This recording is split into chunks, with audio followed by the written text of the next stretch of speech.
Our MC is a super VIP chef who spends 25 hours a day cooking. But since he's the MC, the author slapped an op buff on him. The moment he grips anything shorter than 30 cm, he instantly becomes the sword god. Once he strikes, no one can stand against him. Not a single opponent breathes when he activates sword god mode. One swing of his blade, and even the strongest swordsman alive gasps for air witnessing that slash. Even 70-year-old young ladies swoon over his 30 cm blade. And enough exposition, let's get started. Season 1 is done and the admin has put it together. Enjoy the read. He possesses a special gift for swordsmanship. Nothing can faze him. Unless you ask him to split the bill at a group dinner, and nothing escapes the edge of his blade. He trained so hard his palms were drenched in blood. Not human blood, mind, Yaozelman blood. Filleting fish from dawn to dusk. After dropping out of high school, I spent 20 years perfecting my knife technique enough to become the #1 swordsman under heaven.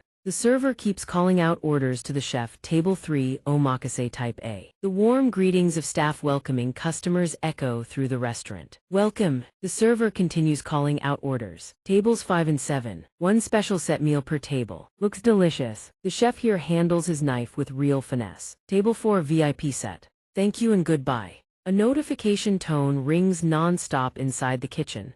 Hearing the phone buzz, the kitchen assistant glances over. Eyes full of desperate hope. That's not for me, right? Kang Jio-ma stays focused, head down, filleting fish, mind racing, cutting through life's deadlines. The kitchen assistant speaks up. Chef, that's your phone ringing. Kang Jio-ma adjusts his earpiece. Must have accidentally switched to vibrate mode. Glancing at the phone, he thinks to himself, didn't I delete this game? Is my phone glitching? I deleted it and it still came back. Classic never actually deletes game energy. The server calls out loudly. Chef, customers here. He activates blur mode, a master tier stealth technique. Practice since kindergarten. Tell them I'm not here. No sooner does he finish than a fat brute barges into the kitchen. Hey, don't tell me nobody's here this time. That's one blatant lie. Kid, I think it's time you gave me an answer. I came here to hear it. I'm pretty sure I've given you more than enough time to think it over. What's so hard about this request? Where's the guy who dances with knives all day? I see, I'm not exactly subtle about it, am I? Show him the briefcase. A man making a request has to show sincerity, right? I guarantee you won't be disappointed. 300 million won up front if you complete the job to my satisfaction. He barely finishes speaking before the rhythmic chop chop chop of a knife rings out nonstop. The blade isn't cutting fish, it's cutting through patience itself. After a moment locked onto the pile of fish, Kang Jio-ma shoots him a look that says, did you just insult my fish? His underling stammers. Boss Jio-ma growls, dispensing professional ethics while gripping a nearly half-meter-long blade. This is a kitchen, cleanliness comes first. This is no place for filth like you. Get out. The instant he finishes, the fat brute blurts out. The real sword saint, just as I thought.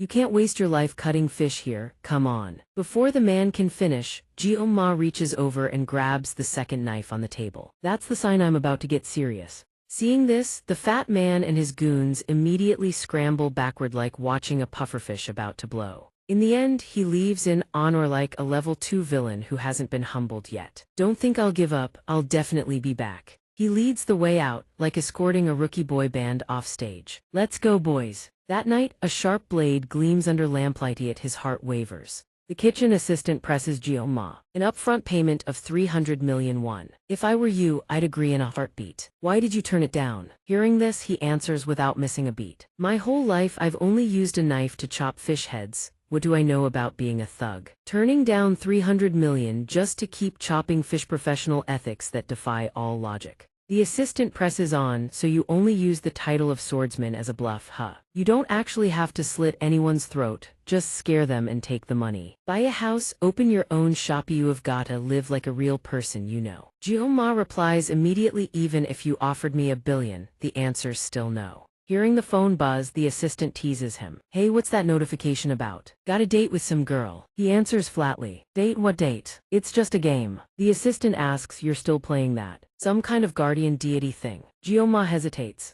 Damn it, I already deleted that. The shop owner yells from across the room. Hey, assistant, where do you think you're going without cleaning up? Hearing that, the assistant hurries away. Boss, heading out. I'm heading out first. When he was young, his family went bankrupt, so he threw himself headfirst into work. Live like a real person. I guess I've been too focused on making money. Pulling out his phone, Jioma wonders, what is this? Why does it keep vibrating? Vibrating nonstop like this? Did I reinstall it while drunk? Do I have to delete it again? But these things have been invading the academy every year. He taps lightly on the notification on his phone screen. System Guardian God, the Demon King's invasion of the academy has not yet concluded. Jioma clicks his tongue, taps on the notification and touches the screen. Even after quitting for so long, the nostalgic sound is still the same and the female characters are still as gorgeous as ever. Seeing the screen suddenly freeze, Jioma is taken aback. Froze on me. The moment he finishes speaking, the screen suddenly blazes with light as if someone just dropped 10 million won into the game. Right after that, the kitchen assistant calls out to him. Chef, the boss is calling for you. A ninja-level disappearing act. No one knows where he went. Where the hell did he go?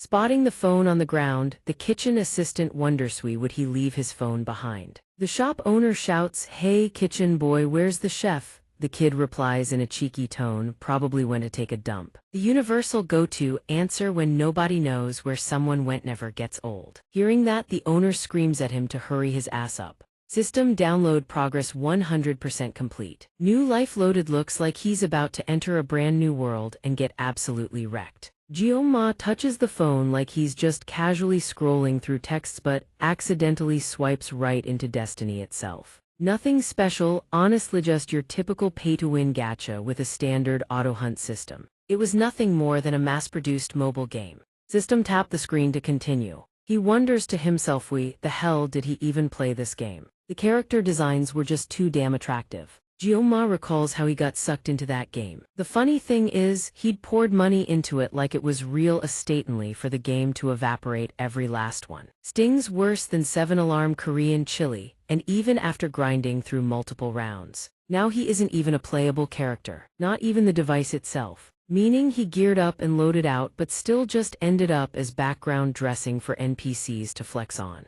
The cursor on screen taps on a character through and through. Seeing this, Jioma furiously gnaws at the cursor, pure feral survival instinct kicking in. The cursor lets out a pitiful cry. "Cursor, don't bite me." A line of text pops up, character information. He jolts in shock when he realizes he owns this character. In this world, his name is Kang Jioma. The moment he enters the system, he immediately bumps into a girl. Looks like the game's already opening its romantic route. Jioma flinches. "A girl? I know what you're thinking, but no, it's not like that." Jioma asks after the girl with practiced politeness. "Anyway, are you okay?" The girl replies curtly, "Ah yes, sorry." Lucky for him, Guardian God setting is in South Korea. Ding, a notification chimes. Next up is Mabu Station. The geographical names are slightly different, but most of the remaining characters are pretty much the same. The game map is just cookie-cutter layouts with different names slapped on for show. He places his card on the scanner. And yet he adapts surprisingly easily. A young Jioma stands with a suitcase at the apartment door, and for the next year, he lives in this place, forgetting whether it's reality or just a game. He opens the door while thinking a life he never got to enjoy in his previous one, right up until that day. Jioma calls out, "I'm home." The moment she hears her son's voice, his mother cheers. "You're back." A mother's prideth great swordsman Kang Jioma. His mother shows him the acceptance letter. "Look at this, son. Admission notice number 4982A, name Kang Jioma, acceptance notification issued to the student admitted to Huakin Academy, year 2034. Enrollment date April 17, 2034. Location Huakin Academy. Please bring personal weapons and luggage to the campus." After reading it, he thought it was some Ivy League institution, but Huakin sounds like a fried chicken and kendo combo academy.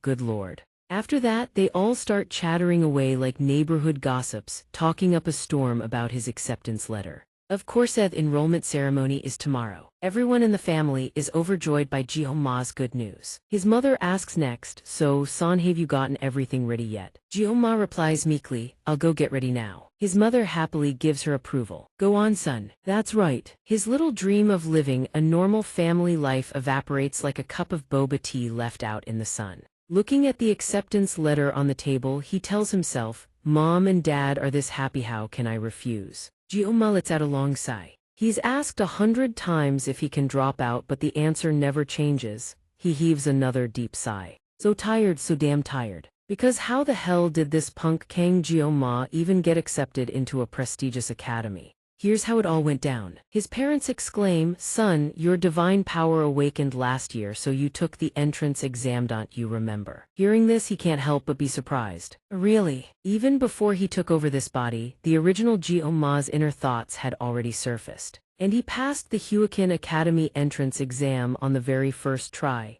Jiao-ma marvels, was this guy a genius or something? That lucky bastard. Divine power is a special ability that humans can wield. Think of it like ultimate skills in a game. However, not everyone can possess divine power. The odds of awakening divine power are even lower than pulling an SSR in a gacha game. Divine power is usually inherited through bloodline. Have the genes, you're a god; no genes, you're a nobody. Based on whether one possesses divine power or not. Society is split into 3 tiers: the upper class, commoners, and the underclass. In short, those with divine power live like royalty and those without scrape by like yesterday's leftovers. The institution born to maintain the elite's grip on power is none other than Huakin Academy. Though it was ostensibly founded to train heroes, it has long since become an exclusive breeding ground for upper-class families. All in all, it's an academy, but everyone here looks like they belong to some trust fund elite clique. Recently, special admission notices for non-hero families, also known as special admissions, were introduced. And Kang Jiao-ma was accepted as one of those special admission students. But why are heroes so celebrated in the first place? The reason is painfully obvious. Because of the Demon King's rise, and this is exactly when ferocious monsters start crawling out of the woodwork. Oh, let me remind everyone again, this is not reality. A hero training academy built to prepare for war. It'll be different from the military, sure, but the vibe is basically re-enlisting. Jiao-ma murmured in a weary voice. The divine power notification popped up immediately. Divine power, painless divine power, blade suppression. Activation time 30 seconds, COOLDOWN 12 HOURS. This is the kind of skill where you pop it once and cry for the rest of the day. Is that right? He muttered, staring at the status window with a frown. It looked off. Reading the notification, Jiao-ma mumbled as he reviewed the divine power he had just unlocked. Painless divine power. Painless divine power, blade suppression. Activation time 30 seconds, COOLDOWN 12 hours. He silently groaned. Why did I have to get tangled up in this? Every time he looked at it, nothing but agony stared back. 30 seconds of uptime with a 12-hour cooldown. What a joke. The kind of scuffed combo that feels nerfed before you even press the button.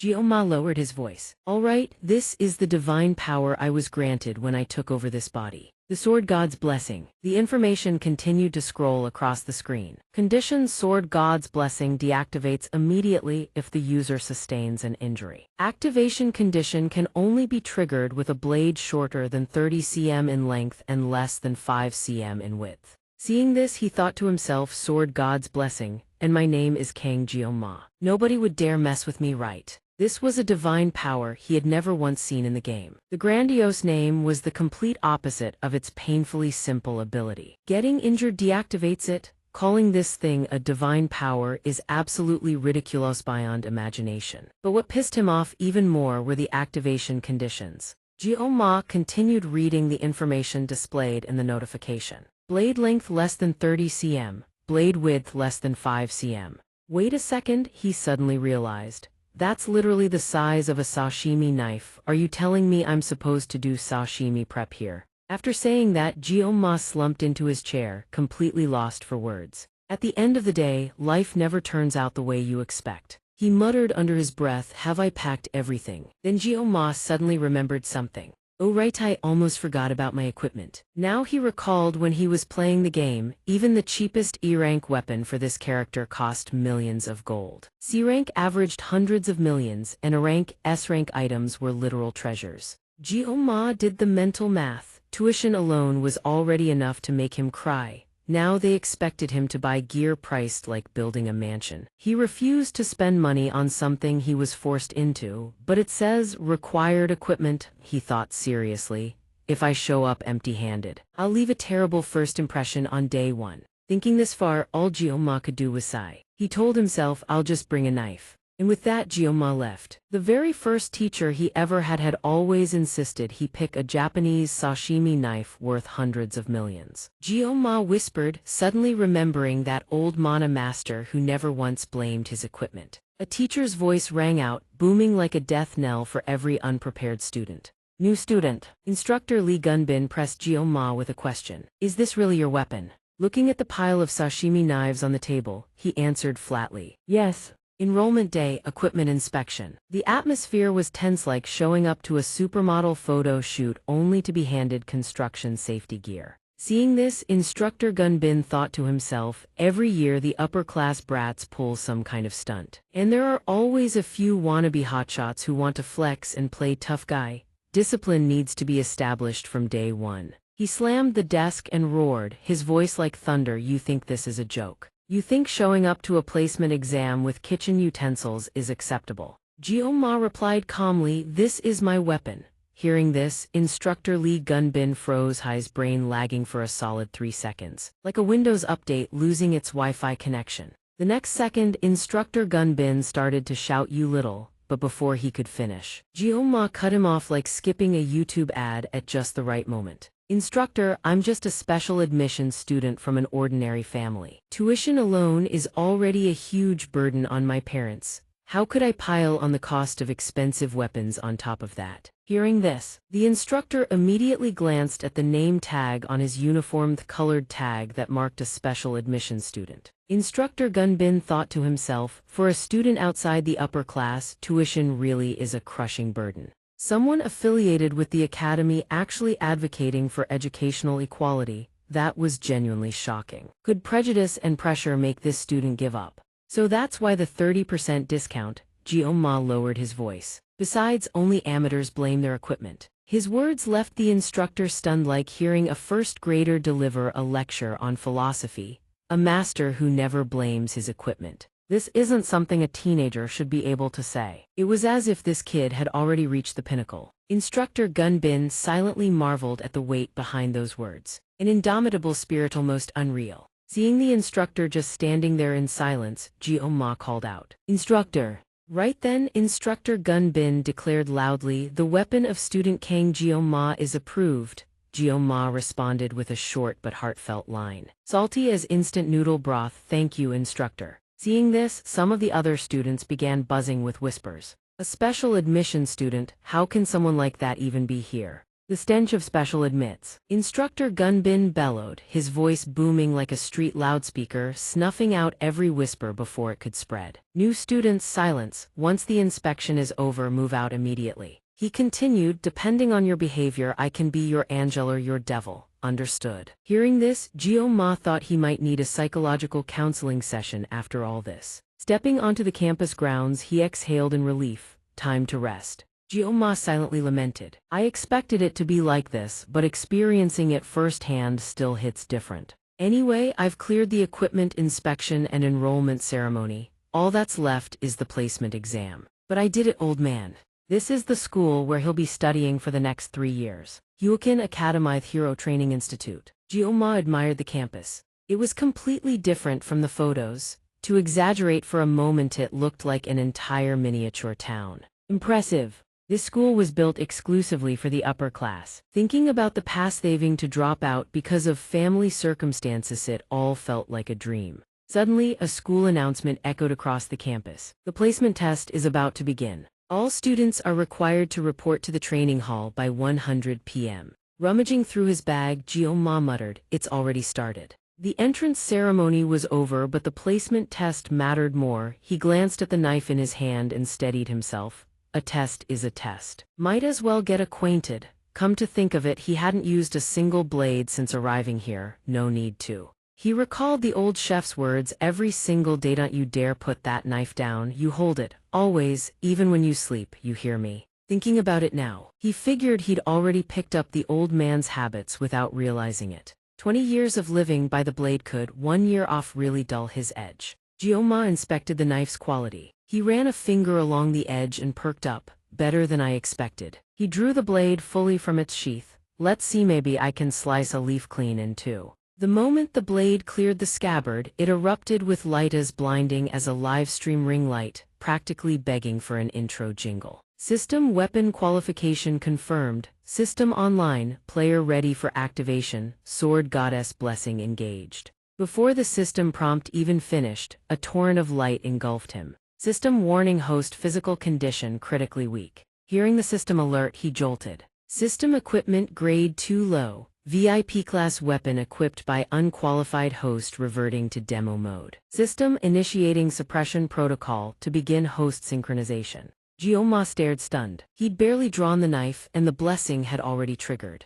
System, may the sword god's blessing always be with you. An instant later, agony ripped through him, pain so vicious it felt like every bone in his body had been punted by the universe's final downvote. The power surging from the knife reacted violently against his body, making him convulse and writhe. Unable to bear it, Jioma screamed at the top of his lungs, "If this keeps up, I'm dead." Holy! It felt like the entire universe had just socked him straight in the face. Jioma pried open his pain-glazed, iced look of a man who'd just endured 100 reincarnation cycles in hell's salt mines. A blinding, searing light filled his vision, as though the gates of heaven had swung open to welcome him. He floated in a space completely alien to the academy grounds he'd just been standing on. His jaw dropped. What the actual hell is this? No sooner had the words left his mouth than the knife slipped from his grasp. The fractured space before Jioma's eyes began knitting itself back together. Watching the scene unfold, he was speechless, feeling like the main character in some tacky reincarnation drama.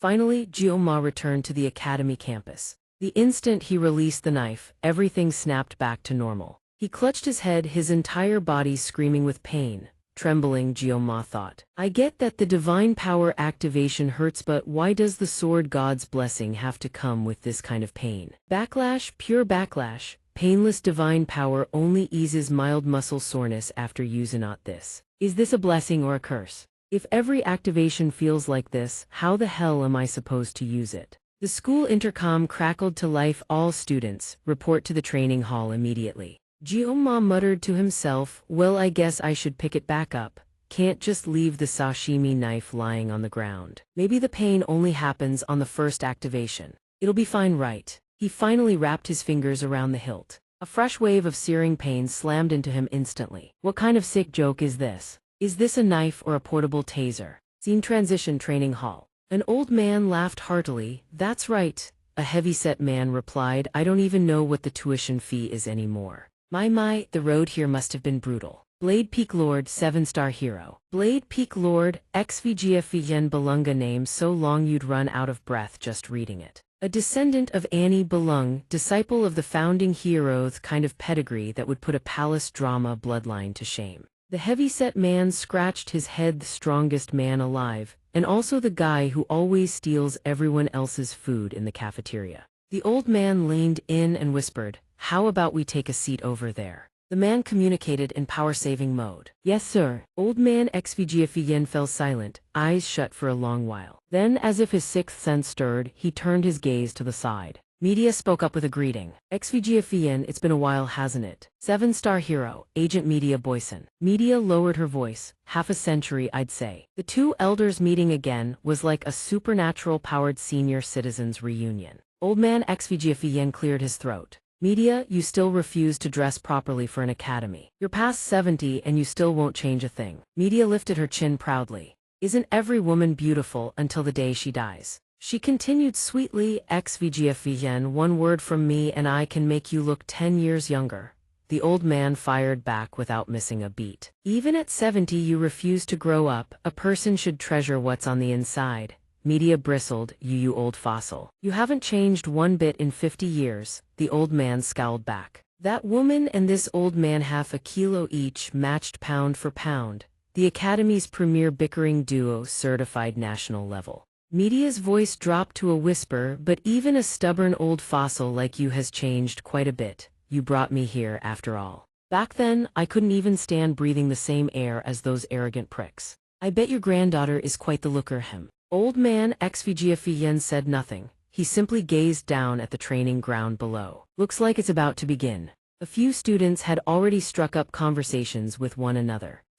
What? Jioma stood alone in the sea of students, utterly out of place. He wondered, am I literally the only guy with black hair here? Is that the black-haired foreigner they were talking about? Above all else, a special admission student surrounded by nobility. Jioma recalled what the other students had muttered during the weapon inspection. A special admission student, how does someone like that end up here? That low-class special ed smell. Then suddenly, his gaze locked onto someone, their eyes blazing as though the final raid boss had just spawned. Jioma followed everyone else's line of sight. What is over there? A girl's hair cascaded past the crowd standing around her. Jioma stepped forward to get a better look. The one who had just arrived was the granddaughter of the Sword Emperor, Vani Belung's true protagonist of the game, and the very reason he'd burned his entire fortune to get into this place. The instance Zonia subspace created by the legendary hero Bu Quinn, born in tandem with the Academy's founding. It was a reality completely severed from the outside world. Damage dealt inside was real, but the subspace didn't technically exist. There was zero interference from the real world. Even killing someone inside was treated as beneath notice. Old man Xvgfian whispered. A royal battle inside the instance zone. Media responded immediately. Fighting in an instance zone is a long-standing tradition of our academy. But this year there's a twist. The format is a battle royale. Students will be divided into groups of 10. Right here, the dean caught on immediately. So this is a survival game. Ms. Media chimed in right away. No equipment restrictions. He frowned. If there are no equipment restrictions, doesn't that just hand the advantage to the upper class? Media delivered a response that was half insult, half flattery, an art form in itself. Don't even start. I had to negotiate like hell just to get this far. Like it or not, this school runs on noble money. I went through hell just to get this system approved. Hearing that, the dean lowered his voice. That's how it works. There's always a devil behind every rule, no different from reality TV bottom feeders. Right, he's a special admission student. Meanwhile, Chloe stole a glance at Jioma's face, her shyness impossible to hide, cheeks flushed the color of a 9001 Korean tomato. He sighed inwardly. She's drop-dead gorgeous. Honestly, I thought she only had eyes for 2D characters. But those idiots keep trying to get close to her. Or maybe if I didn't know any better and were just like them, I'd do the same thing. I've played this game before, I know how it goes. Arvini Nibelung is a player blessed with a miraculous boon. In other words, she is the protagonist of this game. In the end, someone that beautiful will always have admirers lining up. Besides, someone like me, special admission student, not on their level, better to stay far away and not invite trouble. Jioma pulled out a small notebook, 3 rules he had set for his future. He flipped through the pages. Graduate safely, land a steady, traditional job, and live a peaceful life. Hero of the apocalypse, just pulling out a blade makes his whole body tremble. Reading that far, he snaps back to reality. Wait, he's still being broadcast. Jioma told himself, you go save the world, I'll find myself a cushy job. An academy announcement suddenly rang out. The 783rd class placement exam of Huakin Academy will now officially begin. I will now explain the rules. Seeing this, he thought to himself, here we go. A figure on stage delivered the announcement. As previously stated, this year's format will be a battle royale. The announcement continued. Among 10 randomly selected students, first place enters the elite class, second and third are assigned to the dragon class, 4th through 7th the tiger class, 8th through 10th the normal class. Class assignments will be based on these results. Scores are recorded automatically and there is no time limit. Hearing this, Jioma thought, just like in the game, target normal class, wrap it up fast, don't waste a single second. The figure began to radiate energy, activating the instance zone generator. The exam was underway. All the students were engulfed in darknesses bleak as the future of someone who never studied for the exam. The announcement voice continued, may the hero's blessings be with you. Hearing that, Jioma muttered to himself, I have to resist the urge to draw my blade. After entering the instance zone, students were dropping like flies. Notification Group 24 evaluation complete, first place and second place determined. Announcements continued one after another. Notification Group 47 evaluation complete, first place Gyozo, second place Sazada. Seeing this, Ms. Media whispered, wait, think about it. If the professor's granddaughter and the other bloodline heirs were in there, the results would be drastically different. The dean was about to speak when Ms. Media cut in, look, 7 minutes 14 seconds, that's insanely fast. A C-rank weapon, and they set this kind of record. The dean immediately explained. Oh, so they want a fair evaluation. Hearing that, Media continued, that young man over there seems quite the handful, doesn't he? Heh. Even though your record hasn't been broken, the girl still made it into the Academy's all-time top 10. The dean replied with a self-satisfied tone. She's a Nibelung descendant after all. Looks like it's almost over. I'm heading out. Seeing that, Ms. Media asked, there are still groups left, are you heading to the shop? He replied dismissively, probably just a bunch of stragglers left. See you later, Ms. Media shot back, see you in the next life, old man. Suddenly, an abnormal sound erupted from the instance zone. The moment that strange sound hit, the dean, Media, and every last student froze in shock. Ms. Media shouted, "You feel it too, don't you? Unbelievable." A sinister aura blanketed the entire grounds below. The dean spoke in a grave tone. "This presence has never appeared in this building before." That abnormal sound from earlier continued to echo without pause. Flashes of light suddenly flickered across the instance zone barrier. Seeing this, both the dean and Media couldn't hide their shock. The instance zone barrier began to crack, then the entire field shattered into pieces. The students below couldn't tear their eyes away from the bizarre spectacle. Moments later, two figures plummeted straight from the instance zone onto the field, earning the parachute-free landing combo, courtesy of gravity and solid ground. The crowd erupted into whispers. Did someone just get ejected from the instance zone? A streak of light flashed across the sky. The dean tracked the flash with tense eyes. From above where the instance zone had burst open, a single blade came hurtling down, straight toward its owner, who lay sprawled on the ground. Ms. Media shouted in panic, "Medical team, check on those students now. Move it." After being ejected from the instance zone, Jioma lay unconscious on the ground right beside his blade. In the end, the outcome was unavoidable. It was fate. A student shouted, "You bast," before the words even left his mouth. Ma-sun grabbed him by the throat, lifted him clean off his feet, and slammed him into the wall behind. Unfortunate enough to witness the Mao twins brutalizing a classmate, Jioma thought, "Looks like I've landed right in the middle of a death match." The vicious twins from House Iron King Ma-dun grabbed another student by the hair and sneered, "Pathetic." Meanwhile, Ma-sun still had the other student by the throat. "Are we done yet? Keep going." Despite their innate talent, their cruelty and two-faced nature were second to none. Seeing this, Jioma couldn't help but feel uneasy. These bastards have been toying with them for a solid 30 minutes. Do I look that weak? They haven't even bothered to notice me. Seeing his victim go limp, Ma-sun finally let go.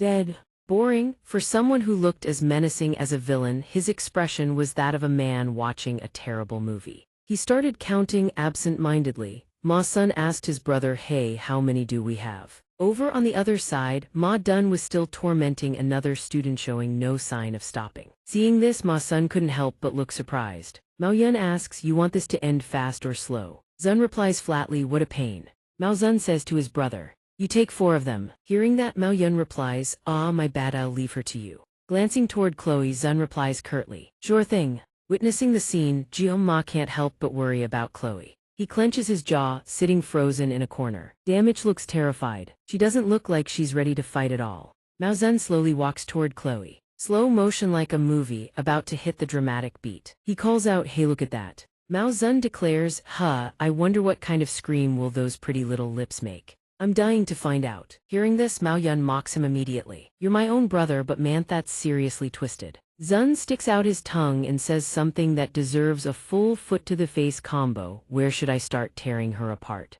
Before he even finishes, Jioma suddenly shouts, "Hey, you bastards." They jolt and stare at him, eyes wide like, who gave the NPC a speaking line? He yells at the twins, "Even if this is an instance zone, you've gone way too far. Have you lost your damn minds?" He mutters to himself. Damn it, I charged him without thinking. Mao-zun asks loudly, "What's this?" "There's another one," Yun replies lazily. "Zun, look at his name tag." He sneers, the classic villain trash-talking because his screen time isn't up yet. Special admission student, a lowly commoner. The twins exchange a cunning grin. Mao-zun steps forward. "Bro, let me handle this one real quick." Mao-yun replies faster than a live-stream checkout confirmation. "Sure, that bastard dared to insult us, cut out his tongue." Zun agrees instantly. "Got it." Classic psycho sibling combo, makes you want to delete the entire Academy app. Hearing this, he flinches, but the bullet's already in the chamber. No turning back now. Die if I have to, but I refuse to be a coward about it. Sensing the approaching danger, Jioma. His thoughts spin like a CPU about to overheat. Damn it, what do I do? Should I use painless divine power?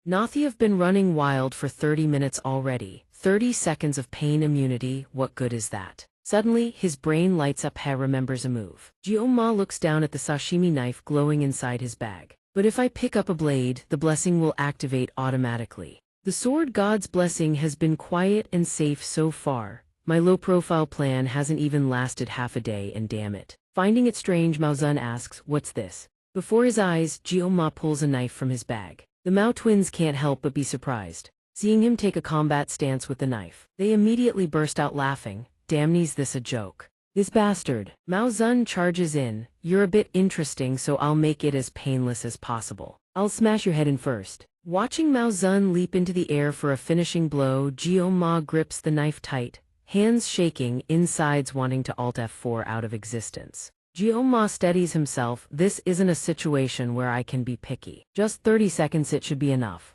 System Painless Divine Power activated, duration 30 seconds, all pain nullified, cooldown 12 hours. System Sword God's Blessing activated via Painless Divine Power. It counteracts the agony of the Sword God's Blessing. Mao Zun sneers, you think you can fight with that pathetic little knife? Jiao Ma thinks to himself, if I take a single hit, I'm dead sashimi knife or not. He looks up at the opponent charging toward him. This weight isn't a fish, it's a human being. He remembers back then, did movie thugs always use a sashimi knife? Can a sashimi knife actually cut people, not just fish? The head chef scolded him, you idiot, that's only in the movies. Even if God himself showed up to protect you, it'd be useless. You idiot, if you get slashed, it's game over. The Sword God's Blessing blazes to life before his eyes. Mao Zun taunts, die you bastard. The instant the words leave his mouth, Jiao Ma's blade flashes, San Zun's arm drops to the ground. Caught completely off guard by the surprise attack, Mao Zun stares helplessly at his severed arm.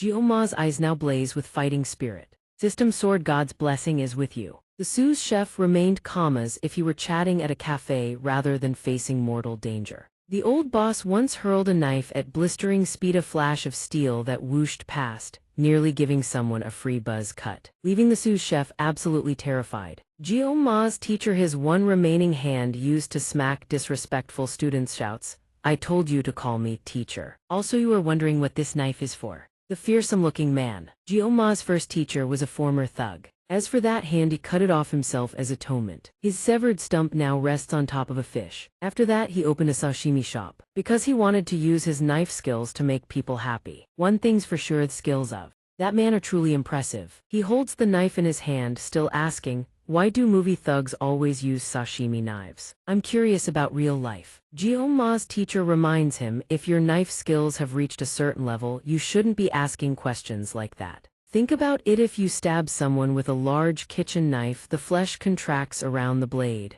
Could you pull it out easily? He begins filleting the fish on the table and continues, a sashimi knife is small, so you can stab repeatedly and pull it out with ease. The student has another question. Why not just make one clean cut? It can fillet a fish right. Humans are different. That's some premium grade fish, don't scream logic right there. People yell bloody murder, so you have to stab fast before you get cursed out. Hearing that, the teacher scolds, a fish lies still on the cutting board, of course you can chop it. If they could stand up, you'd have to be dreaming to chop them. Jiao Ma levels up in the art of casually roasting even his own teacher. In webtoons, every encounter is flashy and quick, the bosses just lack the skill to keep up. Jiao Ma's teacher bursts in, unleashing a combo of insults and head taps, standard pedagogical procedure for a thug-run academy. Listen kid, I am your teacher, not your boss. Even if the sword saint himself showed up, this sloppy mess wouldn't pass muster, you get it. Mao Sun's arm goes flying, suspended in midair in a slow-motion shot worthy of a blockbuster film. The limb flies off before his brain even registers the pain, leaving him staring in blank bewilderment. Mao Sun gapes at his severed arm, torn between crying over his loss or wondering why it still looks so good while floating there. Even Mao Run looks more shaken than a homeowner seeing their year-end electric bill. C-letter 1 EDD Lao freezes up, acting like a lagging connection with 999 ping. Jiao Ma stands before them, head bowed, clutching a razor-sharp blade. Mao Sun finally snaps out of it, screaming in agony, you piece of trash, damn it, my arm, blood here tears there, what a pathetic, Yarworthy mess. Mao Sun shrieks relentlessly, it hurts, stay back, I said stay the hell away from me. Jiao Ma continues to advance, head lowered, moving with the menacing, relentless pace of a high-level zombie. Mao Sun panics and scrambles away like a stray dog being chased. Help, someone help me. Mao stands nearby, paralyzed and speechless. His eyes are bloodshot with pure, unadulterated terror. Mao Sun screams, save him, help that guy, you bastard. Visible blood vessels pulse in Mao's eyes. He urges them on as if his life depends on it. Hurry up. A single, perfect slash across Mao Sun's neck, head and body part ways. Dead. A sickening spray of crimson blood fills his vision. Mao Run's expression darkens. Mao Zun's face, still frozen in horror, rolls to a stop at his feet. His shoes are already soaked in Mao Zun's blood. Mao Run lets out a tortured roar. Zun! The scream echoes everywhere, finally snapping C-letter 1EDD Lao out of his trance. He keeps chanting to himself, stay calm, stay calm. They're in a subspace and sweat is pouring down his face like a waterfall. Mao Run grits his teeth, struggling to keep his composure. That blade, he desperately tries to believe Run isn't actually dead. Even so, what the hell is wrong with that bastard? Geoma's lone back looks haunting in Mao's eyes. His thoughts drift into a haze. I am not entirely sure, but this feels like the first time he's ever done something like this. Geoma's body is shivering uncontrollably. Mao Run watches closely, his own breathing ragged and shaky. Is this just a coincidence? He tells himself, I definitely need to be careful with that blade. Mao Run figures Sun's failure was simply being too overconfident. He begins to equip his robotic arm. With a warrior's resolve, Mao Run locks the arm into place. This weapon hits peak performance when dual-wielded, maximizing total output. He activates the defense-boosting blessing as the robotic muscles swell and bulge. System pain-nullifying blessing activated, strength amplified by 200%. The arm is fully synced, power overflowing, spirit blessing fist reinforcement. Mao Run thrills at the sensation and triggers it immediately. This is an A-grade weapon commoners wouldn't even dare to dream about. A twisted, demonic grin spreads across his face. I don't know where you scavenged that sword, but even E-grade gear can't scratch this plating. I'm not like that loser Sun. Geoma's body is still trembling. He is counting down, 23-22. Behind him, the enemy raises a massive arm coated in terrifying power, just standing there like a moron. Are you saying your prayers? But contrary to expectations, there is no fear on Geoma's face, only a chilling coldness. The expression on his face turns demonic. I am going to crush your skull. Mao Run lunges forward. That's it. Everything turns blinding white, a voice still counting down. 7, 6, his vision blurs. 5, Mao Run still doesn't grasp the situation. What the hell is this? His body is riddled with blades, all of them embedded deep. Wounds cover his entire frame and the robotic arm is completely trashed. Mao Run collapses, eyes rolling back, shivering violently in front of him. Geoma bows his head, looking down at him with sharp, piercing eyes. 3, 2. Geoma's expression shifts slightly as he reaches the final count. 1. Mao Run's eyes slowly close. Geoma remains in his trembling, shaking state.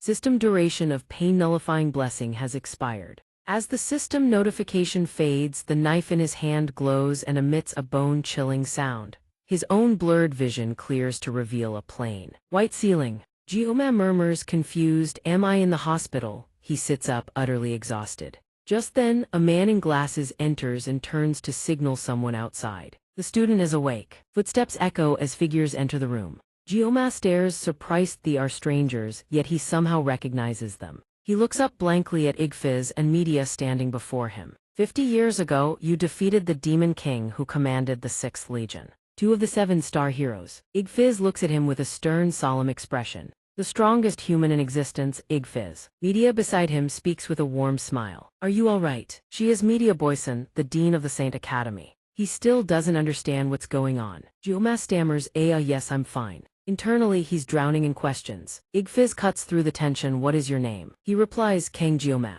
The man's demeanor turns even more serious. Let's get straight to the point. Kang Geoma. The weight of the question leaves him silent. What exactly did you do? Geoma begins to relive the memories. Images of him slaughtering the others flash through his mind, along with the mangled, bloody corpse of Mao Run.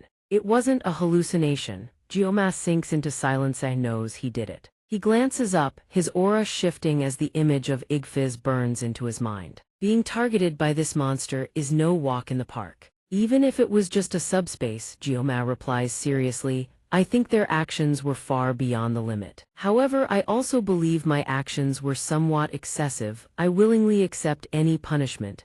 His stern expression remains unchanged. His resolute gaze locks directly into the vice principal's eyes. Seeing their eyes meet in a tense atmosphere, Media sighs, you old fool, how can you treat a kid like this? She walks over and sits down beside him. Even if you say that, the vice principal was the one who stopped your bleeding when you collapsed. They say the older you get, the more stubborn you become, don't they? The female principal stays silent, her gaze alluring. Except for this face of mine, that is. The vice principal blushes with embarrassment. I told you not to bring that up. Media leans on his shoulder, teasing. The old man's getting shy. Jioma finds her words a little hard to believe. What about the teacher? Meanwhile, Media is marveling at his toned physique. Oh, look at these shoulders. He realized no wonder his body felt as light as a feather. More accurately, he was completely drenched in sweat. Media continues excitedly, recounting that while Jioma was unconscious, they extracted the battle footage and watched it together with the staff. Everyone in the room watched the recording intently, his selfless charge, the eerily cold expression on his face all laid bare on screen. Media was stunned by what she saw. She shouted with excitement, to protect a helpless girl like Thatcherly, like a prince straight out of a dream. Media flashes a sly grin. No, not like he is a prince. Seeing her lose all composure, the vice principal clears his throat as a reminder.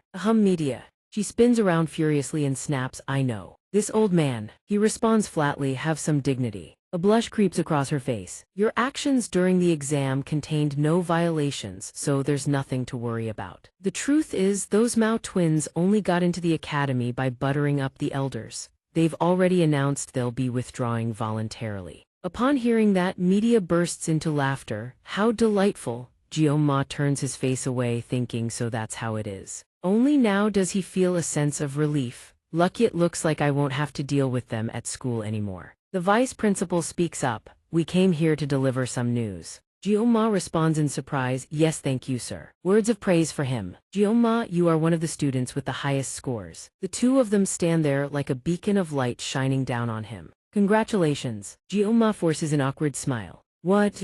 His expression darkens. What? The message from both of them to Jioma: stay safe, stay at peace, stay healthy. Sunlight pours in from outside the academy. Inside the room, a gust of saiskaris, the crushing combo of academic pressure and an incoming storm. The principal's heart. Media holds a teacup in hand and laments, I've been the principal of this academy for nearly 20 years. This is the first time I've ever seen a case like this. Jioma's blunt refusal, delivered with a perfectly straight face. I don't want to. Media is stunned by his refusal. Even the vice principal is taken aback. Media tries to persuade him, Jioma, don't you understand what the elite class means? Am I hearing this right? While the elders are seething, the top student is decided based on scores directly assessed within the instance zone. Jioma lowers his head, listening to her words. Yet he still refuses flatly, his tone as casual as someone saying I'm full when offered a steak dinner. Anyone hearing this would want to flip a table, but he still won't budge. The vice principal silently observes him. Jioma, do you still? Suddenly, a voice cuts in something like, hey, stop being so mad and just let the kid follow his passion. Back in the present, Media speaks up from across the table. Are you still upset that Jioma took the top spot instead of your granddaughter? You keep staring at your feet, you old fool. The vice principal looks up at the ceiling and declares, there's nothing more foolish than doubting the judgment of the subspaceth will of the founding hero. The academy chose him as the top student, so we simply follow that decision. That's all there is to it. Images from the battle begin to surface. He replays Jioma's combat highlights like he's rewatching a clip that hit the top of the rankings. He mutters to himself, yeah, it's impressive, all right. If his skills were just outstanding, that would be easy to accept. And even when he faced the incoming threats head-on, if his physical prowess were exceptional, I'd accept that too.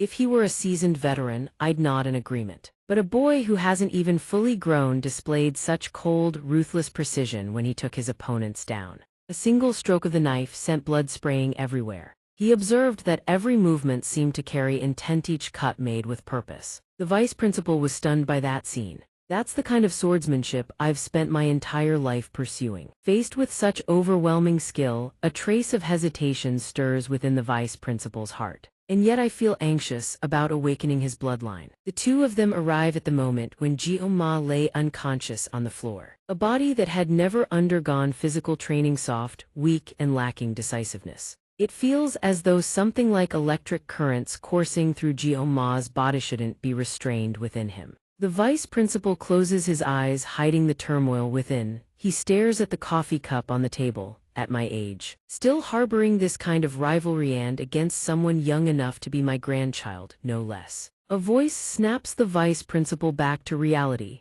That face so strikingly handsome and the way he cut down his enemies to save a terrified girl. If only I were 20 years younger, no, maybe 10 would still work right. Media sits across from him, arms crossed smugly. Hey, old man, what do you think? The vice principal responds, do you know what college students call women your age? Media answers confidently, spit it out, let's hear it. What do they call women like me? The coffee cup in his hand is set down on the table. Media still waits eagerly for his answer. 2 words slowly slip from the vice principal's lips. Cougar. Media's expression begins to shift. The next sentence escapes the old man's mouth. Hearing it, Media's fury starts to surge. Her rage is so intense that the coffee cup on the table begins to tremble. Jio Ma stands silently in front of the room, looking up at the signboard posted above. Jio Ma feels a bit dejected. This is the best deal I could negotiate. Arguments echo from inside, voices shouting, we should put him in a higher class. Principal, I want to be placed in the tiger class. The top student can't possibly be put in that class. In a school that prides itself on fairness, how can we not? Even so, the tiger class is still not acceptable. Media suppresses her anger. Fine, instead, I'll help you keep your secret. The air suddenly grows suffocating. Media Boyson thinks to himself with a hint of frustration, if we assign him to tiger class, the elders will blow this whole thing up even more. Kang Jio-ma sighs, preparing to step into the classroom. Better to finish his studies in a lower-ranked class than compete with the higher ones, at least that way, everything stays under control. The moment he steps inside, the door slams shut behind him, making him flinch. Kang Jio-ma frees. Every single person in class is staring right at him. Curious eyes lock onto Kang Jio-ma. Everyone stares at him in dead silence. The moment they spot the name tag on his uniform reading Kang Jio-ma, everything returns to normal. Everyone goes back to chatting and laughing like nothing happened. Kang Jio-ma slowly makes his way to his seat. Don't look, just ignore me. He settles into his seat, thinking to himself, completely and utterly ignored. Looks like the principal managed to keep things under wraps after all. A loner has his own way of living. This might actually be a good thing. A sudden sound beside him catches Kang Jio-ma's attention. Chloe hesitantly approaches his side, thanking him for what he did. The moment the words leave her mouth, the air falls completely silent. She speaks bashfully, during the exam. Kang Jio-ma responds, caught off guard. You mean back then? He's a bit puzzled. Is she being so formal when they're the same age? Kang Jio-ma responds cheerfully, no need to thank me. Anyone in that situation would have done the same thing. About that incident, even though it looked like he saved her in the end, he was just trying to survive. He feels like a total hypocrite. Chloe stammers in response, no, that's not true. Kang Jio-ma says calmly, now that I think about it, we haven't properly introduced ourselves, have we? I'm Kang Jio-ma. She visibly relaxes at this. I'm Chloe. He responds cheerfully, nice to meet you. Can't believe we ended up in the same class. I'm really happy to meet you too. Inside, Kang Jio-ma's mind is racing with questions. Chloe, who the hell is she? He's played almost every game out there, and yet he has no clue who this character is. He looks around the classroom with a bewildered expression. As far as he knows, the later part of the story focuses on the war against the Demon King's forces. A brand new character appearing now is truly beyond anything he imagined. Then Kang Jio-ma suddenly remembers she's just a background character, same as him. Chloe speaks shyly, by the way, could you keep what happened during the exam a secret? He responds surprised. Of course. She lowers her head and continues, also if you don't mind. Before she can finish, the homeroom teacher bursts through the door shouting, everyone back to your seats now. Kang Jio-ma quickly replies, let's talk later, yeah. He slams a book down on the desk and bellows. First of all, congratulations on your admission. The homeroom teacher introduces himself. You have all been chosen here to carry on the will of the founding hero, Valen. It is a matter of great honor. My name is Lee Gunbin, homeroom teacher of Tiger class. Today being our first day, we'll start with some basic physical training. Change into your training gear and assemble at the training ground within 30 minutes. A student raises their hand. Sir, what exactly is the training regimen? Yes, sir. Lee Gunbin responds, simple, 100 push-ups, 100 squats and 100 sit-ups. And then 10 laps around the training ground. Outrage erupts throughout the room. If there are no more questions, go change and assemble at the training ground. Dismissed. Yes, sir. Everyone scrambles out of the room except Kang Jio-ma, who stays seated and silently fumes. Are they trying to turn students into soldiers or something? Seriously. He walks over to talk to Lee Gunbin. He addresses the teacher with a question. What is it, Kang Jio-ma?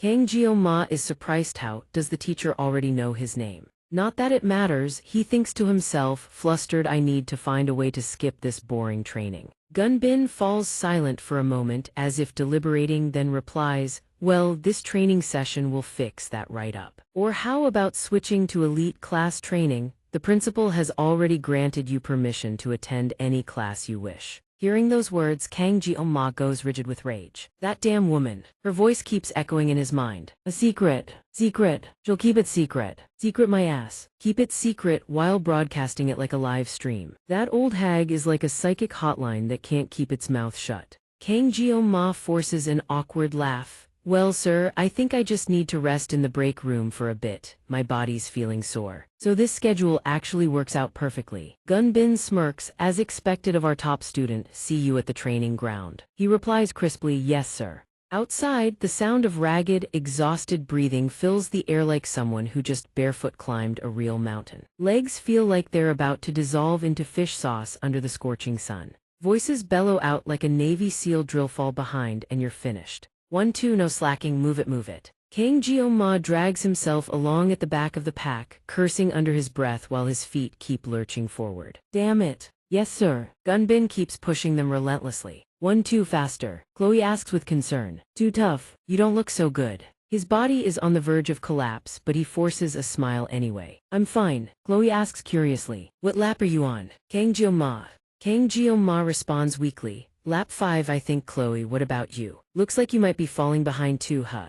She speaks gently, but the words land like a gut punch to his pride. I'm already on my 9th lap. The answer makes Kang Jio-ma's eyes go wide in utter disbelief. This kind of world is truly cruel. Chloe shouts words of encouragement. Hang in there. You can do it. After that, she surges ahead, leaving behind only her silhouette and the sting. Kang Jio-ma, still exhausted, forces himself to run step by step. Each stride feels like walking through death's door, but his pride won't let him quit. The sky has turned the golden hue of late afternoon. The sunset looks as gorgeous as a premium Instagram filter, but their stomachs are howling with hunger. Empty water bottles lie scattered across the floor like discarded trash. The frantic gulping echoes like a dragon chugging water to stave off starvation. He slams the cold water bottle down on the table, fuming.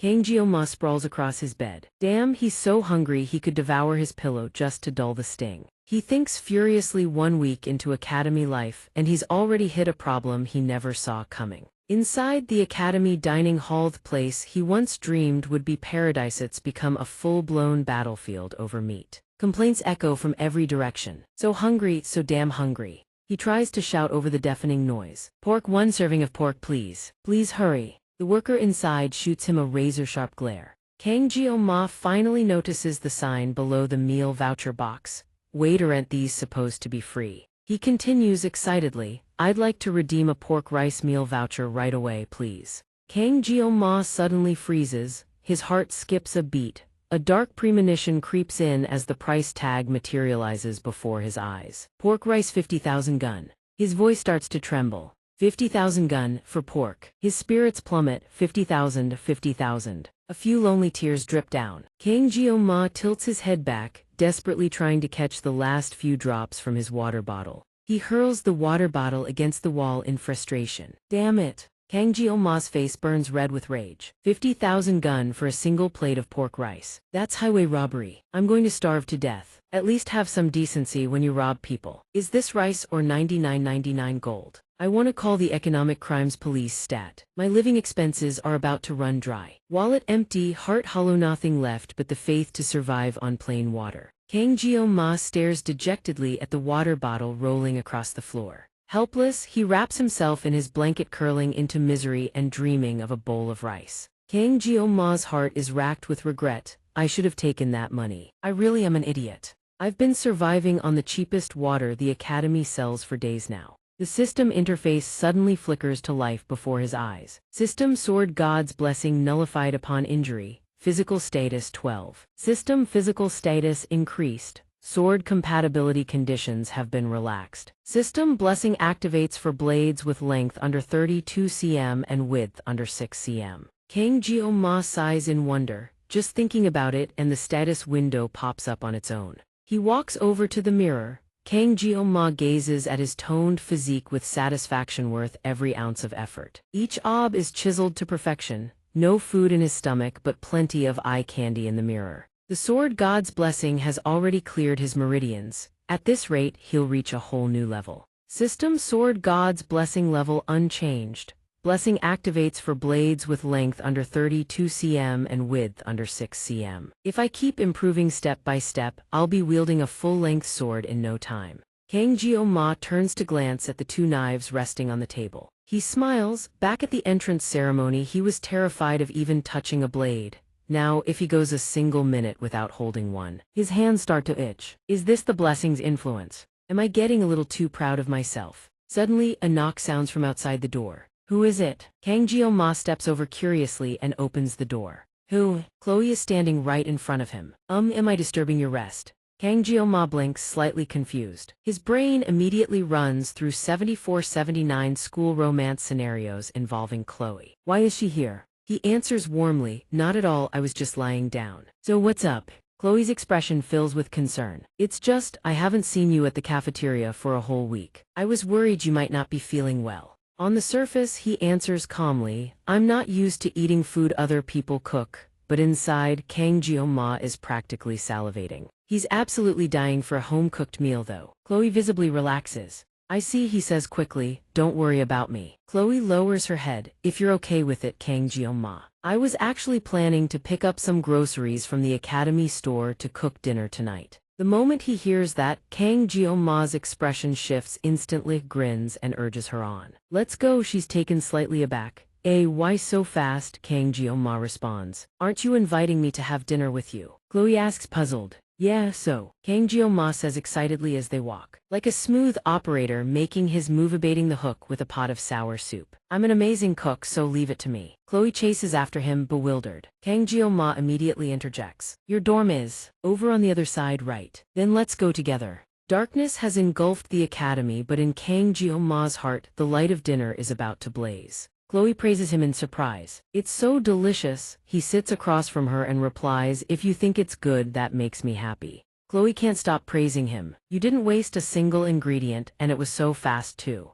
She happily devours every last bite on the table. I only know how to fillet fish. I've never cooked anything like this before. Kang Jeong-ma suggests, let me take a look in the fridge. He opens the fridge and is surprised by everything inside. Wow, you really do like fish, huh? Chloe stood beside him and answered, yeah, I'm from the river region. He continued excitedly. That's awesome. So your school really served fish dishes. Kang Jeong-ma looked at the fridge packed with fish, his expression brightening with excitement. Good, I've been itching to get my hands dirty again. Let me try slicing one of these up. But there was a problem. Jeong-ma glanced helplessly at the sword god's blessing, the only blade he kept in the kitchen. He asked, do you have anything longer? Chloe tilted her head, confused. Longer? Jeong-ma explained, yeah.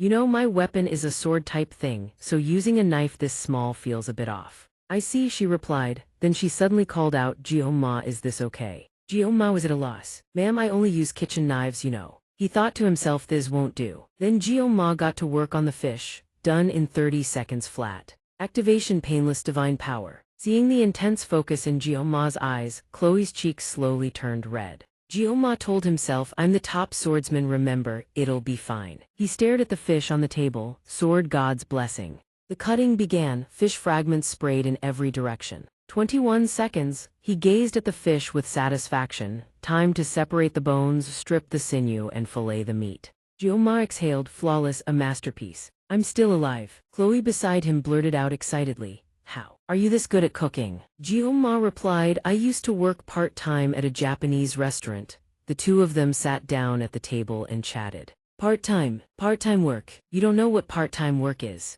I'm sorry. He smiled gently. What's there to be sorry about? In his heart he understood, just as he'd suspected, the class divide. Jeong-ma crossed his arms with a confident air. Anyway, I'm glad you liked the meal. Chloe nodded over and over, beaming with satisfaction. Her eyes sparkled. Since you made the meal, let me handle the dishes. Jeong-ma replied cheerfully, thanks, I appreciate it. All yours then.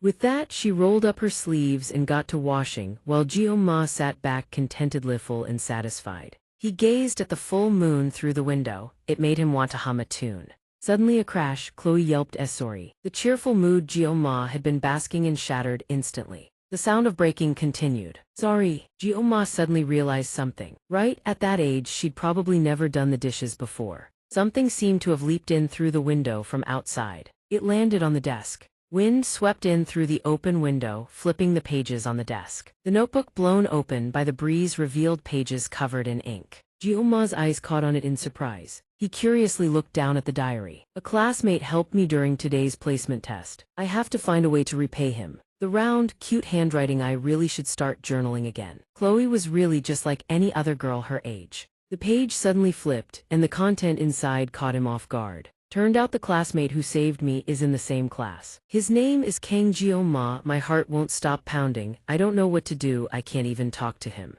Jioma thought, adorable. So that's why you couldn't talk to me. A sly grin spread across his face. Should I read a little more? His name appeared again, Kang Jioma. The diary was filled with lines confessing her love for him. I love you written over and over across the page left, Jioma utterly stunned. At that moment, Chloe had already walked up behind him. You saw it. Hero clans earn their respect by slaying monsters. They look down on others, bask in society's admiration, and solidify their power. However, within these stagnant institutions, there still exist privileges granted to siphon wealth from the common people under the guise of governance. And when the government finally lost all authority, a hero nation rose cloaked in shadow. That clan was the Auditor clan of Sicilia family that operated in the dark to reach toward the light, blending governance with assassination. Those born into the Auditor clan must undergo a nerve test before puberty. They are strapped to tree trunks, stripped of emotion, and subjected to brutal conditioning. Chloe's innocent eyes stared blankly ahead, seeing her own kin covered in wounds. The elders stood like stones, statuesque, probably waiting another 3 seconds. Heartless, Chloe was still just a little girl then, trembling nonstop. And so, to forge, an assassin blood sprayed across the floor. At that tender age, the first time a girl stained her hands with blood, the blade was drenched in crimson. She stared wide-eyed at her own shaking hands. The 15 elders turned and left. Chloe of the Auditor clan of Sicilia, never deny your talent for killing. She stood there frozen. Those were the words the little girl heard long before she ever grew up. Chloe accepted it. Chloe closed her eyes and did a 3-second mental reset. Then opened them again with a practiced I'm fine, I'm not crazy expression. Her eyes grew colder after that day. Chloe emotionlessly cut down everything before her. Coach Min twisted her spirit until it warped. It carved a deep, dark shadow into her heart. Time passed, and just like thought, a new light unexpectedly appeared. By then, her reason had nearly vanished.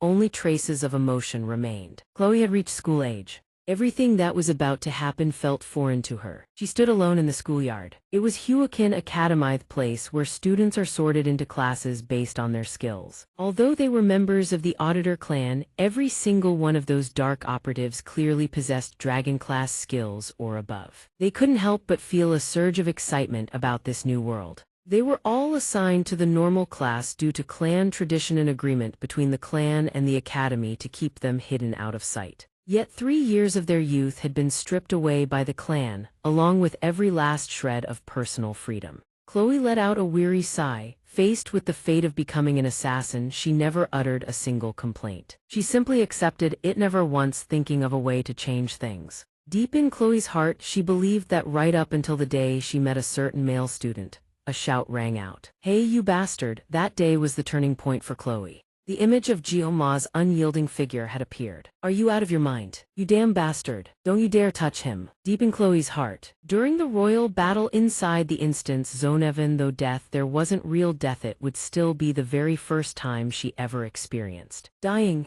She wasn't afraid. Chloe. She turned to look at him in surprise, yet the shout still echoed. Is there anyone else? Her heart didn't stir. Chloe calmly accepted the death that had been predetermined for her. She had long since given up on any futile resistance. That was how she had learned to survive and how she had always lived. Chloe lowered her head, standing before the aggressive Mao Zun. I'll kill you first, then that girl. And she believed it was true. Nothing could change any of it. Chloe closed her eyes and accepted her own fate. Destiny had already been decided. Blood splattered everywhere as if it had all been predetermined. And yet everything was not as she thought. It felt as though sunlight had broken through the dark clouds of a raging storm. Chloe froze before the scene unfolding before her. Something was blazing to life inside her heart. His cold face came into sharp focus, a sword wielded with absolute purpose, a blade drawn to protect someone. And right there in the clash between Jioma and Mao Zun, she was the reason that male student had drawn his sword.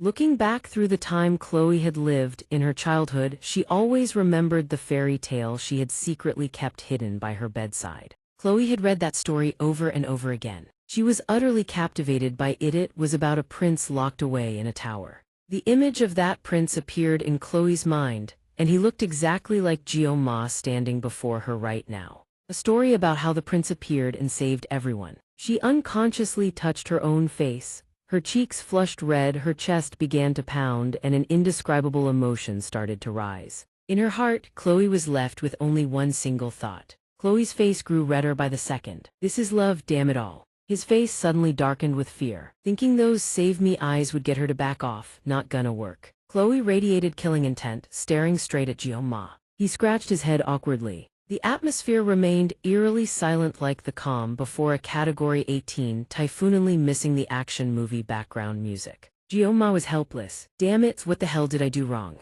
In his head, 7749 sins from kindergarten to now flashed through his mind.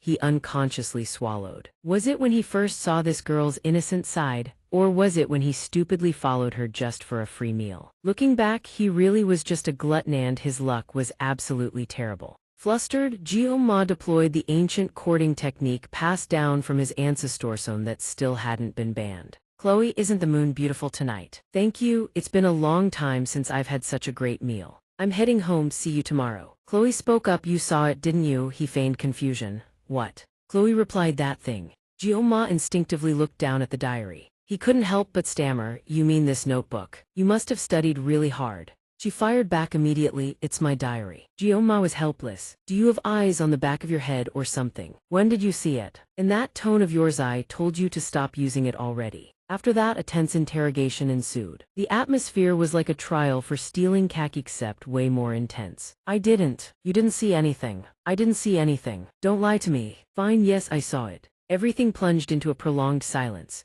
Jioma realized with horror. Chloe's eyes were ice cold as she gripped the sword in her hand. Jioma's expression grew even worse. What? He suddenly darted a nervous glance toward the window outside. Jioma surveyed the outside. 4th floor, the highest level. If I jump from here, I'll be reduced to a pile of meat and shattered bones. Then his eyes drifted to the knife in the kitchen, the one he'd used earlier. Jioma's expression turned dead serious. If I go that route, I'll definitely lose an arm or a leg. And it's not like these limbs are slippers you can just pick back up off the floor. Chloe, expressionless, prepared to draw her sword. At this moment, Jioma was truly panicking. He looked around in a panic at the table beside Hima's storage box. Up ahead, Chloe was charging straight at him. Jioma's eyes grew more desperate. Here she comes. Without hesitation, he grabbed the knife from the table. I wanted to resolve this by talking it out. The knife he picked up was nothing more than an ordinary paper cutter. Damn it. The system kept delivering notifications. System user's mental state has triggered the status window. System words and actions temporarily carry threatening properties. System power output being adjusted for optimal compatibility. System sword god's guardian has been activated. At that moment, he felt like a warrior swinging the paper cutter with everything he had. System message to host, may the sword god's blessing always be with you. The two of them slowly closed in on each other. Jioma's eyes sharpened. These were the eyes of a man who had already accepted his fate and was ready to carve out his own survival. Jioma opened his mouth with a god-tier deflection combo, kicking off the negotiation with a classic Chloe-style remark, your hair's getting a bit long, don't you think? A horizontal slash appears, let me help you trim a little. Chloe curls up on the bed, slowly regaining consciousness. Chloe searches around for his silhouette, puzzled. Where are you? Jioma. Chloe's face flushes red as the memories come flooding back. She remembers peeking at him through the window while washing the dishes. Just a tiny glance. Then she suddenly remembers her sword. Seeing the blade resting beside the table, Chloe lets out a sigh of relief, like finding your phone after accidentally tossing it in the fridge. Thank goodness. As for her condition, she frequently loses consciousness when gripping a sword. Chloe recalls her younger self. You did great back then, Chloe. Her eyes widen with surprise as she looks toward the elder. What is it? He consoles her. Don't worry, don't deny your assassination talent. She falls silent, staring at the sword across from her. Chloe buries her face into the pillow in embarrassment. Chloe, you idiot, why did you have to pass out at a time like that? Oh God, the humiliation hits straight to the face. Jioma. Face. Chloe's face turns beet red. Did I say anything weird while I was unconscious? She notices a knife lying on the floor. Why is that paper cutter on the ground? And then Chloe realizes her hair seems shorter than before. Was that knife used to cut my hair? Chloe walks to the nearby trash can. It looks like he already cleaned up and left. A warm feeling rises in her chest. He's really kind. I should write this in my diary before I forget. Chloe quickly hops onto the desk chair, flips open her diary and switches to quick note mode as fast as opening a blocked TikTok app. Her expression softens. Neat handwriting appears on the page. Done. I like you. Below the apartment building, the sound of retching echoes from a pitch-dark corner near the trees. He throws up everything he ate for dinner. Jioma thinks to himself that he barely scraped through that situation. System painless divine power has ended. He overshot by 5 seconds past the 9-second mark and this is the result. Before he can even finish the thought, the nausea hits again.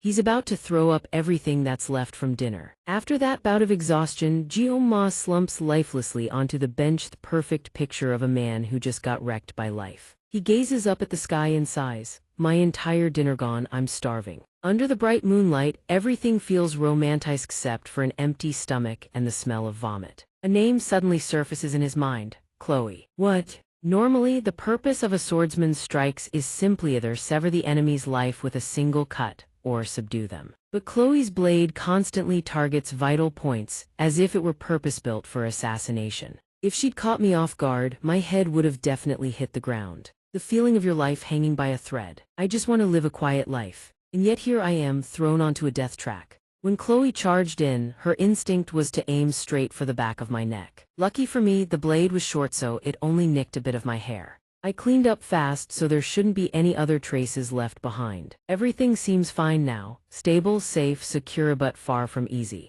They always say living a normal life is the hardest thing in the world, but this is even more terrifying than that. The truth is, the first time I shamelessly played this game, I was brimming with ambition, the man who reached the pinnacle with a sashimi knife. Giving up a man's romance isn't easy, but everyone has their mission. And that mission has now appeared before him. Miracle Blessing. To elaborate, Miracle Blessing is the game's ultimate boon bestowed only upon the protagonist of this world, someone I still haven't met. On top of that, alongside the Blessing of Valor. Wait, if I recall correctly, there are only 2 legendary blessings in this game. They both fall under the intuition category. A plea to the heavens, please save the world from the Demon King. When the game system fully initializes, the protagonist wields a legendary sword called Trauma Blade that grants its user near absolute power. But the sword chooses its own master, selected by both the Holy Sword and the Demon Sword. As for me, a sashimi knife that cuts incredibly fast, though the stats are a bit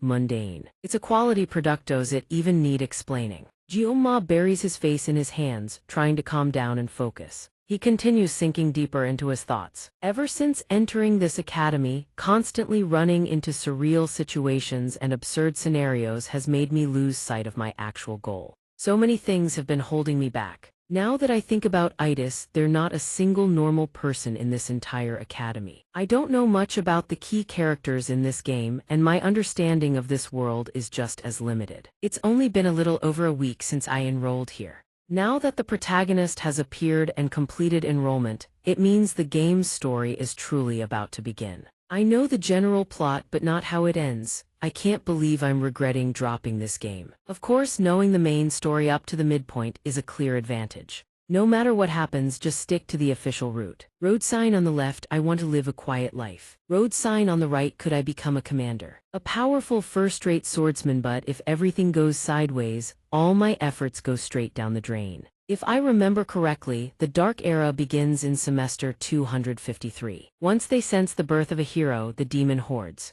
They start appearing through the Academy's windows, unite under the Demon Lord's banner, and march on the Academy. The scale keeps growing until, finally, between demons and humans, a world war will inevitably break out. But the game's plot follows a pretty cliched formula. He reaches out and touches the demon's face on the screen. What's wrong? Why does the story suddenly take a turn here? The protagonist Somyeon, chasing after a brilliant youth, never even got to experience adolescence. The sous chef muttered in disbelief, how could they die like that? That's a bit terrifying, honestly. I got too attached to those characters, and just like that I deleted the game. What's even more terrifying is that something horrific has already happened in this world. Jioma starts growing tense. War, will I die in the war too? No, there's still nearly 3 years left. Right now, his most realistic goal is to survive this absurd place. I can't just die like this. I need to get stronger if I want to survive. Most mass-produced games like this have a happy ending anyway. The protagonist will save this world too. But I need the strength to protect myself. I can't just leave everything to fate.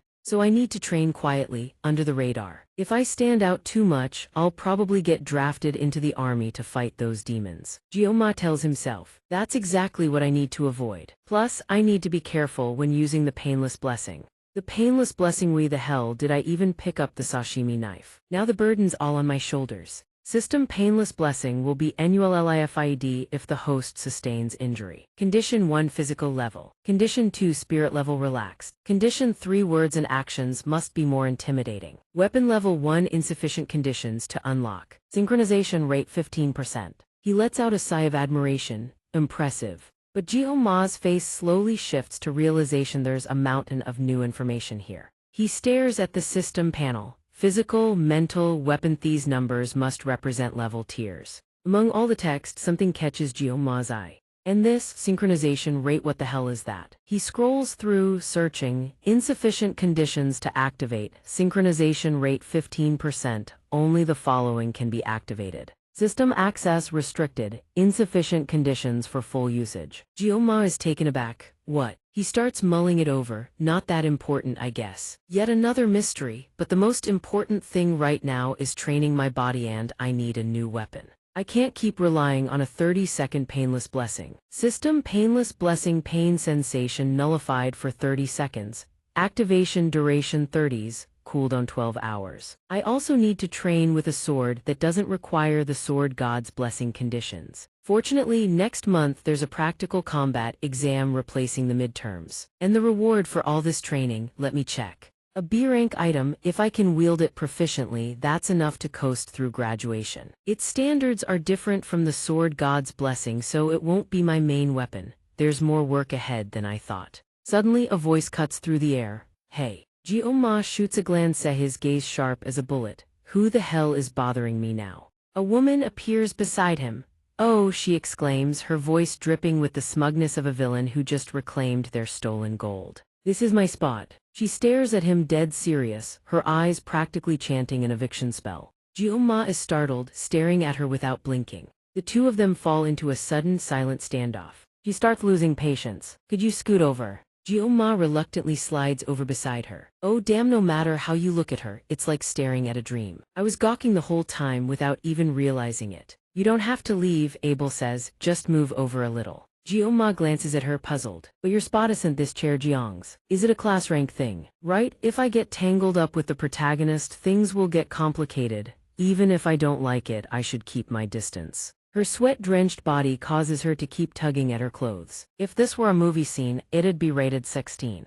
Jioma's face burns scarlet. Drop-dead gorgeous, absolutely drop-dead gorgeous. Abel gazes up at the star-filled sky, eyes sparkling with excitement. Is this the spot where the stars shine brightest? Jioma glances over at her in surprise. Holly, you scared the hell out of me. He falls silent, gazing at the sky beside her. Jioma finds it hard to believe. Is this really Abel, the Sword Saint's grandeur that I know? That handsome protagonist was also impossible to approach from the start. She suddenly turns and asks, your weapon is a sword too, right? Jioma jolts. Yeah, how did you know? Oh, she shyly lowers her head. Grandpa told me. Her gaze toward Jioma softens a shade. I've heard that swordsmen carry a completely different look in their eyes. Jioma is at a total loss for words. She extends her sword toward him. You want to try holding it? Jioma looks unimpressed, doesn't seem heavy at all. With that, Abel whips her face away. He's confused, is she pouting? Jioma finds it baffling. Hard to get used to, honestly. Is this really the Abel I know? She suddenly goes quiet. Abel abruptly turns to face him. You know me, don't you? Jioma's heart clenches, his chest tightens, and his brain throws up an error notification. She's asking like that, don't tell me she suspects me. Of course not, who in this school doesn't know who she is? He replies coolly, I know a thing or two about you, yeah. I don't know you though, she suddenly says. Don't you find that a bit odd? What exactly is she getting at? Ha, she grins slyly, isn't it a little strange? You know my name, but I don't know yours. Jioma is baffled. Am I supposed to introduce myself to some stranger I just met? She replies coolly, who knows, you could be a Demon King spy trying to infiltrate the academy. Or I simply can't think of any other reason for someone to be sitting out here alone this late at night. Jioma is so exasperated he can't even form words. Abel still grips her sword tightly, replying flatly, not really. Jioma asks, then why are you here? Abel fires back immediately, isn't it obvious? I'm training and honing myself here. He echoes her, I'm training too. Training what? She asks. He stares ahead and replies with a sigh. She looks confused, pointing at Jioma. He turns to look at the wound on his hand. Then she whips around with a sulky pout. Jioma helplessly glances at their two shadows cast across the lamplight. You really are hardworking. Obviously, Abel murmurs, nobody knows what it feels like to have nibbling blood flowing through your veins. She opens up to Jioma. They always have to wear a perfect facade. Show even a hint of weakness and everyone will trample all over it. You know I'm not this year's top-scoring student, right? Abel continues, speaking from the heart. This is the first time I've ever lost to someone. But you know what? She suddenly smiles. Abel, now at ease, opens up to him. On the contrary, I feel a bit of relief, but on the other hand, I'm still curious, who was it that defeated me? I want to know who they are. Hearing those words, Jioma freezes. The next line makes him want to spit blood. I will crush them next time. Jioma, suddenly uneasy, turns to ask, do you really have to go that far? She replies with a straight face, it's a matter of honor. Her voice grows louder and louder. I begged him for more details, but he said that person isn't even in my class. They even dared to break the vow. How can I keep living as second-rate forever? Abel suddenly goes red with embarrassment. Oh my God, why am I saying all this to a stranger? Jioma, puzzled, why are you telling me this then? She teases him, because you look weak. Abel laughs, tilting her head up toward the sky. My clan's motto is to be firm with the strong and merciful to the weak. Everyone in my class is incredibly skilled at what they do, so I don't have a single friend. He realized that's why the protagonist always feels so distant. Abel stretches her shoulders with a refreshing sigh. I think that's enough for tonight. He replies, see ya. She suddenly remembers something. Abel whips around and yells at him. So are you going to tell me your name or not? Jioma responds flatly, no. She doesn't like that. One bitch grows even angrier. The next morning, inside the classroom, he sits in class, genuinely thinking that academy life is more peaceful than he expected. Jioma tries his best to avoid Chloe. Chloe quickly makes friends and blends right in with the class. Meanwhile, he's busy dodging her gaze and avoiding running into her. Chloe, oblivious to all of this, watches him with worried eyes. Whenever their eyes meet, her new friends shoot him icy glares. Jioma lowers his head. He can't just pretend those contemptuous looks don't exist. There are others who feel the same way as Jioma. Besides, he's not the only special admission student in this tiger class. There aren't many people like him, but they're all too shy to interact with anyone. Must be because the others have way too much of a superiority complex. He glances around secretly. If it's already like this here, thank God he's not stuck in one of the higher-tier classes. Jioma figures it's because the elite class and dragon class are currently locked in a power struggle. He feels drained just thinking about it. Back when he played the game, he thought they were all a bunch of clowns. If he were stuck in one of those classes right now, his head would explode. Jioma looks at the card in his hand. At least right now he gets to eat and sleep well. What should he eat today? Earlier, media had held the card out to him. A top student like you should have received this privilege sooner. Sorry for making you wait. The black card gleams in Jioma's hand. The Huakin Academy faculty card. Even if he bowed 3 times a day before the principal, he could never express enough gratitude. Jioma closes his eyes for a moment and silently thanks her profusely. He asks himself, hasn't he fulfilled his duty as a student? Jioma gazes contentedly at the card she gave him. He hasn't altered the main storyline too much either. Perfect, 3 more years, just keep living like this. If things keep going like this, he's satisfied. He can live the peaceful life he's always wanted. 700 years ago, beneath the scorching sun outside the academy. After the first great human-demon war, the hero Zhou Queen III and 3 others realized the urgent need to cultivate the next generation of heroes and founded this academy upon 7 principles. The professor continues, this will be on the exam, so study this material carefully. Jioma slumps over his desk, bored out of his mind. He already knows all of this by heart. On the board hangs the painting of the founding hero, Zhou Queen III, his life over 20 years waging war against the commanders of the First Legion. When facing the demon hordes, he stood against the commanders of the First Legion. Facing the Demon King's right-hand man, Lagan, he charged straight into the fray. He fought a fierce, desperate struggle and he claimed victory. However, two streaks of light collided in the darkened sky. A blinding flash erupted. Queen III lost an arm and could no longer fight. The battle reached its climax. Screams echoed everywhere, heard from every corner. It was a bloodbath. Soldiers slaughtered each other in a frenzy. Both sides were evenly matched. No clear victor emerged. They faced each other, surrounded by demons on all sides. Unfortunately, humanity and the demons reached a ceasefire agreement. Light returned to the world, and the hero Queen III founded this academy to nurture the next generation of talent. The professor's voice continues to echo throughout the classroom, and so, the first human-demon war led to the signing of a non-aggression pact between both sides, ushering in an era of 700 years of peace. The students begin to chatter. Do you think there'll be another war in our lifetime? War in the 21st century. I'm over here stressing about what to wear to tomorrow's party. He thinks to himself, 700 years of peace, as the only one who knows about the first crack in this era of tranquility. Everyone has grown far too accustomed to this peace. He desperately wants to tell the principal what's really coming. Looking at media, carefree in the present, but he doesn't know what the consequences of that revelation would be. Cutting his train of thought, Jioma falls silent, although she never hides her intention to resign as principal as soon as possible. Media, sitting across from him, lets out a laugh. Should I just quit this position, I wonder? That woman Media was the first of the 7 great heroes to act. Her raw, monstrous power as a domain lord allowed her to sense the anomaly before anyone else. She stood beneath a darkened sky, and she was also the first of the 7 great heroes to rise and shield the students. He never really played through that part of the game, but he genuinely respects her. Wounds riddled Media's body, seen through the screen. She was the first to fall in the battle against the Demon King. The mouse click pauses on Media's final moment. His eyes carry a hint of loss. She dies. Jioma silently stares at Media's image before him, wishing he didn't know. The instructor ends the class. That's all for today. Study hard for the exam in 2 weeks.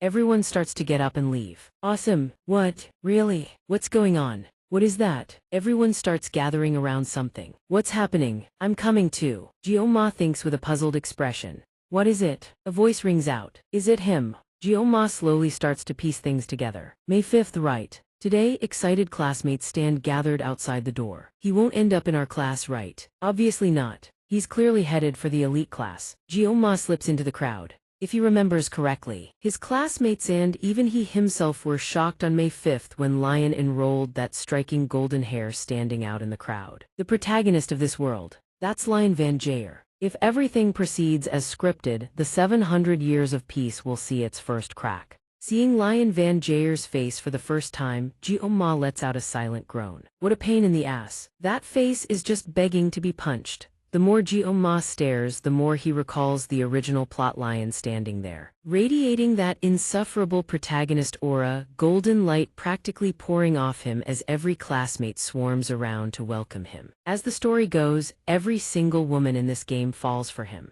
Jioma even goes a step further in his dark musings. What if this were an adulterated game? Tagged 18 only. He thinks, half cursing under his breath, maybe that would have been fine. Lion probably would have got himself killed long before ever facing the Demon King. Thinking back, he realizes there's more, not just the women who fell for him. Ju, the granddaughter of the spear Saint Sakyu, the daughter of the bow Saint Vani Balung, the granddaughter of the sword emperor. Every major character in this world is smitten with that guy. The more Jioma thinks about it, the angrier he gets, glaring at Lion's back. Insufferable. But seeing Lion showered with adoration by everyone around him, Jioma has no choice but to accept it, the protagonist of the miracle's blessing. Lion Van Jaer will be one of the first conscripted within 3 years. Thinking about this, Jioma can't help but feel a pang of pity for Lion. Honestly, conscription is putting it mildly. It's practically forced military enlistment. Jioma grits his teeth, shuddering as the memory of those brutal battlefields resurfaces. He refuses to go through that a second time. The deeper he digs into the problem, the worse it gets. For starters, even the entire Va Lao of Huakin Academy could only seal away a single legion commander. So just how powerful is the Demon King? But as his thoughts spiral into increasingly insane territory, Jioma abruptly reins them in. No way, is this seriously one of those stories where even the protagonist loses? Suddenly, Lion notices someone staring at him from across the crowd. He stops mid-conversation and turns to look directly at the source. From a distance, Jioma flinches as their eyes meet. He freezes, his train of thought grinding to a halt. Lion simply smiles at him, nothing more, nothing less. That gentle, warm gaze makes Jioma avert his eyes out of sheer unease. He quietly reassures himself, right, we're talking about the miracles blessing protagonist here, he'll handle it on his own. Watching Lion's retreating figure, Jioma buries his face in his hands. He convinces himself that face is just too damn trustworthy. Then he catches himself shocked at how quickly his own attitude flip-flopped. When the hell did he get convinced? Suddenly, a voice calls out from somewhere, snapping him out of his thoughts. He turns, eyes scanning for the source of the sound. Scene shift, evening at the training hall. Lights blaze across every corridor. Inside a sealed training room, Jioma trains alone with grim intensity, gripping a practice staff and pushing his body to grow stronger. After a grueling session, he slumps down, staring at his calloused hands and exhales in exhaustion. Just as he suspected, if he doesn't meet the prerequisite standard, the blessing will activate on its own. His eyes darken as he contemplates the consequences. He absolutely must reach a certain level of swordsmanship. Suddenly, Chloe appears out of nowhere. She asks timidly, did I do something wrong? Seeing her step inside, Jioma leaps back in fright. That brought back some bad memories. I almost lost my head there. I don't want to say this, but we still have to share classes for a few more years. Even though Jioma is visibly backing away in fear, he puts on a tough front and says it's nothing. Chloe, none the wiser, asks again, really? He plays the part of the fearless guy all the way through, while inwardly he's ready to boltering himself to just keep the peace here. No need to make unnecessary enemies. Hearing his confident confirmation, Chloe brightens up and lets out a relieved sigh. Thank goodness. Jioma, on the other hand, is still far from calm. He studies the petite girl before him, but what is her deal really? He realizes that even in her unconscious state, she was still capable of wielding a sword blade steeped in sorrow. Looking at the glowing weapon she once held, he senses a sword that seems to be crying out for something, some reason he can't quite grasp. And yet it's brimming with killing intent. If she ever intended to kill someone, she might be even more dangerous than the Mao brothers. Chloe suddenly speaks up again, cutting into his train of thought. She fidgets nervously before asking, Jioma, if it's okay, would you let me treat you to dinner? Jioma can't believe what he's hearing, an invitation, just like that. He's genuinely taken aback. Chloe's eyes sparkle with hope that he'll say yes. She adds, I just want to repay you. Of course, I'm nowhere near as good a cook as you. But the moment he hears her words, his mind is flooded with the haunting image of her in that deadly combat stance.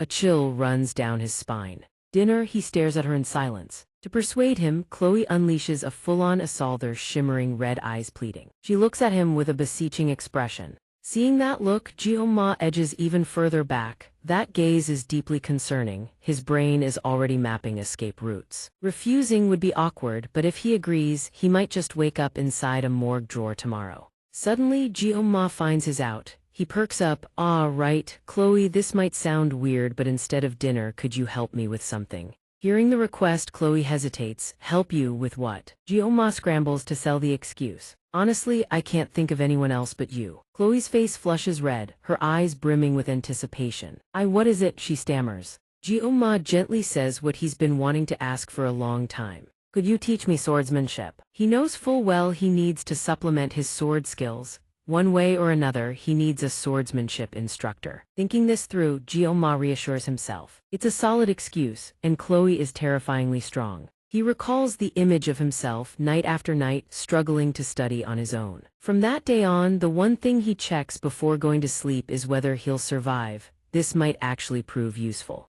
The next day, it seems the tutoring arrangement has been accepted. Chloe bounds over cheerfully to greet him. Jioma, how long have you been here? I've been waiting over there. Seeing her approach from afar, he asks, Chloe, I just got here. What about you? Hearing his question, Chloe chirps back instantly. I just got here too, but Jioma immediately follows up. What time though? Caught off guard, Chloe blurts out in a rush, 6:30. 630. Jioma is stunned into silence. He gently reminds her, we agreed on 8 o'clock, didn't we? The question leaves Chloe betrayed. All she can do is laugh sheepishly and scratch the back of her head. Jioma watches her quietly, sizing her up. But his intense gaze makes her shift uncomfortably. Is something wrong, she asks. I should console her, it's the right thing to do, but his eyes keep drifting to her toned physique. I never noticed since she's always in that uniform. But now I can see her abs and muscle definition. Now it makes sense why she's so strong. But he doesn't dare linger on those thoughts. After all, she's adorable, worth cherishing. He hands her a wooden sword. Here, take this.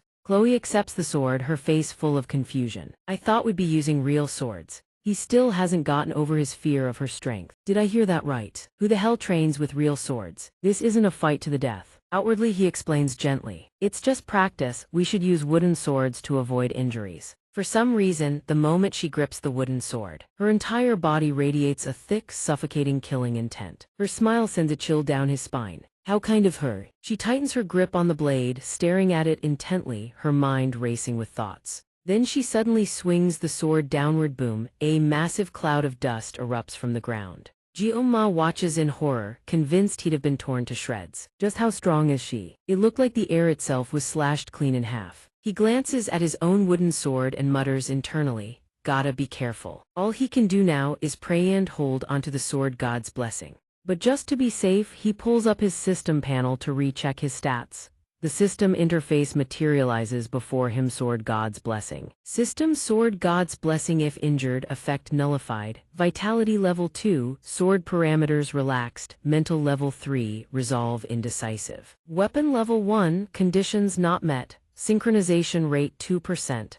Activation requirement: blade width 323 cm and blade length 62 cm. After confirming his safety, he finally feels at ease. His sword parameters are stable, physical growth is holding steady. But something catches his eye on the system panel. He frowns internally. Is a blessing always this complicated? Granted, blessings typically just boost skill levels. Staring at the dense wall of text, Jioma feels a headache coming on. Are there additional effects I'm not seeing? I don't remember any of this. He stands frozen, eyes locked on the system panel, running calculations. But what are the actual requirements? From a distance, Chloe calls out to him, puzzled. Chloe approaches him, her concern growing. Is something wrong? Jioma snaps back to reality and blurts out, sorry, I was just regaining my composure. Looks like only I can see it. I must look like an idiot standing here spacing out. Then he turns to Chloe and says cautiously, since it's our first session, go easy on me. She beams back at him. Sure, he steels himself, gripping the wooden sword tightly. He shifts into a fighting stance, his expression radiating confidence. Jioma throws down the gauntlet. Shall we begin? In an instant, the two shed their playful camaraderie. They face each other as rivals, ready to settle things. Jioma narrows his focus. His mind drifts to his past life where he always lived by one creed: trust only what you can see. His gaze turns ice cold, locked onto every micro-movement Chloe makes. To become a master in any discipline, blood and sacrifice aren't enough. You have to be willing to reshape your entire being from the ground up. On the other side, Chloe drops into her own stance. A red aura pulses from her body. Evan, the wooden sword in her hand, looks ready to ignite. Jioma fights to steady his mind. His quick adaptation to the academy, that's the product of years forged in hardship since youth. He closes his eyes to concentrate, his palms sweat, his stance feels stiff, awkward. Then his eyes snap open, his mind burning with resolve. At its core, swordsmanship is about reading your opponent with pinpoint precision. Without a single word of warning, Chloe rockets toward him. She charges at full speed, and power Jioma can only stand frozen. He locks his eyes on her, desperately trying to predict her trajectory, but she's faster than anything he expected. His heart jolts. Chloe thrusts her blade straight at Jioma's face. A hair closer and it would have taken his life. But by sheer luck, Jioma jerks his head aside just in time. The sword grazes his cheek close enough to send his soul flying out of his body. He can only stand there, rooted to the spot, accepting his fate. He curses internally. I literally asked her to go easy on me. She doesn't give Jioma a moment to counterattack. Chloe surges forward with her next assault. She flows like water, wielding the wooden sword as she lunges at him.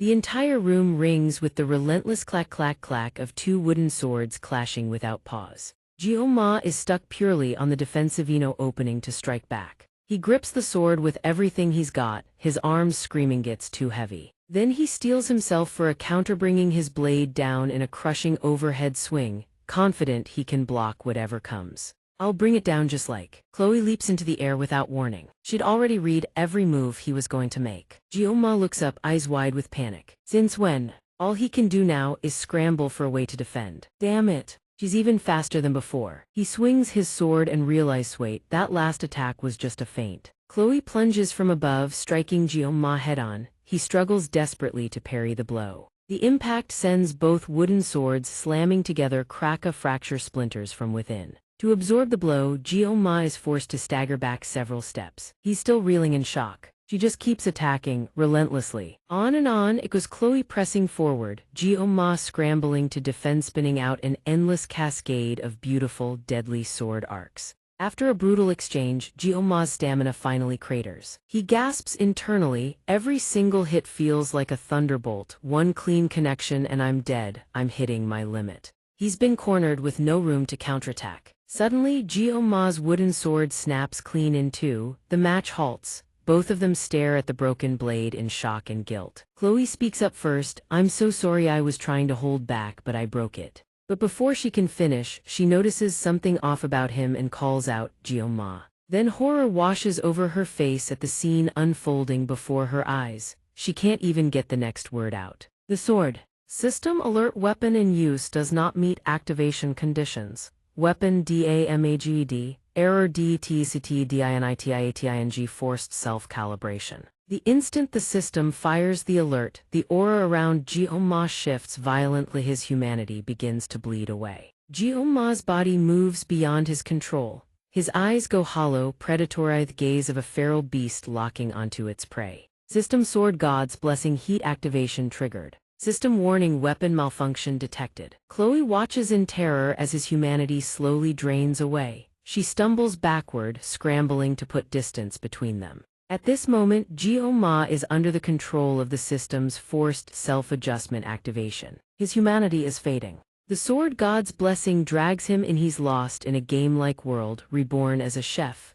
Character Kim's voice rings out. Where am I? Everything around him has changed. Jioma panics. Was the kitchen all this time nothing but a dream? Character Kim's voice echoes. Right, I'm prepping fish. He stares at the fish lying on the cutting board and mutters to himself, back to work. A prompt appears on the screen, suggesting 3 knives for different purposes. He gazes at them, pondering. It's been so long, should he pick up a chef's knife again? But the moment he reaches for the largest blade, the system flashes a red warning alert, item unavailable. Character Kim is stunned. What? Can't select it. He turns and tries the medium cleaver instead. Fine, I'll use this one. Another red alarm blares. Alert, item unavailable. Character Kim snaps. No way, this one too. A voice from somewhere speaks up, urging him, don't worry about it, just keep doing what you're doing. Character Kim's eyes drift to the last remaining option. The only blade left, a sashimi knife. The system's red warning vanishes. A line of text appears instead, compatible item confirmed. Right, just pick that one. But hesitation creeps in. Even so, gripping this little sashimi knife always kills my hands. Despite the unease, he reaches for it, a sliver of hope driving him forward. Still the same. Surprise, no pain at all. Instead, a wave of exhilaration washes over him. He aims the blade at the fish, and the voices from nowhere keep flowing in. Yes, just like that. Keep going, leave it to me. Inside this game-like world, his entire body moves like a lifeless puppet,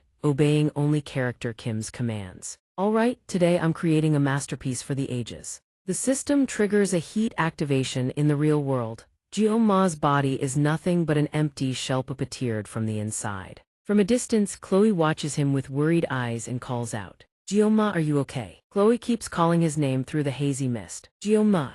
He seems completely disoriented. The moment he hears her voice, he whips around, then blasts forward with raw power, vanishing in a blur and leaving behind an eerie, haunting sound. A streak of green energy rockets toward Chloe Wu's H-dust, and debris erupt into a thick cloud. Jioma, stripped of consciousness, charges at Chloe with nothing but a broken wooden sword. But the force behind it is enough to freeze her in sheer terror. All she can do is brace herself and scream his name. Jioma, wait. But she loses her footing, staggering backward. Her cries for help grow fainter. One swing, Jioma unleashes a technique that carves a razor-sharp arc through the air. Chloe tries to hold her ground, but the impact sends her hurtling across the room. Dust fills the chamber. She slams into the wall, her whole body racked with trauma. Blood spills from her lips. Chloe can only pray, her eyes lock onto Jioma. He looks like a completely different person than before. Without a moment's delay, Jioma resets into his combat stance. He lunges, swinging the wooden blade.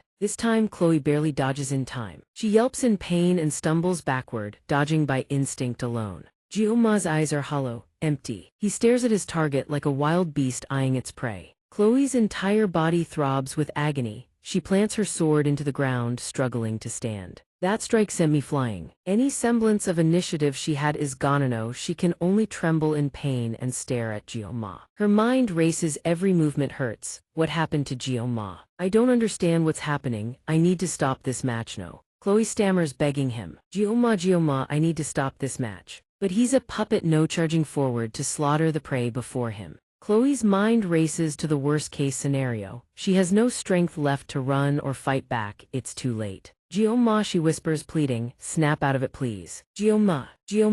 He's already poised to deliver the killing blow. A razor-sharp arc slices down right before Chloe's eyes. With the last of her strength, Chloe screams his name at the top of her lungs. Jioma, praying he'll wake up. Inside the system's game world, character Kim suddenly flinches. Huh, what was that? He looks down at the fish, thrashing wildly on the cutting board and scowls. Why does it keep slipping away? I've never seen a fish like this before. It dodged again. Fast little thing. Character Kim grips the knife tight and stares down the gasping fish, cursing under his breath, what a pain.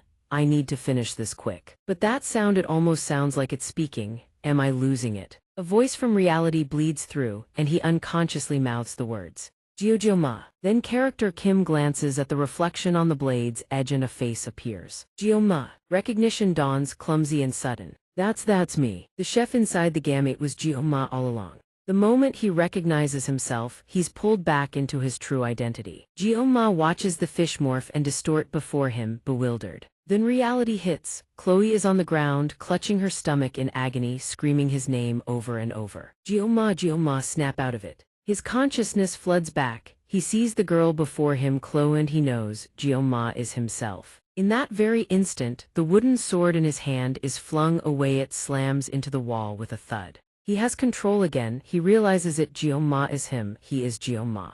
Jioma gently discards the sword and reaches for Chloe, who is trembling in fear. Below him, Chloe is in tears, terrified that the next strike from his blade would have been her last. Jioma softens, his expression returning to its usual gentle calm. He reaches out and gently steadies her. Let's call it here for today. That suave gesture sends a flush creeping across her cheeks. He's so gentle, she thinks, her heart fluttering. Chloe asks after him with concern. Are you okay, Jioma? He doesn't want to linger in the training hall a second longer, so he scrambles for the quickest exit. Thanks for helping me train. I'm heading out. Watching his back disappear down the corridor, Chloe's thoughts swirl. Her heart is heavy with things she can't name. Scene shift, evening, the students' residential quarters. Chloe drags herself back to her room down the empty hallway, her whole body aching. She walks and thinks. Ever since the placement exam, she keeps replaying it. Jioma's skill wasn't just raw power, there was something else behind it. Something unsettling. It wasn't technique, it was instinct. And then she realizes even without activating her blessing, she still wasn't his match. The image of her sword snapping in two flashes through her mind, and that wooden sword sliced clean in half. What was that? Thinking back on the fight, Chloe's cheeks warm again with a trace of embarrassment. I knew he was strong, but a voice cuts in from the shadows. Looks like you had a good time. The voice startles her, but she narrows her eyes and recognizes the source immediately. Farther down the hall, Nox Ader, a 52nd generation elite, stands with arms crossed, leaning against the wall, calling her name. Chloe. She tenses, stumbling over her words as she addresses him. Nox looks at his little sister with undisguised contempt. Fraternizing with the lowborn, that's all you've done since entering the academy. Chloe doesn't hesitate, she fires back instantly. Don't talk about Jioma like that. He doesn't flinch. If anything, his sneer deepens as he continues to look down on her and makes the threat explicit. So the guy's name is Jioma. If you keep associating with that kind of trash, the Ader clan will erase him. Those venomous words hang in the air. Chloe has no intention of dignifying him with a reply. She turns on her heel to leave, tossing only a parting challenge over her shoulder. Even if the entire Ader clan came knocking, they wouldn't be able to lay a finger on Jioma.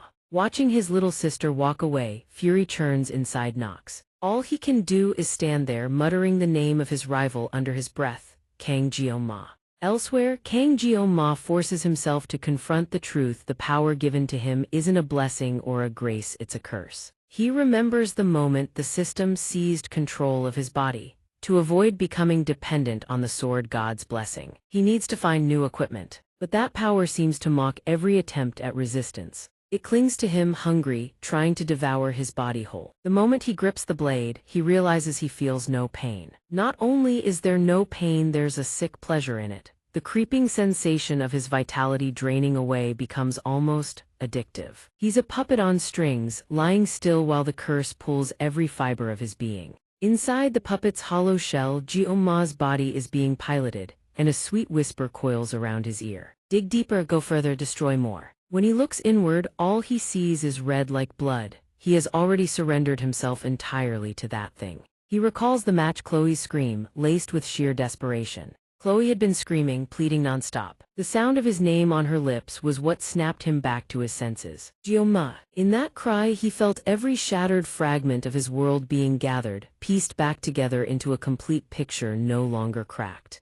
Lucky for him, he regained consciousness in that instant. He made his choice and hurled away the sword that had fused itself to his flesh like a second skin. He felt it in his bones. If he hadn't thrown it away right then, he would have lost himself forever. Then the image of Chloe from this morning, beautiful, radiant, surfaces in his mind, and his thoughts spiral into torment. Until now, she was just a 10th rank student trying to kill him. Chloe, the girl who brought him back from the edge. This morning's match was a lesson for Jeong-ma. He remembers the moment the sword shattered. She was the one who broke the blade and triggered the whole mess, and yet, despite the anger, he can't help but feel grateful. Protecting Chloe was Jeong-ma acting of his own free will, in full control. So he decides to let the whole thing go. Even so, he has to get away fast before that power bleeds out and takes hold of him again. But can he really outrun this for the rest of his life? Inside his body lives a special power, the sword god's blessing, a talent so extreme it's practically a curse, one that demands years of a human lifespan as its toll. Everyone covets it,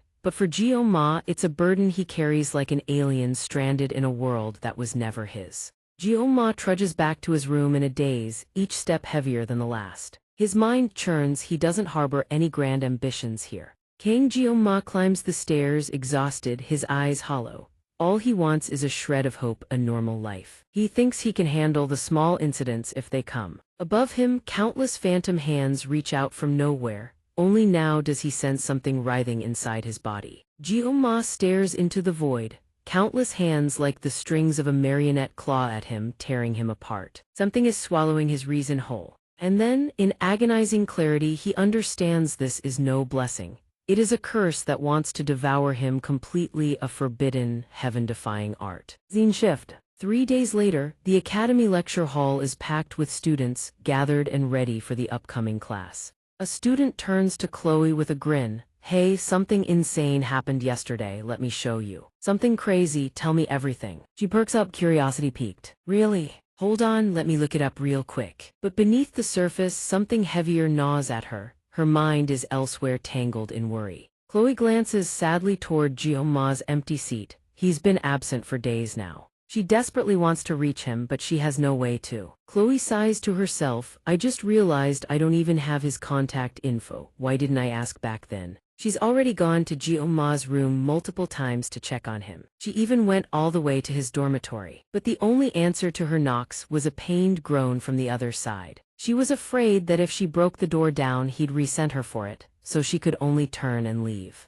With nothing else she can do, Chloe replays the image of Jeong-ma in class the way he used to be. She misses him so much. She loved watching him from a distance, the way he'd rest his chin on his hand, lost in thought. The memory alone makes her blush. She's terrified he'll think she's annoying, so she holds herself back, too careful to even start a conversation. At first, she told herself the reason she was drawn to him was because he'd risked his life to save her. But the image of Jeong-ma shielding her, that's what truly made her heart waver. Maybe that was just an excuse, I miss him. Then under her breath, she starts calculating something. The next day, outside the classroom, the instructor's roar echoes down the hall. Silence. Instructor Lee Gun-bin bellows at the students from the front of the room. Everyone quiet. You've been in the academy long enough to know better. What is this, a marketplace? Then he makes his announcement. Due to today's rain, we'll hold class indoors instead of outdoor training. It seems Kang Jioma isn't attending class today either. The teacher's gaze turns icy. He thinks to himself that there must be a reason and he will wait patiently like a true educator.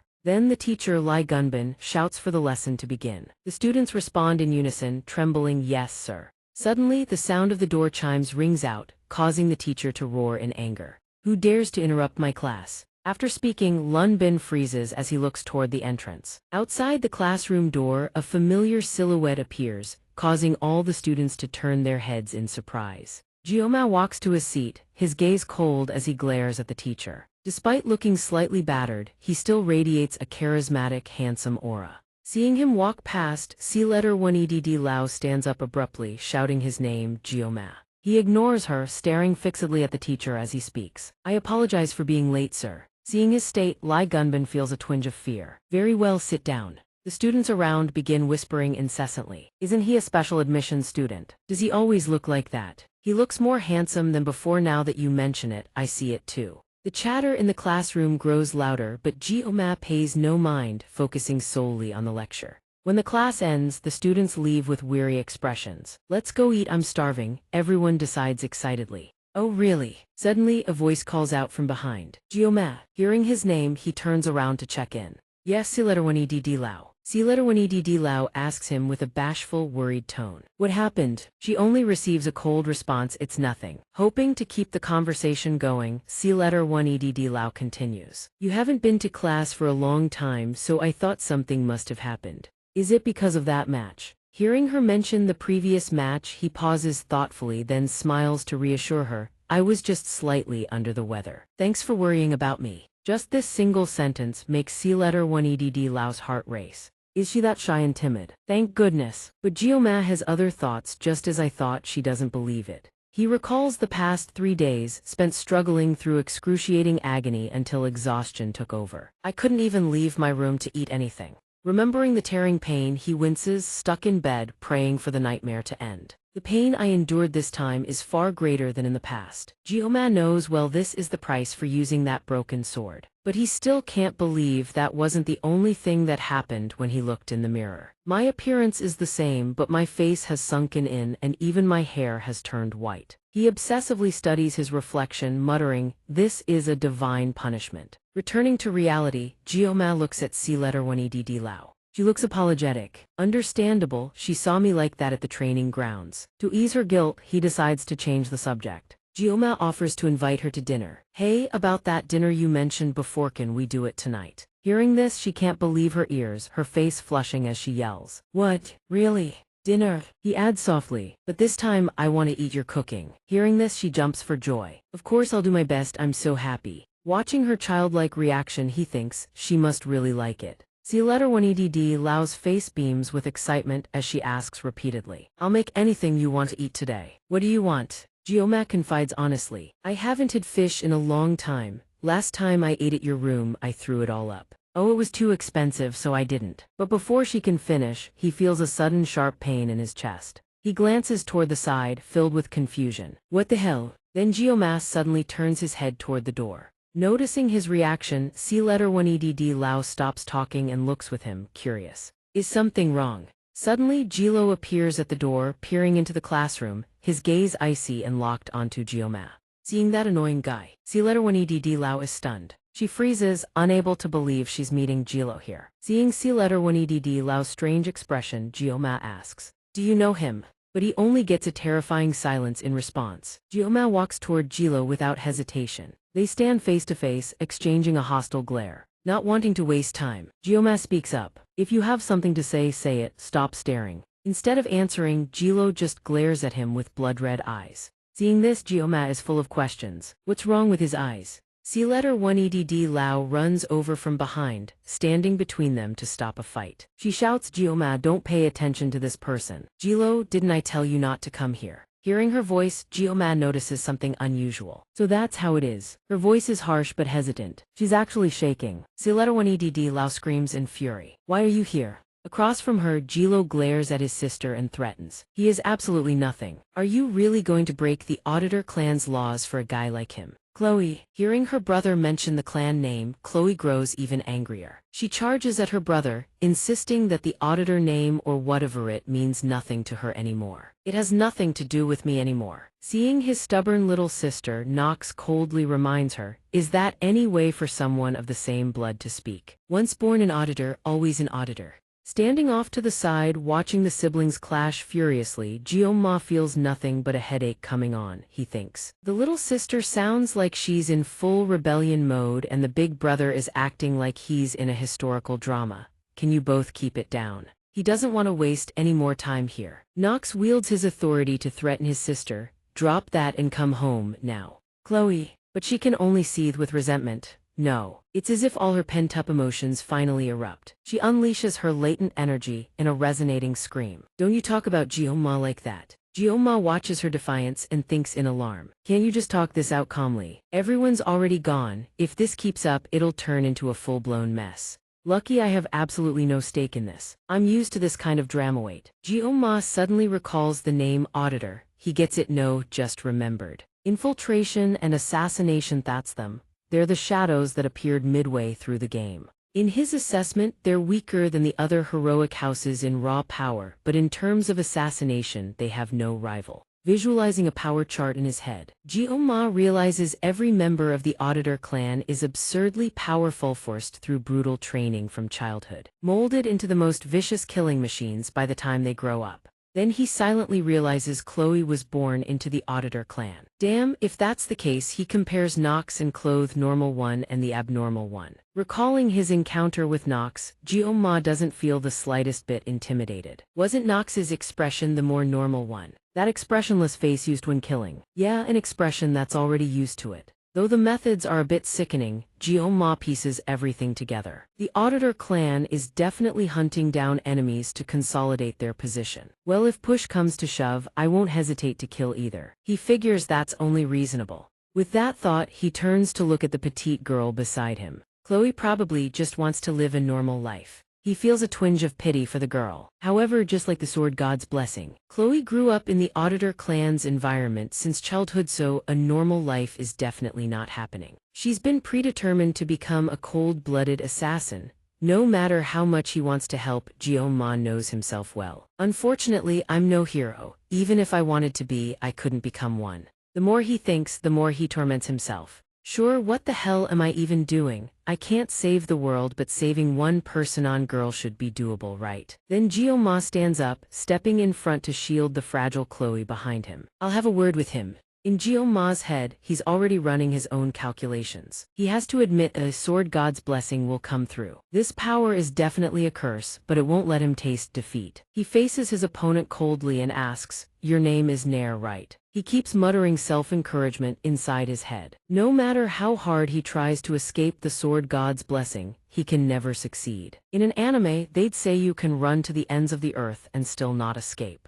Fair enough. Not wanting to waste time, he steps forward. If he can't run away, he'll charge straight ahead. He reaffirms to himself he is Kang Jioma. His name combines Jiom sword and Ma demon, and he's a knife user. Then Jioma strides forward with a taunting remark. Follow me and I'll chop you into pieces. Scene change. Principal's office. Lee Gun-bin sits in deep thought, mulling something over. He recalls Jioma entering the classroom and wonders. Something definitely happened. With Jioma's face had absolutely no expression. Suddenly, teaching assistant Kim walks in from outside, cutting him off. She loudly asks, "Senior, is something wrong? Your head's about to slam into the desk." Hearing this, the teacher angrily warns, "Don't make fun of my bald head." Seeing him tense up, TA Kim lowers her voice, "Sorry." Right after, the teacher picks up the phone and introduces himself. "This is Lee Gun-bin, homeroom instructor for the Tiger class." "What?" TA Kim, meanwhile, doesn't pay any mind and continues scheming to tease him. So he was already poking fun from the start. How cute. Hearing something terrible, the teacher shouts in fury, "The instance zone. Which student requested this? Who's the opponent?" The caller hesitantly reports that Kang Jioma requested the opponent to be Nox Nader. Teacher Gun-bin loses it. What the hell? Inside the dim room, the only light seeps through the main door, along with the glowing digits on the display board. Kang Jioma sits in deep thought, 15 minutes until the instance zone duel. His face is contemplative, eyes staring into nothingness. I figured the procedures would be a pain, but they turned out to be surprisingly simple. Memories from before surface. If he absolutely has to do this back then, media told him be careful, okay? He thinks to himself, either way, this is outside the scope of real-world intervention, so physical injuries probably won't carry over. But mental trauma, hard to avoid. Still, that's not his concern, right? No winning is all that matters. Light and raucous noise from outside seep into the dark room through a small window, the clamor reaching even the waiting room. Jioma sighs. Everyone knows watching fights is entertaining, but he didn't expect the crowd to react this wildly. He leans his back against the wall. Weird, really just a short while ago he was doing everything to avoid attention. Now it's all meaningless. Beside him, another person is trembling violently. She cries out, calling him Sword Demon. Jioma is at a loss for what to do. She seems to think this is all her fault. He awkwardly tries to comfort her. Chloe, it's not your fault, don't worry. He pulls out the sharp blade. Chloe even lent me her weapon, I'll be fine.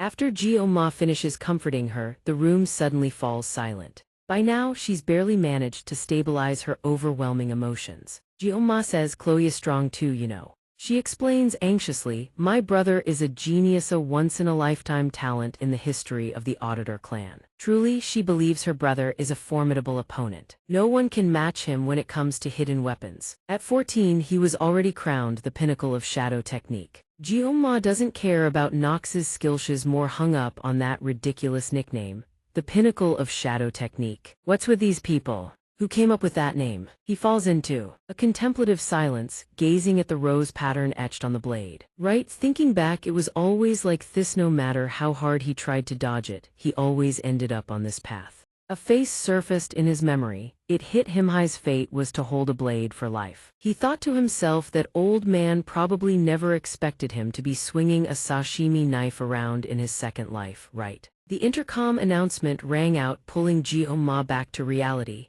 Now proceeding with instance zone pairing, all relevant students, please report to the training ground. He stood up and walked toward the arena. I'm heading out. Chloe stood behind him, seemingly struggling with something she wanted to say. He noticed and turned back to call out to her. She jolted and looked up at him. He placed a hand on her shoulder. There are plenty of geniuses in this world. The blade in his hand glinted, but in the end, his cryptic words left her staring in bewilderment. Jioma strode away confidently with one final declaration, the winner will still be me.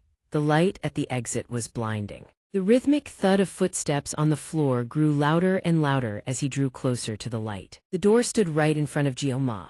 The door loomed closer. The blazing light outside forced him to shield his face. The roar of the spectators outside was electric. Some classmates shouted, I believed in you. Go, special admission student. Damn it, they were cheering even louder now. Truth is, I've been looking forward to this fight for a long time. Jioma swept his gaze across the stands. Like an ancient Roman gladiator, wasn't it? He was slightly surprised by the turnout. He hadn't expected this many people. Then his gaze stopped on a certain group. Wait, even the Saint class was here. The group had 4 people. Don't they have anything better to do? When they saw Jioma step onto the arena floor, they furrowed their brows and watched him with worry. Despite the crowd's excitement, the atmosphere before the match remained unchanged, tense as ever. Right at that moment, Jioma's opponent appeared. Hey, you lowborn trash, are you mocking me? He sneered arrogantly, looking down at the sashimi knife in Jioma's hand. Does this lowborn not know the difference between courage and arrogance? Dare to use such a cheap weapon? His killing intent surged forward. A terrifying killing intent. This guy's insane. Though a chill ran down his spine, Jioma still taunted, a true master never blames their gear. His words sent the opponent into a blind rage. This bastard, the opponent closed his eyes, steadied his breath, then opened them with a threat. That reckless tongue of yours, prepare to lose it. With that, he pulled out his signature weapon. Well, not bad. Jioma recognized it, immediate lithe legendary crimson crescent blade. He silently marveled, not just the weapon, the opponent had come loaded with special gear, and was even wearing one of the highest grade aura-concealing garments from the novel The Crow's Grace. He focused his gaze on the opponent, sensing that the killing intent from before had been suppressed. Jioma gripped his knife tight. An S-rank weapon against a kitchen knife sounded laughable, but he was dead serious. A quick rundown of his arsenal: sashimi knife, fruit pairing blade, gifted by Chloe, name Chloe's pick. The two locked eyes, dust swirled beneath their feet in a hazy mist.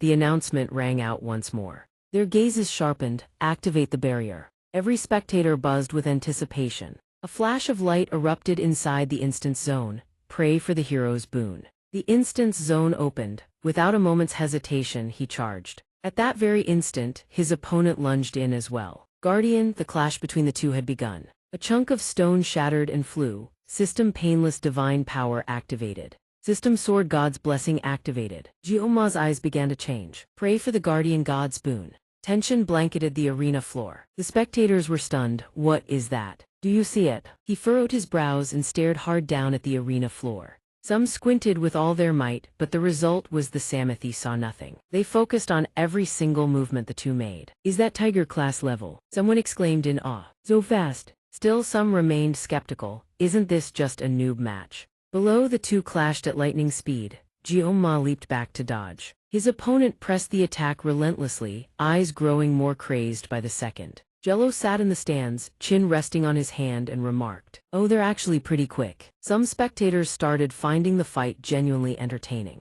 Abel sat in silence, saying little, but inwardly he was puzzled. That scrawny-looking guy could actually fight like this. Jioma's opponent slashed unseen. He instantly countered with a strike of his own. His opponent's blade danced in beautiful arcs of violet light. Several strikes gouged into the ground with brutal force, carving deep slash marks across the arena floor. Seeing that Jioma dodged every single one, his opponent swung even more furiously. X-shaped cuts scarred the ground.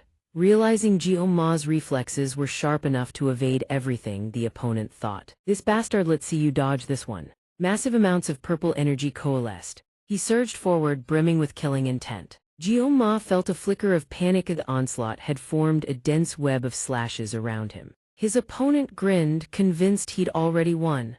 But Jioma emerged unscathed, standing right in the gap between the overlapping slashes. The opponent's eyes went wide. He dodged that too. Stepping aside with casual ease, Jioma said nothing, just met his opponent's shock with a razor-sharp gaze. In the stands, everyone buzzed about what had just happened. "I only caught bits and pieces, but it looks like the second year has the upper hand. The first year's just running and dodging," another chimed in. "As expected from a second year, an extra year of experience is no joke." Contrary to the crowd's chatter, she watched the arena floor with a serious expression. Those who can actually see will understand. She had it right. The second year was attacking relentlessly, but the other one dodged every strike. It looked like he wasn't even trying to fight back. After that last exchange, Jioma finally acknowledged it, just as Chloe had said. His opponent wasn't some scrub, and the guy was seething, humiliated that an underclassman was dodging his attacks so effortlessly. Damn it, he had activated even the crow's grace to guarantee the kill, and yet Jioma dodged everything like it was nothing. Jioma calmly rolled his joints back into place.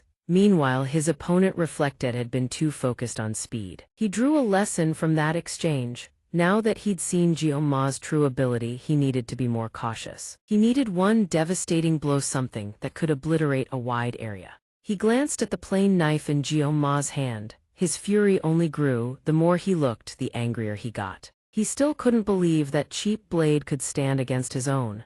Dare to use that bargain bin kitchen knife. Suddenly, Jioma dropped his knife to the ground, leaving his opponent bewildered. Discarding his weapon mid-fight, the opponent frowned. What the hell is this guy planning? Jioma said nothing. He gripped the rose-patterned blade with both hands and aimed it straight at his opponent. The moment he assumed his stance, silence fell between them. His eyes had changed. The usual coldness remained, but killing intent had joined it. Seeing this, the opponent felt insulted and cursed under his breath in a fit of rage. "This bastard dares mock me with that stance." His fury boiled over. A lowborn nobody pulling this kind of stunt. Unable to contain his rage, he bellowed, "I'll kill you in one strike." Then he grips his weapon tight, radiating a killing intent far more terrifying than before. Blood-soaked red crescent blade in hand. The ground beneath his feet begins to crack and shatter. What luck! Then he charges forward, drowning in a surge of rage. But that doesn't faze Jioma one bit. As for me, I just want to live in peace, don't draw any attention. He recalls the storyline he knew from his previous life. Just follow the main plot, that's all he has to do. This is the worst kind of curse. It always chases and tries to seize control of the body, but something inside is trying to swallow him whole. He tells himself, a question that always gnaws at him. What should he do?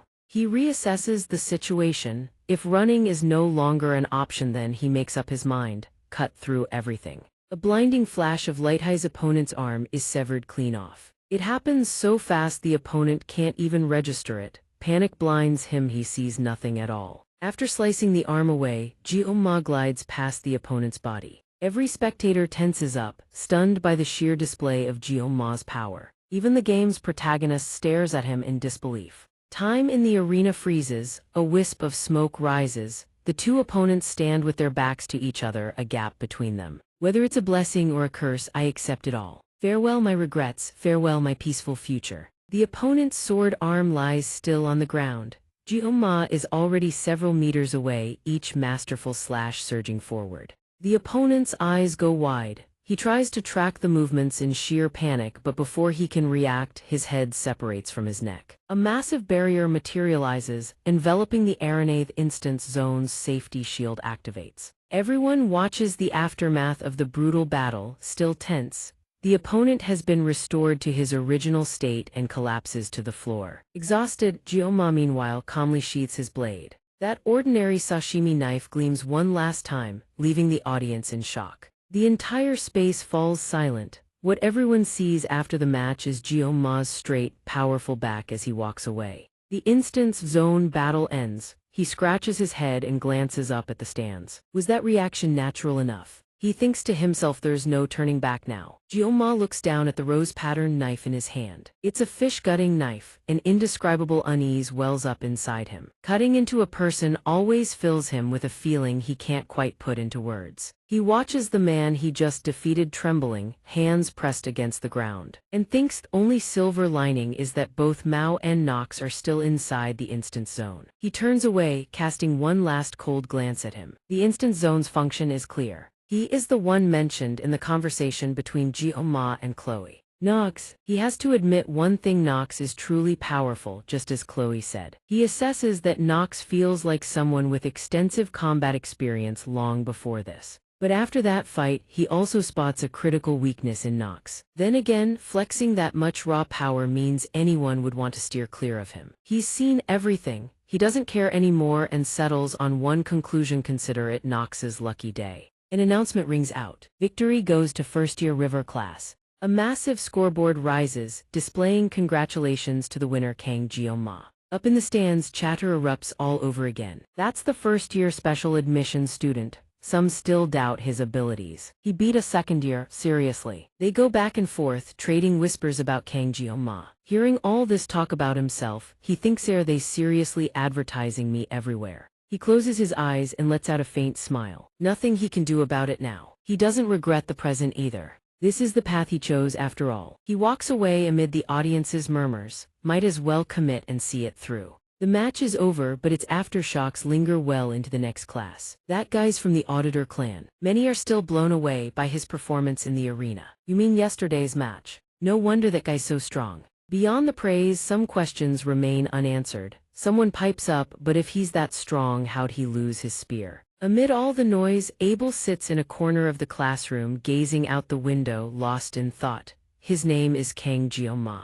Jioma's fame has now spread across the entire academy. His name is everywhere, especially after that spectacular victory over an upperclassman. Hard to believe, but then she recalls that battle. From that moment on, each of his strikes came at the opponent in rapid succession, faster than the eye could follow. She could barely track them herself. To her, it was utterly alien. His swordsmanship was beyond belief. Even more unbelievable is that Kang Jioma's weapon isn't a special armament like Nox's. And on top of that, he fought with 2 kitchen knives. After witnessing that, she's even more astonished. As the Sword Emperor's granddaughter, she has absolute confidence when it comes to blades. She really wasn't thinking clearly. A question has always burned inside Long Abel. How can he possibly be that strong? A sudden thought flashes through her mind. She recalls an old memoir. She's been quite curious. Who was the one who beat her to become the top admit? She sets her goal with confidence. If they meet again, she'll definitely take him down. In the past, she seems to have dismissed Ma as looking rather weak. She even deliberately provoked him back then. Her family's creed: be ruthless toward enemies and merciful to the weak. She had even naively wondered doesn't even know who this year's top admit is. Now she jolts with realization: could he be the top admit? She clenches her fists, grinding her teeth in frustration, clearly suppressing a rage that makes her tremble. Infuriating, but he's way stronger than her. Kang Ma gives him the right to look at her like that. What is he even thinking? She can't hold back anymore. She slams her hand on the desk, leaps to her feet, and shouts, "What the hell is he thinking?" Her friend Seo, dozing off beside her, jolts awake and mumbles, "What's going on? What happened?" Realizing how ridiculous she looks, she hastily forces an awkward laugh. "Ah, sorry Jello, it's nothing big." Jello asks back, unconvinced. "Really?" She scrambles for an excuse. "I haven't been able to exercise these past few days, so I'm a bit lightheaded." Her friend sees right through the lie. Jello presses her once more. "What is it? What is it? You're obviously hiding something." She crosses her arms, sulking. "What about me?" Jello persisted, pestering her with curiosity. "I can already tell you know." She suggested with a bright smile. "You hungry?" Abel asked, still looking the other way. "Not giving up, huh?" Jello propped her chin on her hand and pressed on. "Or did you just misplace your heart somewhere?" Abel's expression didn't budge an inch. Jello tilted her head, visibly annoyed. She furrowed her brow this time. Abel shot back, "I already told you it's not like that. Stop prying so eagerly." "Oh, thinking about a boy, are we?" The remark made Abel's eyes snap wide open in shock. Her face turned as red as a tomato, caught dead to rights. Jello burst out laughing. "No way, seriously. Even our little miss has a maiden's heart. I thought you didn't have a romantic bone in your body." Abel whipped around, denying it furiously. "It's really not like that." Jello stopped laughing. Then why was she resting her chin like that? "So who's the handsome guy?" She dropped hints. Whoever managed to steal Abel's heart certainly wasn't some fool. Jello started rifling through her memory, searching for a suitable candidate. "Let's see now." One strong contender surfaced. "It's Lion, isn't it?" She praised her own guess. "He really is handsome after all." Abel's expression went dark, way beyond a mere cold reception. Jello thought to herself, strange, it doesn't seem like she's into Lion after all. She kept guessing, and then another face surfaced: Kang Ma. That special admissions student from yesterday. Jello described him with a bright grin. Abel stiffened for a split second and Jello caught it instantly. She smiled like she just hit the jackpot. Things just got interesting. She thought to herself, my batting average today is off the charts. Jello shot to her feet, grabbing Abel's wrist and dragging her along. "Come on, young miss, let's go." Abel couldn't react in time, stumbling after her while asking, "Hey there, Tiger class, mind if I borrow your room for a sec?" Every student in the room was stunned. Some who were drinking spat it all out, others froze mid-step. After all, the two chatting together were the second and fourth ranked students. Abel hung back, too embarrassed to enter. "Jello, we're just going in like this." Several Tiger class students stared in confusion. Abel shuffled over to a seat. "This spot works." Jello climbed onto the desk and declared loudly, "I'm looking for the black-haired boy." Her eyes swept across the classroom. "Where are you?" "The black-haired boy." A student walked up and tapped her shoulder. "Hey now, stepping on someone's desk is kind of pushing it, don't you think?" "Jello." She winked at him. "Can't help it, I was born this way." The student's heart was instantly stolen by that dazzling smile. Beautiful, absolutely beautiful. Several other female students were also captivated by the looks of Jello. So cute. Jello had locked onto her target. There he is, the person she was looking for. She spotted Ma fast asleep with a girl beside him trying to chat him up. She wondered his girlfriend. But that didn't bother her one bit. "What's the big deal?" She fixed her hair. "Not bad, that angle works too." Jello strode down the steps confidently, heading straight for the sleeping Ma. "How interesting." Chloe, who had been smiling just moments ago, suddenly had her face darken. Jello approached Ma and blew him a kiss. Chloe froze in place, eyes wide in shock, trying to process what just happened. Then Jello perched on Ma's desk, striking a seductive pose. Anyone. Ma jolted awake, groggily staring at the unfamiliar face hovering over him, beaming with cheerfulness. "Oh my, you're finally up." Ma sat up with an annoyed grunt. "The name's Kang." Jello leaned in closer, recalling yesterday's events. "We met at the training room, remember?" "I didn't realize." But he quickly recognized the person in front of him. "This is Jello. Why is she here?" She gushed. "Up close you're even more handsome." Her fingers slowly drifted toward his face, about to make contact, but something felt off and a wave of unease washed over him. Danger! Every instinct in his body screamed that this was trouble. A voice rang out. Hey there, miss, mind telling me who you are? Chloe seized her wrist in a vice grip. The gentle facade was gone. No, she radiated pure killing intent. You, Chloe's voice dripped with hostility. Who are you? Jello didn't answer, she simply shook Chloe's hand off. Chloe's fury caught Jioma completely off guard. Closo, she's the source of the danger I sensed. Chloe's expression and demeanor shifted entirely. She looked terrifying. That mode again, her personality just switched. A paper cutter was already gripped tight in her hand. A knife. Jioma gritted his teeth. If a stabbing incident breaks out at school, that was absolutely not part of my plan. I didn't think the game would throw something like this at me.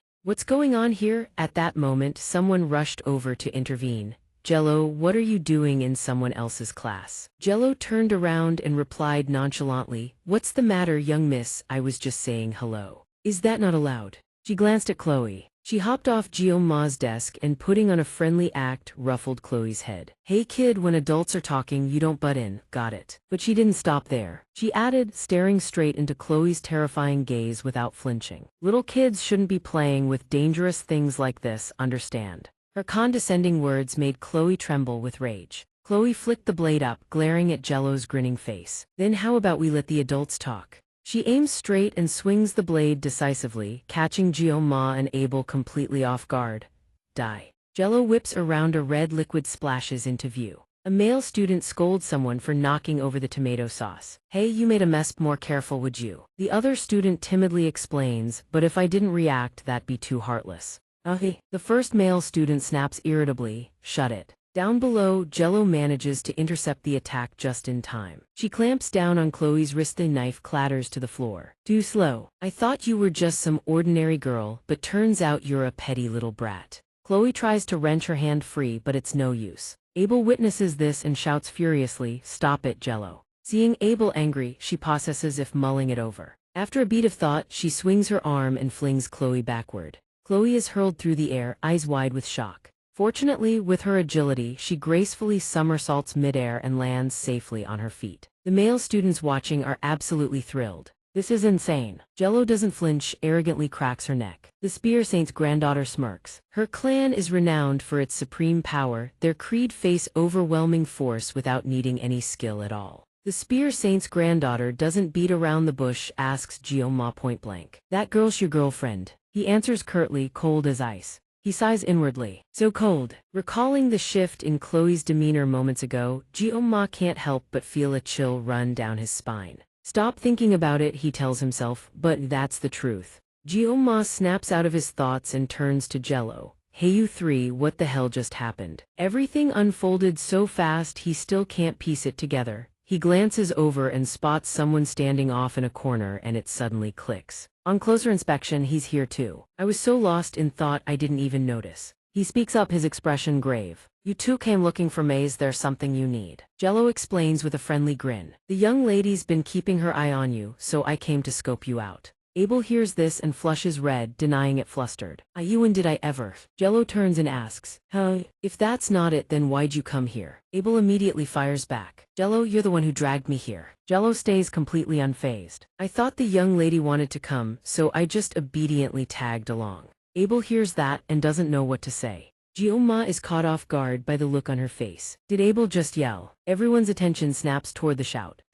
The crowd turns their gazes toward the four of them. What's going on? Murmurs and chatter erupt across the room. Are they fighting over a guy or something? Abel crosses her arms and turns her face away, refusing to look. I think you've misunderstood. I never said I wanted to come here. Jioma thinks to himself. And yet you still followed along. He closes his eyes and rubs his temples. If there's nothing else, you two should leave. The two hear this and their pride stings. Jello sidles up closer, hooking her arm through his. You're pretty interesting, you know that. She deliberately presses herself against him. I like funny guys. Jioma replies deadpan. Good thing I'm not funny at all then. Jello grins slyly. Hey, don't be like that, she teases. How about you come watch a lecture with me after class? Suddenly, Chloe shouts furiously, stay away from Jioma, right now. Her rage hits its boiling point. Jioma bursts out laughing as if watching a circus act. PFFT Jioma seriously. She doesn't take anyone seriously and just teases freely. genuinely hilarious. Jello turns back to Abel with a smirk. Oh, did you hear that? She called him Jioma.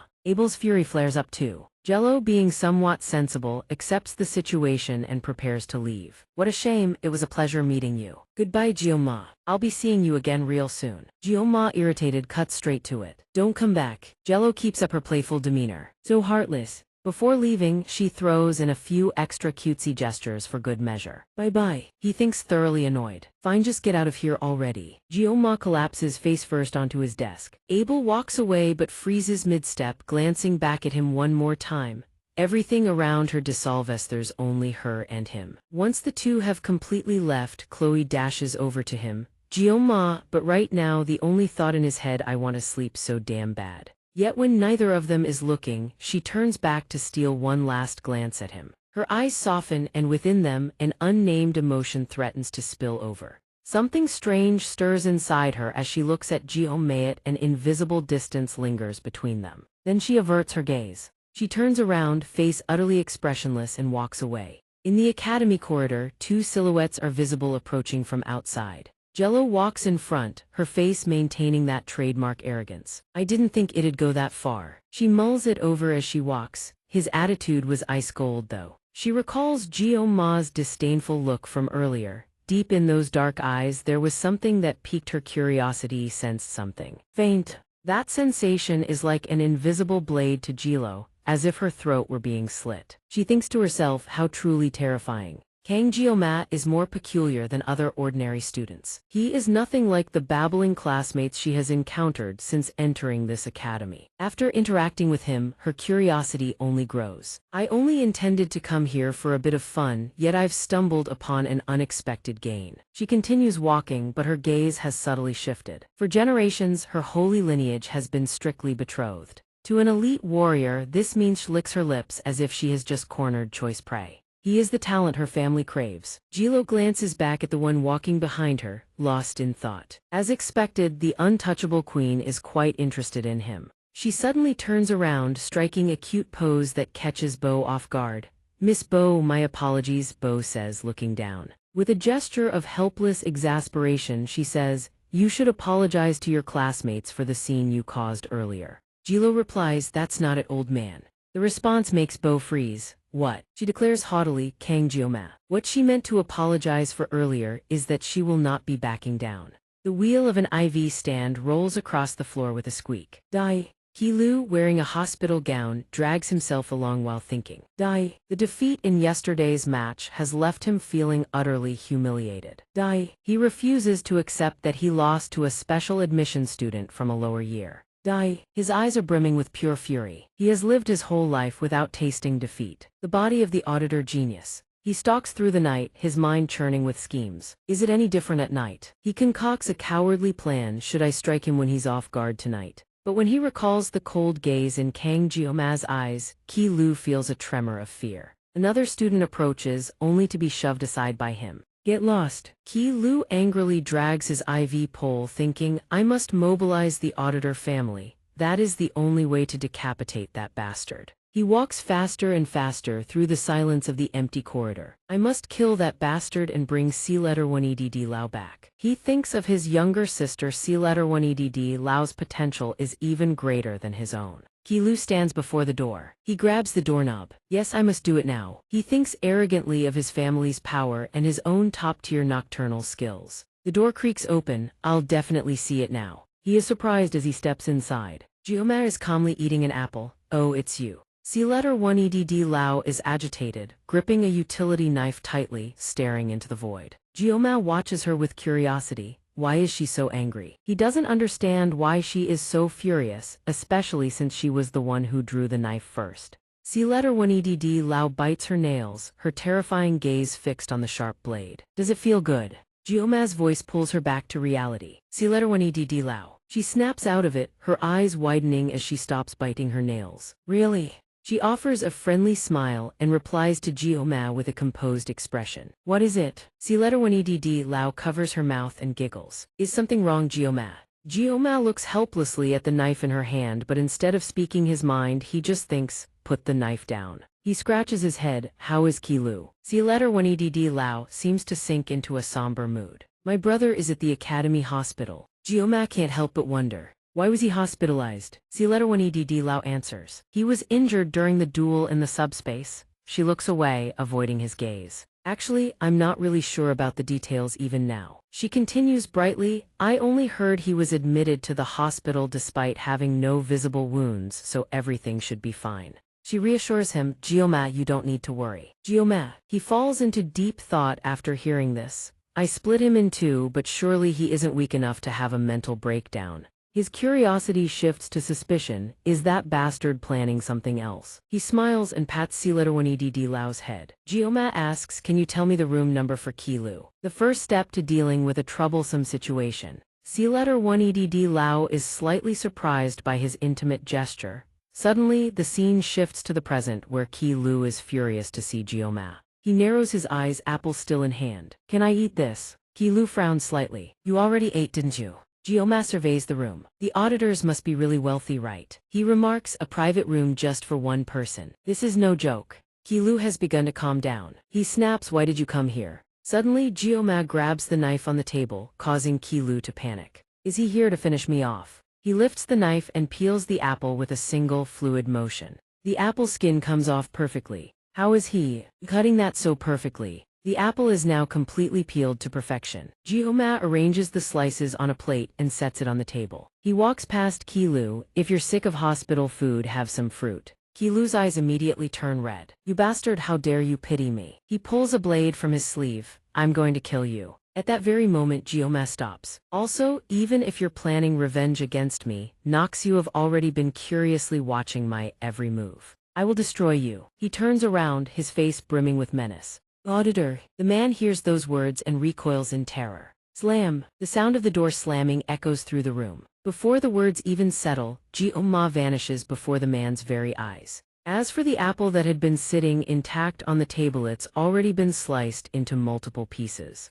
He walks away in silence. An enemy's presence is like a matchstone spark and everything goes up. He figures the man's heart has probably shattered completely by now. Jioma smirks darkly. Goodhi's intimidation worked. He's also gotten a rough read on Nox's clan. The Auditor Clan, the most unique assassination organization in this world. His words to Nox earlier should have had at least some effect. You want to die? Jioma starts calculating his odds against the Auditor Clan. There's no way he can take on every member in just 30 seconds. Right now, what he needs is a solid counter strategy. He could hold out for 30 seconds against all of them, sure, but his goal isn't mindless slaughter. Either way, that's the worst-case scenario. He needs to minimize casualties as much as possible. He gazes silently at the moon ahead. It feels like standing on the edge of a terrible storm. Recalling everything that's happened, he wonders if he's truly gotten the hang of this world. Jioma tilts his head back and stares at the sky.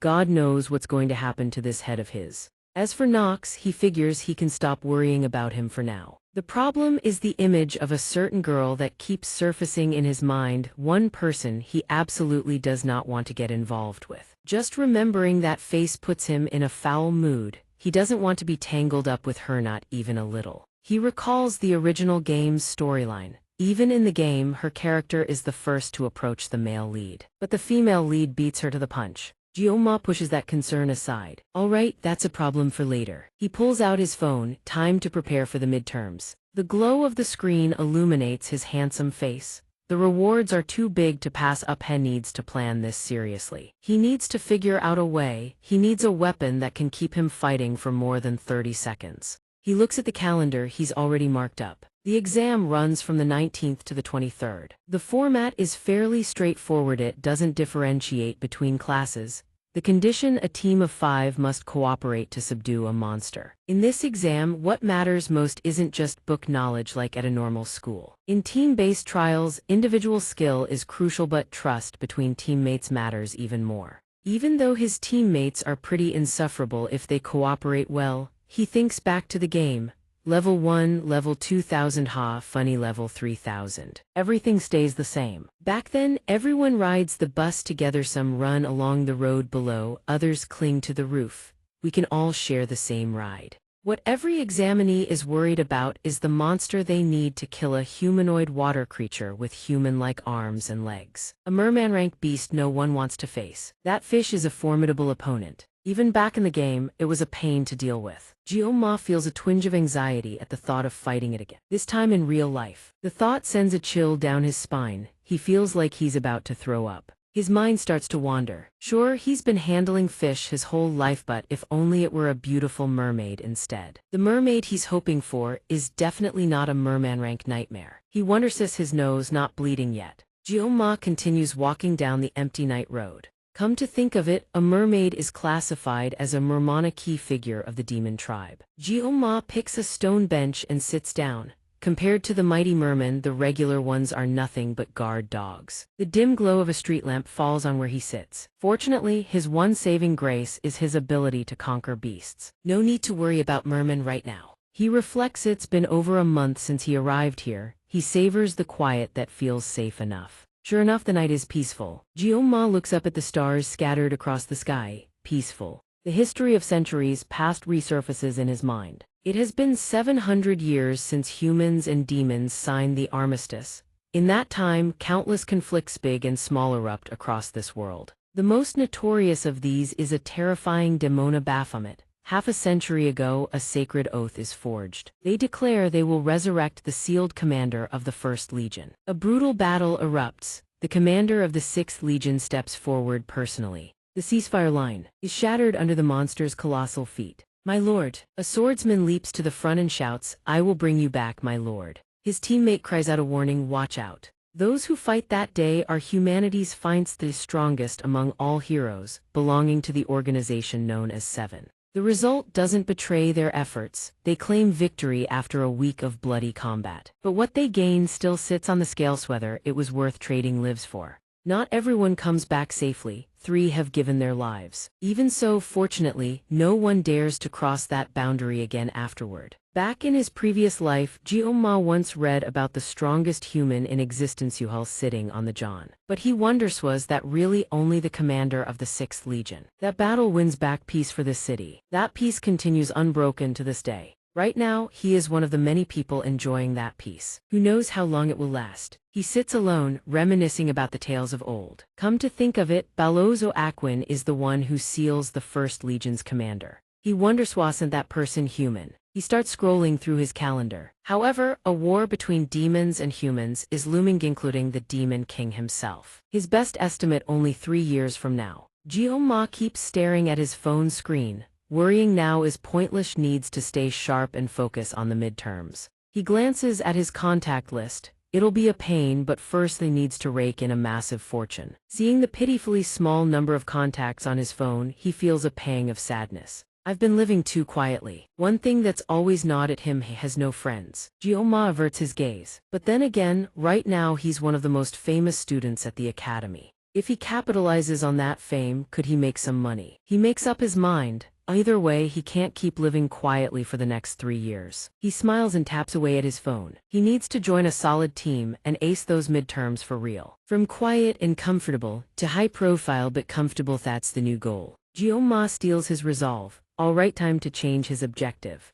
Time flies. A week later, Jioma sits stiffly in class, genuinely bored. Disappointed nobody has invited him to join a team. The memory of that fight with Nox had left a serious mark. He rests his hand on his forehead. I really don't know my own strength sometimes. Jioma wonders, is everyone scared of me? Then he notices something, is she the same way? Chloe is also sitting alone in a corner just like him. Ever since that day, Chloe has been shunned too. He walks over to talk to her. Chloe responds cheerfully. Friend Jioma. He gets straight to the point. Nobody's invited you to join their team yet. She tries to act like everything's fine. That's right, no one yet. Even so, Jioma asks with concern, you okay? I didn't have any friends to begin with anyway. Chloe smiles brightly. Oh, I'm fine. If you're okay with it, how about we form a team together? We still need 3 more people. She agrees immediately. Sounds good. He feels a bit more at ease now that he has a teammate. Chloe is definitely someone he needs on the team. The goal: catch as many D-rank mobs as possible. In a single hour, Jioma starts running the numbers again. If we catch one every 30 seconds, that's roughly 1,000. Chloe beams with a radiant smile. That's awesome. Seeing her enthusiasm, he can't help but feel happy too.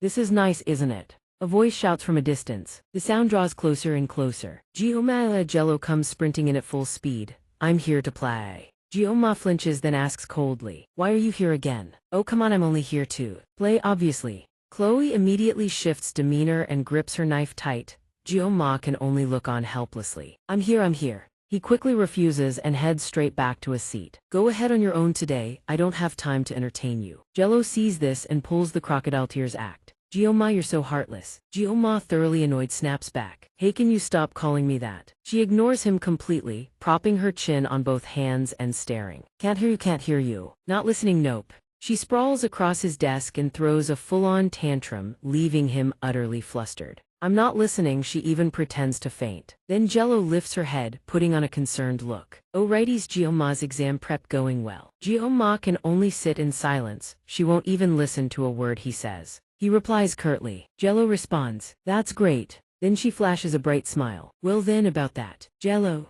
join my team. Jello, acting as if she can't see his expression sinking, says excitedly. That's perfect. Her eyes glint with cunning as she looks at him. Well then about that. She tilts his chin up and says, join my team. Gioma, irritated, swats her hand away and demands, why me? Even without me, there's no shortage of people lining up to join your team. She puts on a picky expression. They're boring. For some reason, I feel like having you on the team would make things interesting. He replies coldly, I've already decided to team up with Chloe. She doesn't seem ready to give up. That's fine, my team still has 2 empty seats. He's at a loss for words, thinking to himself at this rate, forget about the prize, high's own score might be at risk. They say hate the sin, not the sinner. Gioma turns to look at Chloe. Getting a nod from her, he tells Jello, then I'll leave it to you. She excitedly pulls out her phone.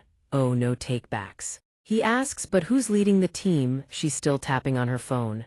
Oh, you know who it is, right? She adds, he's pretty famous after all. Gioma freezes the moment he hears the leader's name. Hearing that name, Gioma's expression darkens. Damn it, he trembles with frustration. Did I commit some unforgivable sin in my past life or what? But then he thinks for the past 30 years, all he ever did was cut and slice ingredients. Gioma, vexed, recalls the faces of the 2 girls who have been pestering him. He left early, yet somehow he keeps getting tangled up with the heroines. He swallows his frustration. He can only blame himself for standing out-tanned for catching their eye. The truth is, there's nothing he can do about it now, but in the end, it happened anyway. He and the person just mentioned seem to share some kind of connection. Lion Van Jaer is a whole different matter. Lion's radiance alone is enough to make him dizzy. After all, that's the protagonist of this game. Gioma worries not knowing which direction the future will take. He asks himself, will the burden fall on his shoulders? And what's worse, already agreed to join the team. He can't even switch teams now. That witch already registered his name. Jello went ahead and filed the application without even asking for his consent. He curses under his breath. Damn, Itcha's the only woman who can make him lose it like this. Never in his life has he wanted to cut someone down this badly, and a woman no less. Just as his fury hits its peak, Chloe sidles up and tilts her head with a sweetly unsettling smile. Gioma, did something bad happen? Gioma snaps out of his rage, had been stewing over that mess from earlier. Chloe beams, ever since that blonde left, your face has been a total storm cloud. He lowers his head and replies, I just feel the pressure of being on a team with them. She reads his mood instantly and cheers him on. I bet nobody in that class is stronger than you, Gioma, so chin up. He turns back to face her. Thanks. His mind starts running through the calculations. Alright, Chloe's in this with me. Leaving her behind would be irresponsible. Actually, being on that team isn't as bad as he thought. Wait, aren't they all top-tier players from the upper echelons? Gioma talks himself down. This is fine, gotta think positive. He turns to Chloe and seriously asks about the team's schedule. What time does our group session start? Chloe cheerfully replies, that blonde said we'd meet at the cafe at 600 a.m. Gioma catches the nickname she's given Lion's just decided to call him the blonde. He suggests, then let's take our time heading over. Let's head out now. She agrees immediately. They arrive at the cafe and Chloe orders a drink. This is amazing. Gioma orders something for himself too. Looking at her cup, he can't help but feel it's a bit extravagant. That green thing costs 5,000 G highway robbery. He takes a sip of his own drink grimace and spits it all out. It's just a basic brew, no big deal. He tells himself preserve adult dignity at all costs. The only reason he ordered this god-awful drink was because it was cheap. The only option at 1000 G was SBZO, so that's what he got. But dear God, it's absolutely vile. He figures since it's a cafe off campus, he can't use his student card for a discount. A message suddenly comes in. Jioma picks up his phone and checks the chat between him and Jello. I can't find you anywhere, Jioma. Jioma grabs his phone and types out a reply. It's been 5 minutes, can't you hurry up? Geez, take it easy. Sorry. Oh, Opa, I'm still waiting for the others. He reminds her of the address. Starbucks Study Lounge. She replies instantly. Oh, found it. Okay. Just as the texts come through, Jello strolls over carrying her overpriced drink. Oh, Jioma and young lady, sorry I'm late. She asks warmly, have you two been waiting long? Behind her, Lion and one other person walk up. The moment of truth, duo main characters face to face. Lion regards Jioma with a calm expression. Jioma stares back with a cocktail of anxiety and irritation. Then his gaze drifts to the person standing behind Lion. Seeing the guy's playboy aura, Jioma mentally labels him rich slacker. Abel extends his hand with a friendly smile. Jioma reaches out and shakes it. The two exchange a firm handshake and introduce themselves. Abel praises him warmly. Your performance in the instance zone was truly impressive. He adds, it's great to have you on the team, Jioma. Jioma feels slightly outclassed by this guy. His class practically drips from every word. After all, the person standing before him right now is none other than the protagonist from the original story. All 5 of them settle around a single table. Lion speaks up. Shall we introduce ourselves first? Jello eagerly raises her hand in agreement. Lion begins calmly. Allow me to start. I'm Lion Van Jayer. I'll be serving as team leader, Dragon class. I may be the leader, but I still have plenty of shortcomings. I look forward to your guidance. His perfect features make it impossible for Jioma to look away and impossible not to feel a twinge of jealousy. Look at that face, life is seriously unfair.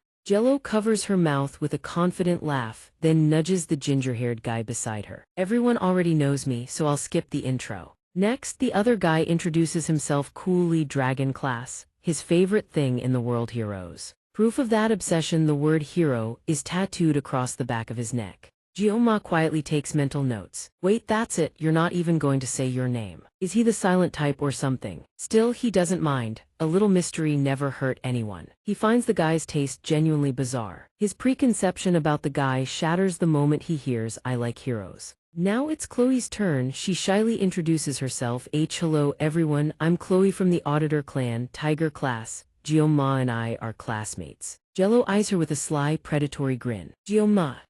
Chloe bristles but quickly reins herself in. She forces herself to finish. I was assigned to this team, so please take care of me. The other 3 regard her with satisfied nods. Oh, not bad. Standard intro. Jioma quickly follows up with his own introduction. Same class as Chloe, name's Kang Jioma. After the introductions, Lion rummages through his bag. Well then, it's time to get to work. Jioma is completely at a loss for words. This is awkward. Lion quickly taps out a few commands on his laptop. Let's get started. A beam of light shoots out from the laptop and everyone looks up. The explanation follows. The briefing materials the instructor distributed to team leaders this morning, a 3D map materializes. This is the map of Sky Island. That's where our exam takes place. Lion lays out the plan for each team member. First, on exam day, we'll be transported to this island via subspace. However, only the gateway is subspace. The island itself exists in real space. He makes the dangers crystal clear. You can get injured by the beasts out there. Lion warns. So remember that well. A specific location pops up on the map, tagged with multiple warning markers. Our team will be tested at the eastern beach. He continues, our team included. There will be 3 teams total. 3 teams will hunt mangma in this zone. The core rule of the exam leans in. The team that kills the most mangma wins. Kang Jioma and Julo stare silently at the map. The plan and exam rules have been fully briefed. Well, that about covers it. Lion politely asks if anyone has questions. Siopai raises a hand. This Skobuli Island doesn't have many mangmahat if something goes wrong. Rest assured, the instructors have already completed a preliminary survey, he answers gently. Siopai nods. Understood, Julo innocently asks. What if there's a surprise attack in the morning? Lion explains the purpose of this exam is to conquer the beasts. Any student who engages in abnormal behavior will be immediately disqualified. Does that answer your question? Kang Jioma stares at Julo in bewilderment. Is her family full of assassins or something? The meeting wraps up after that. Alright then, that concludes today's meeting. Let's all prepare well for the exam. Tomorrow we'll go over each person's positioning. Del still keeps his usual playful smirk. Oh, it's over already, let's go eat. Ziotik snaps irritably. Stop pulling my pants, you're stretched out already. Lion slowly packs his laptop back into his bag. Since the two of us were sitting in the corner, only Kang Jio-ma and Lion remain. Jio-ma studies him carefully. I need to get out of here fast, this is way too awkward. Just as he's about to leave, Lion calls out. Hey, hold on, Kang Jio-ma. Lion asks just one question. Where are you from? Lion's gaze lingers, waiting for Jio-ma's answer. Kang Jio-ma silently tries to decipher the loaded question. Kang Jio-ma furrows his brow, mulling it over. He can't decipher the meaning behind that look. Was it really just a question about geography? He silently speculates. If that were the case, it's a question that could have been asked during the earlier self-introductions. There's no good reason for all the members to ask it only after stepping outside. He broods inwardly until Lion abruptly cuts through his thoughts, apologizing for suddenly spouting nonsense. Kang Jio-ma, you're probably just like me. Kang Jio-ma shoots Lion a surprised glance, silently turning the words over in his mind. Just like me. Even though the universal language in this game world is Korean, with no distinctions between nations, anyone could pass as Korean. Lion brushes off Kang Jio-ma's emotions without a second thought. You can keep pretending you didn't hear what I just said. He turns to leave. I'll be going ahead. Kang Jio-ma clamps a hand down on his shoulder. Lion halts at the sudden gesture, glancing back at Kang Jio-ma. Kang Jio-ma asks in a serious tone, where are you from? Kang Jio-ma's mind races, a storm of thoughts crashing through his head. Damn it, I grabbed him without thinking. If I leave it like this, I won't be able to sleep tonight out of sheer annoyance. Lion pries Kang Jio-ma's hand off his shoulder and replies, I'm German. With that, he turns and walks away. Kang Jio-ma stands frozen, muttering under his breath, what? That guy, in the cafeteria, he sits in a daze, tapping the table. His mind churns with speculation about Lion. A coincidence. In that moment, could that guy also be someone from another world? That's the only explanation I can think of. He crosses his arms and thinks hard. There's no rule saying only one person can be isekai'd into a game. Besides, if Lion is the protagonist, then the odds of that are way higher than for a side character like himself. Kang Jio-ma stares at his blade with a contemplative expression. Ever since receiving the Sword Saint's protection, his senses seem to have sharpened in strange, inexplicable ways. He closes his eyes, concentrates, and draws the knife from its sheath. The blessing of the Sword Saint. Kang Jio-ma's eyes snap shut. Suddenly the blade begins to glow. Lion hides existence in this place. Kang Jio-ma's eyes fly wide open in shock. Lion is an existence native to this world. Just as I suspected, I can see it again. Just like that time. If he focuses and channels the Sword Saint's resonance, the vision materializes faint, hazy, like a voice half heard. Kang Jio-ma clutches his head, drenched in cold sweat. He grinds his teeth internally. Whenever I try to dig deeper, the headache kicks in. It breaks through even the blessing's pain resistance. He tells himself, either way, the Lion I saw today is the same Lion from the game. No amount of hired actors could replicate that. Kang Jio-ma ponders, was he really just asking about my nationality? He replays Lion's words in his head, but maybe you're just like me. That line. Kang Jio-ma picks up his phone and starts searching. At the very least, I should check the wiki. I wasn't that interested in the male characters. But the phone returns, Lion Van Jayer, no matching records found. Kang Jio-ma murmurs to himself, no records about Lion exist in this world. He slumps back in his chair, staring blankly. Fine, this will be the last time I ever get involved with Lion. If something like this happens again, I'll at least have to rely on media. Kang Jio-ma recalls what media once told him. Haven't you stopped coming to me lately? Just the other day we were planning to escape together, and now look at us. He rests his chin on his hand, lost in thought. Stop overcomplicating things. Strange, even though he didn't want things to turn out this way, he still manages to stay calm. Is this the blessing's influence? Xianxia speaks up. The blessing is still developing smoothly. System displaying physical level. 57. System sword mastery developing spirit. System 3, weapon level oppressive. System 1, requirement condition not met. System assimilation rate 25-68%.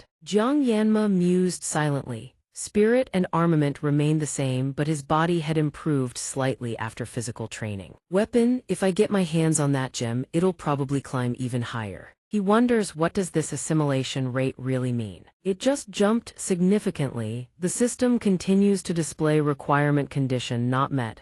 Assimilation rate 25.68%. System: when assimilation rate reaches 70%, the requirement condition will be satisfied. Seeing this, he thinks, maybe the conditions for the restriction are almost met. He speculates quietly, does sparring with the guys have anything to do with it? Jiang Yanma scrolls through the system interface with irritation. Damn frustrating, he thinks, I don't even understand myself. And I can't ask anyone. System: new display sustained. Activation time adjusted to meet minimum manifestation threshold of the blessing. Jiang Yanma's eyes go wide.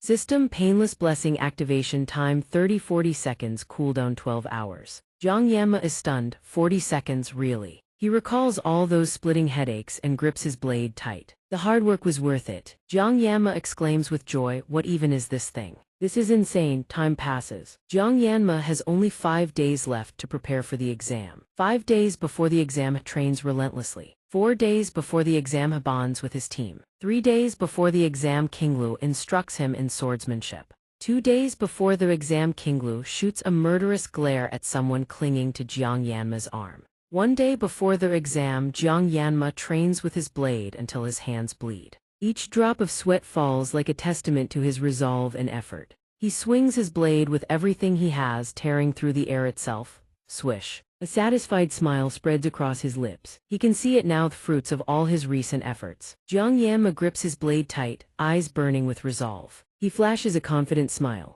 On the day of the midterm exam, Jiang Yanma stands on the arena grounds, muttering to himself, so this is a spatial gate. Just one of these changes the whole atmosphere of the arena.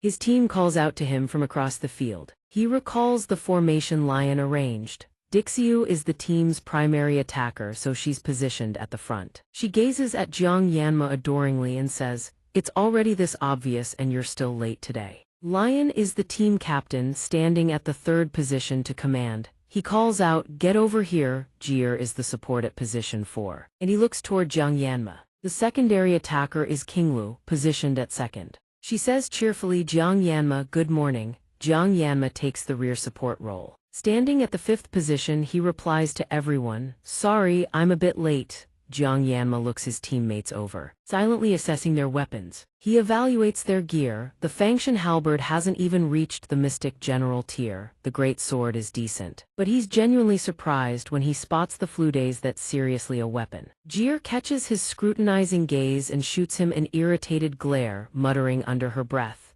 Among all healing-type weapons, that one alone is S-rank. Jiang Yanma responds in surprise. That thing, Jir confirms. That's right. Jiang Yanma thinks to himself, an S-rank healing-type weapon is nearly impossible to find even if you burn through tens of millions of gold in a full dive game. Still, function aside, he stares at Jir's flute and mutters, that's incredible. Jir, noticing his stare, speaks up irritably. Oh, just stop it already. Yunan announces to the contestants. Attention, the first semester midterm exam of the 2034 academic year will now commence. Judging by your expressions, you all seem well prepared. I'm sure you're familiar with the rules, so I'll keep this brief. He reminds the examinees. If you sense danger, don't hesitate to run. Don't forget, you are still students, not heroes. Gunbin continues, that means don't throw your lives away chasing scores. And if you're injured or wish to withdraw, please contact your supervising instructor at any time. Lion smiles confidently. It's time, let's get ready. He thinks to himself, the longer this speech drags on, the worse it gets. He rallies the team. We're all nervous, but let's give it everything we've got. Everyone brims with determination, ready for the exam. Jiang Yanma thinks now it begins. He notices Qinglu standing in front of him and turns to ask, Qinglu, are you all right? Qinglu speaks up hesitantly. It's strange to only feel nervous now, but I remember hearing that Skobuli Island is where siren demons appear. Jiang Yanma replies, the instructor said they checked for that during the preliminary field survey. Don't worry. Don't worry. Qinglu lowers her head shyly in response. Meh. But the thoughts keep racing through her mind. In her homeland of Cilia, there were always stories about sightings of and attacks by merfolk. They're currently in a ceasefire with the demonic humans. In reality, demonic humans are rarely seen outside of dungeons. But the fact that such rumors persist means the conditions for a siren demon to appear remain unclear. Gunbin announces clearly, then proceed through the gate on schedule. the spatial gate activates. Jiang Yanma gently pats Qinglu's head to reassure her. Let's go, Qinglu. A hint of surprise crosses her face. Qinglu nods slightly, and she blushes shyly. She thinks to herself, right, I shouldn't worry, Jiang Yanma is here. I trust him. Everyone grips their weapons, faces set with determination to win. They step into the spatial gate. Everything around her plunges into darkness. Jiang Yanma's voice calling out to her repeatedly. Jiang Yanma shouts sharply, Qinglu, snap out of it. Qinglu startles. Did she just lose consciousness for a moment? A teammate shouts, you can't reach the instructor. We're in a cave, phones are out of range. Another teammate cries out in panic, what the hell just happened? Above them, a siren demon suddenly appears. Siren demon, the instant the siren demon appears, every member of the squad snaps to high alert. The moment the siren demon manifests on Scobuli Island, sounds of retching and gasping erupt, ripping the eerie silence to shreds. Nobody looks comfortable. Lion speaks up, exhaustion weighing on his voice. Jiang Yanma, you okay? I'm not seasick, Jiang Yanma replies flatly. Lion cuts in, I don't think seasickness is the issue here. A bizarre creature materializes before them. He eyes the creature and thinks, that's a siren demon. Contempt flickers across his face. Smaller than I expected. He glances at his blade and deflates. All that build-up for nothing. What a waste of emotions. Whatever, I'm stationed in the back line anyway. Just let the team carry. Lion glances toward Jiang Yanma. The assigned positions should have mature siren demons, ones that actually count for points. Not tiny fry like this. He points toward the forest. Let's check the spot. Qinglu scouted first. The group gradually advances into the woods. Stay sharp, Lion warns everyone. Jiang Yanma suddenly freezes. Lion's voice cuts through the tense silence. That's when it happens from above. Qinglu leaps from tree to tree at blinding speed and lands before them. You tree hopped all the way here? Jiang Yanma asks, surprised. Qinglu faces him and replies, harder to be spotted that way. How's it looking? Lion asks calmly. Qinglu, what's the situation? Qinglu hesitates. Well, there's a cave about 500 meters ahead. Everyone moves toward the cave Qinglu discovered. Someone spots it and speaks up. This is it.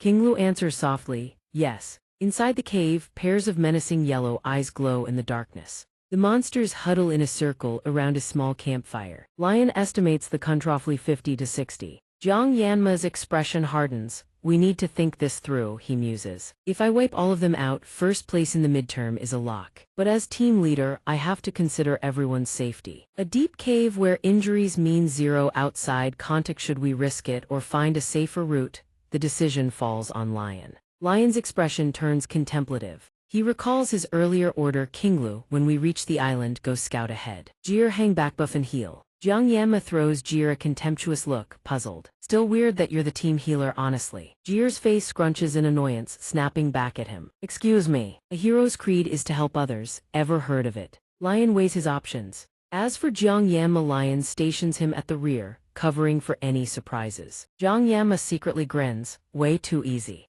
Lion's expression is ice cold. He grips the command flag. I'll hold the center and direct everyone, no reckless charges. If the situation calls for it, I'll join the attack myself. Jir looks at Lion and asks, and what about me? Lion smirks in response. You, his eyes are resolute. It's decided, Jiang Yanma thinks to himself. She leaps into action the instant she hears Lion's command, swinging her weapon. Lion stands with commanding authority. Go. Back to the present, Lion's eyes are razor sharp, like blades that could pierce through anything. Dixiu, ready up. She drops into her stance, crimson eyes blazing as she locks onto her prey. Her knuckles whiten around her weapon. Dixiu winds up and hurls her weapon. It rockets forward at blistering speed, leaving only a faint golden afterimage. Her spear hurtles straight into the monster's campfire. The monsters freeze, bewildered. They snarl, enraged by the sudden assault. They jolt in shock as she launches herself forward, fist cocked. Now, excitement blazing across her face, Dixiu snatches her spear back and swings it in a devastating arc at the monsters.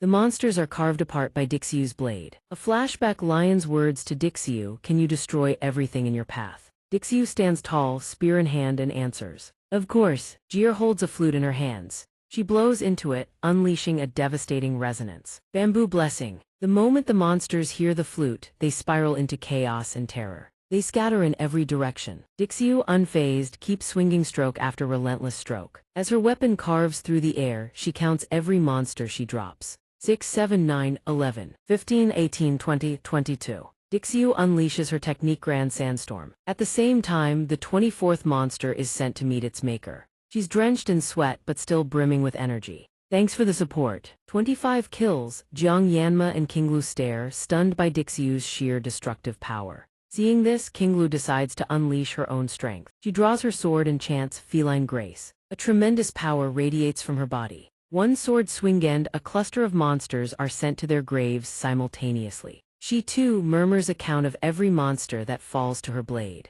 Whoosh! Out of nowhere, 2 monsters charge straight at her, courting death. Before they even close the gap, she springs up and hacks them into pieces. 10 on my end, that makes 45 total. Jiang Yanma and Lion exchange baffled looks. Why aren't they stopping? At this rate, Jiang Yanma figures, these two are going to settle their rivalry right here. Sure enough, the two sprint toward each other, eyes cold as steel. Suddenly, a massive creature appears out of nowhere. The monster opens its gaping maw to devour them both, but Qinglu and Dixiu are faster. They strike in unison, severing the creature's head clean off. The monster is slashed into countless pieces. Severed parts rain through the air. Getting quicker, kid, Dixiu says with a smirk. Qinglu's expression is ice cold. That one was mine, she fires back without hesitation. They glide past each other, voices dripping with contempt. Too funny, Qinglu teases, Blondie. Jiang Yanma stands there, stunned. He lets out a sigh of relief just as Lion swings his sword into the monster right in front of him. He speaks up. Were you really that worried? Jiang Yanma replies flatly, not really. A teammate speaks up, all 60 eliminated. Lion turns toward Jiang Yanma.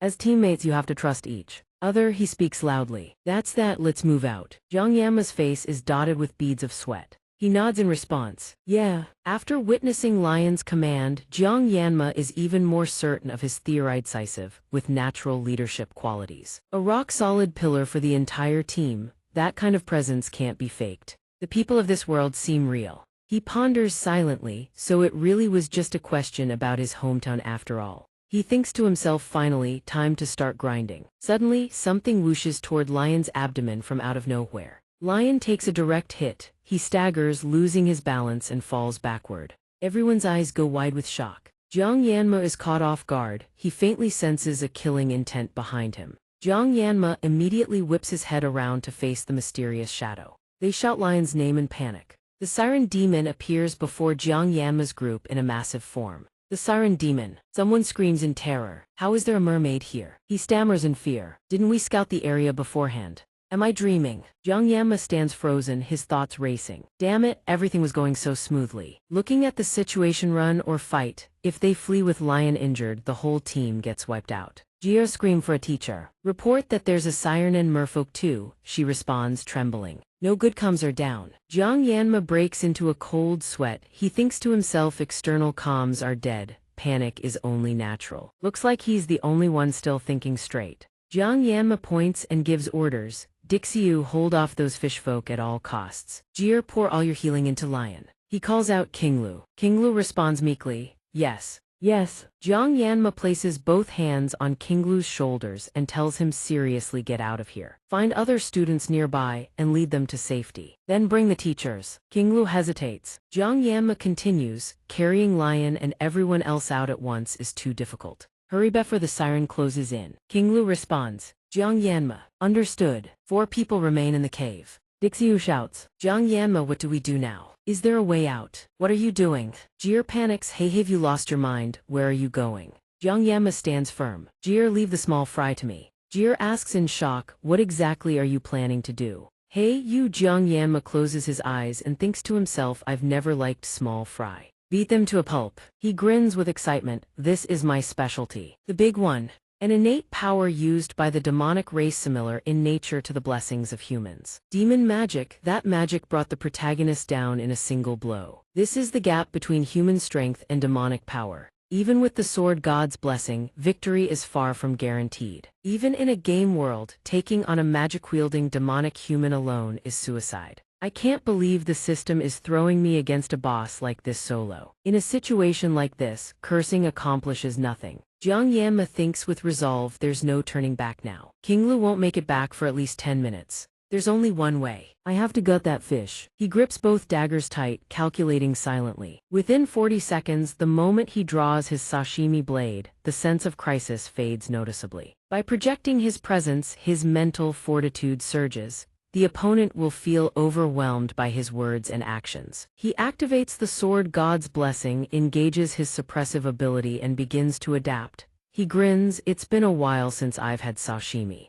Sword god's blessing come. The battle continues. Jir wields her spear, cutting down the small monsters. Suddenly, a monster lunges forward. She blocks its gaping jaws with her spear. She pushes with all her might, forcing 3 monsters to stagger backward. Energy radiates from her hands. Her eyes sharp as blades, she screams, "Over there, get lost." In one fluid thrust, she drives her spear clean through all 3 monsters. After the strike, she gasps for breath, utterly exhausted. Jir stands watching, thinking to herself she wanted to activate her blessing, but Healing Lion has left her completely drained. His wounds are deep, but thankfully they're healing well. She turns her head to observe, the thoughts still flowing through her mind. She already knew that this kid Jiang Yanma was absurdly lucky in this space, but seeing him standing before the giant mermaid.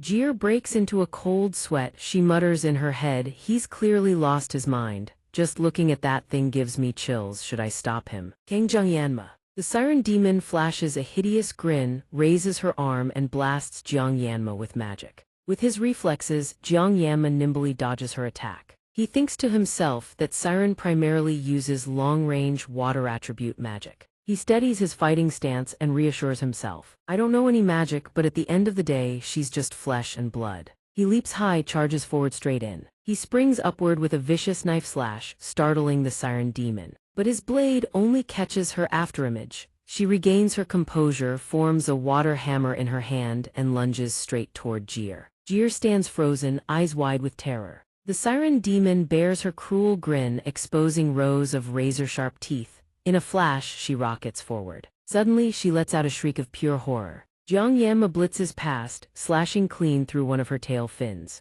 He lands safely, but inertia still sends him skidding across the ground. Jiang Yanma furrows his brow. "Damn, I'd overshot." He charges forward again, locking onto her. She senses the danger and vanishes into the water. He grits his teeth in frustration.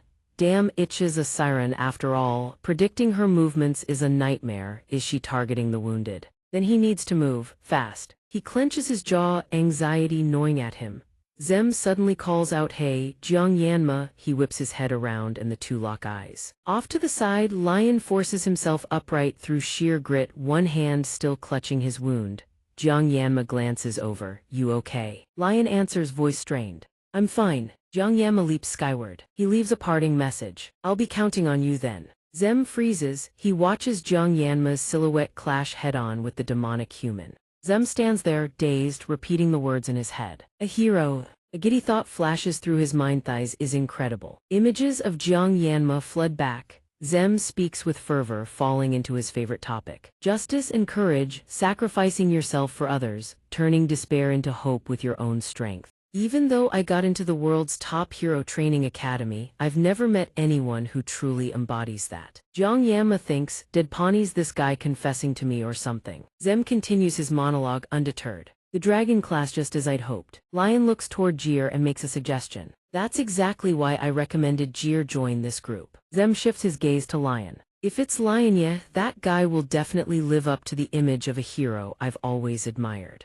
Jiang Yanma looks at him, grudgingly nodding in agreement. He thinks to himself, true enough. Zem's face lights up with a teasing grin. But here's the thing, sorry to break it to you, but you're probably not a hero. Back to reality, Zem blinks, snapping out of it. His brows knit together as he mulls it over. Kang Jiang Yanma, that kid. The siren demon intensifies her assault, unleashing even fiercer magic. Her magic blasts shoot forward. The projectiles erupt from her hands like tiny, snarling monsters. They streak ahead at blistering speed, weaving crisscrossing trails of light. Jiang Yanma sidesteps her attack with a fluid roll. But before his feet even touch the ground, the magic projectiles double back and strike at him. Something this slow, he figures it out. Turns out it was a trap she'd laid all along. She laughs with sick delight. A beam of light flashes from a crack in the wall. Jiang Yanma carves straight through the wall with his twin daggers, punching a clean hole in an instant. Slash! He darts after her fish swarm. The siren demon flicks her wrist, guiding the magic projectiles in pursuit.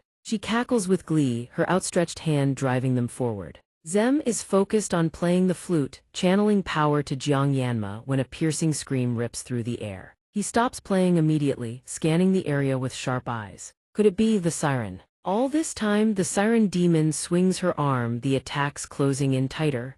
Zem breaks into a cold sweat near the target. Then suddenly, Jiang Yanma surges toward the siren demon, redirects the swarm of magic fish back at her, and delivers a single devastating slash. Disappointment flashes across his face, missed the vital spot again, reckless as always. He berates himself, what are you even doing?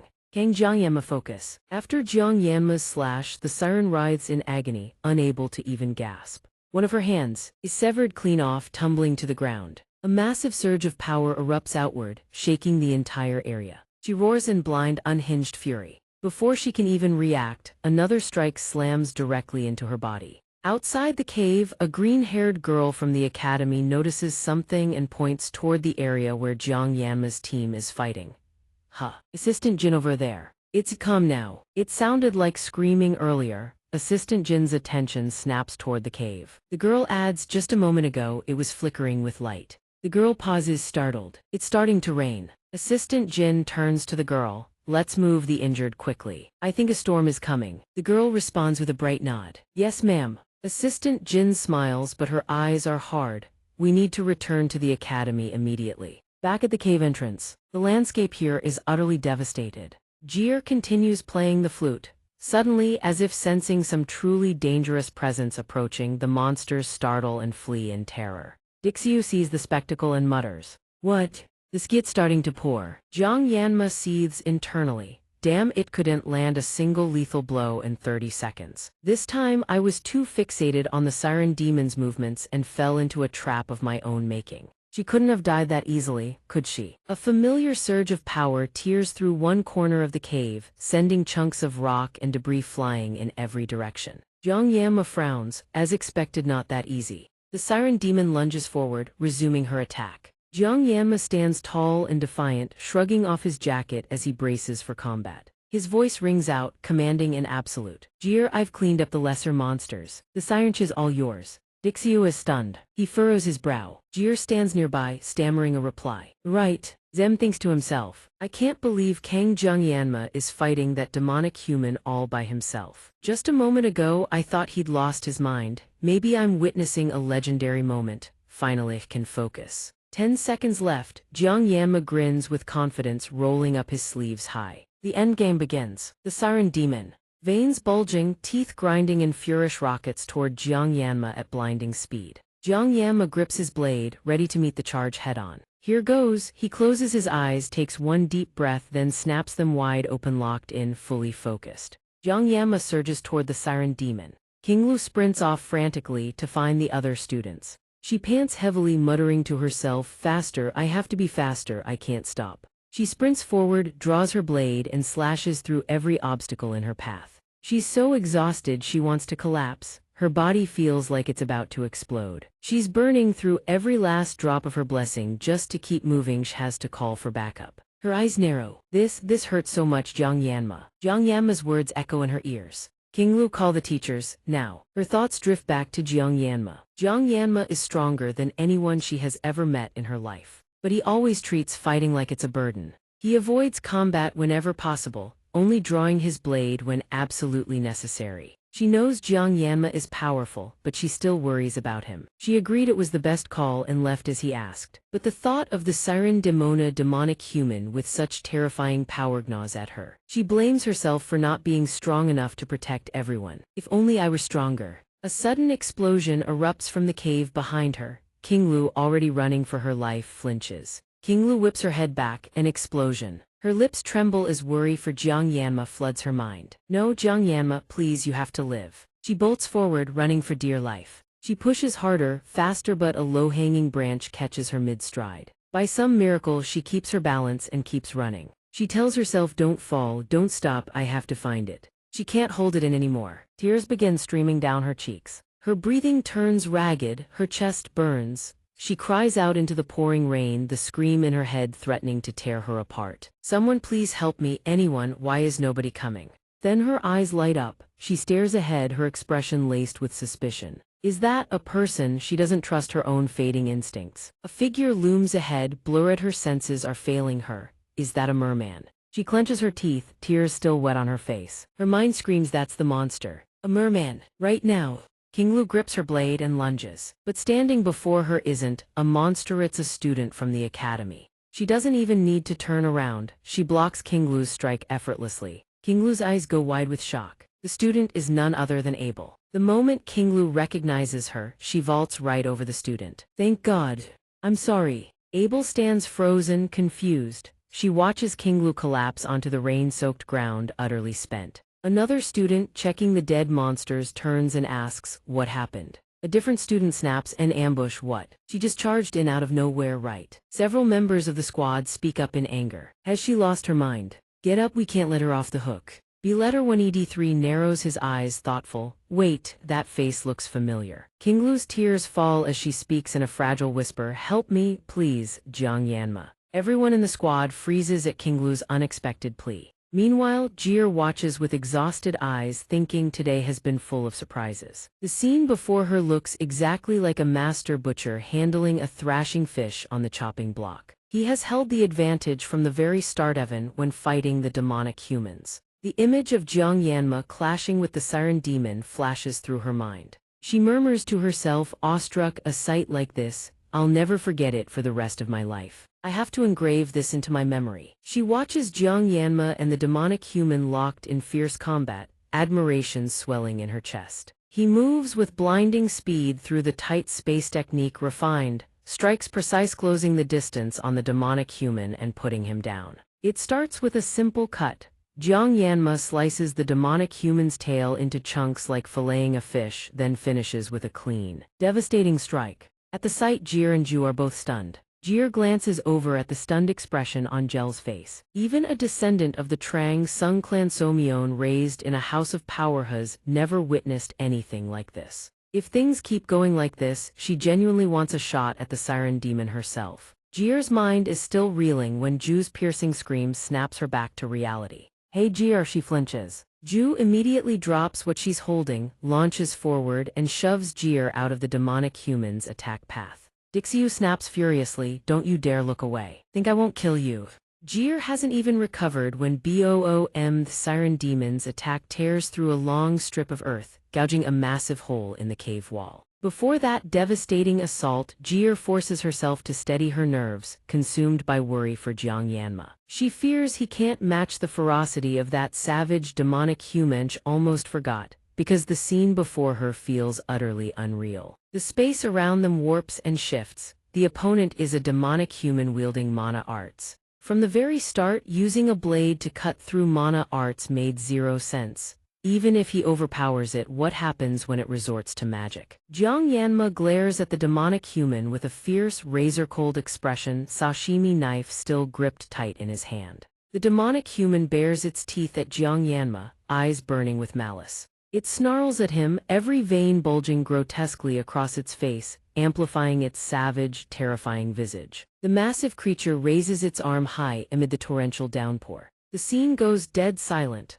Only Xianxia and the siren demon remain, facing each other head-on. It unleashes its technique. The entire area trembles. It howls in a frenzy. Its arm swings hard toward Xianxia. It directs a wave of mana straight at him. He weaves left and right, dodging its mana blasts. The mana bolts chase him relentlessly. He runs along the cave wall with practiced balance, but they won't let up, forcing him to strike them down. Unfortunately, they hit too hard. His blade chips and cracks badly. He keeps his composure and charges straight toward the siren demon. He leaps high and brings his blade crashing down on the demonic human. The cut splits its body clean in two. It screams in agony. Its eyes roll back, white with shock and disbelief. Xianxia swings the cold, sharp blade toward it. Again, the creature flinches in terror. The demonic human lets out a desperate shriek, as if calling for something. A flash of light erupts. Xianxia's eyes widen in surprise. From beneath the water, a swarm of mermen huddle together and spiral into a solid pillar, intercepting Xianxia's killing blow. Shielding the demonic human, a sinister grin spreads across its face. The demonic human drives its remaining hand into its own chest, rips out its own heart, and devours it in a single, horrifying bite.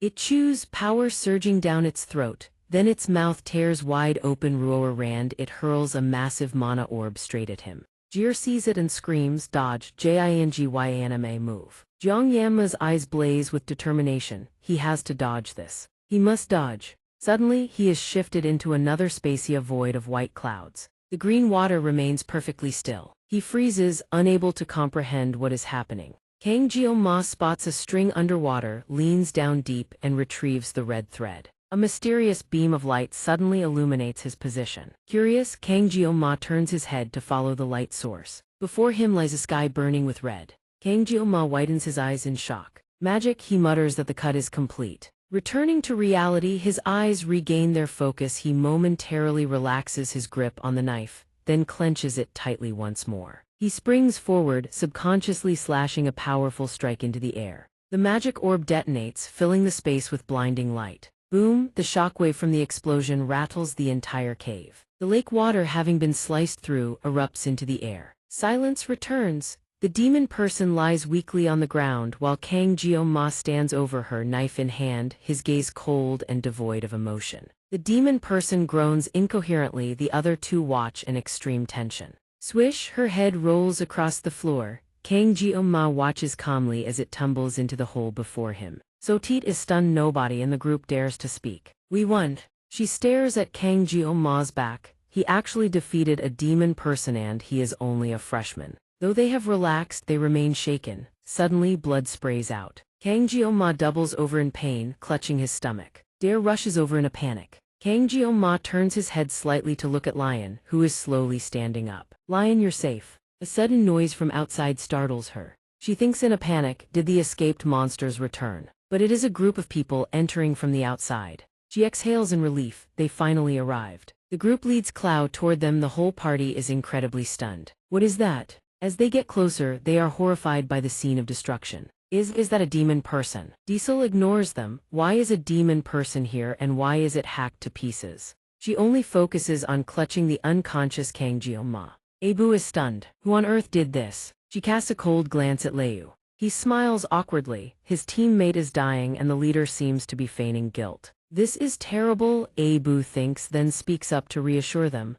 I've contacted the academy. Instructors will be here within an hour. She speaks sternly. What exactly happened here? De mutters angrily, teaching assistants. Those bastards said they scouted this island. How did a demon person appear? Zame offers a sad smile. This is my specialty, he explains. After the long-winded explanation, she summarizes, so you mean a demon person suddenly appeared and Kang Jioma defeated it by himself. D-letter 1EC5M replies calmly, that's right. That's hard to believe. A freshman defeating a demon person that suddenly appeared. The stories her grandfather told her as a child were more realistic than this. It sounds unbelievable, but given the current situation, it seems to be the truth. After all, Ken has no reason to lie. It sounds exactly like a hero's tale. The ancestor of the hero Bao A. Quain and the descendant of his most elite disciple, Anai Belung. This background made us special from the moment he was born. His so-called bloodline. However, a refused to be consumed by those two words and put in tremendous effort. That is how she developed her talent. And reaching this point, Abu mutters, but Kang Jioma, I never thought the gap in ability would be this wide. Fear, anxiety. In shock, her emotions clash inside and her face goes blank. Perhaps it's because I'm just immortal. Abu tells her teammates, hey, use your blessing to heal him. Yeah. Even though Kang Jioma looks like he's dying with his body in tatters. A peer of his defeated the demon person all alone. She watches in silence as Jioma receives treatment. Ji, she speaks up, you said you contacted the academy, right? Abu turns around startled. Yeah. He reminds her, for now, don't mention the details to the teaching assistant.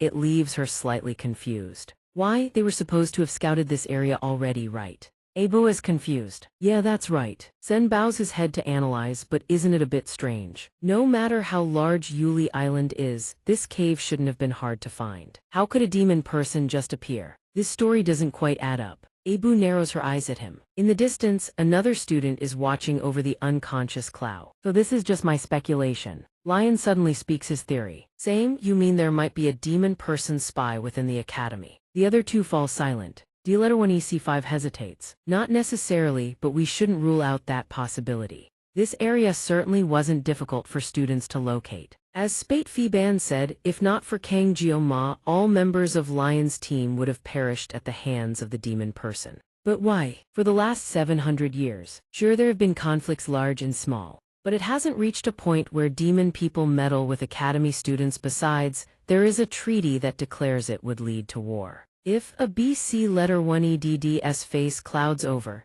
Sen pats her shoulder. Boo, I know what you're thinking, you're going too far. He rubs his chin. I mean, the spy theory sounds plausible, but it's too early to reach a conclusion based solely on this incident. Lei analyzes, so we need to discuss this. Suppose there is a spy in the academy. If they find out Gio Ma defeated the demon person alone, he will definitely become a target. Dee mutters that it is true, but they cannot remain silent. The whole group is suffering from injuries caused by that bastard. She looks at them curiously. Oh, she proposes, what if we ask for my grandfather's opinion? The whole group is immediately terrified. Mr. Jiang Yanma.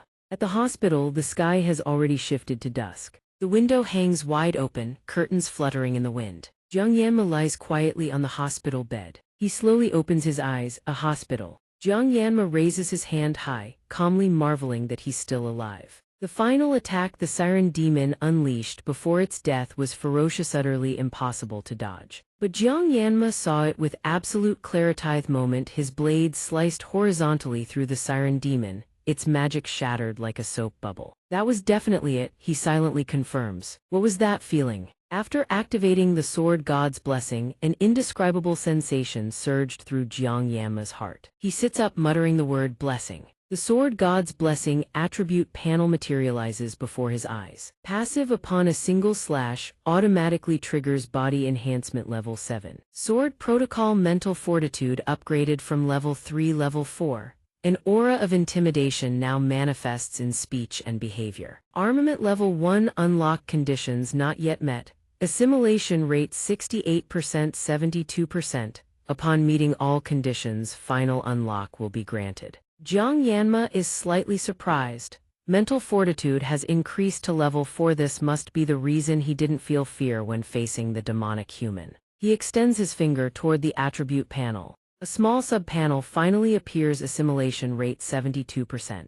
A single line reads, note, when assimilation rate reaches 15%, the next set of unlock conditions will be revealed. Suddenly, someone bursts through the door and immediately rushes over, pulling Jiang Yanma into a tight embrace. I was so worried something terrible would happen. Those so-called assistants dared say they'd gone to investigate this time. I'll make sure every last one of them meets their maker. He stammers, trembling. Director of the academy, wait a moment. Media rummages through her small bag. Sorry, I'm just so happy. Oh right, where did I put it again? Where could it be?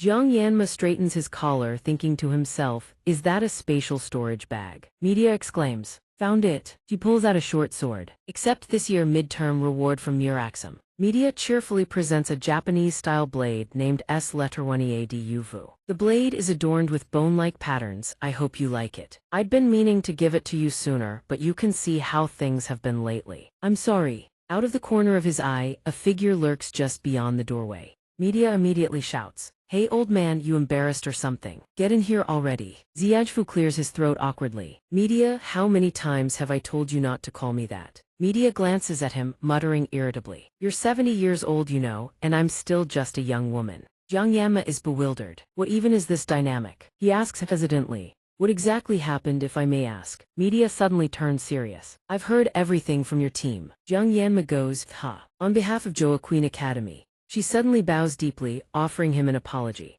Media frowns, blaming herself. Everything that happened during the midterm exam is the fault of our academy. Jiang Yanma is stunned. Because of that, you and your team of Rion's lives there were put in danger. Her face is filled with sorrow. I, Media Boyson, swear on my honor as the headmistress of Joaquin Academy. I sincerely apologize for the appearance of the demonic human. Ziadfu adds, you saved the students' lives. Jiang Yanma panics, scratching his face in embarrassment. I just did what I could. Media straightens up. What you did was extraordinary, but I believe this needs to remain a secret until the truth is brought to light. Sounds ridiculous, doesn't it? Coming from the Academy's own headmistress, no less. She looks at Jiang Yanma with utmost seriousness. But I believe this incident originated from within the academy itself. I am truly sorry. Jiang Yanma, no matter how I try to make it up to you, it will never be enough. He smiles. I understand. Media is slightly surprised. Jiang Yanma, can't you act your age for once? The air in the room has already gone back to normal.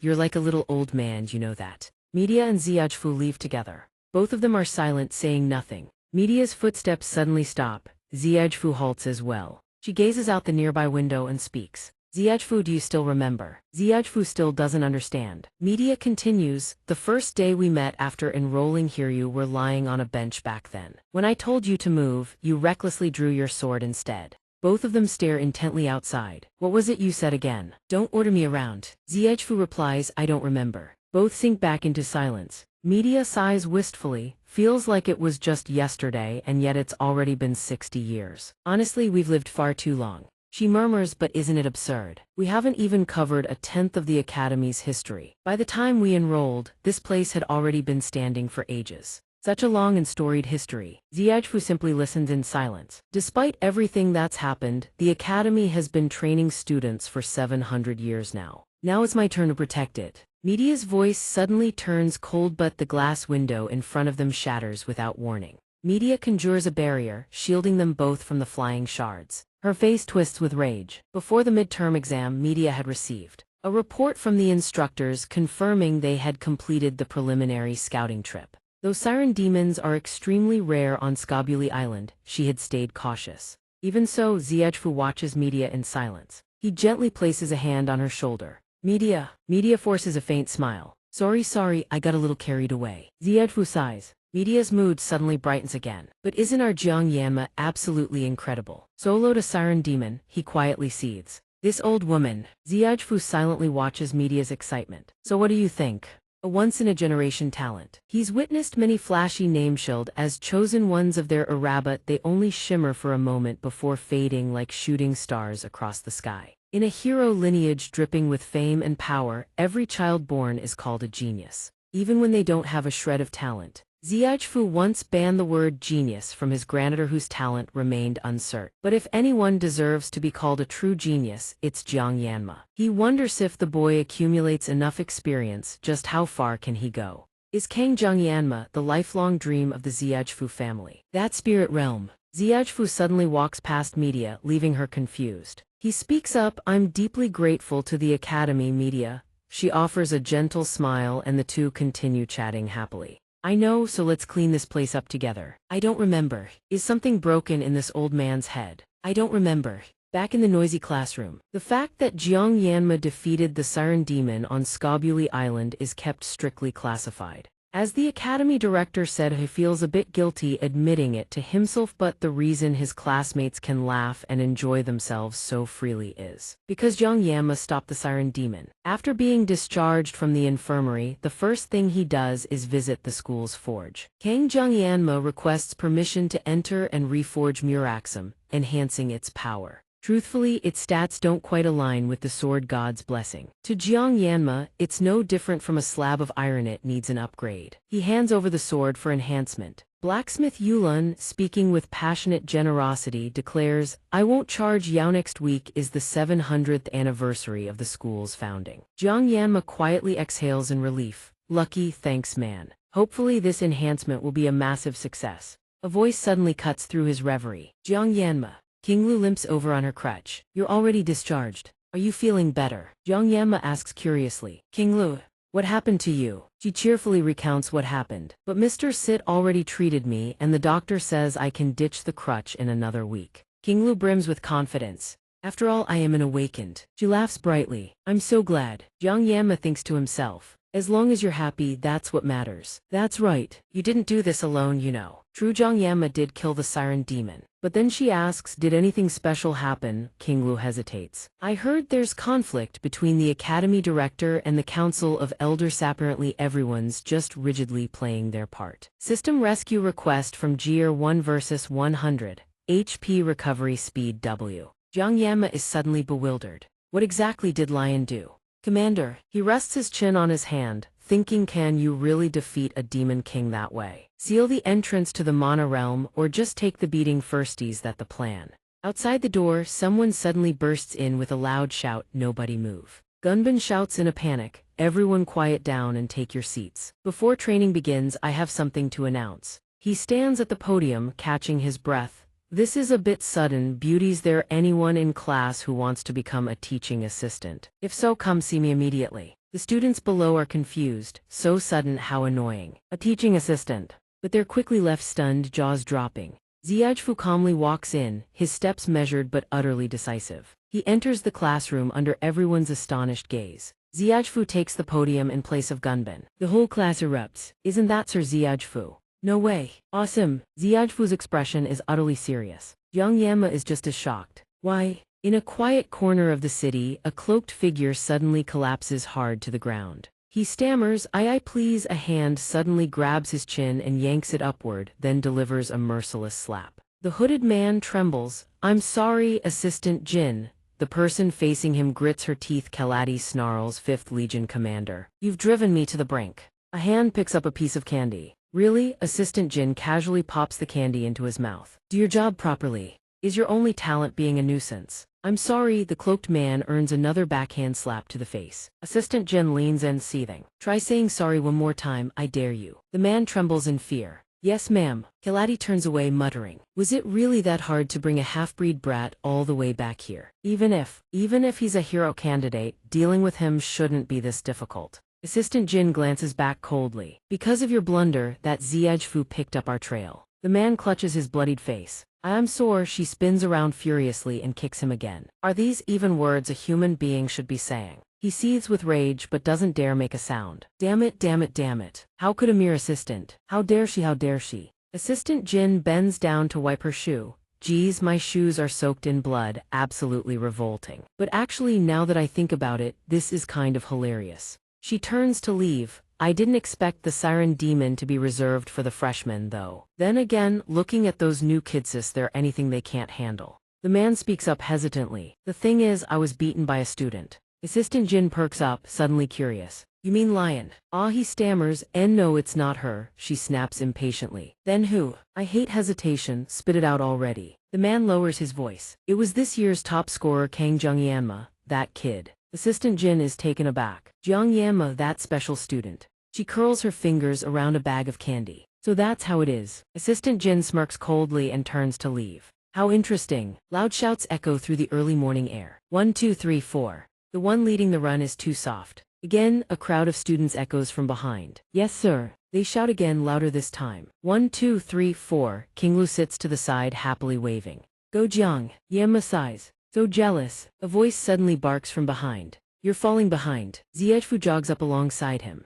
"Are your legs still sore from the exam? Must have been quite a shock." What kind of situation is this? Why is this old man running right next to me?" Jiang Yama gapes at Xianxia, completely bewildered. "You are the right hand of Balojua Queen, and a first-generation Sword Saint. Sword Saint Yin Belung. She's the one destined to inherit the Sword Saint title from this man who is considered the strongest force in all of humanity. What's more, he was Lion's swordsmanship instructor during the Second Demonic War and the single most important storyline NPC in the entire plot." Jiang Yama runs stunned. But why is he here? He thinks, bewildered. Please just go be with Lion over there. Why does the main storyline keep veering this far off course? Jiang Yanma suddenly recalls a comment he once read. Come to think of it, Lion never actually received the Sword Saint title, did she? That was a heavily debated issue. Well then, this isn't a problem. After all, Lion never inherits the Sword Saint title anyway. He grits his teeth. Even so, it's still so damn annoying. Fine then. Jiang Yanma glances at Xianxia running beside him. He's just a boss mob, that's all.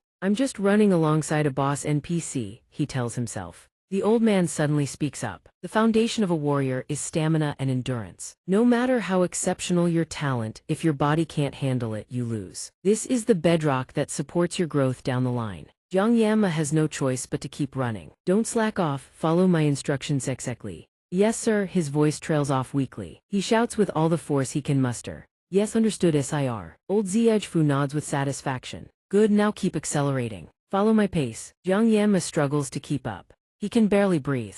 Is this guy seriously an old man? A moment later from this point forward, all personal weapons are prohibited except during field training. Along with those words, a bag of utterly mundane tools is dumped onto the ground. The students stare in bewilderment. Xianxia calmly explains, try using the weapons laid out before you. Jiang Yanma is secretly stunned, there's even a sashimi knife in here, while the other students look horrified. My equipment is a family heirloom weapon. A student suddenly raises his hand. Master Xianxia, I have a question, go ahead. In the long run, wouldn't it be more beneficial to train with our family heirloom weapons? I'm curious why they're banned. Xianxia nods thoughtfully. Good question. He plants his cane firmly on the ground. The fundamentals are everything. Xianxia explains, the more you rely on your clan's high-grade weapons, the lazier you become, especially when you start mistaking the weapon's power for your own. The student raises his hand even higher. Then shouldn't we learn to use them properly and compensate for our weaknesses instead?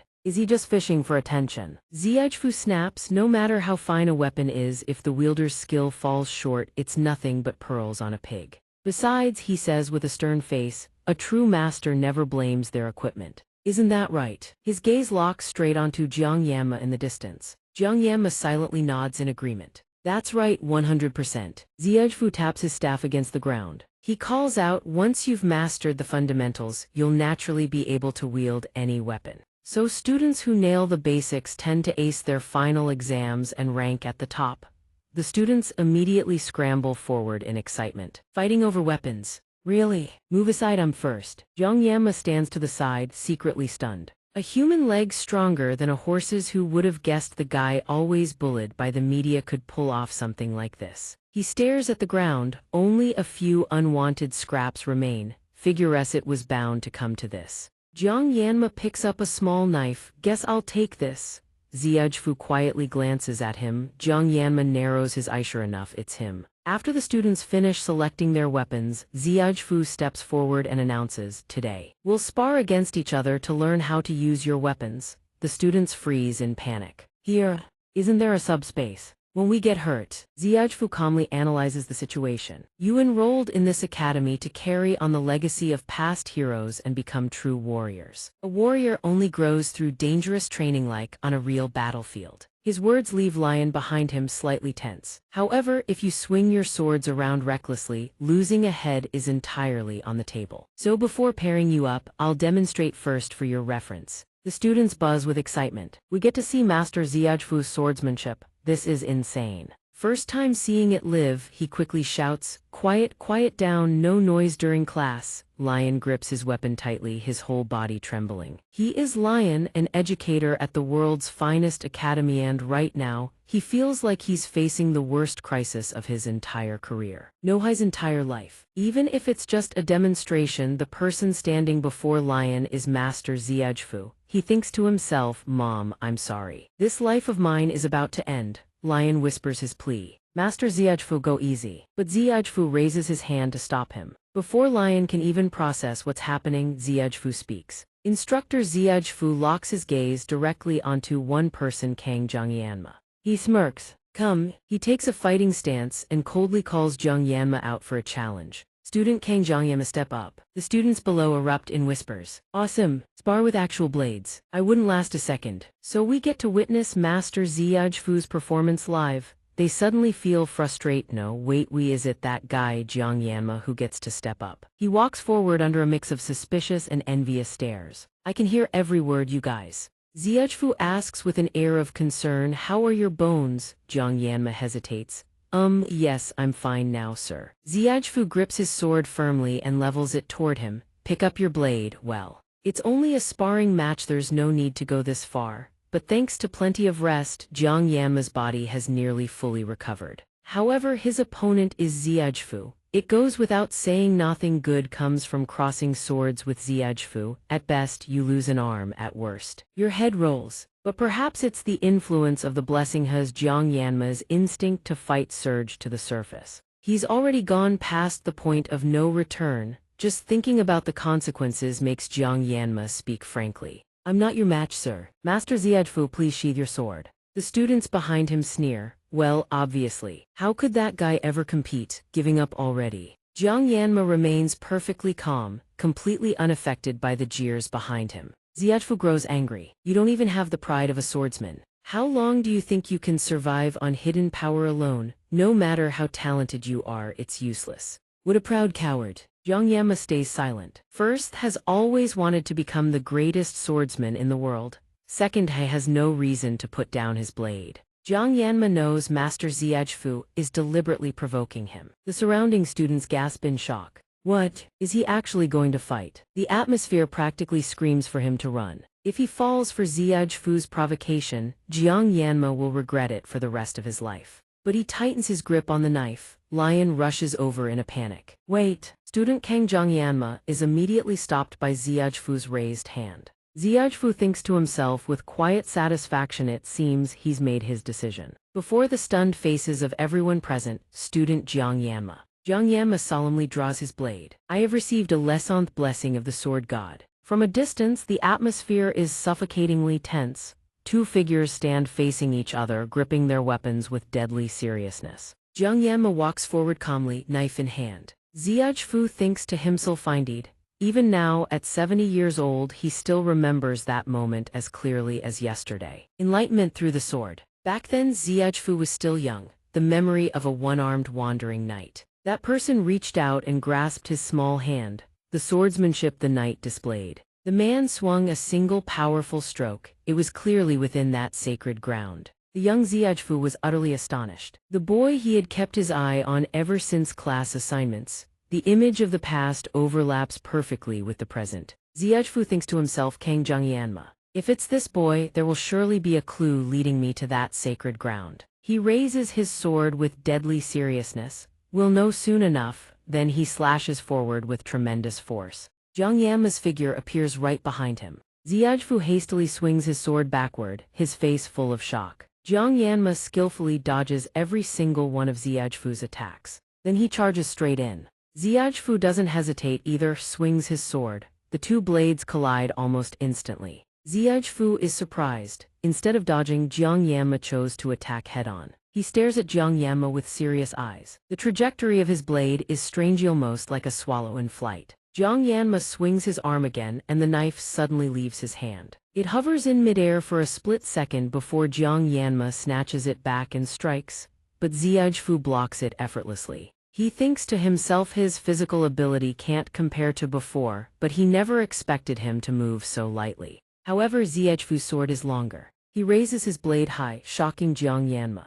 Xiaofu's expression turns dead serious. Not so easy. Then a powerful slash comes crashing down. The student from earlier, the one who asked the question, grows visibly irritated. I don't get it. He grits his teeth in frustration. He knows Jiang Yanma performed well fighting in the subspatial class, but not enough to warrant this kind of preferential treatment. He can't understand why. Why does Master Xiaofu care so much about some transfer student? That student is consumed with jealousy. Just getting personal instruction from Master Xiaofu would be enough. He wishes it were him. Everyone falls silent, watching the two figures standing perfectly still. The other student is just as confused. We are both of them standing completely still. Lane looks utterly terrified. They're not standing still. He has never once doubted Xiaofu's words. But Lane can hardly believe it. Did Kang Jiang Yanma really reach that level? He recalls how he had previously tried to advise Xiaofu. Lord Xiaofu, if the academy director learns the truth, the nearby students could be affected too.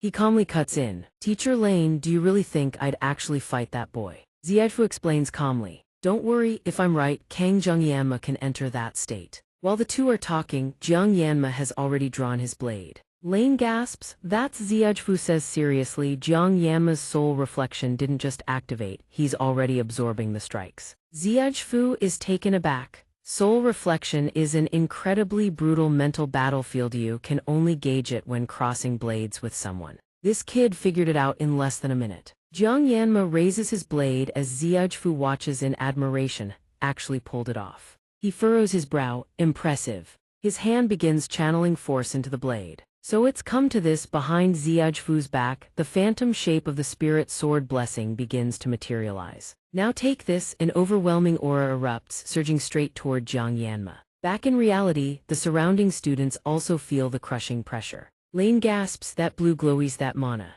The students still don't understand what's happening. Has the soul reflection been broken? The two figures ahead remain locked in focus, weapons raised. Jiang Yanma lowers his stance, gripping his blade tight and pointing it forward. Lane looks around anxiously. This is turning into something else entirely. Lord Ziejfu, stop, someone has to stop this. If this keeps up, someone is going to bleed for real. Two figures vanish in an instant. He screams in terror. Lord Ziejfu. A sharp shout rings out. Media leaps straight down to the ground. She roars furiously, what do you think you're doing to a student? You old fool. From within the shadowy room, a calm voice drifts out. I apologize. Media obviously doesn't accept that half-hearted apology. What? Nothing, he says. Ziejfu's attitude makes her grind her teeth in rage. She recalls how she furiously grabbed him by the collar and screamed, have you lost your mind? If you're too old for this, just stay home. It took everything to get you into this position. And now you're using a blessing to spar with a student. Are you insane? You wanted to test him that badly, huh? She suddenly notices the students behind her trembling and backing away in fear. Ziejfu speaks up calmly, that wasn't my intention. Media is absolutely livid. Damn it. He glances at Jiang Yanma, who stands calmly behind, sheathing his blade. He thinks to himself, I lost control too. I was trying to squeeze it out of him. Media grows even angrier seeing Ziejfu go silent. Hey, old man, are you even listening to me? He suddenly cuts Media off. His next words leave Media stunned. I'm sorry, did you just say? In all 50 years, she has never once heard Ziejfu apologize. And now he's done it twice in a single day. Media furrows her brow. Then why did you do that to a student? Don't tell me you were planning to use the sword god's blessing against that student. If I hadn't shown up, what would you have done? Ziejfu calmly picks up his teacup and savors a sip. I had to use a blessing just to gain the upper hand. Media is bewildered. She thinks in disbelief he couldn't gain the upper hand. What did I just hear? Did those words really just come out of Ziejfu's mouth?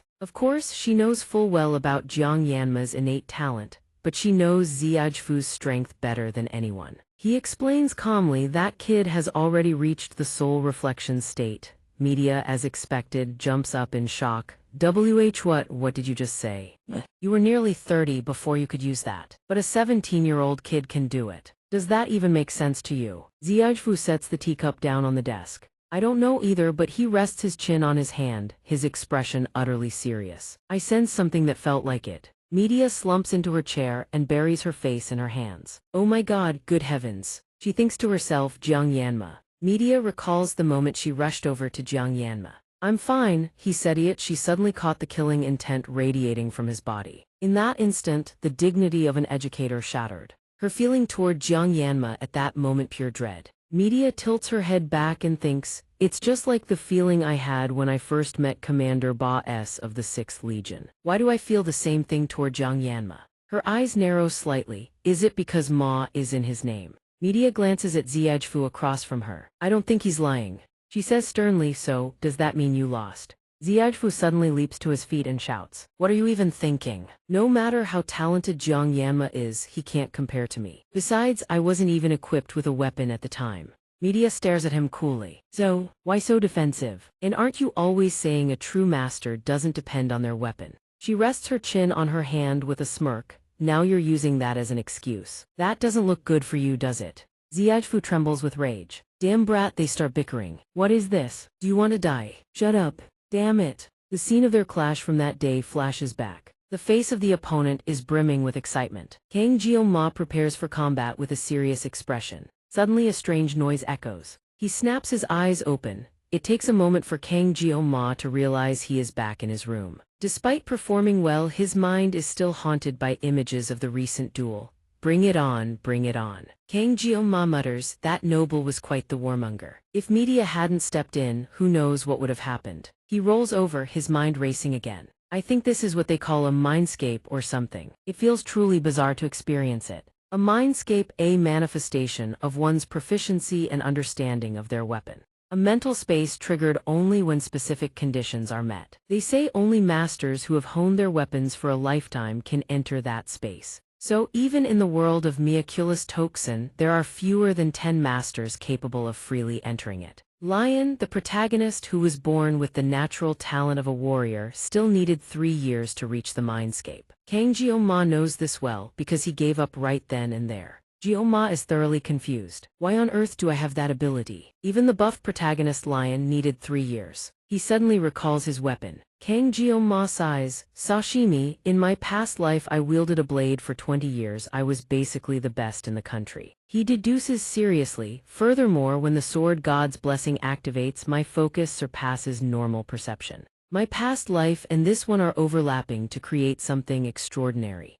Jeong-ma resolves to pick up the blade. Alright, based on my past experience, he smirks slightly, evading just makes the situation worse. I have to solve things one step at a time. Kang Jeong-ma stands up, let's try this. He draws the knife from its sheath. If he can master the mindscape, he can train without relying on the sword god's blessing. Kang Jeong-ma closes his eyes, the room goes silent, objects fade from his mind. And the space shifts rapidly, the room suddenly transforms into the academy courtyard. Crack, his silhouette suddenly fissures, the space shatters into small fragments around him, a massive hand reaches out, slowly extending toward Kang Jeong-ma. Then, it gently places a finger on his shoulder. The blade in Kang Jeong-ma's hand is instantly infused with a powerful surge of energy. He opens his eyes in shock, the blade in his hand suddenly vanishes. Kang Jeong-ma snaps back to reality and the room returns to normal. Elsewhere voices whisper, this has gone too far.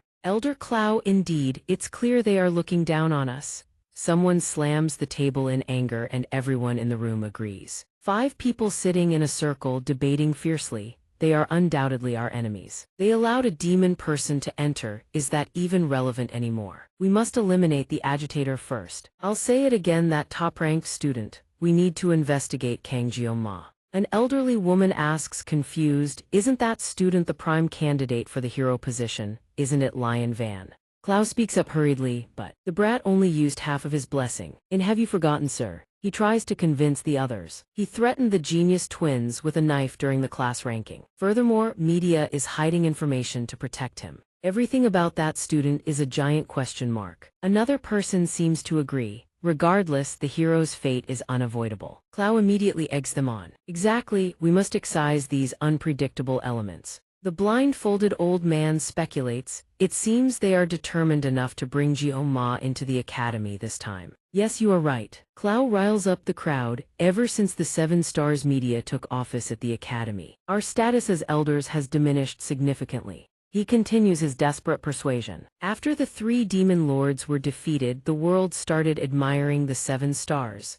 Are we not just elders left behind in the dust? Even though we were the ones who led and balanced those fools, even until now. Moreover, if a hero emerges, our position will become even more precarious. It seems the others have bought into Clow's incitement. We need a common enemy to maintain our power. Correct, the hero threatens the Demon King, so they must be toppled. He grinds his teeth in anger, remembering Assistant Kim. I am an elder of this academy, for crying out loud. Yet that brat dared to threaten me with force. Clow looks at everyone cautiously. The commander of the 5th Legion is furious, if we do nothing. The 5th Legion commander under the Demon King, who is Assistant Kim, will make death look like a mercy. A person sitting at the head of the table speaks. Very well, relay this order. The old man with the white beard gives the cold command. Initiate Operation Kill. A hammer crashes down onto the floor. Kang Jeong-ma's eyes widen as he trembles. A piercing scream echoes. Please, boy, spare me. Hulan collapses to the ground, scrambling backward. Kang Jeong-ma trembles, gripping the Masamune in his hand. Damn, the atmosphere is suffocatingly tense. It's here, kid. The blade stats appear before him. Item Masamune length 35 cm, strength C, range E, durability E, potential A, sword once dubbed Moonbone. With the blacksmith's secret technique. It has been reborn as a carbon steel kitchen knife. Though small, its power depends entirely on the user. It is small, but its strength relies on the wielder. Jeong-ma is incredibly annoyed. Hulan explains hastily, I've been forging for nearly 30 years, but this is the first time I've encountered such a case. In other words, the blade itself refused to be forged. That's why I had to melt it down and reforge it. Lucky it kept its shape. Honestly, any other blacksmith would have turned it into scrap metal. Seeing Kang Jeong-ma remain silent, Hulan offers more justification. It only took 1 hammer strike, I swear. However, with his 20 years of knife experience, Jeong-ma finds it well made and the dimensions perfectly suited for his gift, though the durability is slightly lacking.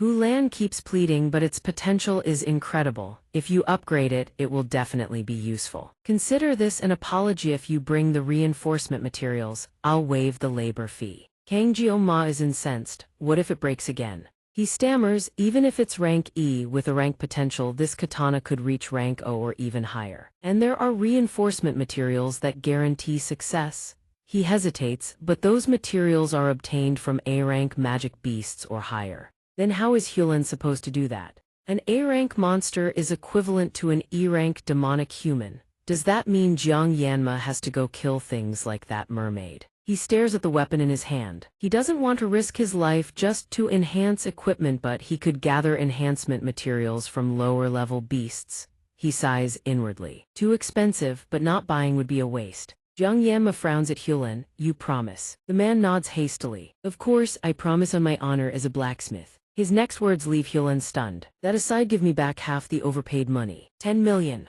He fumes. I did everything you asked, and I even threw in the enhancement for free. Jiang Yanma grips the blade tight. It's been downgraded from B rank to half its value. At market price, that amount is perfectly fair. Hyulan scowls in anger. What? How can someone like this even exist? Daring to swindle an adult out of their money. Jiang Yanma calmly raises the blade. Well, I do need to test how it performs. Lucky me. The man immediately stumbles back in fear. Okay, sorry, how about 5 million? Jiang Yanma coolly holds firm at 10 million. Hyulan stands his ground. 8 million, can't go any lower. Jiang Yanma says nothing. He simply traces a finger along the blade in silence. The man keeps trying to persuade him. Even a B-rank weapon, just a fragment, fetches a different market price. Hard to break even as it is. Jiang Yanma glares at Hyulan, killing intent radiating off him.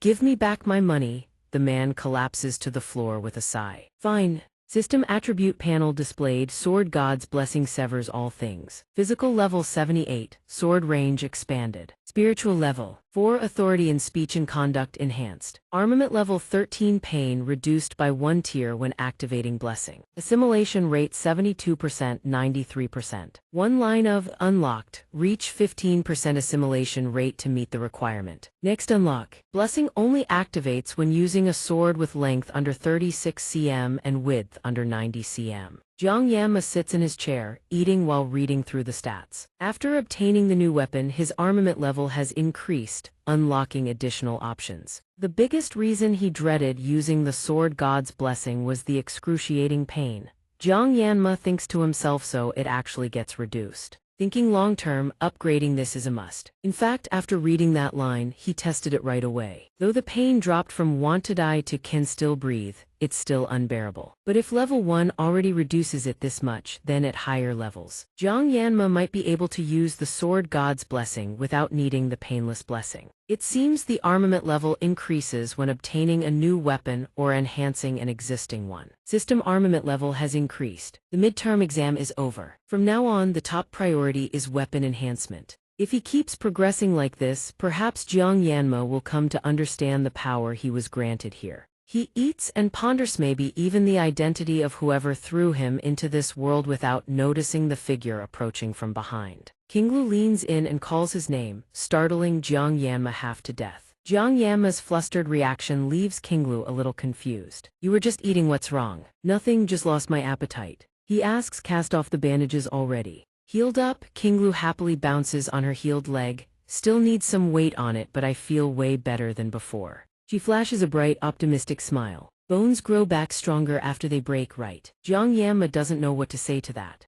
Bones aren't muscles. He suddenly steps forward and picks a grain of rice from the corner of Kinglu's mouth. She freezes, her face flushing red. Jiang Yanma watches curiously. On the other side, Kinglu floats on cloud 9, then topples over with a thud. Jiang Yanma quickly reaches out a hand. You okay? I'm fine. She suddenly notices the blade on the chair. What's that? Kinglu excitedly picks it up to inspect. Is this Jiang Yanma's first weapon? It's beautiful. He forces an awkward smile, a little worried. It should be fine. Kinglu praises it endlessly. It really is gorgeous. Can't believe it's this beautiful even at E rank. Jiang Yanma's expression suddenly darkens. E rank. She quickly backpedals. That's not what I meant. I mean, compared to the lowest rank, it's really pretty. I didn't mean it like that. Jiang Yanma calmly reassures her. It's fine, I already got some money back from the blacksmith. And he'll do the enhancements for free as long as I bring the materials. Enhance it bit by bit and it'll get stronger. Kinglu quickly changes the topic. Right, before you were strong even using a Daiso sashimi knife, so with a better weapon. You'll definitely be even stronger. Thanks. Jiang Yanma thinks to himself, actually he doesn't need to be stronger. Ever since cutting down that mermaid, he can handle most mid-rank monsters and above. The real reason he wants to enhance his weapon is to reduce the pain.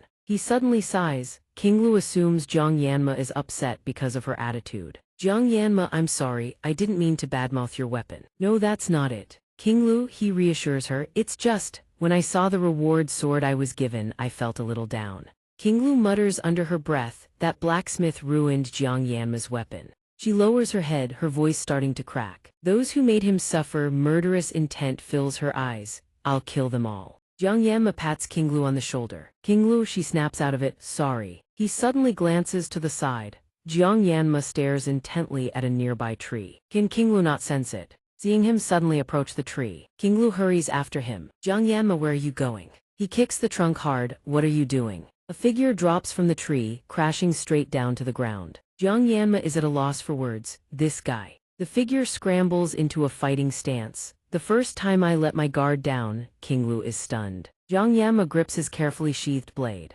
King Lu stays on high alert beside him, also turning to observe Cog Nok no scent of blood. He's probably unarmed. Jiang Yanma speaks first. What business do you have with me? He flinches in surprise. Cog Nok doesn't answer. The air sinks into silence. Jiang Yanma has no choice but to continue. I believe I already made myself perfectly clear. King Lu nods from beside him. Cog Nok whips his head around, irritated. Oh, I didn't come here for that. Jiang Yanma presses him. Then why? Cog Nok hesitates for a moment after all, telling King Lu would be like water off a duck's back. King Lu is surprised to hear him say, then, might as well tell you both at once. Cog Nok rubs the bridge of his nose, and this also concerns Kang Jiang Yanma. He turns to face them both and delivers the news bluntly. The Academy's Council of Elders Thiev issued an order to eliminate you. Jiang Yanma freezes. The Academy's Council of Elders has made their move. Those old fossils want him dead. King Lu leaps to her feet and rounds on Cog Nok. Don't tell me you came to find Jiang Yanma because of that. He frowns at her. King Lu, you've been away from home too long, you've lost your edge.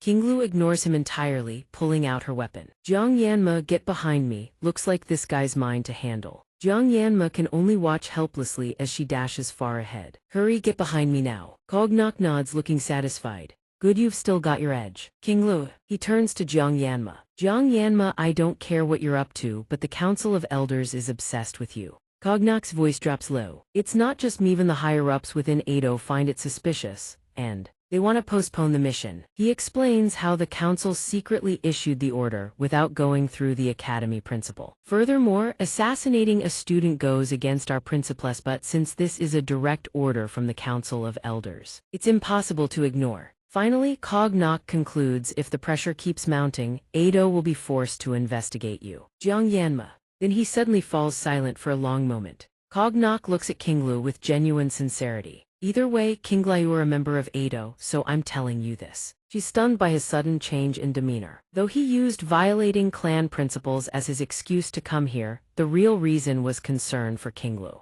Cog Nok turns to leave. That's all I had to say. Jiang Yanma suddenly speaks up, stopping him. Cog Nok turns back, puzzled. Jiang Yanma hesitates slightly. What is it? The same thing as last time. Cog Nok whips around bluntly. King Lu is happiest when she's by your side. King Lu is still reeling in shock. Even I, her own brother, have never seen her like that. Jiang Yanma doesn't understand a thing. Cog Nok suddenly warns him. Don't hurt King Lu anymore, got it? Jiang Yanma is bewildered, thinking to himself. What the hell, isn't it me who's the one getting hurt here? Yet Cog Nok's face is deadly serious, his eyes narrowed. Jiang Yanma glances frantically between the two siblings, then has no choice but to accept. Yeah, got it. Cog Nok speaks again, but I want to ask you one question. He crosses his arms, curiosity piqued. How the hell did a brat like you get so strong? Jiang Yanma is slightly confused. Am I strong? A powerful swordsman isn't just someone always ready to face hardship. They must have the strength to survive every minute, every second. This isn't a level that can be measured by raw power alone.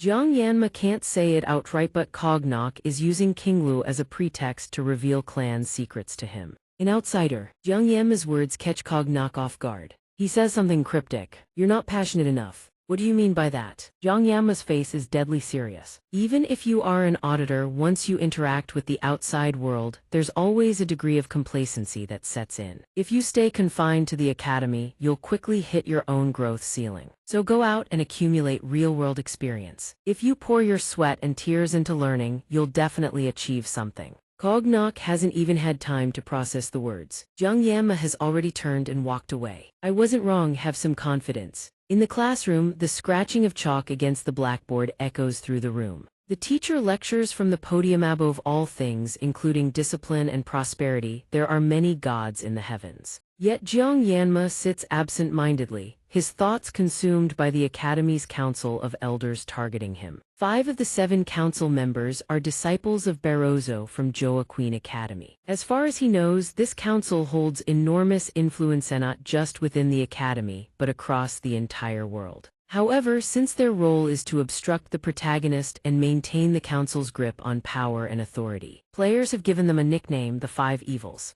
Jiang Yanma rests his chin on his hand, bewildered. But why is my very existence a thorn in their side? He suddenly stops his pen. The page is covered in the random scribbles from his train of thought. Jiang Yanma thinks to himself, when you write it all out, even a brat like me sure has a lot to deal with. Normally things are stable, safe, honestly boring. At my current level, I'm just trying to stand out. But no matter how you look at it, the Council of Elders targeting me makes absolutely zero sense. Suddenly, he notices something in his own notes. Scobuli Island, the Siren Demon. The one being targeted isn't Mate's Lion. I'm the wrench in the works, the one who threw off the council's plans. No matter how the media tries to keep it quiet, the fact remains that he defeated the Siren Demon. There's no way word hasn't reached the highest echelons of the nobility. So their targeting of Lionth hero candidate means one of them, Elder Setate Dekir, or possibly all of them, are secretly colluding with the demon tribe. On top of that, they're trying to kill Leon, a teenager, for crying out loud. Jiang Yanma thinks to himself, no matter how corrupt they are, how can they put their own interests above the fate of humanity or the Academy? He never imagined the rot could run this deep. He grips his pen tight. He could march straight up to the Council of Elders and teach them a lesson, but the time isn't right. Not yet. Jiang Yanma's face fills with fierce determination. When the time is ripe, he'll cut every last one of them in half. The instructor turns around right on cue with a reminder. Take notes. Jiang Yanma is forced to pretend to write. Unable to focus on the lecture, he starts doodling again. Just get through this. To upgrade his armament, he has to dive into a dungeon. No two ways about it. First, he needs to gather like-minded people. He can't do this alone. If he tells King Lu, she'll help, no doubt about it. He calculates silently. Finding someone resourceful would be ideal. Dixio, that guy's absolutely insane. The lecturer drones on, pouring effort into the lesson. Can future generations truly guarantee humanity's survival? Jiang Yanma suddenly freezes. A name flashes through his mind. He needs to talk things over with him. The lecturer's voice rings out. It is called a god. Class lets out. Students flood the corridors. A muscly-bound thug cracks his knuckles and strides forward. Hey, celebrity, he stands behind Jiang Yanma, sneering. A place like this isn't for bottom feeders like you. The talented student Jiang Yanma lets out a bored sigh. What now? This third-rate extra. In his previous life, he dealt with over 10,000 drunk customers. But these are just teenagers. Dealing with them is honestly exhausting. Jiang Yanma turns and walks away without a word. Get lost, don't bother me. Before I shave that square jaw of yours clean off. The big guy blinks, stunned. What? What did you just say? He lunges forward, fists raised. You little. Jiang Yanma doesn't even give him a full glance. Too slow. A blur of movement streaks past, catching even him off guard. Before he can react, Dixiu rushes in and clocks the big guy with a single punch. The surrounding students erupt into commotion. What the? Are they fighting? Dixiu finishes the knockout and sighs. Ow, that hurts. What the hell's your problem? Jiang Yanma thinks with amusement. That's seen plenty of mage-type abilities, but this is his first time witnessing a healer's. And Dixiu is still working on the guy. Did I hit him too hard? He then turns to Jiang Yanma. Here to see me. Let's talk outside. Dixiu picks up a can of drink. So we need to form the party as soon as possible. That's what I'm trying to say.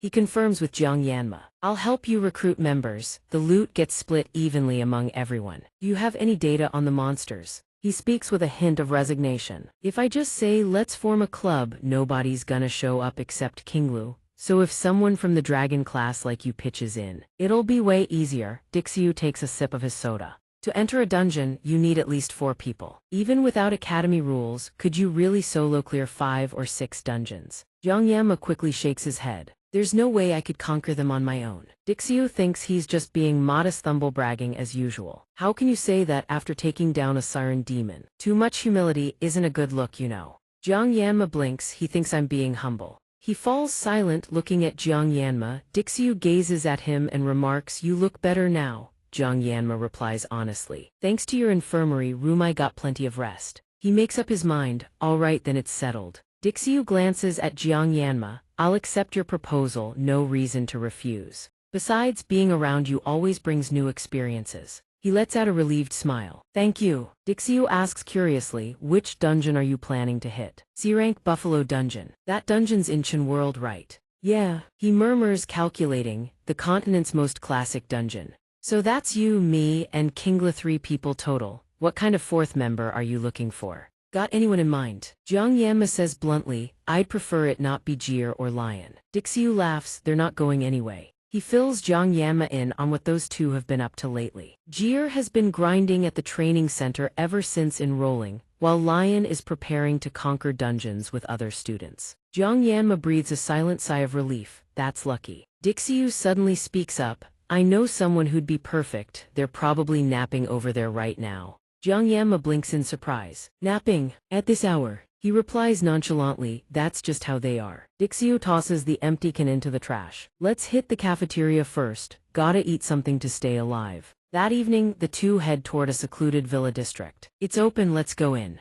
This is their place. The scenery around them feels completely foreign. Jiang Yanma walks along, scanning his surroundings. There's a place like this in the academy. He never came here when playing Miracle Blessing. In his previous life, despite being a chef specializing in Japanese cuisine, Jiang Yanma never actually visited Japan. He always wanted to go at least on suggest for market research. A row of archery targets bristling with arrows catches Jiang Yanma's eye. Dixiu suddenly stops, found them. He walks up to someone lying on the floor. Hey, wake up. When there's no response, he crouches down and nudges them again. Hey, come on, wake up already. Finally, he leans in and whispers something into the person's ear. I already bought it. The girl suddenly bolted upright, asking groggily. Over there, she pointed toward Jiang Yanma, that black-haired guy right there. In the blink of an eye, the girl dashed toward him. Jiang Yanma barely had time to react, scrambled to clutch the black bag in his hand, but with a whoosh, the green-haired girl lunged and snatched it right out of his grip.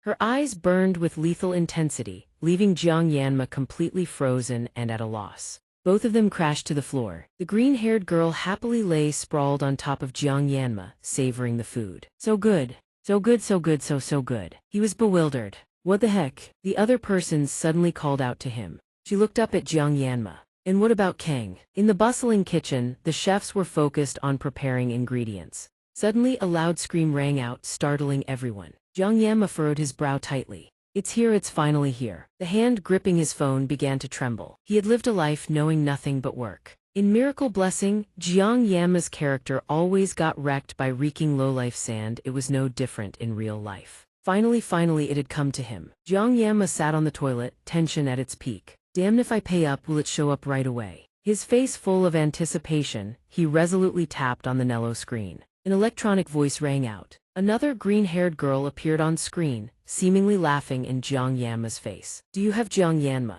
He muttered in shock. In Miracle Blessing, there are many beautiful heroines in the storyline, and all of them revolve around the male protagonist Lion. Among them, the character officially confirmed as the main heroine is Avani Belong. Although the other heroines had showcased their own charms, Jir was the one who delighted him most. Lady A, you've arrived. Lion and A gripped their swords tightly. Sorry about that, we're a bit late. This is the story of A and Lion overcoming adversity and hardship together, their love gradually blossoming from it. Back then, even Jiang Yanma was captivated by the character and spent money on this game. He was drawn in by it, and so he decided to top up 149 gems for Miracle Blessing, payment complete. So apart from the main heroine A, the rest gradually faded into the background.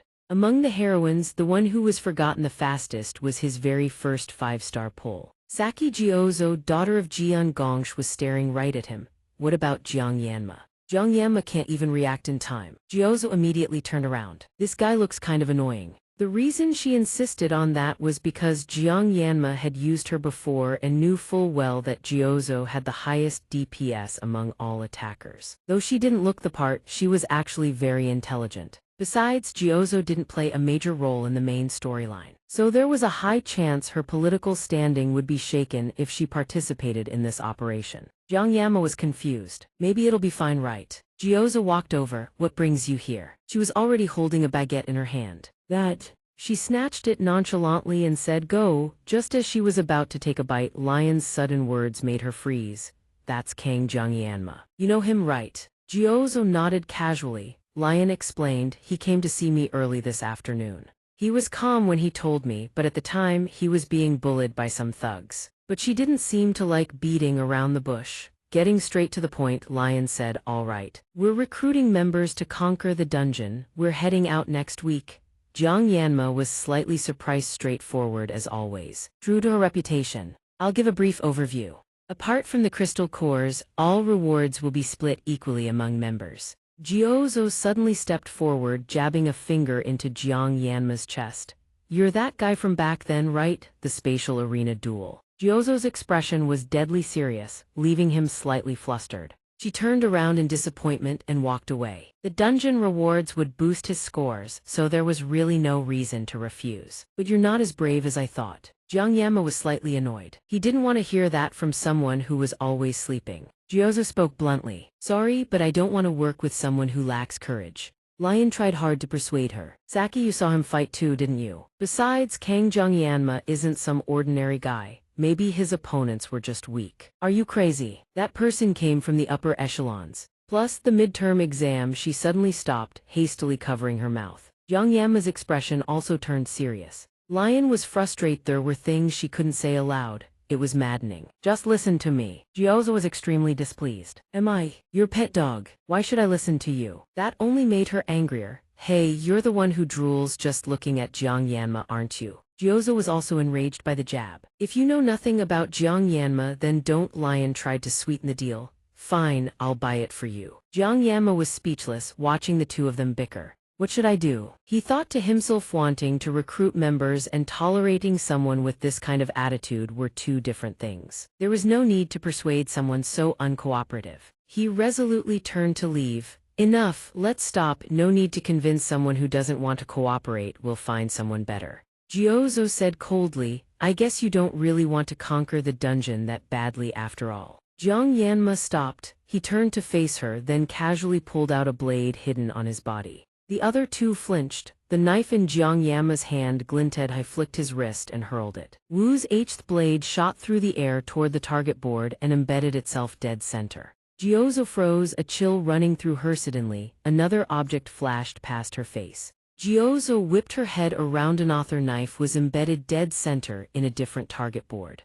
Jiang Yanma looked at her calmly. Good enough. Jiuzo stood petrified with shock. The next morning, Jiuzo was already seated inside, along with her computer. Good morning, she looked surprised. You're here early. King Lu greets her warmly. Hello. Jir notices Jiang Yanma sitting across from her. She forces a smile and raises her hand. Hey there. Jiang Yanma is a bit flustered too. High efficient as always, I'm sure. Lion curiously glances over. You're done already. Jir focuses on tapping away at her device. What's the big deal? Just a few taps and done. The permit paperwork is almost finished. A moment later, Lion clears his throat. Now then, let's begin. He launches into a basic briefing. Buffalo Forest. As the name suggests, it's the habitat of C-rank beasts. The buffalo creatures are also classified under the beast category. Lion explains in detail. Since they charge from a distance, close quarters combat is pretty tricky. King Lu whispers in amazement. Seriously, that insane? Jir listens quietly, but the beasts have one fatal weakness: they are helpless against ranged attacks. Lion suddenly turns serious.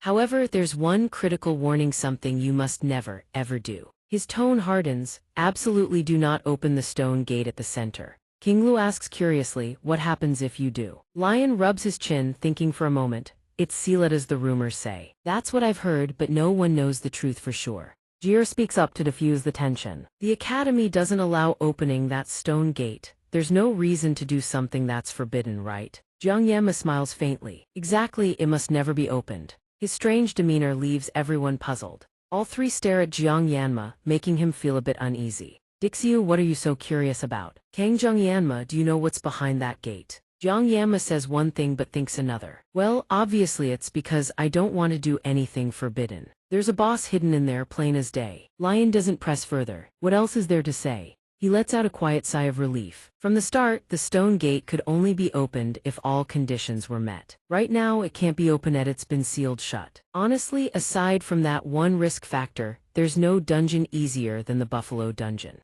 Jir suddenly glances at Jiang Yanma. What is it? He hastily explains himself. It's just you look like you're enjoying that way too much. She replies casually, heavy brain usage demands sugar intake. Jiang Yanma is slightly baffled, can't find the words. He suddenly freezes, then glances warily outside and aware of the peculiar behavior of Kinglu sitting beside him. Jiang Yanma thinks to himself that he's being watched. Outside, students walk by as usual. Kinglu sees him glance her way and quickly hides the dagger. Is something wrong? Jiang Yanma, buddy. He says nothing, eyes serious. He has to wait. When the time comes, it will reveal itself. The bus rolls along the road to Changgun district. Jiang Yanma sits alone, lost in thought. Changgun. After leaving the military, he swore he'd never come back to this place. He never thought he'd return like this. The bus keeps rolling. Outside, there's chatter. Where's this bus from? Oh, it's from Joaquin Academy. Jiang Yanma looks out the window and sees a guard posted outside. He thinks to himself civilian access is restricted. This is the border zone of the Moon Dungeon, security is tight.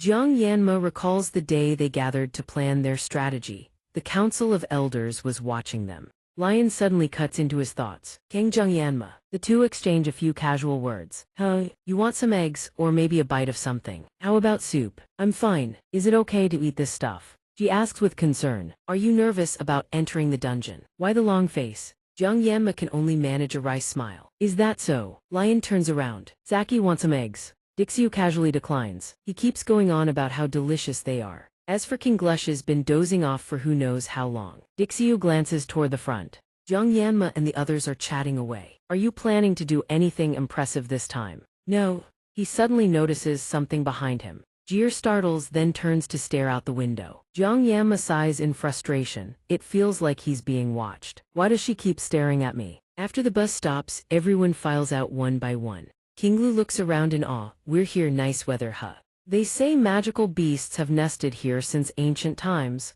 Now the place has been converted into a basic agricultural dungeon. Why would you bring so much luggage? Jiang Yanma asks bluntly, curious. He casually opens the bag, revealing a pile of knives inside. Knives of all kinds stuff the bag. The boss stared blankly. You planning to set up a knife shop down here? Jiang Yanma replied calmly, better safe than sorry. He was a bit bewildered. The guy talked like an old man, but if he brought them, there had to be a reason. Kinglu seemed quite excited. I'll lead the way for you guys. Jiang Yanma didn't stop him. Appreciate it. The team began to move forward. Let's go. 4 people approached the cave entrance. 2 guards were already stationed there, and they quickly noticed Jiang Yanma's group. The team came to a halt. One of them stepped forward to guide them. You're from Joaquin Academy, correct? Sign your names in the registry over there, please. Jiang Yanma was the last to sign. The guard's expression suddenly shifted strange. Subtly, Jiang Yanma caught it immediately. Lane called out, Jiang Yanma. What is it? Hurry up. The dungeon door swung open, and he couldn't help but gasp.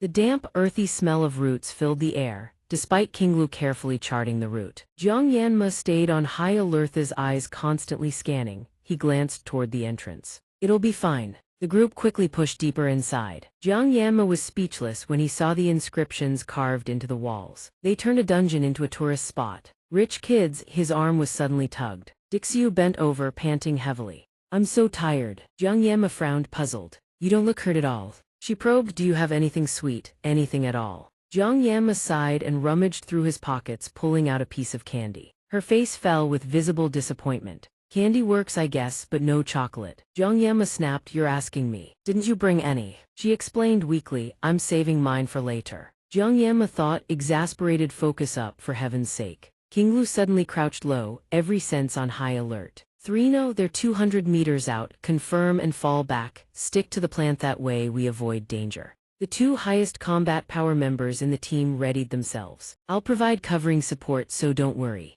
We're counting on you. Dixiu quickly drew her weapon. Got it. Jiang Yanma examined the bow in her hands. A red rank weapon, White Rider bow. If that was the case, clearing the dungeon would be a breeze. Dixiu frowned. It's been ages since I used this. Makes you wonder, can we really trust him? She suddenly shouted, wait. Dixiu bit into a piece of chocolate, then gave everyone a cheerful thumbs up. All good. Jiang Yanma grew increasingly suspicious. Can she really be trusted? They're here, get ready. Rapid footsteps thundered in. At the signal, the assault team charged. Lion blew her flute with everything she had, casting buffs on the two fighters. A swarm of buff pharaoh came crashing in. Qinglu surged ahead alone. Her silhouette flickered and vanished, then reappeared high above. Qinglu struck one of the monsters clean. It crumpled in agony, but the rest kept charging. Qinglu landed, clicked her tongue in frustration, and dove back in. I'll slow down a bit. Jiang Yanma immediately called out a warning. Qinglu stuck to the plan. A voice rang out. You need to stay focused, don't you think?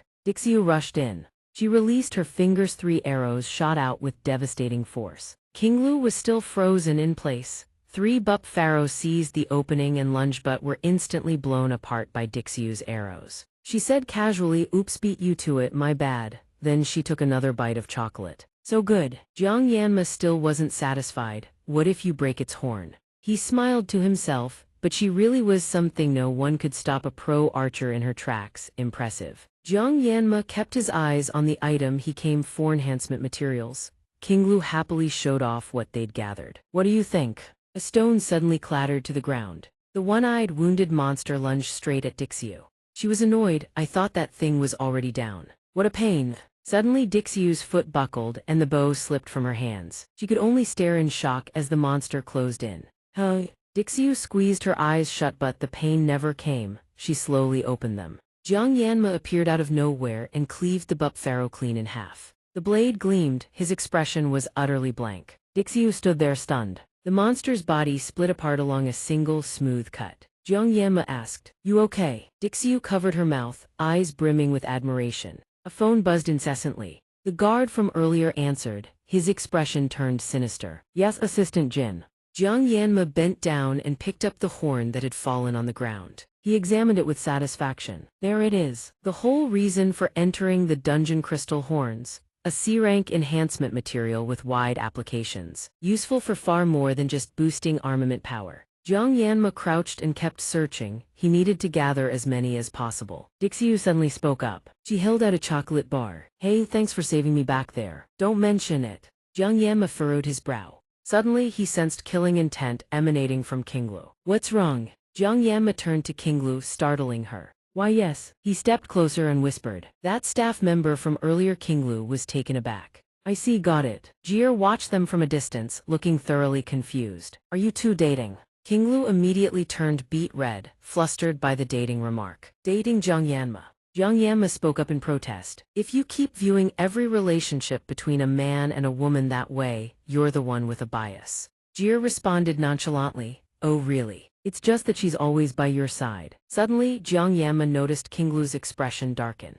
What happened? She regained her composure and asked. But the original number of items wasn't like this, was it? The space before them was eerily desolate. Jir was slightly worried as well. Exactly, no matter how common dungeon crystals may be, resources shouldn't be this depleted. Saki, what do you think? She mulled it over. I've been thinking the same thing, but wasn't that water buffalo from earlier a bit strange? She voiced her doubt. Strange. How so? Dixiu thought it over. She wasn't entirely sure, but it seemed like the creature was fleeing from something. Given the habits of water buffaloes, they only bolt when an urgent situation arises. Jir agreed. That's true. Water buffaloes are generally very gentle. Back in Cheog, they even use them to plow fields. Jiang Yanma was mildly surprised. They use them to plow fields. What kind of people are they really? They debated. Heated leather were even more suspicious things than that. But it's not like we can do anything about it, right? That's true. Radio waves can reach out this far. Jiang Yanma grew curious. But how do you two know each other?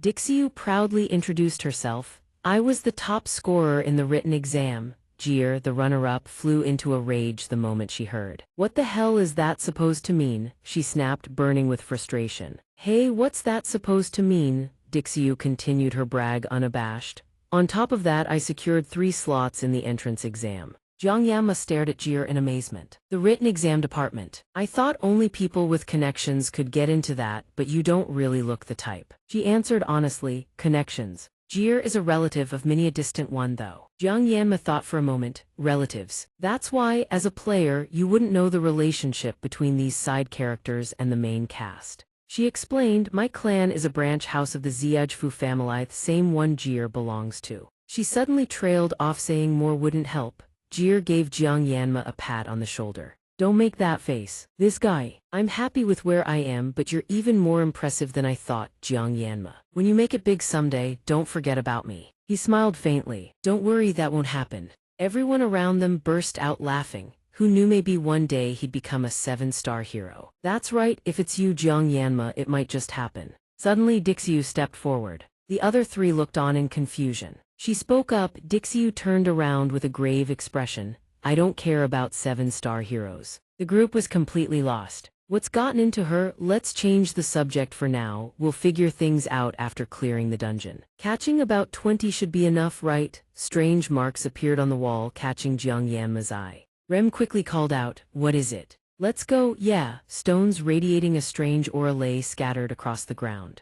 Outside the cavern entrance said, you prepare as I instructed. The guard who had led Jiang Yanma's group in spoke into his phone. Yes, of course. They must be fighting the water buffaloes driven mad by mana stones. You have nothing to worry about, sir. The voice on the other end sounded skeptical. I'm aware, but I'm not entirely convinced. Have you done anything else? He affirmed with absolute certainty. Yes, I did exactly as you instructed, but in my opinion they'll handle the crazed buffaloes just fine. Assistant Jin let out a cold laugh. Then why were you so confident earlier? If they fail, will you take responsibility? Just do your best. Call me back when there's a result. You've worked hard. The guard had no choice but to comply. Yes, understood. He sighed, staring toward the dungeon entrance. Dead one way, dead another. The door revealed streaks of ominous purple-black energy. The guard thought to himself, even the sealed emergency door had been forced open. Their chances of survival were practically zero. He felt a pang of worry, but those eyes seemed capable of seeing through everything. In the end, I'll have to go inside. I need to confirm it myself. Deep inside the dungeon, Qinglu suddenly called out to Jiang Yanma. She approached him and said, I can sense monsters closing in on us from behind. Good, how many? Qinglu checked her blessing with a serious expression. Her face turned slightly pale. About 50. Jiang Yanma was stunned. Why so many? A chorus of howls erupted from behind. The entire group snapped to high alert. What was that? A herd of water buffaloes charged straight at them. Qinglu was beside herself with worry. What the hell is going on? Isn't that way too many? Are these things seriously just buffaloes? The buffaloes let out a thunderous roar and charged forward in unison.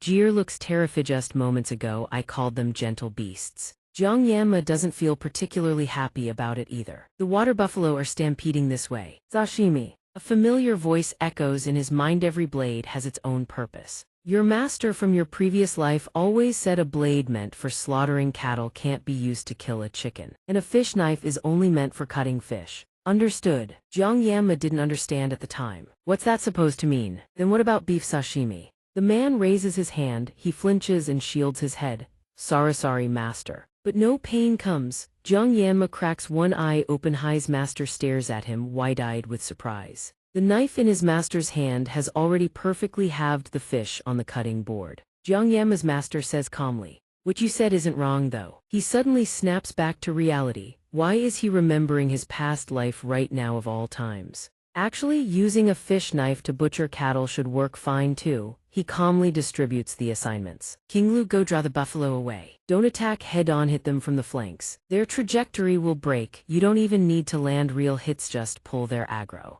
Qinglu is slightly surprised but doesn't argue. Understood. Jiang Yanma turns to Jir. You know what to do, right? Jir grins with relief. Yeah, I got this one. Dixiu thinks in disbelief. What the? How is he so calm? 50 water buffalo. Jiang Yanma then calls out to Saki. He tells him to intercept any buffalo that tries to close in. Dixiu is a bit surprised but agrees anyway. He turns to Jir and asks, what's wrong with him? He's strangely calm. Jir smiles. Don't be so shocked. Dixiu is utterly bewildered. Jiang Yanma ponders for a moment. Buffalo sashimi, don't overthink it. That's exactly why I prepared this. After all, everything before him that needs to be cut is just a manifestation of the sword god's blessing. The buffalo charges straight at Jiang Yanma. He flings several blades toward the herd. Jir calmly plays the flute. Dixiu stands frozen in shock. Her eyes are filled with terror. The dried meat stick she was eating drops to the ground with a thud. Dixiu panics, he's lost his mind. Before her eyes, Jiang Yanma stands alone atop a pile of buffalo corpses. His expression is ice cold, brimming with killing intent. Dixiu stares in stunned silence. At that momento, that instant Qinglu seizes the opening and dashes forward. Her silhouette splits into three buffaloes charge at her. Qinglu and her shadow clones attack in unison. Cat God's blessing. In one final sweep, she glides past the herd of buffalo and they drop instantly. Jiang Yanma's figure darts forward. He faces 4 or 5 monsters alone. He glides through them calmly. The buffaloes are instantly carved into pieces. Every spot he passes through leaves another monster lying dead. Yet another falls to Jiang Yanma's blade. Dirt and rocks explode in every direction. He raises his arm to shield himself. Dixiu stands nearby, watching in utter disbelief. She watches as every buffalo charges toward Jiang Yanma. They begin to swarm, then tighten their formation, engulfing the figure at the center. There are way too many, Dixiu screams. Her eyes are wide with terror. Jiang Yanma stands his ground calmly. He spreads both arms wide and the monsters clinging to his body explode outward. There isn't a single trace of panic on his face. Dixiu lowers her bow. My God! Around Jiang Yanma, the ground is littered with dismembered monster corpses. Dixiu stares at his back. Jiang Yanma surveys the area, then casually collects a bag full of buffalo horns. That should be enough. Thanks to the blessing's 40-second window, catching 50 buffalo went off without a hitch. Qinglu approaches beaming with praise. Yanma, you were absolutely incredible today. Of course, it's also thanks to everyone's help. Jiang Yanma pats Qinglu on the head. You did great too. Because of you, taking them down was a lot easier. Thanks for everything. The two chat away, oblivious to Dixiu's group in the distance. What just happened? Yeah. Dixiu's face is frozen in shock. Jir smiles knowingly. I told Yao don't be so surprised. How am I supposed to not be surprised? Dixiu snaps. This lunatic. Jir shrugs casually. First time I saw it, my jaw hit the floor too. I'm used to it now. Every time I watch Jiang Yanma fight, everything I thought I knew about common sense just flies out the window. Dixiu grits her teeth. Kang Jiang Yanma. Who the hell is he? Jir stays calm. I don't know either. Her voice is filled with admiration. A living legend. Something like that. What? Do calls out to Jiang Yanma. Jio looks confused. What was that? The team hurries away. Jir praises him in admiration. The condition to escape this dungeon was to defeat 20 buffaloes. You killed more than double that. That's honestly embarrassing for us. I mean, you practically wiped them all out by yourself. Jiang Yanma humbles himself. It's nothing. During the midterm, I couldn't help any of you at all. Lion chuckles. Back then you soloed every last one of them. He suddenly notices Jiozo behind them. Forget it, either way thanks. He changes the subject. Honestly, I almost died clearing that dungeon. Doesn't that remind you of the Lion King? Jiozo quickly catches on. The Lion King, was he being chased by someone too? Qinglu looks around at Jiang Yanma's companions. But here Jiozo agrees as well. Yeah, it feels like something is lurking in here. Suddenly she startles with a sharp jolt. The entire group stands stunned before a massive gate. Qinglu gasps in shock. Jiang Yanma is equally surprised the gate is chained shut. This is the guard. He ventures inside and immediately stumbles upon the carcasses of the buffaloes. The man is utterly horrified. The guard mutters, they killed this many. Those damn brats. Sharon's 2 billion gun debt. Not long ago, a woman claiming to be an instructor from Joa Queen Academy had paid a visit. Assistant Jin casually lays out her terms. If you help me with this, I'll pay you 2 billion gun.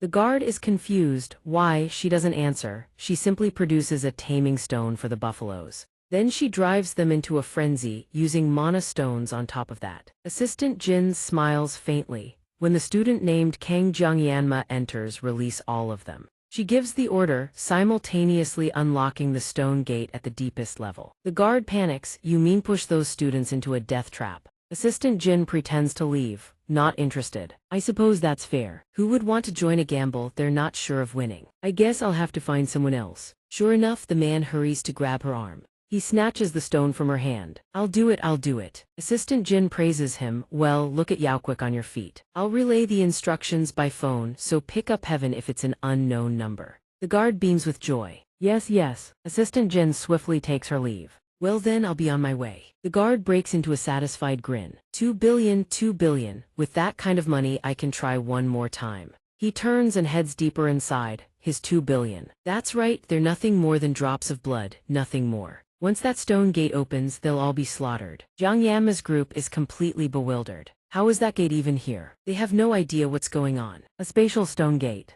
Jiang Yanma looks around suspiciously. Somehow, everything up to this point has gone way too smoothly. Those eyes full of doubt tell him something is deeply wrong. And just as he suspects, the stone gate can only be opened through a massive magical stone. It drops upon defeating the dungeon's final boss, reward for clearing the instance. The fragments from before were Jan's mana stone shards. He never thought collecting them would unlock this gate. If this works like the game, the reward inside would be, but now isn't the time to be lusting after loot. The other red markings on the gate don't look like they were made by any ordinary blade. That was from when Jiang Yanma burned through all 40 seconds of the painless blessing, but with Muraxum he could hold out a bit longer. His expression hardens. We need to get through that gate and escape before that thing wakes up. Boom, a deafening sound erupts, entire team snaps to high alert. King Lu is bewildered. Jiang Yanma. What is that? Jir also feels fear creeping in. What the hell is that thing? A colossal monster plants a massive axe into the ground. The group is paralyzed with terror. A buffalo, a water buffalo. Jiang Yanma curses under his breath. Damn it, it's awake. The reward is a conversion blessing. It can be activated by transferring one of the owner's blessings to a specific target. Conversion blessing. The name of the colossal monster before him flashes through Jiang Yanma's mind. An A-rank beast of terrifying proportions. Deep within the dungeon, flames erupt on the left and the right side is no exception. The air inside trembles violently as two more buffalo subordinates appear. Left guardian and right guardian. King Lu exclaims in shock, what kind of monsters are sealed behind this stone gate? Jiang Yanma studies both of them carefully. Even if he cuts through the gate and they escape outside once that thing fully wakes up, no one will make it out unscathed. Still, this is different from the midterm exam. Before, Jiang Yanma had zero intel on the Siren Demon, but back when he played the game, he'd once caught a minor. If everything goes smoothly, handling all three shouldn't be a problem. But he's already burned through all 40 seconds of the painless blessing. He has to act with extreme caution. Jiang Yanma reaches into his pocket and feels for Muraxum. He turns to Jir. Can I borrow your pain reduction blessing? She looks a bit confused. Why yeah, sure. Jiang Yanma continues probing. How long can you sustain it? Jir answers honestly, 2 minutes max. That's enough, don't drop it not even for a second while I fight that thing. Jiang Yanma forces a wry smile. If you lose focus for even 1 second, it's over. And Jir, you'll feel the backlash too. I understand, Kang Jiang Yanma, you've already said as much. Jiang Yanma turns to the two girls. King Lu, Saka, stay behind me and provide support. He warns them that thing is extremely dangerous, don't charge in. Jiozo is stunned. Jiang Yanma turns his gaze forward. Same as before. The monster lets out a roar. Kang Jioma raises the sword god's blessing dagger high. Pain surges through his body, and he immediately coughs up a mouthful of blood. He keeps a tight grip on the dagger, forcing his body to move. He struggles to maintain his stance, leaning on the power of the blessing. He silently tells himself, I can still move. The Minotaur lunges toward Kang Jioma. He quickly advances to meet it. Lord, grant me your blessing. Inside the dark dungeon, a massive axe swings, snuffing out the surrounding torches. Kang Jioma expertly dodges to the side, his face cold and stoic as he endures the agony, spitting blood again. Kang Jioma swings his dagger, the Minotaur swings its axe. He evades its attack once more. Seeing Kang Jioma behind it, the Minotaur kicks out, blood splatters against the ground. Jioma stands his ground.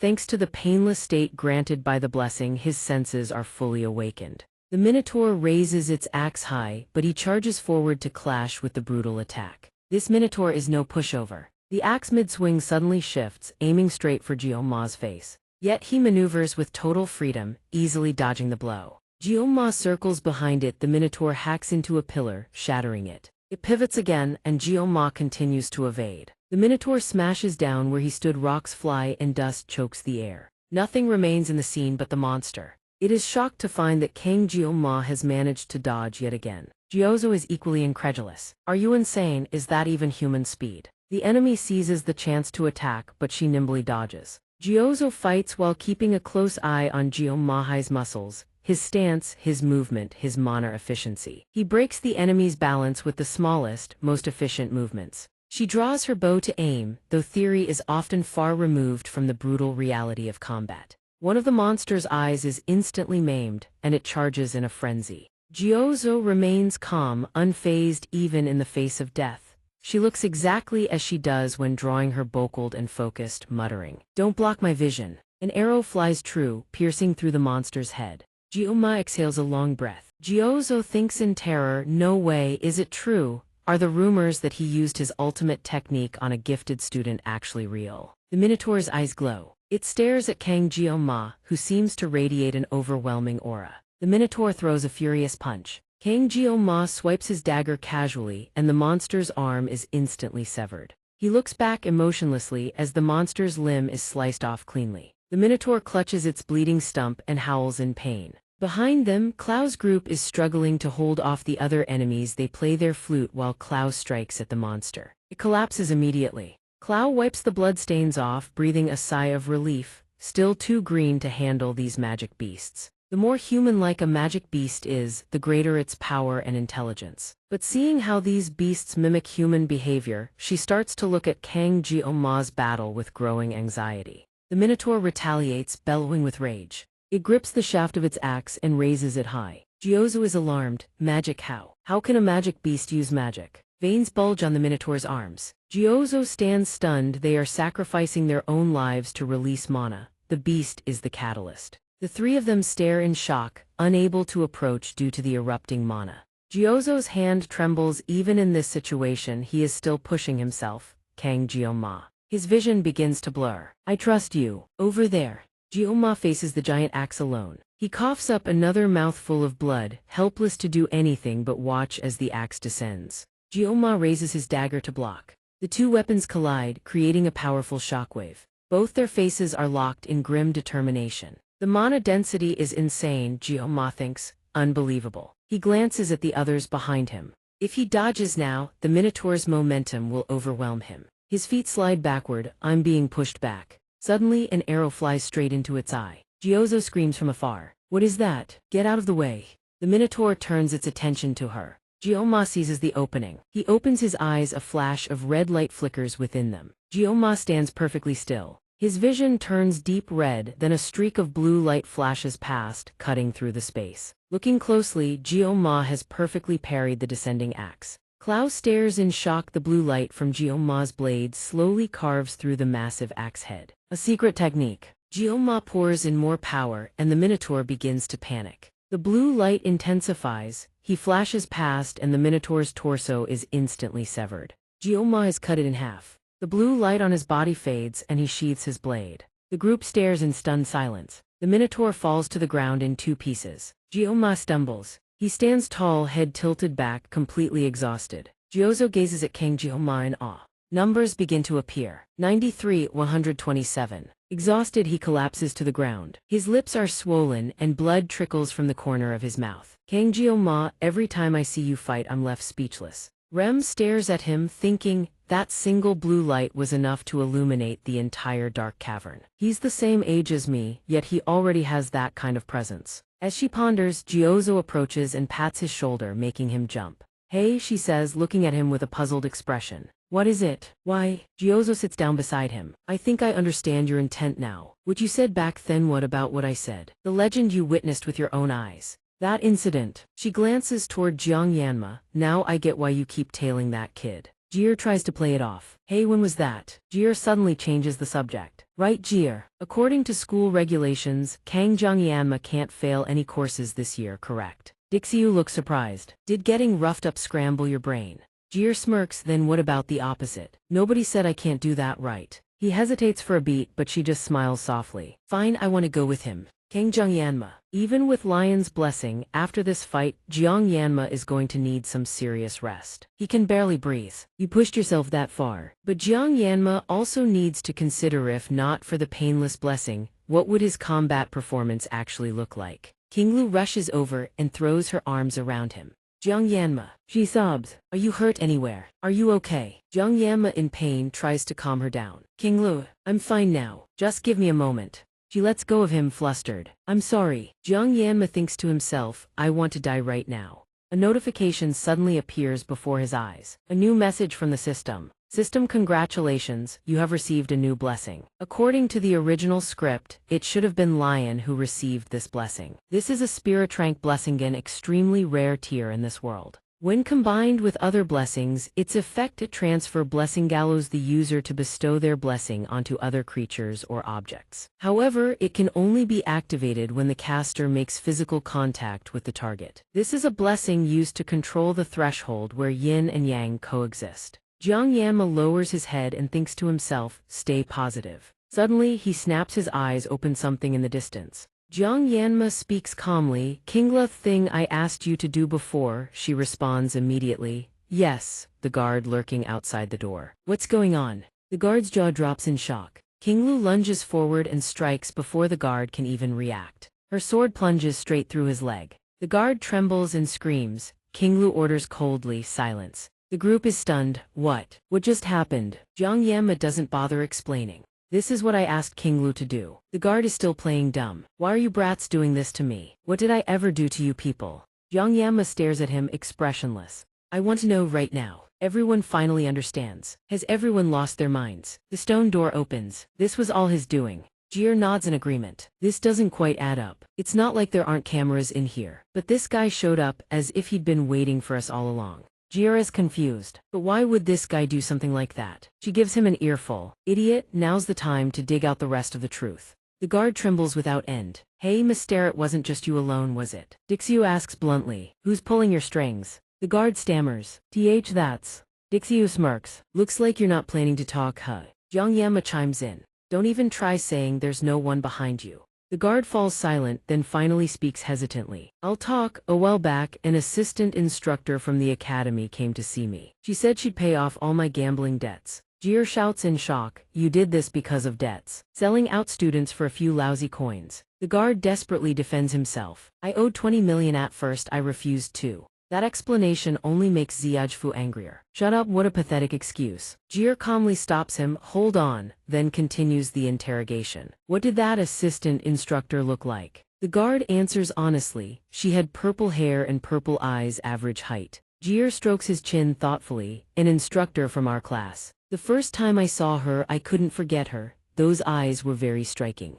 Indeed. She panics, wait, so the midterm incident was her doing too. She wonders, what about it? Did something happen back then? Jiang Yanma recounts coolly. I ran into the siren demon. Jir is stunned. What? So Lion got hospitalized because of that. Ray continues the story. That kid took down the siren demon all by himself. It only made her even more terrified. Jiang Yanma glances at the phone in his hand. Everything he needed to know, he now knows. The screen displays that it's recording. The other two are visibly surprised by his level of preparation. Good heavens! The sword impaled through the guard's leg is yanked out. He screams in agony. Jiang Yanma speaks calmly. A dungeon that shouldn't exist does, so I'll just erase the person behind it. What does that mean? He turns and walks away. Kinglu, I'll leave him to you. Kinglu nods. Yes, understood, Jiang Yanma. She draws her blade, her entire body radiating killing intent. Kinglu levels her sword at the guard. You. The guard breaks into a cold sweat. W8W8D, don't mess around. This is your punishment. A torrent of blood sprays across the floor. Jiang Yanma walks away, thinking to himself, the Elder Council, Assistant Jin, all of them targeting me.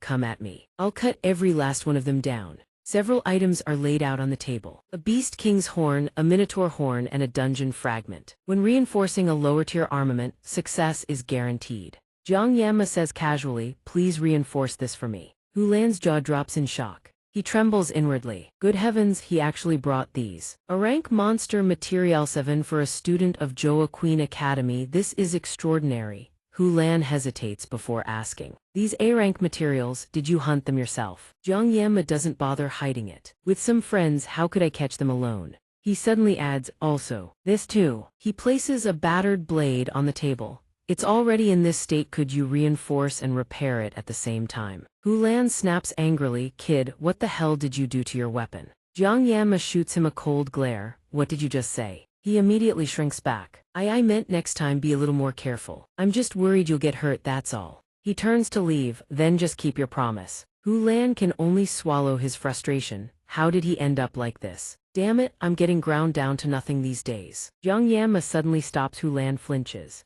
He turns back and waves dismissively. Sell the leftover materials and treat yourself to a drink or two. Don't forget. Hulan exhales in relief. Jiang Yanma quickly heads back to class. He clutches his chest in pain. Things have improved, but from now on he'll probably need Lion to deploy the blessing to shield him. Jiang Yanma tilts his head back and lets out a weary sigh. An info panel materializes before him. His expression turns contemplative 127%. What stands out most is the assimilation rate. Unlike the other stats, it actually spiked when the incident occurred. If he explores more dungeons, it'll probably climb even higher. Jiang Yanma thinks to himself, at this rate, something new should unlock. His expression sours. On the flip side, every other stat remains completely stagnant. Jiang Yanma ponders. Of course, the silvering in his hair keeps spreading. If it turns fully silver, something will activate, right? Multiple factions have him in their crosshairs. He needs to prepare thoroughly. Things have escalated this far. Jiang Yanma can't afford to die like a dog. He needs to study the protective blessing further. Blessing's the ultimate wealth disparity. Jiang Yanma feels a twinge of pity for Lion. After all, he's the protagonist. His blessing slots must be completely maxed out.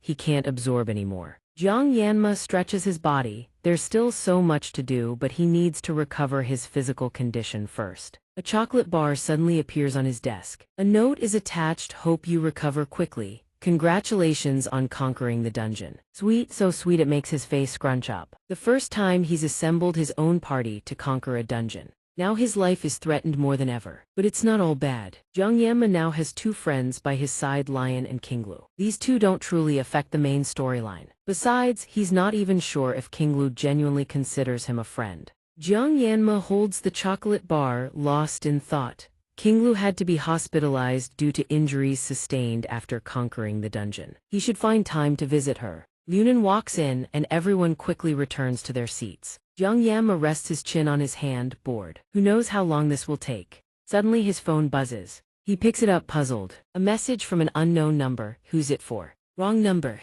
The message catches him off guard. Unverified user. Look ahead. He raises his head, and his eyes slowly widen in surprise. A phone is held up in the air. Jozo looks at him with a playful grin. And just like that, things unfold. Lunan announces, starting today, student Saki Jozo will be transferring to our class. Silence, pay attention. He concludes, I hope you all help one another. Then he raises his voice, after class, change into your uniforms and assemble at the training ground within 30 minutes. The entire class responds in unison, yes sir. The room buzzes with whispers. Seriously, Lady Saki is really in our class. Assistant Jin said it herself wanted to join this class. Wherever Jozo goes, a crowd swarms around her. Lady Saki, are you really joining our class? Lady Saki, what type of man do you like? Jiang Yanma thinks flatly she really shouldn't have come. Sakaini of this year's top students, part of the so-called miracle generation. First, second, third, and fourth place all in the same year. Walking together. She holds the highest score on the written exams. Joa Queen's pride, a true polymath excelling in both pen and sword. On top of that, she's the daughter of Sakikojima, one of the 7 stars. According to the setting here, Sakikojima is the Prime Minister of Japan. She goes by the nickname Ju. Strictly speaking, Jozo is the undisputed princess of Japan. Even in this game, Japan remains an incredibly powerful nation. So it's only natural that they'd cause a commotion. Jiang Yanma grumbles inwardly. This is exactly why he told her not to come near him. Annoyance level 200%. Jozo strolls over nonchalantly. The boys stare after her in a daze. She looks genuinely happy, humming a little tune as she walks. Jiang Yanma turns his face away. Please, please, please. But a voice rings out right above his head. If you're not going to eat it, hand it back. His eyes are filled with sheer weariness. Kang Jiang Yanma. Jozo hops right onto the desk. Mind if I sit next to you? She holds up her phone with a message flashing, save my number, quick, making Jiang Yanma want to scream at the heavens. Why is my intuition never wrong? Back at the dungeon from the other day, the entrance had been plastered with warning tape. One of them speaks up. Do you remember what he said before entering the dungeon? The other guard sits up straight. He said he was a bit worried, so he had to go in and check on the students. The man across from him presses, was there anything abnormal? He answers, honestly, now that I think about it, his complexion didn't look too good. The man across has nothing more to ask. All right, once we finish our inspection, you can go in right away. Thank you for your cooperation. He steps outside and lets out a long breath. The colleague beside him asks curiously, people dying in dungeons isn't exactly rare, right? The curly-haired investigator mutters. True, but no matter what kind of accident it is, there's always a body left behind. This time, though, his face is filled with disbelief. He still can't forget the moment he stepped into the dungeon to search. A shock is impossible to shake. He recalls when the two of them walked in, their faces frozen in pure terror. Before them lay scattered remains, corpses everywhere. Beast corpses piled into mountains. Students had been here, but no single student could have done something like this. As if he had never existed from start to finish. The colleague asks curiously, could he be behind the stone gate? The curly-haired investigator isn't sure either. I'm not sure, but that possibility is pretty slim. Those gates have never been opened before. He says, frustrated, we can't even interrogate the students who were there. The colleague leaves. Yeah, that school is nothing but nobles. Think the higher-ups will issue an arrest warrant. I'm gonna go splash some water on my face. The curly-haired investigator leans back in his chair. This is insane.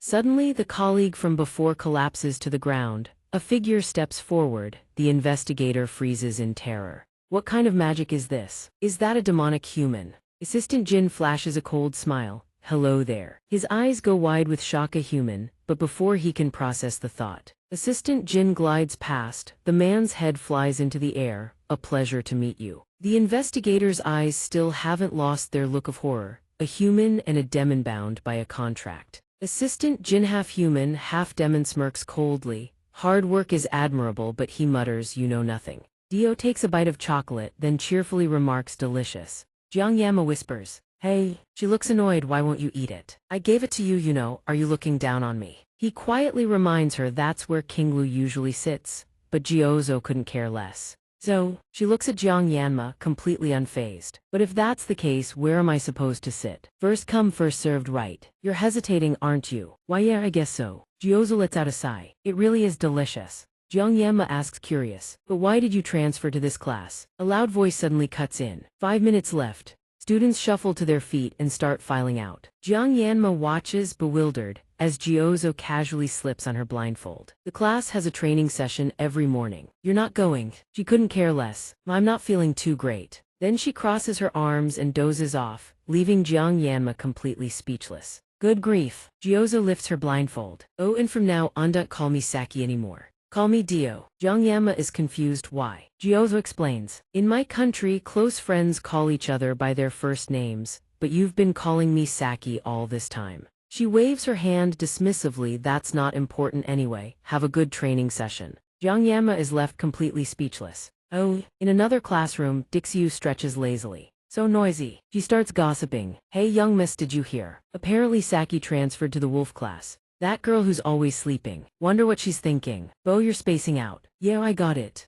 Jir grins wickedly. Are you that sad about it? Bo turns around confused. Huh? What? What do you mean? What's that supposed to mean? She says casually. If it weren't for Tio, she wouldn't have been able to transfer classes. Jir starts gossiping. I heard the Lang class is short one person this year. Little Saki got wind of it and made the first move. She's always sleeping, yet she's surprisingly cunning. Huh, I still don't get it. But why should I care that Saki transferred to the Lang class? Jir wouldn't let up. I heard he teamed up with Xianxia and cleared the dungeon last week. Bo shuddered slightly. Little Saki was there too. No matter how much she wants it, she shouldn't go that far. She said casually, everything has to follow the proper order, right? Our young lady should be the one Xianxia prioritizes. It made Bo flustered, her face turning bright red. What are you even saying, Gajes? Ju spoke frankly. I've noticed it for a while now, but you always react whenever Xianxia's name comes up, miss. Is there something going on, miss? Bo regained her composure. Let me make this clear. Her expression turned cold. I've only interacted with him a few times. There's nothing between us. Aibo's face hardened. So stop making these ridiculous assumptions from now on. HMPH. Ju looked unconvinced. Up until now, you two have only had normal interactions, but who knows what the future holds. She murmured, oh. Her face suddenly turned serious. Don't set yourself on fire. Not even for your own sake. A flicker of fear crossed Bo's face. Think it over carefully. Her eyes went blank, sinking into memories. Ziejfu announced, starting tomorrow, I will temporarily assume the role of instructor at the academy. Bo blurted out in confusion. What? Please don't follow me to school. I already get enough attention as it is. Now you're adding to it. Ziejfu calmly picked up his teacup. I'll be overseeing the first years. She stared blankly. What are you talking about? Let me remind Yao have you forgot. I asked you for help during the midterm. About that. Ziafu took a sip of tea. It's nothing serious, Aibo, you don't need to worry too much. His demeanor said it all. He wanted to hide it, but he couldn't. What could have possibly turned someone as perpetually bored as you into this? A name instantly popped into her mind: Kang Zhengyanma, a genius with unparalleled ability. Someone who transcended every noble caste, cut through every reference to find the true root, an extraordinarily talented individual, and a special category student to boot. When they first met, her impression of him was a frail boy. Before she knew it, he had transformed into a handsome young man with a masculine build. Jiang Yanma walked a path more heroic than even One currently hailed as the top hero candidate. His road was full of thorns, had to tread carefully in silence, never boasting about his achievements to anyone. She thought to herself, if I were in his shoes, I couldn't handle it. She secretly sighed, phew, I'm a little jealous that Grandpa recognizes him. How embarrassing. Jier suddenly appeared from behind. Oh really? She stumbled back in alarm. What are you doing? She burst out laughing. What's wrong, miss? Aibo yelled in embarrassment. No matter what you think, I don't have those kinds of feelings for Kang Zhengyanma. Dixiu smirked. Oh, if the miss says so, then I'm relieved. She laughed excitedly. I don't have to compete with you for Jiang Yanma anymore. Lucky me, I can deal with that little brat and Saki, but you, miss, I'd never stand a chance. Aibo looked away in confusion. Huh, is that so? Ju tilted her head. So now you admit it. Ju, the lecturer's voice droned on steadily. Opportunities are only created for those who know how to seize them. The lecturer tapped the blackboard. When a guardian soul manifests, it becomes the guardian tier. A spirit residing within it is called a spirit blessing. A student raised their hand. Professor, if an ancestor resides within the soul, is that called an ancestral guardian blessing? I still dream about my late grandfather a lot, you know. The lecturer chuckled. He replied, Mr. Tomate, your ancestors can't turn into a blessing. Such a pity for you. Laughter erupted around the room. The lecturer spotted Giozo slumped over asleep but could only throw up his hands in defeat. Even the professor didn't dare mess with him. He continued the lecture. Now then, let's move on. The blessing tears, sleep well, kid. 2 days had passed since Saki transferred here, but Jiang Yanma still had no idea why she had moved. The funnier part was that Giozo slept so much he couldn't even ask. If you want to sleep, find a corner, we do it in class. He secretly sighed in relief. At least King Lu was still in the hospital, but honestly the dungeon had been cleared without a hitch. This ability differs from the lecturer's voice droned on evenly. The defense tiers are divided into guardian tier, spirit guardian tier. Most students here are ranked by tier, correct? He reassured everyone, but don't be too disappointed if you use them skillfully. The Western spirit tier can be even more powerful than the guardian spirit tier. Jiang Yanma was secretly surprised hearing the lecturer. Besides, isn't the spirit tier one of the rarest blessings in the world? Is the professor just trying to comfort us? He glanced at another student who asked, That's why I tried to obtain one a few days ago. A transferred blessing. Professor, what about the spirit tier then? The lecturer explained enthusiastically. The spirit tier blessing. Everyone calls it the hero tier blessing. Perhaps this sounds strange, but this is a legendary tier. He explains that since then, only one person has ever possessed it. That person is a hero passed down through the ages. Barlazoa Queen. Jiang Yanma loses himself in thought. Of course I could tell you much more. But the miracle blessing. The final bell rings out. The lecturer sighs with regret. Unfortunately, I'll continue next time. That's all for today. Jiang Yanma suddenly raises his hand. Professor, I have a question. The lecturer pauses for a moment, then speaks. Go ahead. The student Kang Zhengyanma blurts out a cryptic question. Please, Lord, bestow your blessing upon me. Do you know anything about this phrase, sir? The lecturer falls silent. Giozo sits up, curious as well. He responds calmly, I don't quite understand what you mean, but it seems there's a flaw in your wording. What do you mean? The lecturer explains. Because no gods exist in this world anymore. However, I greatly appreciate your enthusiasm for learning. If you have any questions, feel free to come see me. After that, he leaves the classroom. Jiang Yanma suddenly notices Giozo smirking beside him. Oh, you're up? He asks casually. I don't think so. Jiang Yanma forces a smile. I need some sleep too. With that, he decisively lays his head down on the desk. Suddenly, strange text materializes before Jiang Yanma's eyes. Message forwarded to user. Disbelief flashes across his eyes. A bizarre space opens up before him. Jiang Yanma floats within it, accompanied by a prompt, "Do you wish to accept?" The text is heavily distorted. Jiang Yanma is utterly stunned. The text suddenly changes. "You have accepted GM's request." A cryptic line appears. "World code GM has intervened in code D." Jiang Yanma looks around the world code. It's filled with things no one has ever known. Suddenly he jolts in shock. Strange sounds erupt before him. After a while they stop. Silence returns. More text appears. "Warning, target level exceeds your current level. Your level is insufficient." Jiang Yanma tenses up. "Alert, you do not yet meet the required criteria." He stares blankly at the text. "So you still wish to continue?" "Obviously." "Delete option." Jiang Yanma thinks to himself, this doesn't seem like a dream. Maybe this is the reason he exists in this world. Perhaps he can find clues about the sword god's blessing here. He decisively looks toward option Y. The text begins to change. "Your G has been confirmed. You can now use GM." It gradually fades away. World code D initiating full adjustment and conversion. The space suddenly shatters into pieces. It's just like when Jiang Yanma manifested the sword god's blessing on his first day at the academy. Yes, it was exactly like that back then. He reaches out with his hand. No matter the cost, he has to find out what it is. Jiang Yanma draws closer and closer. "Just a little more, just a little more." Suddenly a voice rings out. "Hey, wake up." A hand lands on his shoulder, and the strange space before him instantly collapses. GM has halted due to external interference. Jiang Yanma panics. "What? Why won't it work?" A strange object materializes, accompanied by text. "GM has left you a message." Jiang Yanma is stunned. Just cut through it no matter what it is. Finally, it vanishes from the strange space. The last line of text flashes. "The god's blessing will come." The voice calls out again, louder. "Hey, Kang Jiang Yanma, wake up already." Dixiu shakes Jiang Yanma awake from beside him. "And you told me I sleep too much." "You were sleeping even more soundly than me just now." She boasts proudly. "Anyway, you should be thanking me. If I hadn't woken you, you'd have stayed here until tomorrow." Gyouzo suddenly falls silent. Jiang Yanma, sitting beside them, has tears streaming down his face. A while later, Jiang Yanma sits on a bench outdoors. He recalls the worried look on Gyouzo's face. "Are you okay? Did you have a bad dream?" Jiang Yanma sighs inwardly with frustration. "I think I was dreaming, but I can't remember a thing. Getting caught sleeping all day by Saki is bad enough, and on top of that, I was crying." Dean and two others approach from the distance.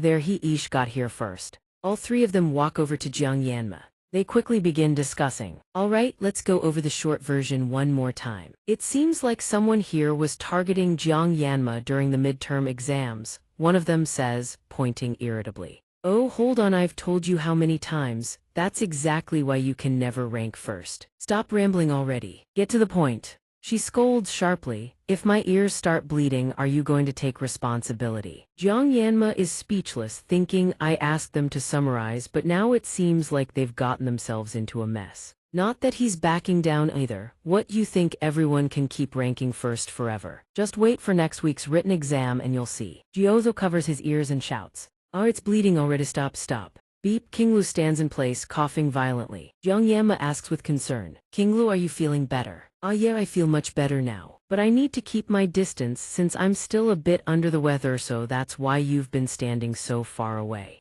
Then Kinglu turns to address Gyouzo and Saki. "You two probably know the gist of everything by now, right? Don't overwhelm him anymore. I've been looking into things on my own, but it hasn't been very helpful." She suddenly closes in and snaps her whip. Gyouzo speaks through gritted teeth. Gyouzo, standing with Jiang Yanma, anxiously glances at Kinglu. He cautiously asks Gyouzo, "Is it okay if I call you that?" Gyouzo nods approvingly. "Perfect, that's how it should be." Jiang Yanma suddenly cuts in. "All right, now we need to focus on the key intel. That's how we'll uncover the truth. First, most members of the Council of Elders have their eyes on you. Second, that assistant lecturer's appearance." He opens his notebook. "Good, right? What do you think? We'll figure it out soon enough. On second thought, these clues still aren't quite enough. Either way, we need to dig deeper before drawing any conclusions. I know who that person is." "Really?" "That's right." Gyouzo suddenly speaks up. "I've been thinking about that female assistant lecturer. I remember seeing her, so I hacked into the academy's security system. 546 people. She recounts seriously. I found one match among the assistant lecturers, but I couldn't confirm her identity."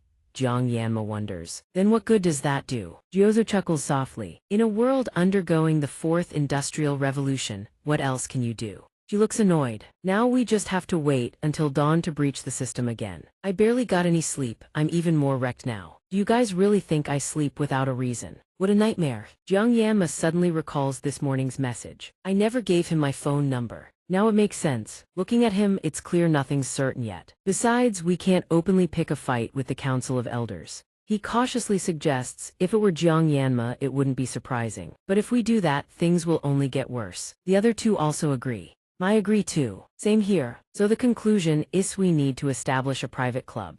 Jiang Yanma is taken aback. Huh? A club? Jiozo explains, that's right. Clubs in the academy not only get free movement privileges but also receive living expense subsidies. The academy wants to foster cooperation between students and grant them the rights they deserve. She happily adds, with that privilege, the club is officially considered a subsidiary unit of Joa Queen Academy. In short, that's the gist of it, but she's abruptly cut off. As long as we join a club, the academy will have our backs.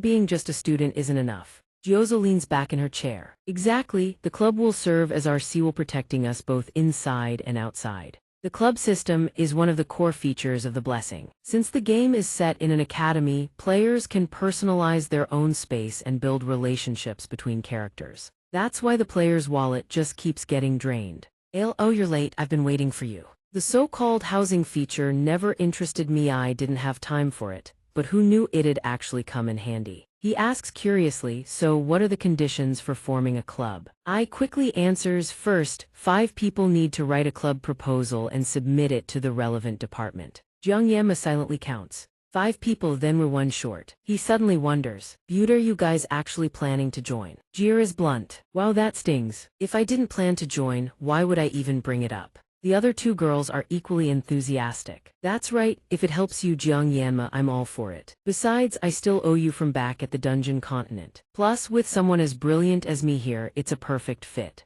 Growing up, Jiang Yanma's relationships become calculated and transactional. But these people are willing to follow Heimven, though they still don't fully understand who he is. Even in a world where class discrimination runs deep and unforgiving. Jiang Yanma speaks from the heart. Thank you, everyone. Rem immediately steers to the point. All right, then let's come up with a name for the club. King Lu offers the first suggestion, assassination memoris, meaning we slaughter the greedy. How about it? The atmosphere instantly freezes. Jir forces a smile. That sounds a bit off. Jiozo says nonchalantly, then just call it the Klezan Security Squad. Something like that. If you ask why I want that name, well, it just sounds right. That's my hometown. She immediately shuts the girl down. Saki, just go with that one. The 3 of them buzz with discussion. Combat Club, how about that name? You shut up too. Assassination Memorist. Jiang Yanma suddenly speaks up. What if it's a travel club instead? While clearing dungeons, we could explore the surrounding area a bit. He cautiously glances at the other 3. No good, but to his surprise, they're all thrilled about it. I'm on board, same here, I think it works. All right, let's go with that then. Jiozo pulls out chocolate again. Then let's find a professor to advise the club. There's an exam next week, so we need to prepare in advance. Everyone's response secretly surprises Jiang Yanma. That actually works. He suddenly recalls. Right, we can't establish a club without an advisor, can we? Jiozo says solemnly. Actually, this is the biggest issue, because the advisor must hold the rank of professor or higher. Glau suggests, who should we ask the blessing department? That professor is famous for being kind and gentle, he remembers. Oh, you mean Professor Damien? But he's extremely busy, honestly, no one is like him. Jiozo mutters, out of 500 lecturers, only 30 are actual professors. If we narrow the list to first-year professors, only about 10 people would even consider sponsoring a club. This system is so contradictory, it's a real headache. She turns to Kang Jioma, can you think of anyone? He suddenly asks, what if they hold a rank higher than a professor?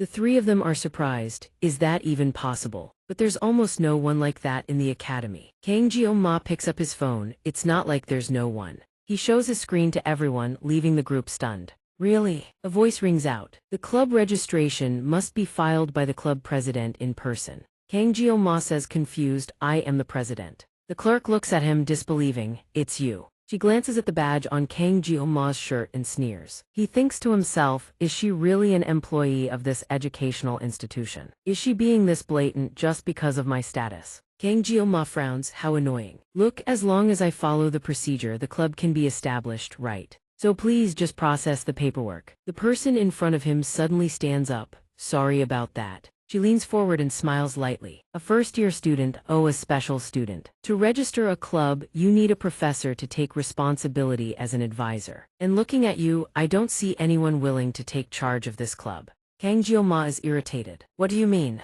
The blonde clerk sneers. Don't you understand what I'm saying? She gestures to the badge on his chest. Honestly, do you think any professor in this academy would be willing to sponsor a club started by a special status student? She then turns her back to go inside. Honestly, with a background like that, you should at least know your place. Kang Jio-ma thinks, as expected, that the academy is still standing is a miracle. He really wants to use the most efficient method of communication, but with nearly 20 years in the culinary industry, he is well acquainted with all kinds of disgusting people. Kang Jio-ma knows very well that staying silent is the best path. Knowing that, he still starts to get angry. I really want to pull it out. His phone rings. Kang Jio-ma picks it up immediately. Yes, hello. He replies politely, I'm at the administration office to register the club. Yes. The blonde clerk mocks him. Wow, look at you. Kang Jio-ma ignores her. Oh yes, since you're nearby, you're coming over now. No problem, please come in. Good grief, still on the phone. Yes, see you in a bit. The clerk complains, absolutely speechless. A special status student acting like this in a place like this. Just follow the procedures. They're already on their way, aren't they?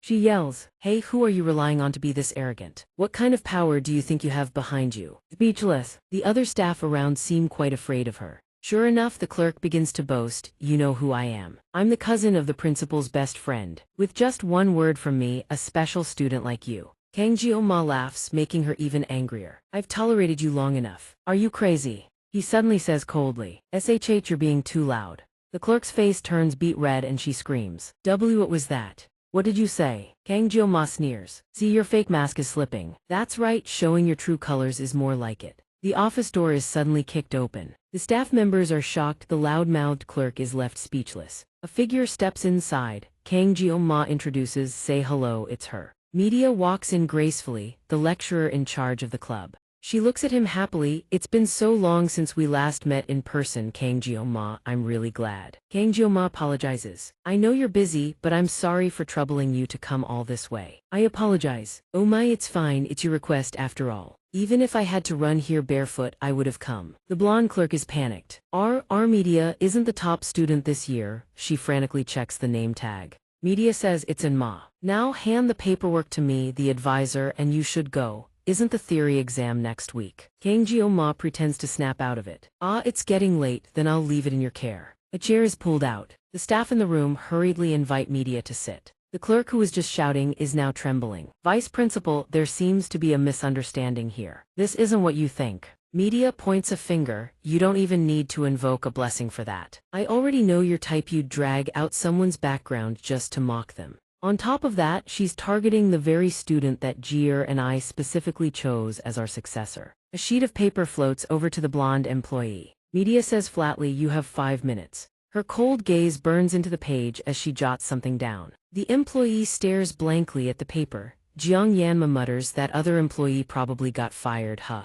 On the phone screen is a message from Media. When are you stopping by the principal's office? My door is always open for you. Jiang Yanma, the registration is all wrapped up. Just one more member and we can officially establish the club. He replies, thank you ma'am, I'll come by to pay my respects again later. Media replies instantly, oh, speaking of which, Jiang Yanma, after today's class stop by the principal's office. Jiang Yanma pushes open the blacksmith shop door. Uncle, I'm here. But Villain doesn't seem to hear him at all. A moment later, the old man turns around, here to pick up your weapon. Wait a moment. Jiang Yanma thinks to himself, this is the first time Villain actually looks like a real blacksmith. He doesn't know what the blacksmith thinks of him, but for someone who was once a gamer like Jiang Yanma, the man is truly a character drenched in equal parts love and hate. After the last incident, the hate outweighs the sympathy by a fair margin. Still, he can't help but pity the old man. Jiang Yanma reaches up and loosens his tie. God, it's sweltering. Blacksmith Villanon of the core NPCs responsible for nearly all weapon crafting and upgrades.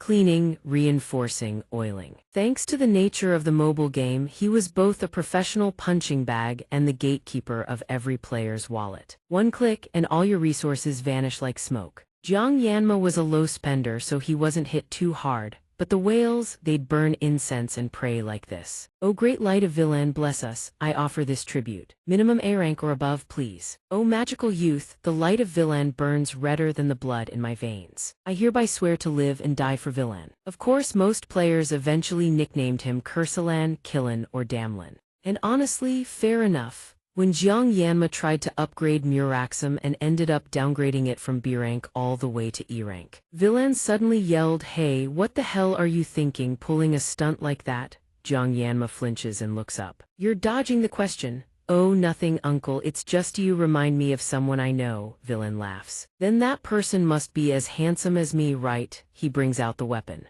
"Here we go, this time I can confidently say the result exceeded expectations. There even seems to be a special option. Let me check it out." The blade on the table gleams, looking incredibly sharp. Xianxia exclaims in awe, startling Villain. "What the wrong with you, kid? That's insane." He reads the info panel, blessing painless blessing, all sensation of pain will be nullified. Activation threshold required, trigger count reached. Duration 40-50 seconds. COOLDOWN 12 hours. He stares in disbelief. Wait, 50 seconds. Thinking about the upcoming dungeon runs that require Kinglu. 40 seconds is a bit tight, it's only 10 extra seconds, but that's still incredibly precious. Xianxia strokes his chin, mulling it over. If he upgrades the weapon further down the line and combines it with the teleportation blessing, this is genuinely incredible news. Even though he'd previously dismissed this blessing as useless, now that his true sword god form has awakened it, he has to admit for a spirit tier blessing, its versatility is actually solid. Xianxia suddenly remembers. "Oh right, Uncle Villain mentioned there was something else I needed to check." He checks the weapon's grade D rank. Xianxia is slightly disappointed. For the effort invested, the upgrade feels underwhelming. With materials from an A-rank Beast King, I at least expected it to hit C rank. But thinking about how I'll keep channeling Muraxum into it going forward, it's not too bad. The hardness being raised 2 tiers is a welcome sign, at least it won't shatter. From sheer impact, Xianxia stares at the notification panel. That button practically screams to be pressed.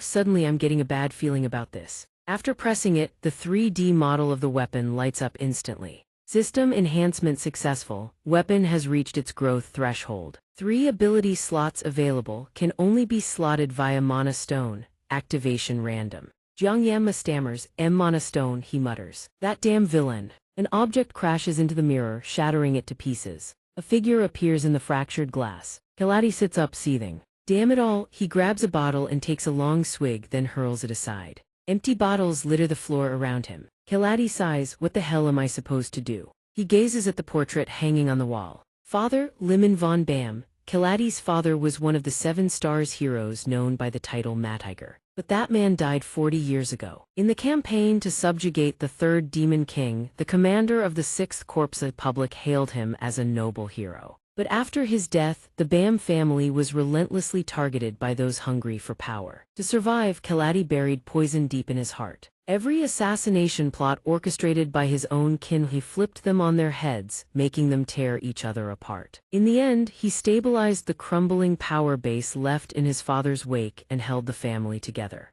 By the age of 30, Kaladi had become one of the elders of Joa Queen Academy, enlightening the ignorant masses and fiercely maintaining the absolute elite selection system. That was the mission he accepted. To lead the confused herd, there must always be a common enemy. Fortunately, the demon race still stands as humanity's great foe, lending legitimacy to the power he wields. But variables always arrive without warning. Lion's sole hero, born with the power capable of slaying the demon Kingi's heaven's chosen candidate for the next champion. Kaladi knows full well the gap between human and demon power is far too vast, making Lion's victory nearly impossible. But precedent does exist. He murmurs, Voaquain, the founding hero of the Academy, once sealed the first General Reagan. That legend is a verified truth. The same thing must never be allowed to happen again. Kaladi recalls the earlier exchange. I'll handle that cheap champion candidate for you, sir, a trainer, huh? Have the faculty forgotten their place lately? Assistant Jin flashes a dangerous smile, his killing intent aimed straight at Kaladi. But the instant their eyes meet, he realizes exactly who sits above and who sits below. A man who has directly formed a pact with a commander-rank demonic humana being that has completely forsaken its humanity. Shows demonic power ascending as half-human, half-demon. Kelati groans, Lion alone is already enough of a headache to kill him. And now that despicable special student is dragging everything into an even bigger mess. There's been no progress on the Edo front either. The reason remains unclear. He calls out, "Is anyone there?" Someone immediately enters from outside. "Yes, Elder Kelati von Bam." Kelati orders coldly, "Summon the Under-Zur squad." Jiang Yanma is absorbed in sketching something on paper. He keeps muttering under his breath. Monostone, monostone, a monostone. The presence of a monostone slot on the weapon makes absolutely no sense. 3 magic stones dropping at on-scene game terms, that's basically a boss loot explosion. If this were a game, Jiang Jinma thinks, magic stones are materials that drop when you defeat a boss in certain dungeons. They only drop from A-rank demonic beasts and above. Calling them beasts is generousier, practically demonkin. Demonkin again. What a cursed fate. Could it be because the word demon is in my name too? Then he unconsciously glances over at Jiwoo. Did she pull another all-nighter? Jiang Jinma gazes at her in silence for a long while. A week has passed since conquering the dungeon. A hint of concern creeps into his eyes. The magic stone is also the key leading to that place. The origin of that magic stone traces back to the colossal beast Gan. No one knows how someone managed to slay Gan, but the magic stones exist because of it. Even in the game, Gan was described as a terrifying demonic beastone. Stomp from it could shake the entire land. But compared to the demonic beasts that came later, Gan was actually pretty manageable. The Vile Basilisk, the Manticore Ravager, the LCK King Drog. They are creatures that exist as walking calamities unto the world. Should I risk my life just to give my weapon a special skill? Jiang Jinma raises his head, brow furrowed in deep thought. The quest of hunting demonic beasts and collecting magic stones is usually Lion's job. Suddenly, Chloe speaks up from behind. "Hey Jiang Jinma, is this seat taken?" He quickly turns around. "Chloe, good morning." Both of them glance at Jiwoo with helpless expressions. Jiang Jinma opens with, "Looks like you've fully recovered." Chloe answers cheerfully. "Yeah, you were the only one who had it rough, Jiang Jinma. That day your sword was even glowing blue." Hearing that, he hesitates slightly. "Chloe, about that." Jiang Jinma's expression suddenly turns contemplative, making her feel awkward. "I'm sorry," he thinks, "just spit it out already." That's right, magic stones are absolutely worth hunting. Jiang Jinma keeps reminding himself. It sounds contradictory, but right now he craves power. He's shelved thoughts of peace, safety, and comfort. However, the core objective hasn't changed: survival. He sits there in deep thought. Variables that shouldn't exist keep targeting him. Variables that shouldn't exist keep zeroing in on him. Even then, the guy approaches and greets Chloe. "Hey Chloe, hey you." In the blink of an eye, a whole month has passed since enrolling. In just 3 more years, the second human-demon war will erupt. He wastes no time asking, "What's she doing here?" Chloe jumps in with a warning. "If you're planning to mess with her, take it somewhere else and focus on getting ready." Strengthening personal power and equipping weapons with special skills is no longer a choice, it's a necessity. R ignores her, steps past Jiang Jinma, and approaches Jiwoo. If things keep going like this, the outcome of the war will be anyone's guess. Because the protagonist, Lion, isn't exactly the most reliable. But she's not the type to be messed with easily. Jiwoo wastes no time. Drives her fist straight into his face. Even if he might turn out to be Demonkin someday. The fact that this so-called next-gen hero gets dropped in a single hit is honestly beyond words. He lets out a blood-curdling scream on the spot. R's face twists in aggrieved outrage. "Captain, she just hit me." Only now does Jiang Jinma even register his presence. "Huh, when did you get here?" She casually pushes up her blindfold with a taunting smirk. 10 whole years, huh? She looks down and speaks to him. "I wanted to ask about the club formation." Jiang Jinma replies, "The principal already approved it. Just 1 more member and we can start operating, so don't call me captain yet." R nods. "Okay, got it. Then adds, "Oh hey, did you hear? Lion's been on a tier lately. Word is he's already cleared several high-level dungeons." Hearing this, he lowers his head, silently calculating. So he's finally acting like a real protagonist, huh? "I take back what I was thinking earlier." Jiwoo stretches beside him and picks up the conversation. "Yesterday he also conquered an A-rank dungeon, and with a small party, no less. We're still struggling with C-rank dungeons." R looks visibly surprised. "You keep closer tabs on him than I do." "Stalking Lion." "What?" "Not denying it means it's true. You've got your eye on Lion too." She gives Jiang Jinma a meaningful look. He glances back with a puzzled expression. Then Jiwoo collapses face down onto the desk again. I couldn't care less. Watching this string of baffling behavior, R furrows his brow. What the heck is going on? Lion is growing stronger. At this rate, during the upcoming survival training on Avalon Island, he'll probably obtain the Van Mung's sword. Honestly, for a noob like me with zero skills to have survived this long, that's already a miracle. Jiang Jinma feels a twinge of unease. It's just a theory, but what if he's the protagonist's lightning rod absorbing all the danger in Lion's place? That's not a comforting thought at all. He clenches his fist so hard the veins bulge. But even so, I'm not planning to sit here and take it. Because to survive, I'll swing a blade without a second thought. When Jiwoo finally turns to stare at him, Jiang Jinma's thoughts don't stop. I have no reason to chase some perfect path of righteousness like a protagonist. I'm not the protagonist, I'm Jiang Jinma. After a long silence, he finally speaks. Whatever it is, just stash it and move on. She blinks in confusion. Are you an anime fan? Jiang Jinma shakes his head. Nah, not really. Then where's that line from? A game. Elsewhere, a maid guides the underscore group through the corridors. Pazik suddenly pipes up. Hey Captain, we've really hit the big leagues, huh? We even got personally summoned by the Council of Elders at Yoaqueen Academy. Maybe now's the time for the captain to finally step into the spotlight. But Lason's response drips with irritation. If you don't want to lose what's left of your tongue, shut it. He still can't help but push his luck. Geez, Captain, why do you always have to be so stiff? Seeing the tension, Zebong jumps in to defuse it. You're the new guy, so you wouldn't know the captains always hated the higher-ups. Pazik got any questions? Then why'd he agree this time? He replies with a smirk, can't turn down that kind of money. Pazik bursts out laughing. Fair enough, it's just a job, but the deposit alone is 100 million per head. Pull it off and the bonus doubles. But then Lason's voice drops to a growl and both of them go dead silent. The maid stops before a room and announces, Sir Clavon Vinhack, I've brought them. A cold voice responds, send them in. Nemesis Vice Captain Jiang Tung, Nemesis Operative Pazik Bed, Nemesis Captain Lason Unders of the Nemesis Assassin Alliance. Clavon stares them down. Must have been quite the journey to get here. But Lason remains silent, offering no reply. The man tilts his head and commands, hand them the item. She picks up the file and reads the information, along with the photos of Jioma.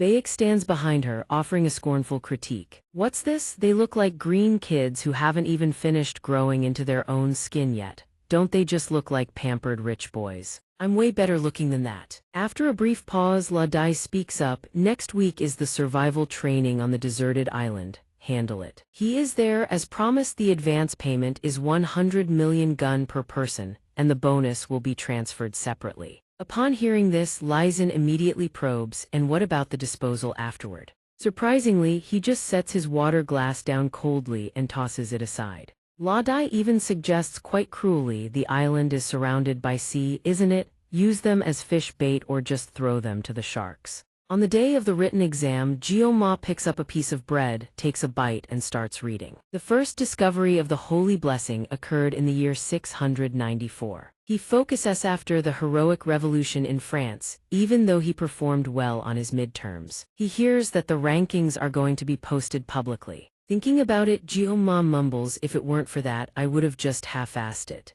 Two members of the club happen to be the valedictorian and salutatorian. He continues chewing the bread in his mouth. As a student, I can't let myself be looked down upon. I don't know the answer to question 3. Suddenly his phone vibrates incessantly. Who is it? Calling so early in the morning, Jioma picks up the phone. Is that Mom? The person sends a text. You have your written exam today, right? Did you eat breakfast yet? I had a sandwich. You have to get enough sugar before the exam. Otherwise, your brain won't function properly. Zine, have you seen the benefits of Jianga? It boosts metabolism, helps with weight loss, anti-aging, clears your skin, purifies the blood, and even helps prevent cancer. He reads it completely bewildered. What do you think? That's why I always carry Jianging with me. Oh my god, blabbering nonsense this early in the morning. Oh, Jiozo lies back, relaxing and reading with interest. In our country, there's a traditional sweet people eat before exams. That was a fast reply. She asks excitedly. Really? What kind of dish is it?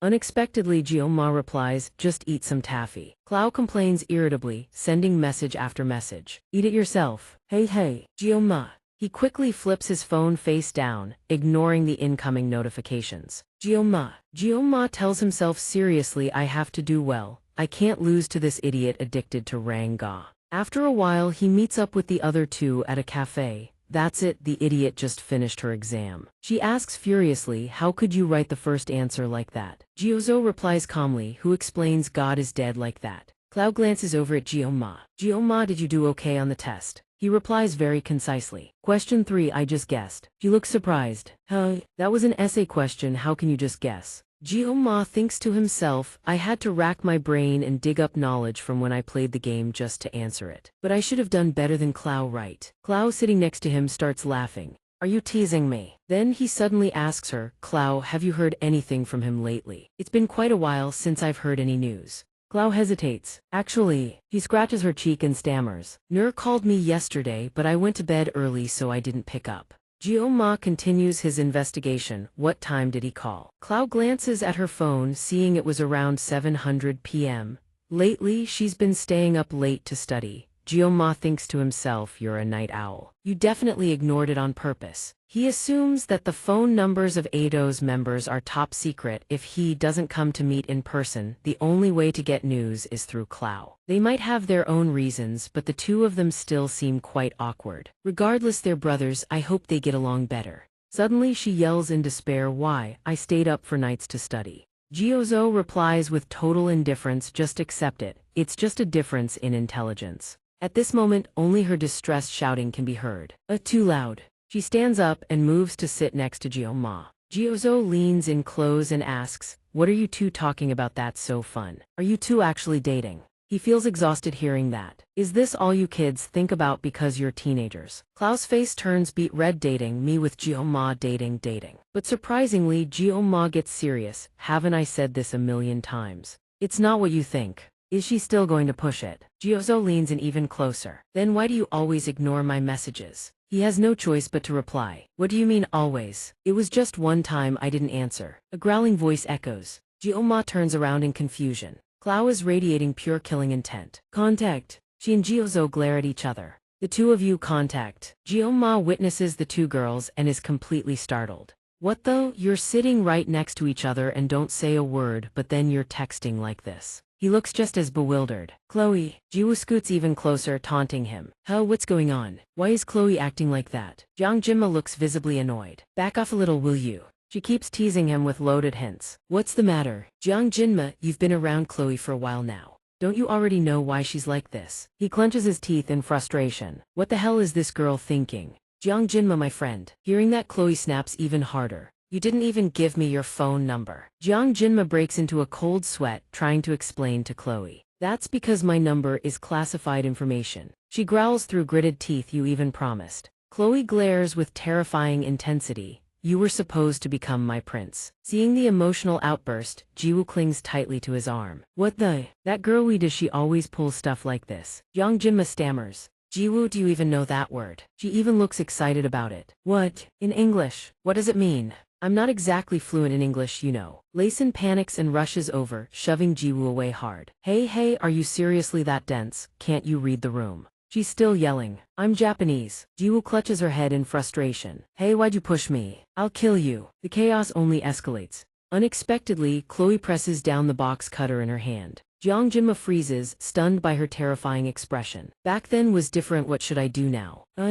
Wei-Tai totally slacked off on learning how to handle this kind of situation. Completely forgot. Chloe slowly creeps closer, murmuring. Her pupils slowly shrink as she whispers, from now on, I'll make you look only at me. Jiang Jinma can only try to slowly calm her down. Chloe, listen to me first. Before he can finish, Chloe lunges forward, slashing the blade at him. Layson and Jiwoo stare in shock as Jiang Jinma. She charges forward without hesitation, swinging the small blade. Jiang Jinma can only keep dodging. You always make me sad. Chloe screams in fury. There are always others by your side. Then she aims her glare at Jiwoo. Other girls besides me. Seeing this, Jiang Jinma grabs Chloe's arm and forces it down. Yet the girl sitting beside him just lets out a casual "oh." Chloe gets even angrier. Do you even know? I always give everything I have for you. Layson and Jiwoo stand watching, completely baffled. By now, Jiang Jinma has pinned her to the floor. Listen to me. Chloe. But Chloe's eyes still burn with wild, crazed intensity.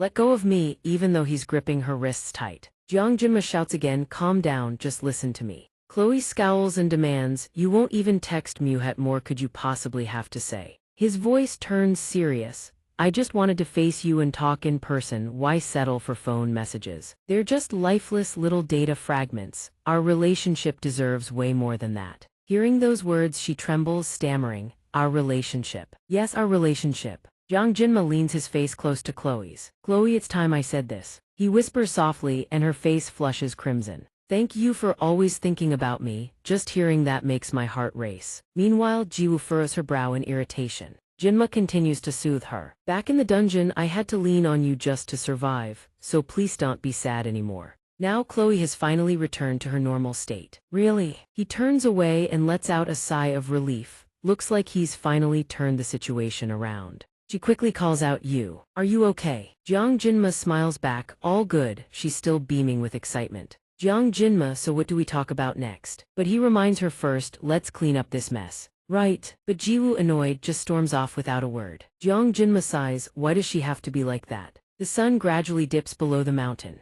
Layson and Jiwoo stroll along in silence, each mulling over Jiang Jinma. He silently wonders when it started. Whenever something involves Jiang Jinma, Chloe immediately radiates a bone-chilling killing intent. By his estimation, Chloe's love has long since spiraled into outright obsession. He also recalls how Jiang Jinma was back then. But what surprises him even more is that behind those sweet words, Jiang Jinma had already been gripping a sashimi knife. He ponders quietly, despite always prioritizing words to resolve conflict. Jiang Jinma is terrifyingly skilled at blending persuasion with violence. When necessary, he knows how to use fear to keep others in check. On the surface, it might look villainous, but in truth, that's firmly rooted conviction. Without a doubt, Jiang Jinma is destined for great things. Then he glances over at the girl beside him. Hey, what's wrong with you? Jiwoo simply responds, what do you mean what's wrong? He continues, you've been sulking this whole time. She still maintained a calm composure. Since when was I like that?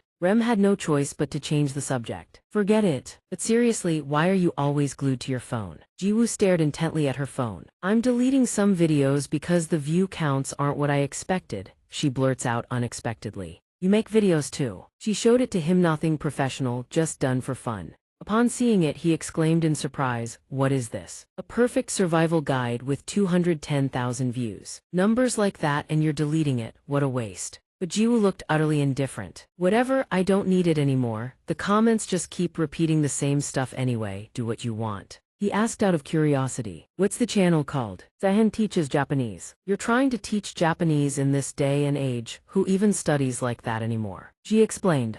I just picked that name at random. Unexpectedly, she mulled it over for a moment, then burst out laughing. Zaki-chan teaches Japanese. Jiwoo seethed with rage. Don't laugh or I'll kill you. Yoa Queen Academy Library. Starting next Wednesday, there will be a 2-day, 3-night survival training exercise on Avalon Island. Despite sounding like a hardcore survival program, students can freely choose their own groups, each ranging from 1 to 4 members. Jiang Jinma stood in the library, searching through a row of bookshelves. The academy had already published the full schedule for all students, so in the end, it was basically just a camping trip or field excursion. He hugged a stack of books in his arm. Survival on deserted islands, identifying poisonous plants, survival tips from Professor Baker. This should be enough. But since it was officially labeled survival, even though it wouldn't count toward academic grades, the academy would secretly evaluate each student's self-reliance throughout the 2 days and 3 nights. Jiang Jinma rested his chin on his hand, lost in thought. He only just now recalled this event, when he was still playing the game. He remembered this training exercise vividly because this was exactly where you could pick up the Van Mung sword hilt, Lion's signature weapon. He mused to himself. It was also a turning point in the relationship between the player and Lion. Finally, a chance to break through that iron wall. The entire library was now empty. Jiang Jinma was the only one left sitting there. Back then, he'd been completely immersed in it, but now there was nothing to be jealous about. He slowly opened a book. Ever since enrollment, his life had been like a candle in the wind, making him cold and detached when it came to matters of the heart. The old geezers on the Academy's Council of Elders had their eyes on him, plus that mysterious instructor. As for recruiting club members, Jiang Jinma thought of certain faces, but whoever it was, he had zero emotional bandwidth for teenage romance. Puppy love was probably reserved for the next life. But more than anything, what excited him most as a swordsman was the Vanmeng sword, the sword god's blade and a demon's sword in one. For any swordsman, it was impossible not to crave it. Moreover, he already knew the location and the power of Vanmeng from his days as a player, which only made him more curious.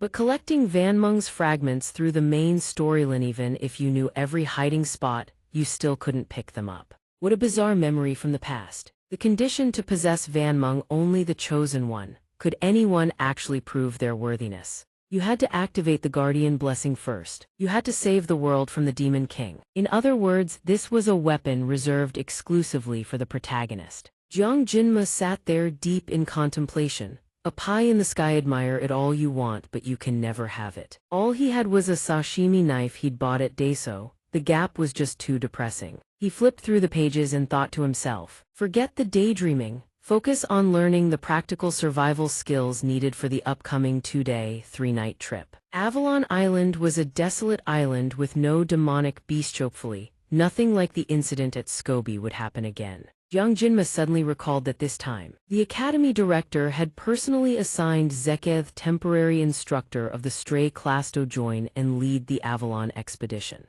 Avalon Island. He grabbed the ladder again and climbed up to the higher shelves. The strongest human hero, chaperoning a group of first-years on a camping trip. He'd only heard about it in the official chronicles, but thanks to that, maybe his plan would be a lot safer. Jiang Jinma pulled a book down from the top shelf. Would this one have the information he needed? He held it in his hands, lightly brushing his fingers across the cover. Even though information was everywhere online these days, old-fashioned knowledge like this could only be found in dusty old books. The answers might be hidden in these pages. After all, there was something specific he wanted to find on Avalon Island. After that, Jiang Jinma returned to his seat. He furrowed his brow, reading through the book's entry on Avalon, an island in the far west. Its terrain constantly shifts and changes. A mysterious place. At its center lies the Queen's Lakean, ancient body of water that a few indigenous tribes call the Land of Origins or Paradise. Now no one lives there, it's nothing but a deserted island.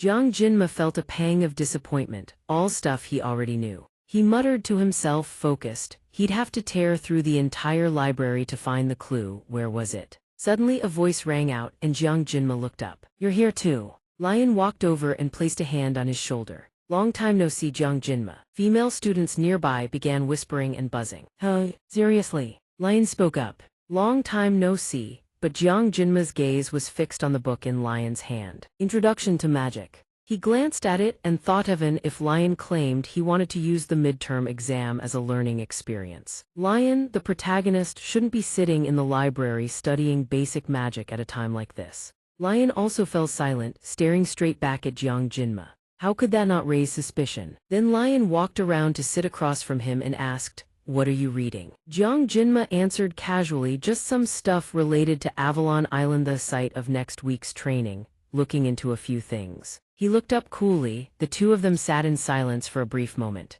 Lion replied, "You're really diligent, Jinma." Hearing that, Jiang Jinma fell back into thought. Hard to deny it. Physical training, dungeon exploration, studying demonic beasts' life had been nothing but hectic. Because he already knew what would happen 3 years from now, he had to prepare as much as possible, not for anyone else but for himself. Then he simply replied, "Looking out for yourself is just common sense." Lion repeated those words. "Looking out for yourself. You really are different from me, and I suppose I'm different from you too." Jiang Jinma suddenly recalled the first time they met. Where on earth did this guy come from? His actions didn't deviate too much from what was in the game. But compared to the Lion he knew, this feeling was completely different. He couldn't stop wondering. A shadow of sadness lingered on that face, and his demeanor gave off the impression of someone weighed down by unspoken burdens. He wraps up the story and just walks away. Hang in there then, the library closes soon. Jiang Jinma nods. Thanks Lion, you too. He keeps looking back at Lion, the weight of a hero, carrying the fate of all humanity on his shoulders. Lion's back recedes into the distance, and it feels as though both his shoulders are being crushed by light and darkness like lead dumbbells. Back to reality, Jiang Jinma hurries. He needs to find what he's looking for before the library closes. Survival training on a deserted island. Jiwoo greets them enthusiastically. Running into you here, what are the odds? Hard to pin you down lately. Saki, little one, haven't seen you in a while either. Chloe blinks, bewildered, blonde hair catching the light. Jiwoo responds coldly. Hey Zeke. So even Ear showed up, huh? They face off, staring each other down. You all prepped for the training. That confident act of hers, same as always. And what about you? Ear glances over with amusement. She can't help but tease that sly one snuck ahead in class right behind all their backs. Looks like she's been really enjoying school life lately. Jiwoo doesn't take it lying down. Everything followed proper procedure, no need to report anything to you lot. Jiwoo furrows her brow and glances over. So I'm just supposed to sit here and watch Jiang Jinma get stolen away right before my eyes. She fires back immediately. She shouts in anger. What? That girl Saki not only went with him to the Buffalo dungeon last time, but she also joined the same club. And now this 3-day 2-night training she'll be right by his side again.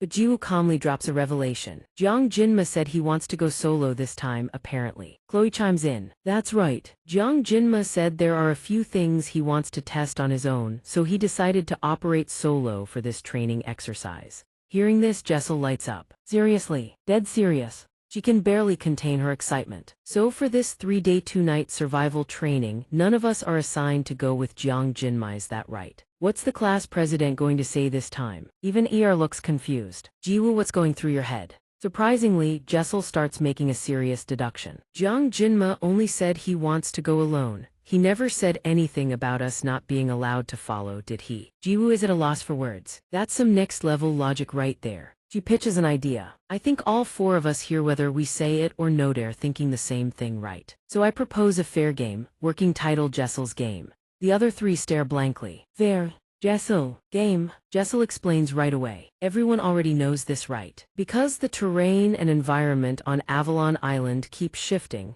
even if we use the spatial gate to teleport, we'll each land at different random locations. She rattles one. Just regrouping in one spot is a major challenge, and that's the main draw of this training exercise. Jiwoo cuts in, annoyed. Get to the point already. So she finally lays it out during this 3-day 2-night survival training. Whoever finds Jiang Jinma first wins, and the other 3 must yield exclusive companion rights. All 3 freeze in shock. What? She's fired up. Once you find him, anything go stalk, confess, whatever, just don't get in anyone else's way. Chloe responds with confidence. Now that's interesting, I'm winning this time. Jiwoo also agrees to participate. Sounds fun, proof will be a photo, send it as evidence. Jiwoo deliberately throws down the gauntlet. Alright little one, let's see how much you've grown. Ear turns beet red, trembling as she thinks find him first, and Jiang Jinma is all mine. But her expression turns serious the moment she thinks of Jiang Jinma. She glances over cheerfully, about to agree, but instead answers with an apology. Ear. She furrows her brow. She murmurs, turning away. I don't have time for trivial little games like this, I'm out. Jiwoo. Hearing that, she can barely hide her delight. Oh really? Then it's just us 3. With that, Ear walks away, leaving the others standing there chatting among themselves. Been in a special training phase lately, crazy busy, what a grinder. Right then, Jiang Jinma walks over with a sigh. So exhausted, I was holed up in the library until late last night. He mulls it over. Everything he needed is already saved on his phone. Even though it's not a demonic beast zone, per the principal's orders, he still has to bring basic weapons, 24 throwing knives bought at Daso, plus a concealed weapon. Jiang Jinma picks up his phone and reads through the checklist. Did you pack backup medicine? What about clothes? Pack at least 3 sets of underwear and make them black so they don't show dirt. Reading the reminders, he feels embarrassed. This is practically mother hen level advice. Down to the underwear too. No, this is more like grandmother level advice. Jiang Jinma glances around. Departure time is almost here. A purple-haired girl up ahead, all prepped. Yes. He recalls the purple hair and matching violet eyes. A female instructor of average height. Their true intentions remain unclear. But if she's targeting him, this survival training is the perfect opportunity. Jiang Jinma looks down at his bag. If someone exploits the island's constantly shifting terrain, covering their tracks becomes a whole lot easier. He opens it and rummages for something. Of course, that logic works both ways. It applies to him too. He felt a bit hesitant about using a blade on a person, but he couldn't just let himself die. After that, he looked up, again reminded of the portrait sketch he'd glimpsed before. Jiang Jinma tried to visualize it and search his memory. The female instructor's portrait, short-cropped barley-colored hair, very distinctive eyes, fairly average height. Damn it. How am I supposed to find her with just this little information? Suddenly, the announcement speaker crackled to life. At the same moment, Zeke approached Jiang Jinma. Looks like you haven't been slacking off on your training one bit, have you? He glanced up in surprise at the towering Zeke. Zeke reminded him solemnly, when outstanding talent is compounded by relentless effort, the result isn't just addition, it's multiplication. With that, Zeke turned and continued walking. But you also need sufficient rest to maintain your stamina. So during this training session, just relax and enjoy yourselves. Hearing that, Jiang Jinma didn't feel particularly cheered up. Thank you, sir. Hope you reel in a big one too. But Zeke blushed and let out a deliberate cough. Good one, thanks. Well then, I'll take my leave first. Jiang Jinma watched him go, confused. They're really inseparable, huh? And Chloe coldly brushed past Jiang Jinma. Her face was twisted with irritation, leaving him completely stunned. Just a second later, Jiang Jinma smirked. Sooner or later you'll get a boyfriend, just you watch. Smile a little, will you? Oh. But suddenly he shot his hand up like lightning and flicked Jiwoo hard on the forehead. She clutched her head in pain. I just teased you a little to kill time and you hit me. I sensed your aura and reacted on instinct. Sorry, Jiwoo fumed, my head isn't a drum, you know. Seriously, I only came to tell you. And so she stormed off in frustration. Whatever, I'm out of here. Jiang Jinma just stood still, watching her leave. He truly couldn't figure out what kind of person she was. He recalled that lately she hadn't been sleeping much, always hovering around him.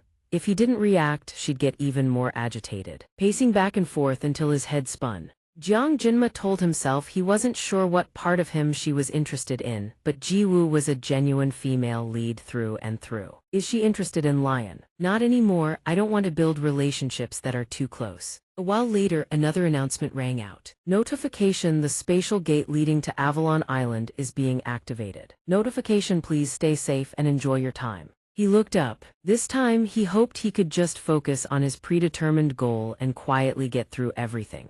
Jiang Jinma frowned with a serious expression. May the hero's blessing always be with you. A blinding flash of light struck, leaving him stunned. Jiang Jinma now stood in an utterly unfamiliar land. He slowly stepped forward and looked up. It had been a year since he fell into this world, only now did he truly feel like he was living inside a fantasy. Jiang Jinma stood gazing upon the sacred land of Avalon. Before him stood the legendary Genesis Forbidden Tree. Everyone's eyes reflected different emotions about this training exercise. Sightseeing can wait. Jiang Jinma was brimming with excitement. Let's go find it. A new blessing quest begins. Jiang Jinma looked at the phone in his hand, a map of Avalon Island he'd photographed from the library. It was a map marking the location where the blessing of regeneration could be obtained on Avalon Island. He thought to himself, based on his memory from the game and cross-referencing with the map, he recalled it being near some kind of rock formation. The blessing's location was near a lake at the center of the island.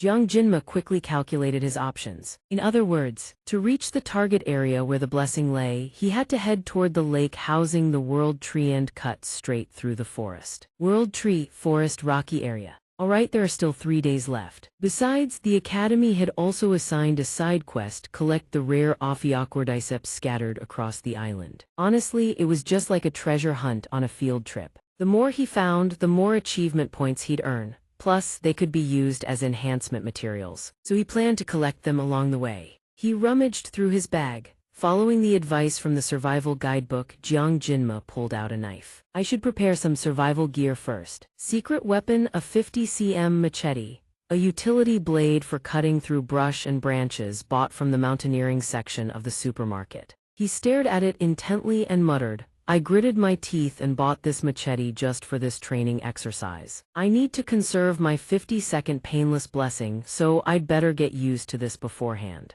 With that, Jiang Jinma swung the blade hard through the air. After the test swing, he told himself the grip feels decent but still a bit stiff. Jiang Jinma stowed it back in his bag. In an emergency, he could always use it like a javelin. While walking along, a white rabbit suddenly appeared ahead. Jiang Jinma's face lit up. Now I'm getting the hang of it. He quickly shifted to a cold expression. Priority: secure food. But who would have thought the rabbit that stepped out was massive and powerfully built? Not a shred of fear, though. Jiang Jinma was brimming with confidence. If I could take down a creature like that, what's a rabbit or two? This really is a fantasy world. It's just cooking ingredients after all. Don't blame me. He leapt up instantly. Sword God's blessing not available. Jiang Jinma drew his machete and lunged. Does it connect? On the other side, a rabbit suddenly sensed someone approaching. In its eyes appeared the figure Ahadit stared blankly at her. Chloe crouched down and gently raised her hand. Hey there, little rabbit. She couldn't resist reaching out to pet the little rabbit. So cute, I can't bear to raise a hand against you at all. Why are you out here all alone? Where's your mama? Suddenly it bit down hard on her finger. Ow. She glared furiously as the rabbit bolted away. This time Chloe didn't hesitate. She drew her sword. Get back here. I was going to let you go because you were cute, you know. She was starting to feel fired up. But maybe this is even better. A perfect chance to test the results of my special training. It's just a rabbit. Chloe sprinted after the rabbit at full speed. To her shock, it even glanced back with a taunting look. She furrows her brow in irritation. Can it really get any faster than this, showing off its power again just like that guy? She lunges and strikes the instant she breaks into a run, but no matter how fast it is. She swings her blade hard and snatches it up with a triumphant smirk. But the moment she leaps up, she freezes on the spot. Did the terrain suddenly change? And then she plunges straight into the water. She slowly sinks, carried away by the current. Alus reaches out, staring at that rabbit. She glances down, but then Jiang Jinma's face flashes through her mind. She keeps falling while from somewhere else a deafening commotion sends a flock of birds scattering into the sky.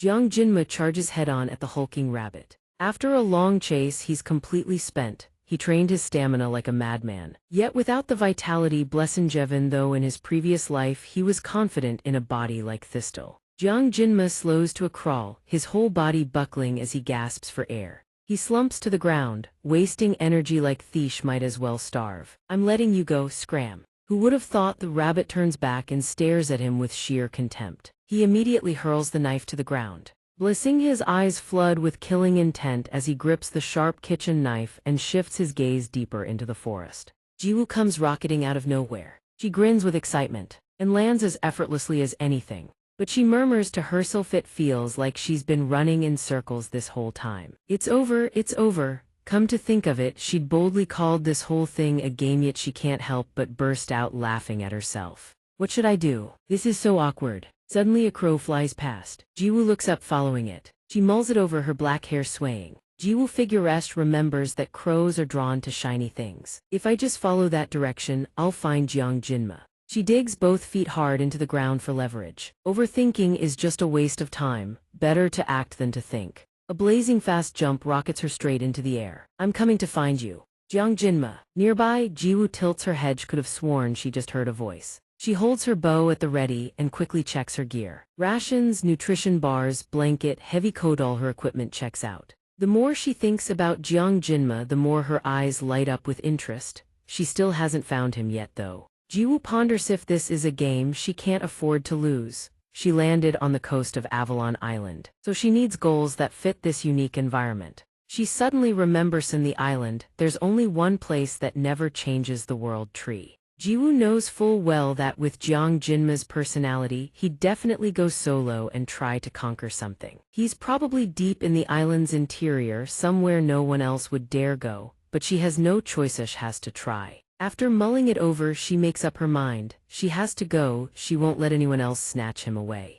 Jiwoo spins around. If we meet again, I'm paying you back in full for that head flick. The sky has turned dark. Vicious wolves come lunging out of the shadows. But Chloe cuts them all down with a single sword stroke. She mutters, wait for me, Jiang Jinma, at least here on this island. With that, Chloe breaks into a full sprint. I'll be the first to find Yao before anyone else, so your eyes will follow only me. Suddenly, she senses a presence. Ahid Somyeon is nearby. Chloe races toward the glimmering light. Ahid, it's Jiang Jinma. Meanwhile, Jiang Jinma sits calmly roasting meat by the fire. He's already skinned the beast. Food isn't a problem anymore. The rest he'll turn into jerky. But then he suddenly notices something. Jiang Jinma turns to look to the side. This isn't a wild beast's aura. Someone could be targeting me. Can't drop my guard. He rises to his feet and approaches steadily. Whatever it is, it keeps closing in without stopping. His blessing remains active. His internal chi flow is in peak condition. Jiang Jinma widens his eyes. It's here. Chloe bursts through and shouts at the top of her lungs.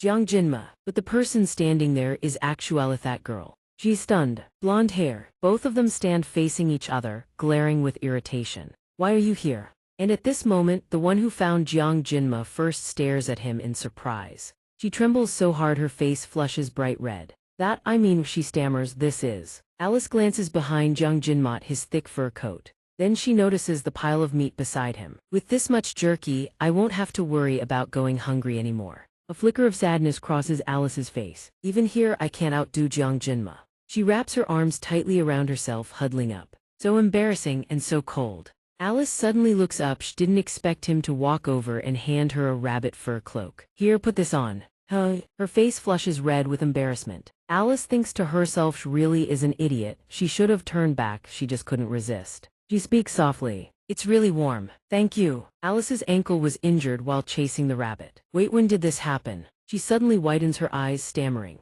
What are you doing right now? Jiang Jinma has moved closer and picked up her injured leg. If you leave your ankle like this, it'll get infected while you're out here. She stares at him in silence. His expression remains completely stone cold. Alice gazes down at her carefully bandaged foot. Thank you. The two of them sit side by the campfire. Jiang Jinma speaks up. Why are you wandering around alone? She turns toward him.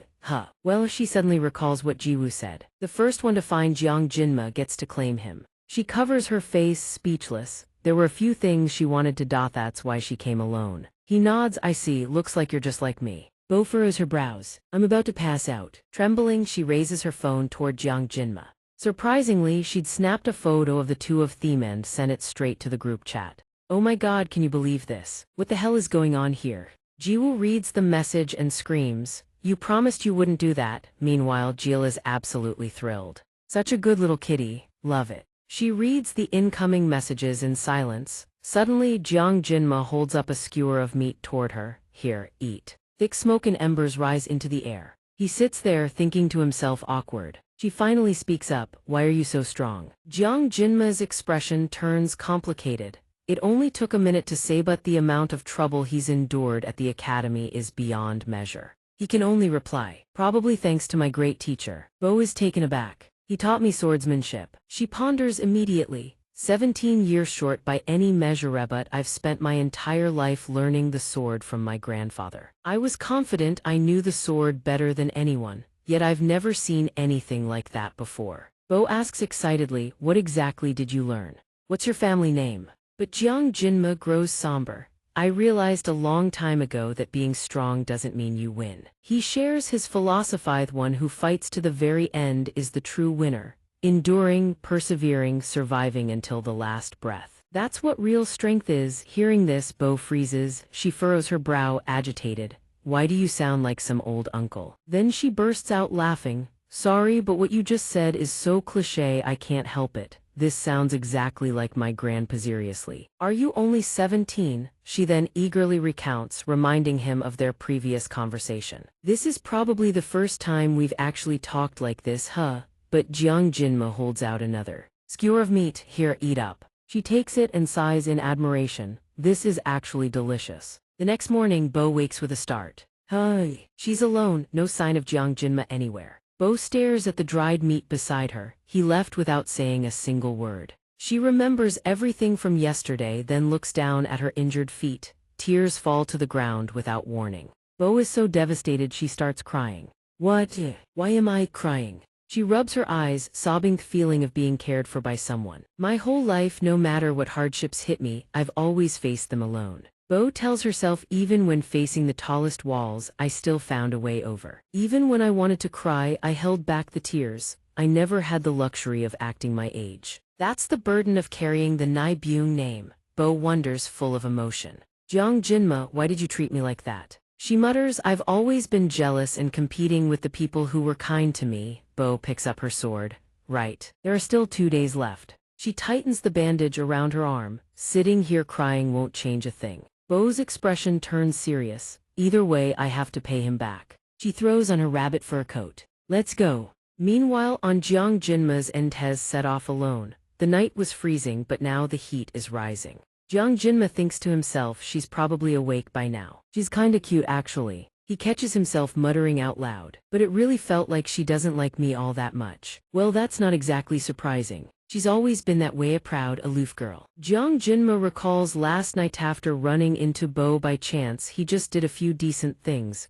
It's not like I have feelings for her or anything. But seeing her in that wretched state, I just couldn't bring myself to walk away. He stands at the cliff's edge, gazing down. Even the smallest act of kindness can hurt enough to change this whole world. Now that I've left Zongdi, there might be some political turbulence, but compared to before, it shouldn't be too serious. He slides down the slope, come to think of it. He keeps walking, today's the day, guess feelings are bound to develop eventually. Down the cliff, Jiang Jinma scans the surroundings. He's still fine, he keeps talking to himself. I probably shouldn't give Lion my blanket, right? He shakes his head. Nah, that's stupid. No point overthinking it. Jiang Jinma presses forward. Forget it, stop overthinking. Before nightfall, I need to find the regeneration blessing. This is a lower-tier guardian spirit compared to the recovery blessing. It amplifies the body's natural regenerative power for a short duration. However, it can only be used on the caster themselves, just as you'd expect from a guardian spirit of this tier.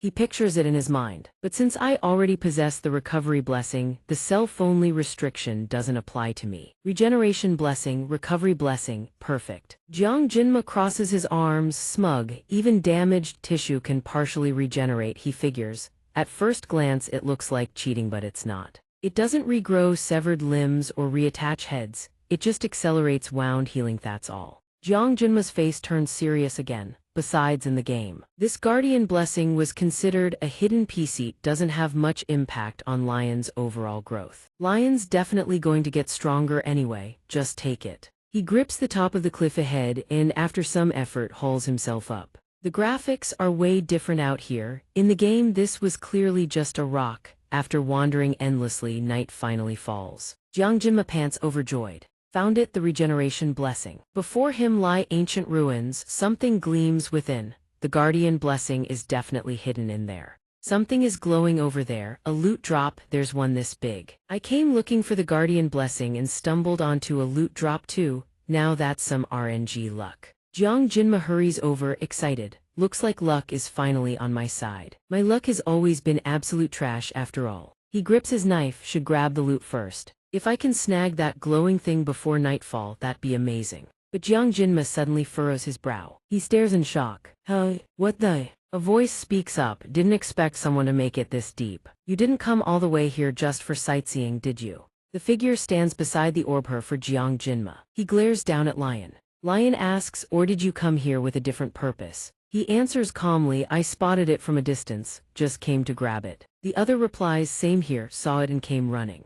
Lion adds, can't be helped. He draws his sword, then let's just take it. But we fight first. Lion's day he was born, half the world seemed to erupt in laughter to welcome him. Found it, the warrior's heavy cannon. The two stand face to face, eyes locked in a fierce glare. Lion approaches, sword in hand. What's this? What's going on? Jiang Jinma furrows his brow, observing carefully. Shouldn't he be with his girl by now? Today is an incredibly important day in the storyline. He suddenly reconsiders, could he have accidentally stolen the pivotal event meant for those two? Nothing happened last night, obviously. Jiang Jinma stares straight at him. He knows the truth, but if it came to blows over this, Lion stands ready, killing intent radiating off him in waves. He grips the sword tightly in his hand. He furrows his brow, thinking to himself, finally found it. The Vanmeng sword, its current condition. Jiang Jinma stares wide-eyed. Even in its incomplete state, the Vanmeng is the strongest magic blade in this world and the most terrifying. The sapphire gem embedded in the blade's center acts as a catalyst, neutralizing magic power by channeling divine energy into the volatile zone. That's the E-gem.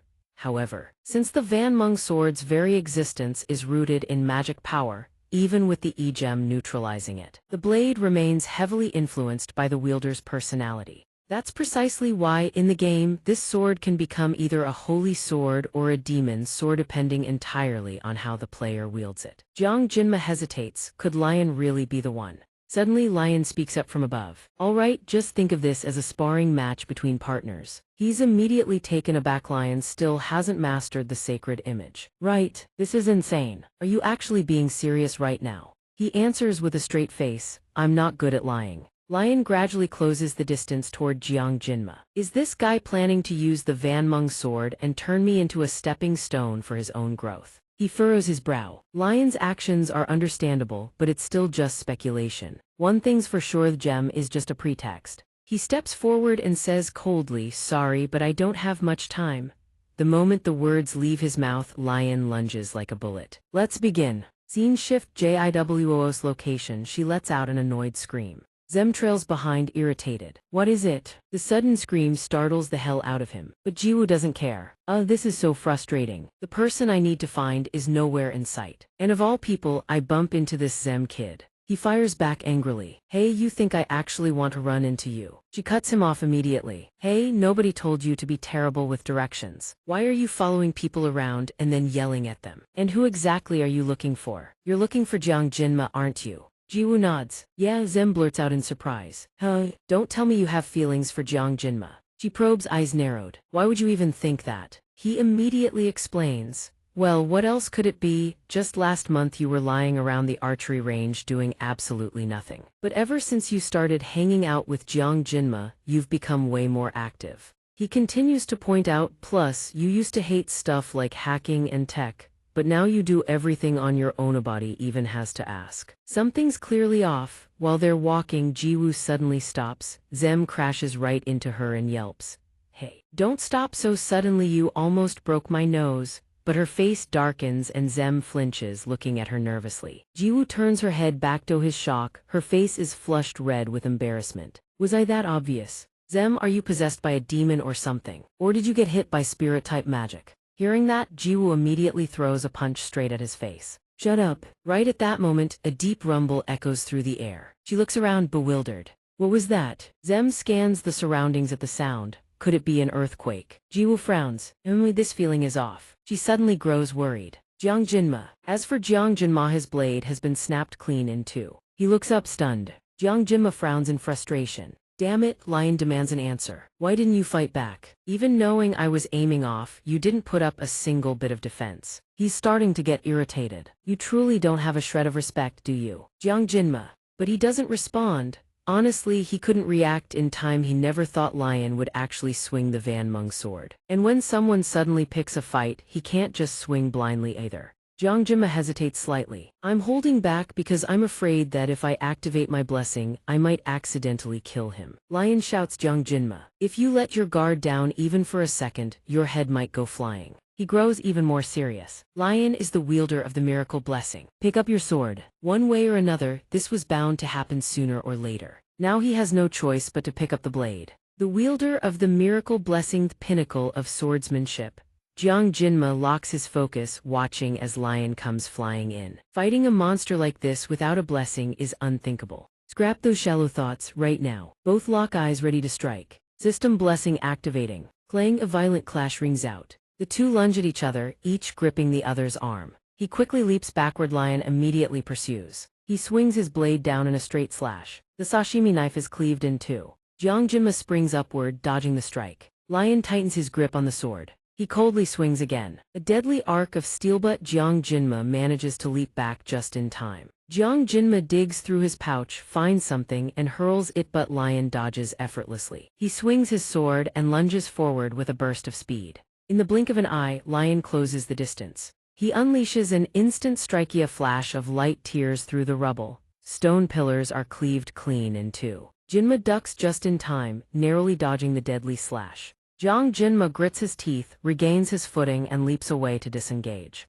Once clear, Jinma processes what just happened. Compared to the midterms, this is an entirely different league. Even the protagonist's got his limits, right? Did he level up or something? But before he gets far, he glances sideways. Another's slash comes hurtling toward him. The destructive force sweeps everything clean. Yet Lion's hands begin to tremble. His breath comes ragged from the barrage he just unleashed. As the dust settles, Jiang Jinma slowly reappears. Lion furrows his brow and studies him. Jinma speaks up immediately. Lion, we are you pushing things this far? But Lion says nothing. Lion simply lifts his gaze to the sky. In this world, if it were Yao, could you bring happiness to all of humanity? He suddenly bursts out laughing. The sword in his hand begins to glow, then blazes brilliant white. Now you understand, don't you? Lion raises his hand high. That's enough. Jinma braces himself, expression deadly serious. Another tremendous kaboom erupts as the two forces collide. Who is who? Who is the real one?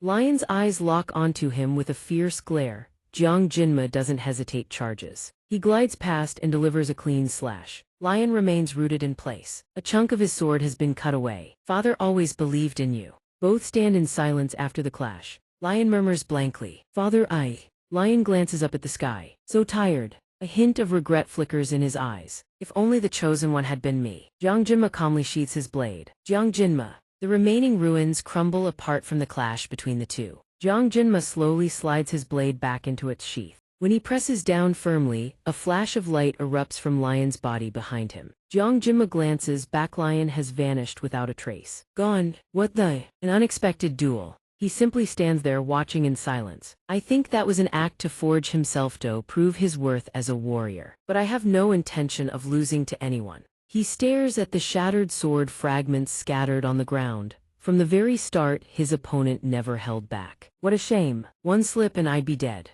He approaches the orb. I did my best not to aim directly at Lion. That's why I kept dodging all over the place. Where's the blessing? Still, Lion's growth is worthy of a protagonist. Jiang Jinma winces, recalling the fight. Looks like he nicked the Van Meng sword a little. The enhancement is pretty solid too. If it's repaired and I gather more components later, reaching its final form shouldn't be a problem. He nods, reminding himself at least he didn't hit Lion directly. That's what matters. The world's destruction victory. Done. Jiang Jinma reaches out and touches the orb. That's enough. A streak of light flashes. He finds it, so it was inside here all along. System, congratulations, you have acquired a new blessing. Blessing of Regeneration accelerates damaged cell growth for rapid recovery. Warning, severed body parts cannot be regenerated. Applied. Jiang Jinma doesn't hesitate. He picks up a shard of glass and slashes it across his own wrist. Where? A sigil appears where the blood wells up. Then the sigil vanishes and the wound seals shut instantly. He smiles with satisfaction. The effect is incredible. Jinma exhales in relief, reassuring himself. At least he got what he wanted. That was a rough ordeal. The sky darkens as night falls. Columns of smoke rise in the distance. He sits beside a crackling campfire, lost in thought. But why though? Why did he fight like that? Could it really be because of love? He can't stop replaying the clash with Lion. Either way, it was bound to happen sooner or later. Things were too urgent. I didn't get to ask what he meant. Jinma reasons to himself. Bune is an entity native to this world, a being that belongs here. What is Lion's true identity? But first, I one who threw me into this world in the first place. That's the real mystery. For now, let's just do what needs to be done. He pokes a stick into the crackling fire. Jinma tells himself, in my past life I was hot-tempered. I've reined it in a lot now, but I've never turned a blind eye to injustice. I used to butt heads with troublesome clients all the time. I don't dodge confrontation. Maybe that's its own kind of justice. At this point, he thinks of himself as a game character. The original plan was not to interfere with the main storyline. But at some point, his goal quietly shifted to pure self-preservation. At this point, it's fate. Even though my only goal was to grab the blessing without disrupting the main plot, today I had to face Lion himself. Jiang Jinma feels a bit down, and now there's an assassination threat on top of everything. If my life is truly in danger. He ponders deeply, then maybe I'll actually have to kill not demonic beasts but people. Jiang Jinma silently lowers his gaze, then slowly looks up. He tells himself, you're doing fine, right? I should have known to keep everything in moderation. Then suddenly, Jiwoo appears right beside him and speaks. You've been overthinking it, just stay true to yourself. He freezes, bewildered. But there's no one there. Jinma speaks up, now I'm seeing hallucinations too. I really am exhausted. If Jiwoo were actually here, she'd probably nag me just like that. He's a little curious, what are the others up to right now? On the other side, Jiwoo and Kem stand next to each other, separated by a white linoleum step across Min's death. Jel and Chloe continue walking together, while the others slowly soak in the lake water. Thinking about it, Jiang Jinma can't help but smile. Friends, huh? He shouts, genuinely embarrassed. The smoke and fire eventually die down. Jiang Jinma dozes off without even realizing it. Rustling sounds come from the nearby bushes. Somyeon is creeping closer. It's the underscore agents, hiding and watching all along. Layson observed in silence. Without warning, shuriken fly straight at him. But at that exact moment, Jiang Jinma jolts awake, sensing the danger. The spinning shurikens slice across his arm, drawing blood. Jiang Jinma snatches his jacket and leaps away. But the shuriken pursue him, slashing into his leg. Jiang Jinma glares toward them. One of them sneers. Boss, is that kid really just a student? Pazik grows excited. Not bad, but why don't we recruit him while we've got the chance? But Layson coldly cuts in. Shut it, Pazik. Jiang Jinma narrows his eyes, deducing that's Jonth, leader of the underscore assassin organization, and the first half-human, half-demon hybrid he'll ever face. Once a noble lady betrayed by her own kin, cast out from her clan and turned assassin. The regret festers within. After becoming a villain, she's ultimately killed by Lion. A truly tragic character. The group closes in on Jiang Jinma. Even so, I feel no pity for an assassin who's thrown away their humanity. Pazik speaks up. Hey kid, who the hell are you? Even though I held back, those aren't something just anyone can dodge. You're a disguised assassin working as hired muscle, aren't you?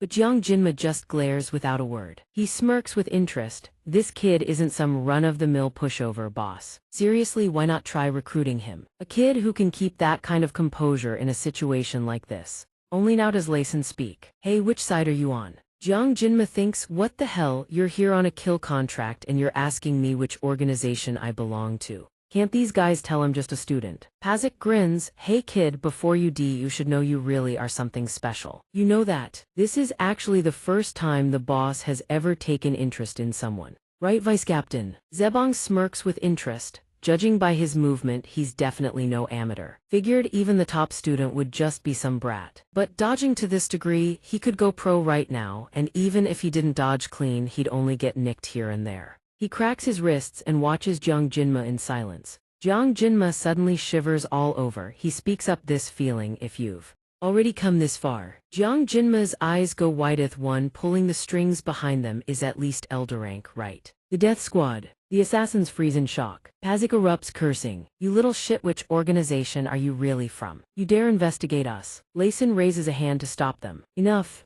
Zebong continues, looks like he knows us pretty well. Jiang Jinma doesn't hesitate to twist the knife. Know enough to call you a pack of mercenary butchers, that what you mean? He clenches his jaw, fury rising. That brat just said the one thing the boss hates most. Jiang Jinma slowly steps forward. He steps right up into Layson's face. What, because you used to be a noble, you can't stand being called a butcher by a scholarship student like me? Zebong flies into a rage. You damn mutt. But Jiang Jinma doesn't flinch. In a flash, the blade in his hand slashes right past Zebong. Zebong grits his teeth like a cornered animal. All he can do is try to flee. But before he can say another word, his head is severed clean off. His head drops to the ground with a heavy thud. Pazik panics. Damn it, Vice Captain. What the hell was that bastard? Jiang Jinma lets out a cold laugh. He turns, facing them with ice-cold eyes. I just cut a man down, not in a virtual space. Thighs is real life. Damn it. He screams, what are you all just standing around for? Jiang Jinma stares them down with murderous intent. An order rings out, waste that kid now. His eyes shift, becoming something far more terrifying. Layson feels the threat and shudders. The aura swirling around Jiang Jinma, pitch black and suffocating, not bad at all. The sword god's blessing stands with me. Jiang Jinma picks up his phone. It's already time. Day 7, month 12, 700. He stares at it and mutters to himself. Gotta find it quick and head home. Jiang Jinma furrows his brow, searching for something. Where did I put my humanity item? In the sword god's protection fridge. Inside, the drinks are neatly arranged. He's annoyed. What the? Who organized all this? Jiang Jinma grumbles. It's all the way in the back. Guess I'll have to pull everything out. But something's off. The text on the milk carton suddenly changes. He catches it immediately, staring. Jiang Jinma mutters, must be sleep deprivation. The letters warp. Againth text on the carton shifts once more. Once more he stares wide-eyed, bewildered. Then a blinding red light erupts. Jiang Jinma is pulled into a crimson void. If I cut, he thought coldly, if I just cut. The numbers kept climbing. If I cut, they would be severed. Returning to reality, Jioma cleanly decapitated Tebung with a single strike. A satisfied smile appeared on his face. Vice Captain. Seeing this, the entire Underzer squad rushed him at once. You bastard, catch him, take him down for me. Jioma launched himself toward them. Die. The Underzer members still sneered with overconfidence. The opponent is just a kid after all. Yet he closed the distance in an instant, swinging his blade to cut down each of them. Jioma moved with blinding speed, carving them in two. Two others charged in, crazed. Die, you scumbag. They met the same fate as he leaped into the air. Jioma landed softly. He stood straight and slashed his arm through the air. Blood sprayed from the two behind him, and Jioma chuckled with smug delight. Lizen panicked. Get it together, all of you. What the hell is this? She stood stunned, unable to believe her eyes as she watched her men being dispatched so efficiently. Len trembled in fear. Wasn't he just a student? Tai stuttered, Captain, is this for real? She had thought he was nothing but easy prey. Before he could finish, Jioma surged toward the bastard. In a split second he took Bayek's head. As Lizen watched the severed head roll beneath her feet, she lost her mind in terror. She stumbled backward, regretting what she thought was an easy mission. She recalled Klau's words 100 million per head, with bonus pay on top. Len frowned, filled with regret. That old man is truly insane. Every member of Underzer had been easily put down by Jioma. That thing, it's not human. He stood among the corpses and cast a side glance at her. A half-human, half-demon. Disguised as a student, Jioma didn't stop. He rushed at her like a madman. A monster like that. Lizen gritted her teeth in anticipation, only to be pinned to the ground. He pressed his blade to Len's neck. The situation was essentially resolved. She could only lie still, eyes shut, not daring to resist. With 9 seconds remaining, Jioma slowly sheathed his blade. From lion to Underzer, it had taken considerable time. Even if it was legitimate self-defense, he hoped he wouldn't have to do it again. He pondered the feeling. It was completely different from facing a magic beast, a strange, eerie sensation. But since the opponent was a butcher sent to take his life, there was no reason to show mercy. Jioma glanced at Len, who was tightly bound to a tree. Now it's just you and me, Lizen, only the two of us. He began his interrogation. Speak, who sent you? She refused to crack. Do you think I'd tell you that? Jioma remained silent, deep in thought. This is the only chance to find out who is constantly trying to kill me. In this situation, interrogation via absolute fear is the most effective. If I kill her immediately and learn nothing about the mastermind, I will definitely regret it to my core. He provoked her. Are you stupid or just plain brave? Hearing this, Lizen gritted her teeth in fury. What? Jioma continued. Now that your subordinates have ended up like this, shouldn't you open your mouth while I'm still asking nicely? She was quickly provoked. You lunatic. Suddenly, Lizen began coughing uncontrollably, then smirked. Now I understand why that old man hired people to deal with you. Len admitted, I should have realized it the moment I saw all your personal records wiped clean, your relatives, your parents, everything gone. And that old man actually had the nerve to give us the mission to eliminate a devil in a student's skin.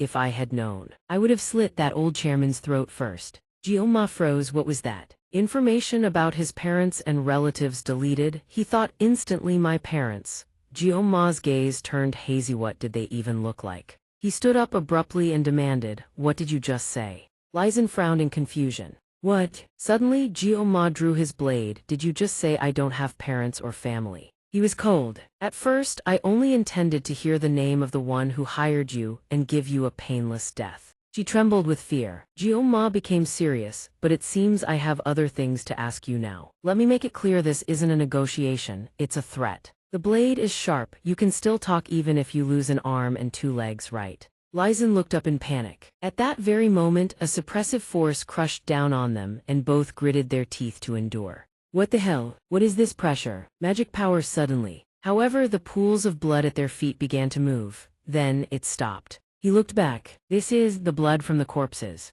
The blood from the bodies was being manipulated. It rushed toward Lizen, throwing her into a panic. What? What is this? Stop it. Don't come closer, don't come near. Jioma was dumbfounded. What in the world is this scene? Elsewhere, a pair of hands pulled a fishing rod. It was Zejip, calmly fishing. If it were just an administrative unit sent over, that would be fine, except for the fact that not a single fish was biting. As he spoke, he cast the line far into the stream, truly not worth the effort. Suddenly, the water churned violently. Did I catch something? Fish began leaping out of the water all around Zejip. He furrowed his brows in worry. This thing is, Zejip realized something was abnormal, magic power at this level. He mused to himself. Meanwhile, after absorbing all the blood from the corpses, Lizen's veins bulged all over her body and she shrieked incessantly. Len writhed and begged, I'll confess everything. Please, I've said it all. Please. Jioma stared, confused by what was happening. She wept in utter helplessness. I don't want to die.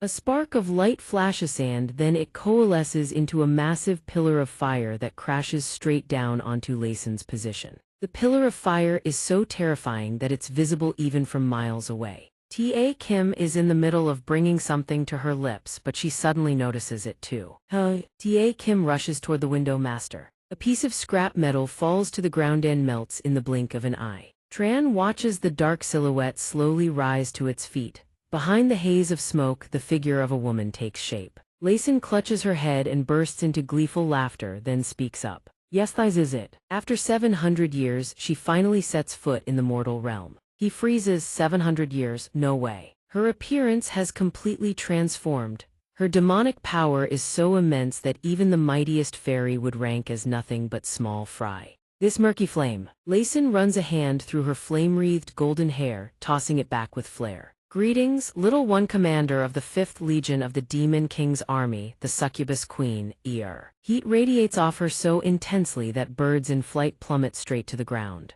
Eir speaks up. Isn't that a proper enough greeting? Fair enough. It's been 700 years since I left the demon realm, so I'm not exactly up to speed on human etiquette. She waves her hand nonchalantly. My name is Eir, commander of the 5th Legion of the Demon King's army. A pleasure to meet you. And you, little one, what's your name? Jiang Jinma furrows his brow and says nothing. What? Won't even tell me your name? How cold. He feels a knot of unease tighten in his chest. He tries to sift through his memories. Fragments of images from his time in the real world surface in his mind, seemingly meaningless scraps that sometimes mirror what's to come. Jiang Jinma racks his brain. His greatest edge for surviving in this world is the knowledge retained from the miraculous blessing of reincarnation. A character design that stunning, and you actually played this game. Eir. System character database. Eir, flame demoness, race demonkin, attribute fire, gender female, notable trait one of the Legion commanders. Not outstanding in physical strength, but a supreme master of spirit-based demonic arts. Back when I quit the game, I still remembered a few of Eir's traits from what I read on the wiki. But why has Eir descended to the mortal world after 700 years, and why has she taken over Layson's body through host-based reincarnation? There's clearly a deeper purpose at play. Eir glances down at the ground beneath her feet, then casually steps on a corpse. Did you do this, little one? Eir looks genuinely impressed. No wonder you're no ordinary human. Even standing before me, you've managed to keep your composure. She looks him over. Your appearance may be young, but my instinct tells me you'll become someone formidable. So, since fate has brought us together like Thisho about joining me. As she speaks, Eir's eyes flare with a terrifying intensity. A contract. Jiang Jinma doesn't even have time to process what just happened. She proposes, consider it an honor, little one. I'm granting you a special opportunitized chance to become my servant. After all, you humans only wear noble facades while always waiting to judge, rank, and crush one another, don't you? Eir slowly draws closer. You humans live by chasing what you call interests, slaughtering each other, inflicting pain on each other. So why not join me instead? She leans in close, gently lifting his chin.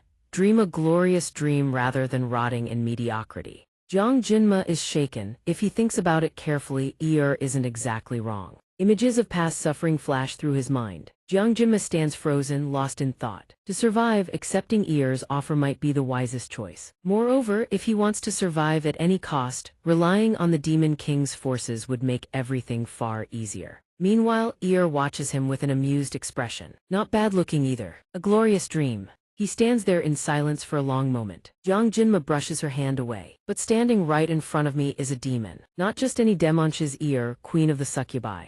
And at that moment, Eir is stunned. How did he break free? That was upper-tier mind control magic. She glares at her own hand in frustration. Could it be this wretched low-level body? Honestly, I've already endured enough of your whining. I should have just forced the contract. And yet this body performs like this. With a host body like this, what can I even do? Unbelievable. Suddenly he burst out laughing. Eir is taken aback. Did you just laugh? Jiang Jinma retorts with a sharp smirk. Listening to you ramble on and on about nothing but nonsense. If that's pretty funny, that's all. The air goes dead silent. He slowly draws his sashimi knife. As for becoming your servant. Flames suddenly erupt from the ground all around them. Jiang Jinma glares, contempt burning in his eyes. Get lost. But Eir remains perfectly comedically shameless. Is that so? He immediately swings his blade down in a vicious slash. But Eir doesn't flinch, dodges in the blink of an eye. She even yawns in mock boredom, taunting him as his strike whiffs past. He raises his sword and strikes again. Eir turns around. What's this? This time he matches her speed.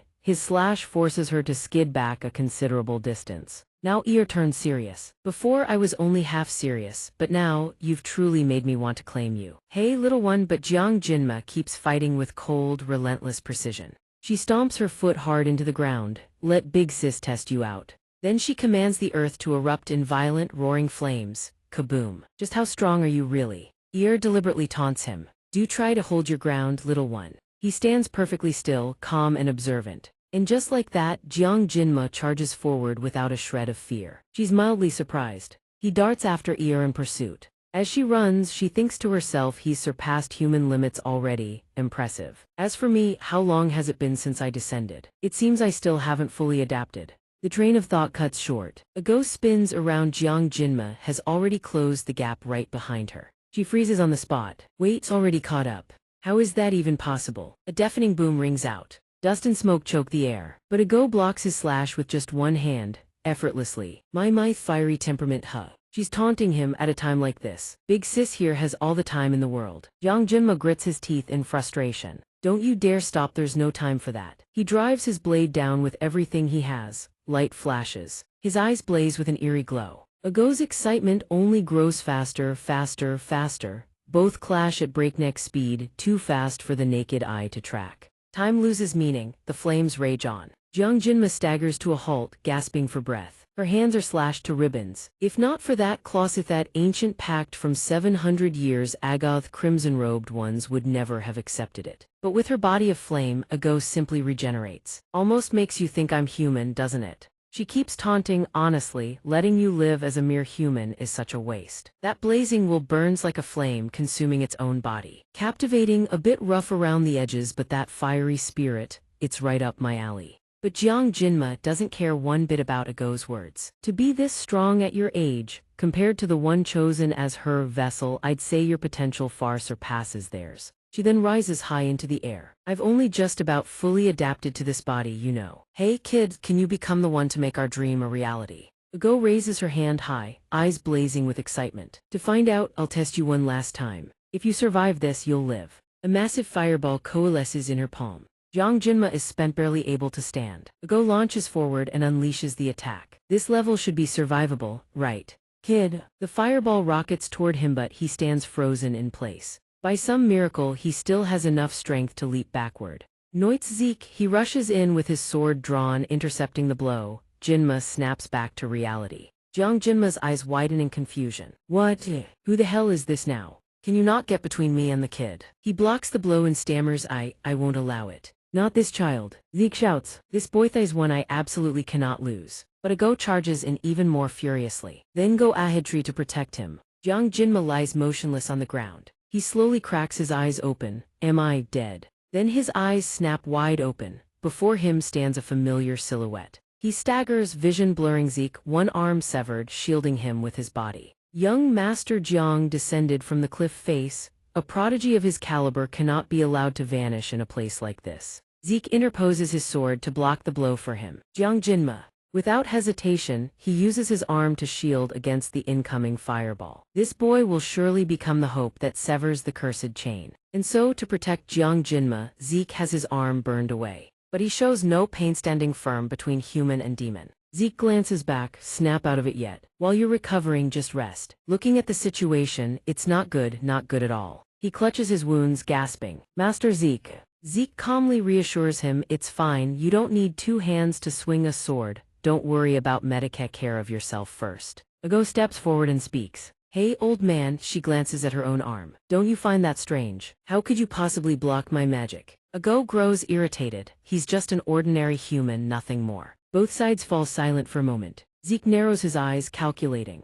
For a demon general class entity to manifest in the mortal realm. It requires a human sacrifice to weaken the barrier between the demon realm and the human realm, then inhabit a human body as a catalyst. Due to the side effects of possession, it cannot unleash its full power, but even so, it remains an unstoppable catastrophe. She suddenly grumbles, annoying, this body just doesn't suit me. She glances at Jiang Jinma. If it were the healthy kid, I'd understand, but struggling this much in a fistfight against a dying old man. He furrows his brow, staring her down. Looks like things just got complicated. She advances toward them.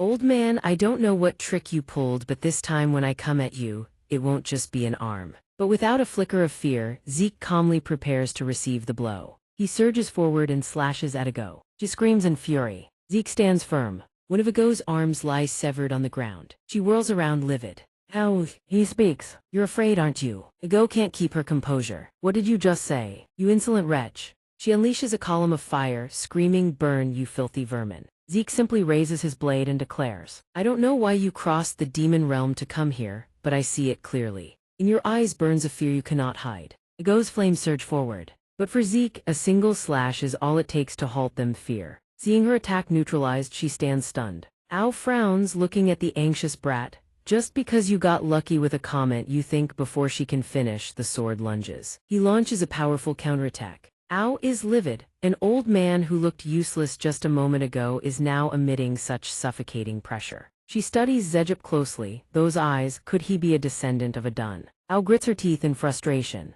Bad luck from the start. Still, she begins to levitate.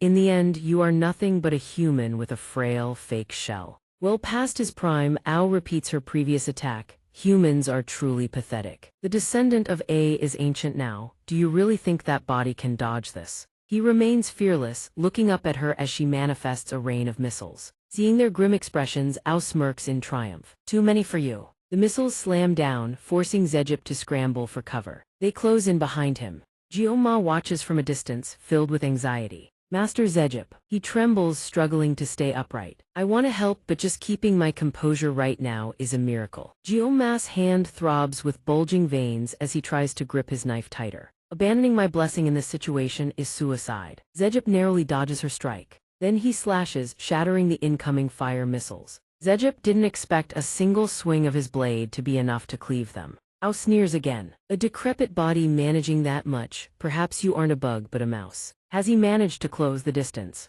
As he runs, Zejip mutters to himself. You demons, your power is clearly far superior to ours. When I was young, I blamed this world for the insurmountable wall, no matter how hard I tried. However, as I dodged death at this age, I finally realized the truth. Ao mocks him, talking like a senile old man, but his experience is no joke. He's closing in. There must be a weakness. She keeps a sharp eye out for an opening. Ao smiles triumphantly. The left side where his arm is missing, there's the opening. She screams, keep up that lecture, old man. Zejip leaps forward. You coward, Ao, you know full well. He charges straight at Ao. Humans never stop evolving, even in despair. Zejip moves with blinding, lightning-fast speed. And that is exactly what you fear most. He continues to swing his sword. That is why you always plot to invade the human realm. Ao is startled as she looks at Zejip, but her face quickly contorts into a sinister grin. Not quite. A surprise fire blast from below forces Zejip to recoil. Zejip is stunned from under the ground.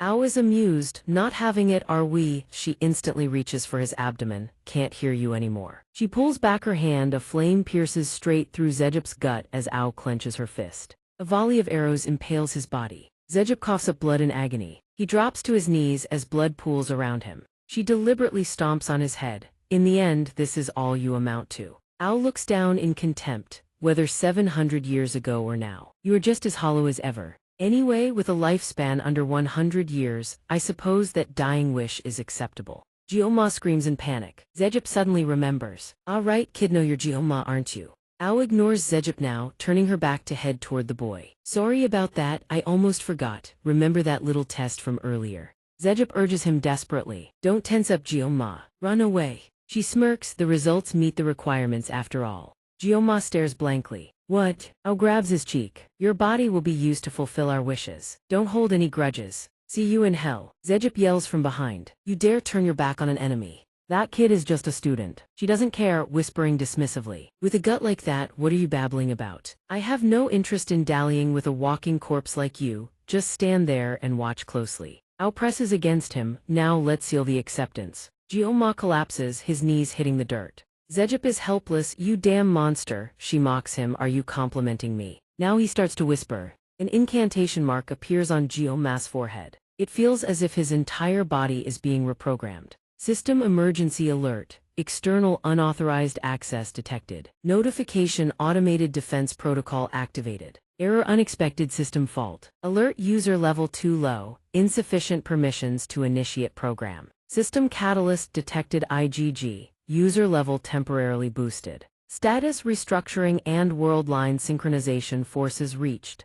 Initialization ready. Ao stands mocking him. Your movements are slowing down. Strange, why can you still move? She easily twists to dodge, making Zejip stagger. Bugs sometimes wiggle even when their heads are off, don't they? but he fights to stay standing. Even if I must sacrifice this life, I will take your legs with me. That makes Ao recall a sensation from 700 years Agath aura of the Sword Saint. Even on the verge of death, he manages to evolve his aura. How disgusting. Frustration drives her to lunge toward Zejip. I must finish this old man right here. Just die already, descendant of A. Suddenly, a bolt of lightning strikes her directly. What is this? Ao turns around panic-stricken. What the? Kid? No, that's not him. She frowns in utter disbelief. This feeling, it's impossible. A figure hovers in the air. But this suffocating pressure is definitely from 700 years ago. System all user blessings forced to activate and upgrade. LVL 100. Blessing of Might, Blessing of Rebirth, and Blessing of Displacement all activate simultaneously. He coordinates these two blessings to halt the fraying of the world's fabric. Ao trembles with rage. Do these vermin intend to get in our way again?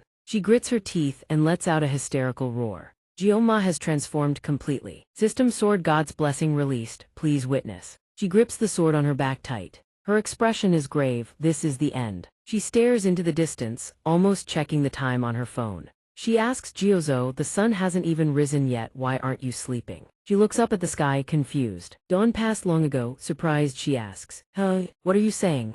Jiozo frowns. I'm saying the sun rose a long time ago. She looks around, bewildered. Isn't the sky still pitch black? She starts to get annoyed. Are you sure you really placed second in the written exam? Meanwhile, the others in Clow are still fast asleep. In any case, it's almost time to head back to the academy. The other students are likely already waiting. We need to reach the assembly point quickly. Is the sun really rising? Someone else looks around, dazed. The other students probably gathered yesterday. Jiozo urges them to hurry. Regardless, this is not a good sign. High above the dust-filled battlefield, Jioma hovers, looking down. Ao grits her teeth in shock. Hoakin, impossible. Where did that guy disappear to? Jioma touches down. He stands tall. She is dumbfounded, unable to understand. How did that brat manage to? Ow. She ponders. Well, I suppose I was careless. Although this feeling is like that bastard's blessing. 8 Hoakin are only human. That guy couldn't possibly still be alive. But this is the worst part. This garbage body is dulling my judgment. She recalls the moment just before. But what was that just now?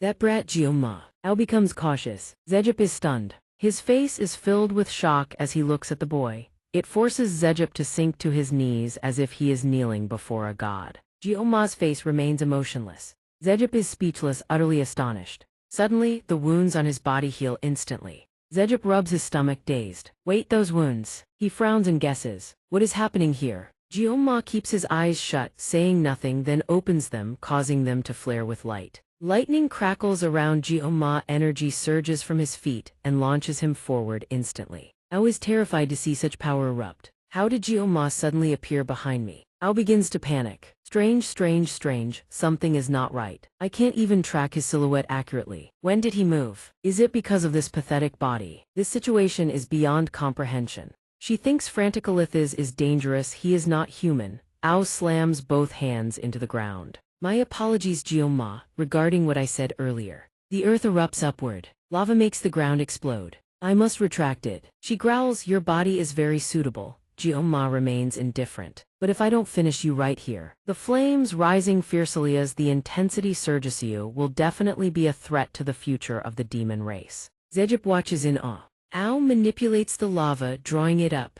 Flame technique, the fire coils into a pillar around her arms, then blooms into a massive fireball. Technique gale force. Ao lifts it high, expanding the fireball further. Zejip is panic-stricken, but Jioma remains as calm as ever. She smirks triumphantly. It's a pity, but just consider this a warm-up. Ao laughs with satisfaction. See you in hell, Jioma. Jioma. With that, she hurls the fireball at him. The destructive force is terrifying as it hurtles toward them. Where does the fireball fly? It obliterates everything in its path. Zejip panics. Suddenly Jioma speaks. I will. He begins to walk forward slowly. System Blessing of Flexible Rebirth activated. System Rebirth of the God activated. Jioma continues to advance. I will cut you down. Everything in his vision flares with light. Glowing red lines appear across the orb before him. The red lines become clearer and clearer. And then a straight shimmering path emerges. Jiang Jinma's eyes snap wide as he spots it. His hand whips the blade forward, and along that straight trajectory, Jiang Jinma brings it crashing down. Skill Heavenly Sword, the slash cleaves the fireball clean in two. Perhaps realizing what just happened, she is struck with disbelief. His raw power forces it back and the fireball detonates on the spot. Even she is slashed across the torso. Half of Ago's body crashes to the ground. Her body trembles. The other students sense something. Hey wait, look over there. Lion looks up. What is that? Lion also instinctively follows Jiwoo's gaze and Layson is equally stunned. What the hell? The sky. All the students erupt into chatter, raising their phones toward the spectacle unfolding before them. Unbelievable. Even the dawn itself has gone mad. Ago grits her teeth in fury. She cannot regenerate. She forces herself to glance down at her severed lower half. It's as if my mana source has been severed. If this continues, I will die. Meanwhile, Jiang Jinma staggers forward, then unexpectedly collapses to the ground. Seeing this, she forces herself to crawl away. I can't die a pointless death like this. That brat, Jiang Jinma, he will be a catastrophe for the entire demon race. Ago still strains to channel the power of her flames. Even if it kills me, this is my last chance. But she never expects a blade to pierce clean through her skull. It turns out Zeke had struck from behind, his back to the enemy. You're no better than the 63rd Legion commander, Simon. Ago screams in panic, you damn old man. He adds with a sigh, even so, you still took a beating better than Simon did. Her entire body begins to crack and crumble apart. Descendant of Ian, Zeke grips the sword tight. Burn in hell, you damned demon, and just like that she dissolves completely. He stands still watching. Only now does Zeke speak. My name is not Descendant of Ian. It is Zeke Vani Byung. And with that it's over. He turns back to look at Jinma. Zeke steps forward and checks on him. It seems Jiang Jinma has returned to normal. His breathing is stable, some meridians are blocked but there are no life-threatening wounds. For now, his life is not in danger. Looking at him, Zeke can't help but think back. Jiang Jinma. Who exactly are you? That reflexive swing from moments ago, it was the unconscious instinct of a true swordsman. He lifts his gaze to the sky. Since ancient times, humanity has believed that all things harbor an unfathomable will, storms and floods, lightning striking from clear skies, comets falling from the night sky. Such supernatural forces have always terrified mankind, and yet, ironically, humans worship those very forces, seeking their blessings and protection. Zeke glances back at Jiang Jinma with eyes full of affection. People have called him either a calamity or he lies unconscious on the ground, a god. Suddenly, the surrounding atmosphere plunges into an eerie stillness, cold and grim enough to chill one to the bone. From the far distance, an overwhelmingly powerful aura surges forth. It makes everything tremble for an instant. Everyone huddles close together, each one wary of what is about to unfold here. But in a single instant, everyone including Jiwoo freezes in place, jaws dropped, eyes wide, staring straight ahead. Before their eyes stands Zeke, right beside Jiang Jinma. Jinma is still unconscious on the stretcher. He and his trusted subordinates gradually carry him into the spatial rift ahead. Jiwoo stares in their direction, her wide eyes filled with disbelief. She seems to realize something and slowly shakes her head. Chloe, still unable to accept what she's seeing, reaches out as if to touch Jiang Jinma but is pulled back. The teaching assistant blocks her path, trying to explain that she must not go any further. In the midst of this chaos, Jiwoo can do nothing but let fury overflow in her heart. But when she turns to look elsewhere, Chloe is covering her mouth, utterly, devastatingly shocked. She wears that expression because she's noticed something abnormal about Zeke. One of his arms is completely gone. Faced with this sight, Chloe cannot hold back, tears pour down her face like a waterfall. She can no longer stand after witnessing that unbearable scene and collapses in utter helplessness.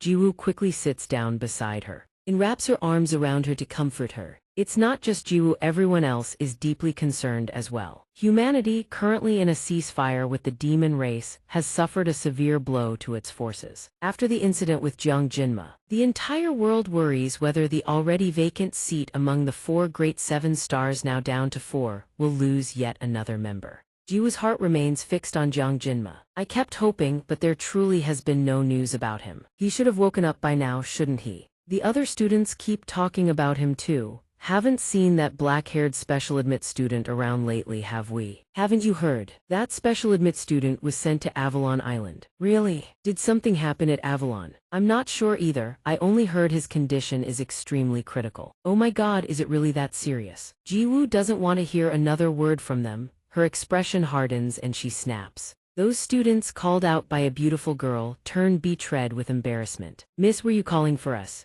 What's going on? With her straightforward nature, Jiwoo cuts right to the point. Sorry, but could you guys take your conversation somewhere else? I haven't been able to sleep for days. Hearing that, the two of them don't have the nerve to linger. Right, how about we take our chat over to that corner? Of course, guys like us belong in the darkest corners anyway. How ridiculous, Jiang Jinma definitely won't die. Though Jiwoo remains the queen of optimism, forcing herself to stay positive, Chloe beside her is already on the verge of tears. Since that day, Chloe cries every single day. Every time she thinks about Jiang Jinma no longer being by her side, her heart aches all over again. They can't get in to see Jiang Jinma anymore. No matter how strong Jiwoo is, she can still feel that something is terribly wrong. Even saying that, she still can't shake the unease gnawing at her. It has been over a week since they last saw him. They tried to visit before but were refused every time. Visitors are prohibited. We're students of this academy. We're just trying to visit a patient, that's all. The guards flatly refuse them entry, sending Chloe into a blind rage. Denied, this is a direct order from the headmaster. Absolutely no outside contact is permitted. Get out of the way, now. At that moment, Jiwoo silently wonders what on earth is going on. Stop her quick, Jiang Jinma. If it's a special order, it has to be about Jiang Jinma. Avalon has turned into an island boiling with volcanic magma. She has sensed waves of bizarre magical energy multiple times. The left arm of the strongest human alive, severed. If she reasons it out logically, the only explanation is that demonkin or demonic beasts infiltrated the island and Jiang Jinma stopped them. That's why it happened. She has torn through countless servers searching for any related intel, but found absolutely nothing. Not to mention Lady Media herself has announced she will release a statement only after a thorough investigation. Cutting off all outside communication. 7. The press is completely in the dark. In this situation, the only option left is to ask directly. Jiwoo quickly pulls out her phone and gets to work. She types a message into the chat bar, her thumb hovering over the send button. But Jiwoo hesitates. Something about the heavy atmosphere here makes her pause. So suffocating. Suddenly, painful memories surface in her mind like a film reel playing in slow motion. So that was the last time. It isn't just her. All of Jiang Jinma's friends have been desperately waiting for him to come back. Jiang Jinma, when are you coming back? I'm really worried about you. Meanwhile, somewhere else, two figures sit together, sharing the feelings they've kept buried inside. My lady, is your friend doing all right? Seeing her silent as a stone, not uttering a single word, the other falls quiet as well. After a long pause, Zeke finally speaks up, his voice slow and measured. My lady, the call snaps her back to reality. Oh sorry, I was just lost in thought. Layson quickly moves to reassure her. It's all right, is Lord Jiang Jinma doing okay? I mean Grandpano, Lord. Zeke also seems deeply worried. Zeke replies, yeah, don't worry, he'll pull through. But those surface-level words from Zeke are nothing more than an attempt to comfort her. I'm sorry, but you'll understand soon enough. She silently wonders, did he go out of his way to take care of Jiang Jinma? Jiang Jinma, I don't know the details, but you must have saved him. Seeing her deep in thought, he holds his tongue, not wanting to disturb her. Meanwhile, in another corner, the old drunk is still guzzling down a bottle of liquor. He seems to be taking his rage out on the bottle, downing it in one gulp before slamming it onto the table with a thud. He stares dead ahead with eyes full of pure, seething contempt for the world. Everything's more tangled than anyone could possibly imagine. Despicable vermin. Cut to another scene. Zeke sits across from a green-haired woman, her body battered and torn to shreds. Her nerves are completely fried, barely holding together.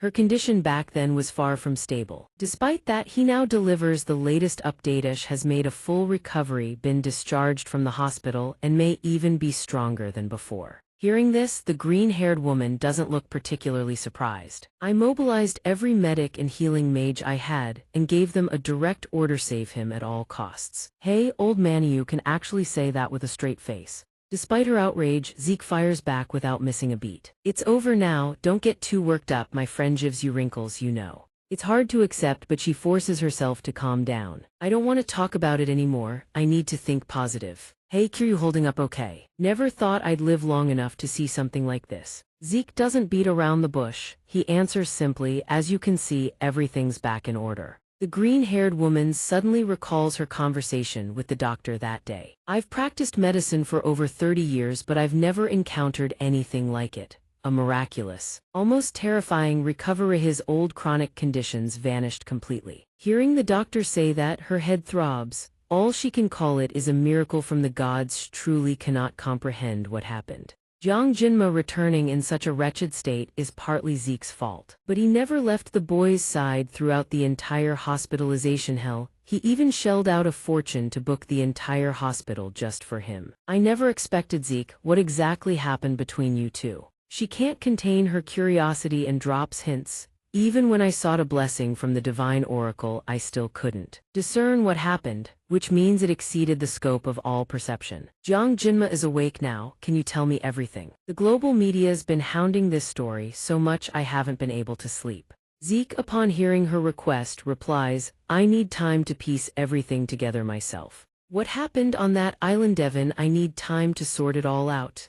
But the green-haired woman won't take no for an answer, no matter what he says. Then just tell me what exactly happened. Suddenly, pain shoots through Zeke's arm stump, and he instinctively clamps his remaining hand over it. He knows he can't hide it from her any longer, and hesitates. On Avalon Island, the 5th Legion commander, appeared. At those words, the green-haired woman freezes in place as if struck by lightning. Wait, do you mean That's impossible. To prove he's not bluffing, he continues, his voice steady. Hard to believe, right? But it's the truth. He's the one who took my arm. The green-haired woman can't fathom the sheer horror of it and leaps to her feet. And Jiang Jinmai's that why he ended up like that. Wait, then what about now? Zeke delivers the result without delay. Eliminated. It hasn't been officially announced yet, the timing isn't right, but I witnessed it myself. There is no doubt. Zeku killed it yourself. Does that sound reasonable to you? She collapses back into her chair as if all the strength has drained from her body. Her expression is now blank with sheer disbelief. He's finally lost it. Even Ki couldn't possibly take down alone.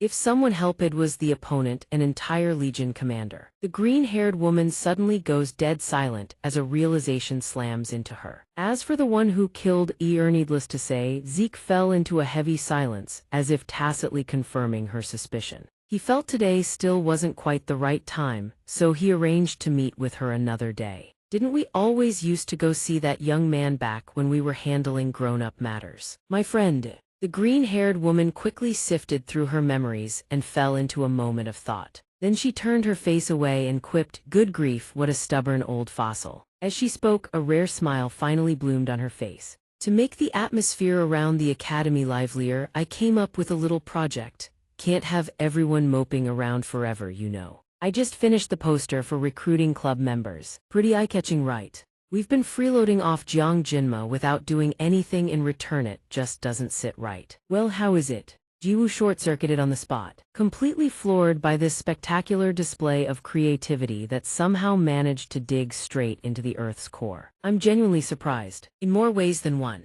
Even I couldn't pull something like that off if I tried. After that, Chloe enthusiastically introduced her magnum opus. Saki, you know what? For a poster, color is everything. You have to make it so eye-popping that people can't help but stop and stare. What are you doing all of a sudden? Seeing her suddenly slash a knife right across the poster. The poster's creator went pale and protested, but she ruthlessly tore it to shreds without an ounce of mercy. There's no way we can let Jiang Jinma see something this hideous. Layson, equally wounded by the comment, fired back in protest. I pulled an all-nighter making that, you know. How could you do this? At least it's flammable trash. Jiwoo lowered her head and rested her hand on the box. The louder the commotion around her, the hollower it felt inside. Jiang Jinma wasn't as sweet as he used to be either. When is Jiang Jinma going to come back already? He's already been discharged, so hurry up and get here. Just as she was lost in her thoughts, everyone suddenly erupted into shouts. Oh, Jiang Jinma's here. Jiang Jinma, you've been discharged. Hearing the bombshell news, Jiwoo's head shot up instantly, her face frozen in disbelief. This was the moment she had been waiting for, what felt like an eternity. Jiwoo immediately shot to her feet. Sure enough, Jiang Jinma had been discharged. She rushed to his side and asked with a worried look, are you okay? He reassured her gently, yeah, everyone's been worrying too much about me. But then Jiang Jinma suddenly looked at it and froze. His eyes widened in shock, and he stood rooted to the spot for a solid 5 seconds. Jiang Jinma quickly squeezed his eyes shut and pulled his body back, instinctively bracing as if defending against an incoming attack. But Jiwoo didn't strike him with brute force, just gently flicked him on the forehead. That uncharacteristically tender gesture left Jiang Jinma completely dumbfounded, stunned beyond words. Jiwoo, now blushing, gave him an embarrassed smile and murmured, welcome back. Hearing that, he still couldn't quite snap back to reality, standing there frozen like a statue. A moment later, he finally regained his composure after everything and broke into a warm smile. I'm back. The space between them returned to its usual lively warmth once more. Oh right, we just made a poster for the club. Please don't let Jiang Jinma see that abomination. That's right, it was genuinely trash. And that's a wrap on Season 1, folks. Thanks for watching all the way to the end. Have a wonderful day, everyone. That's all for now, folks. If you want to keep following this series, smash that subscribe button right now. And don't forget to hit that like button too. Thanks for sticking around till the very end. Bye bye, love you.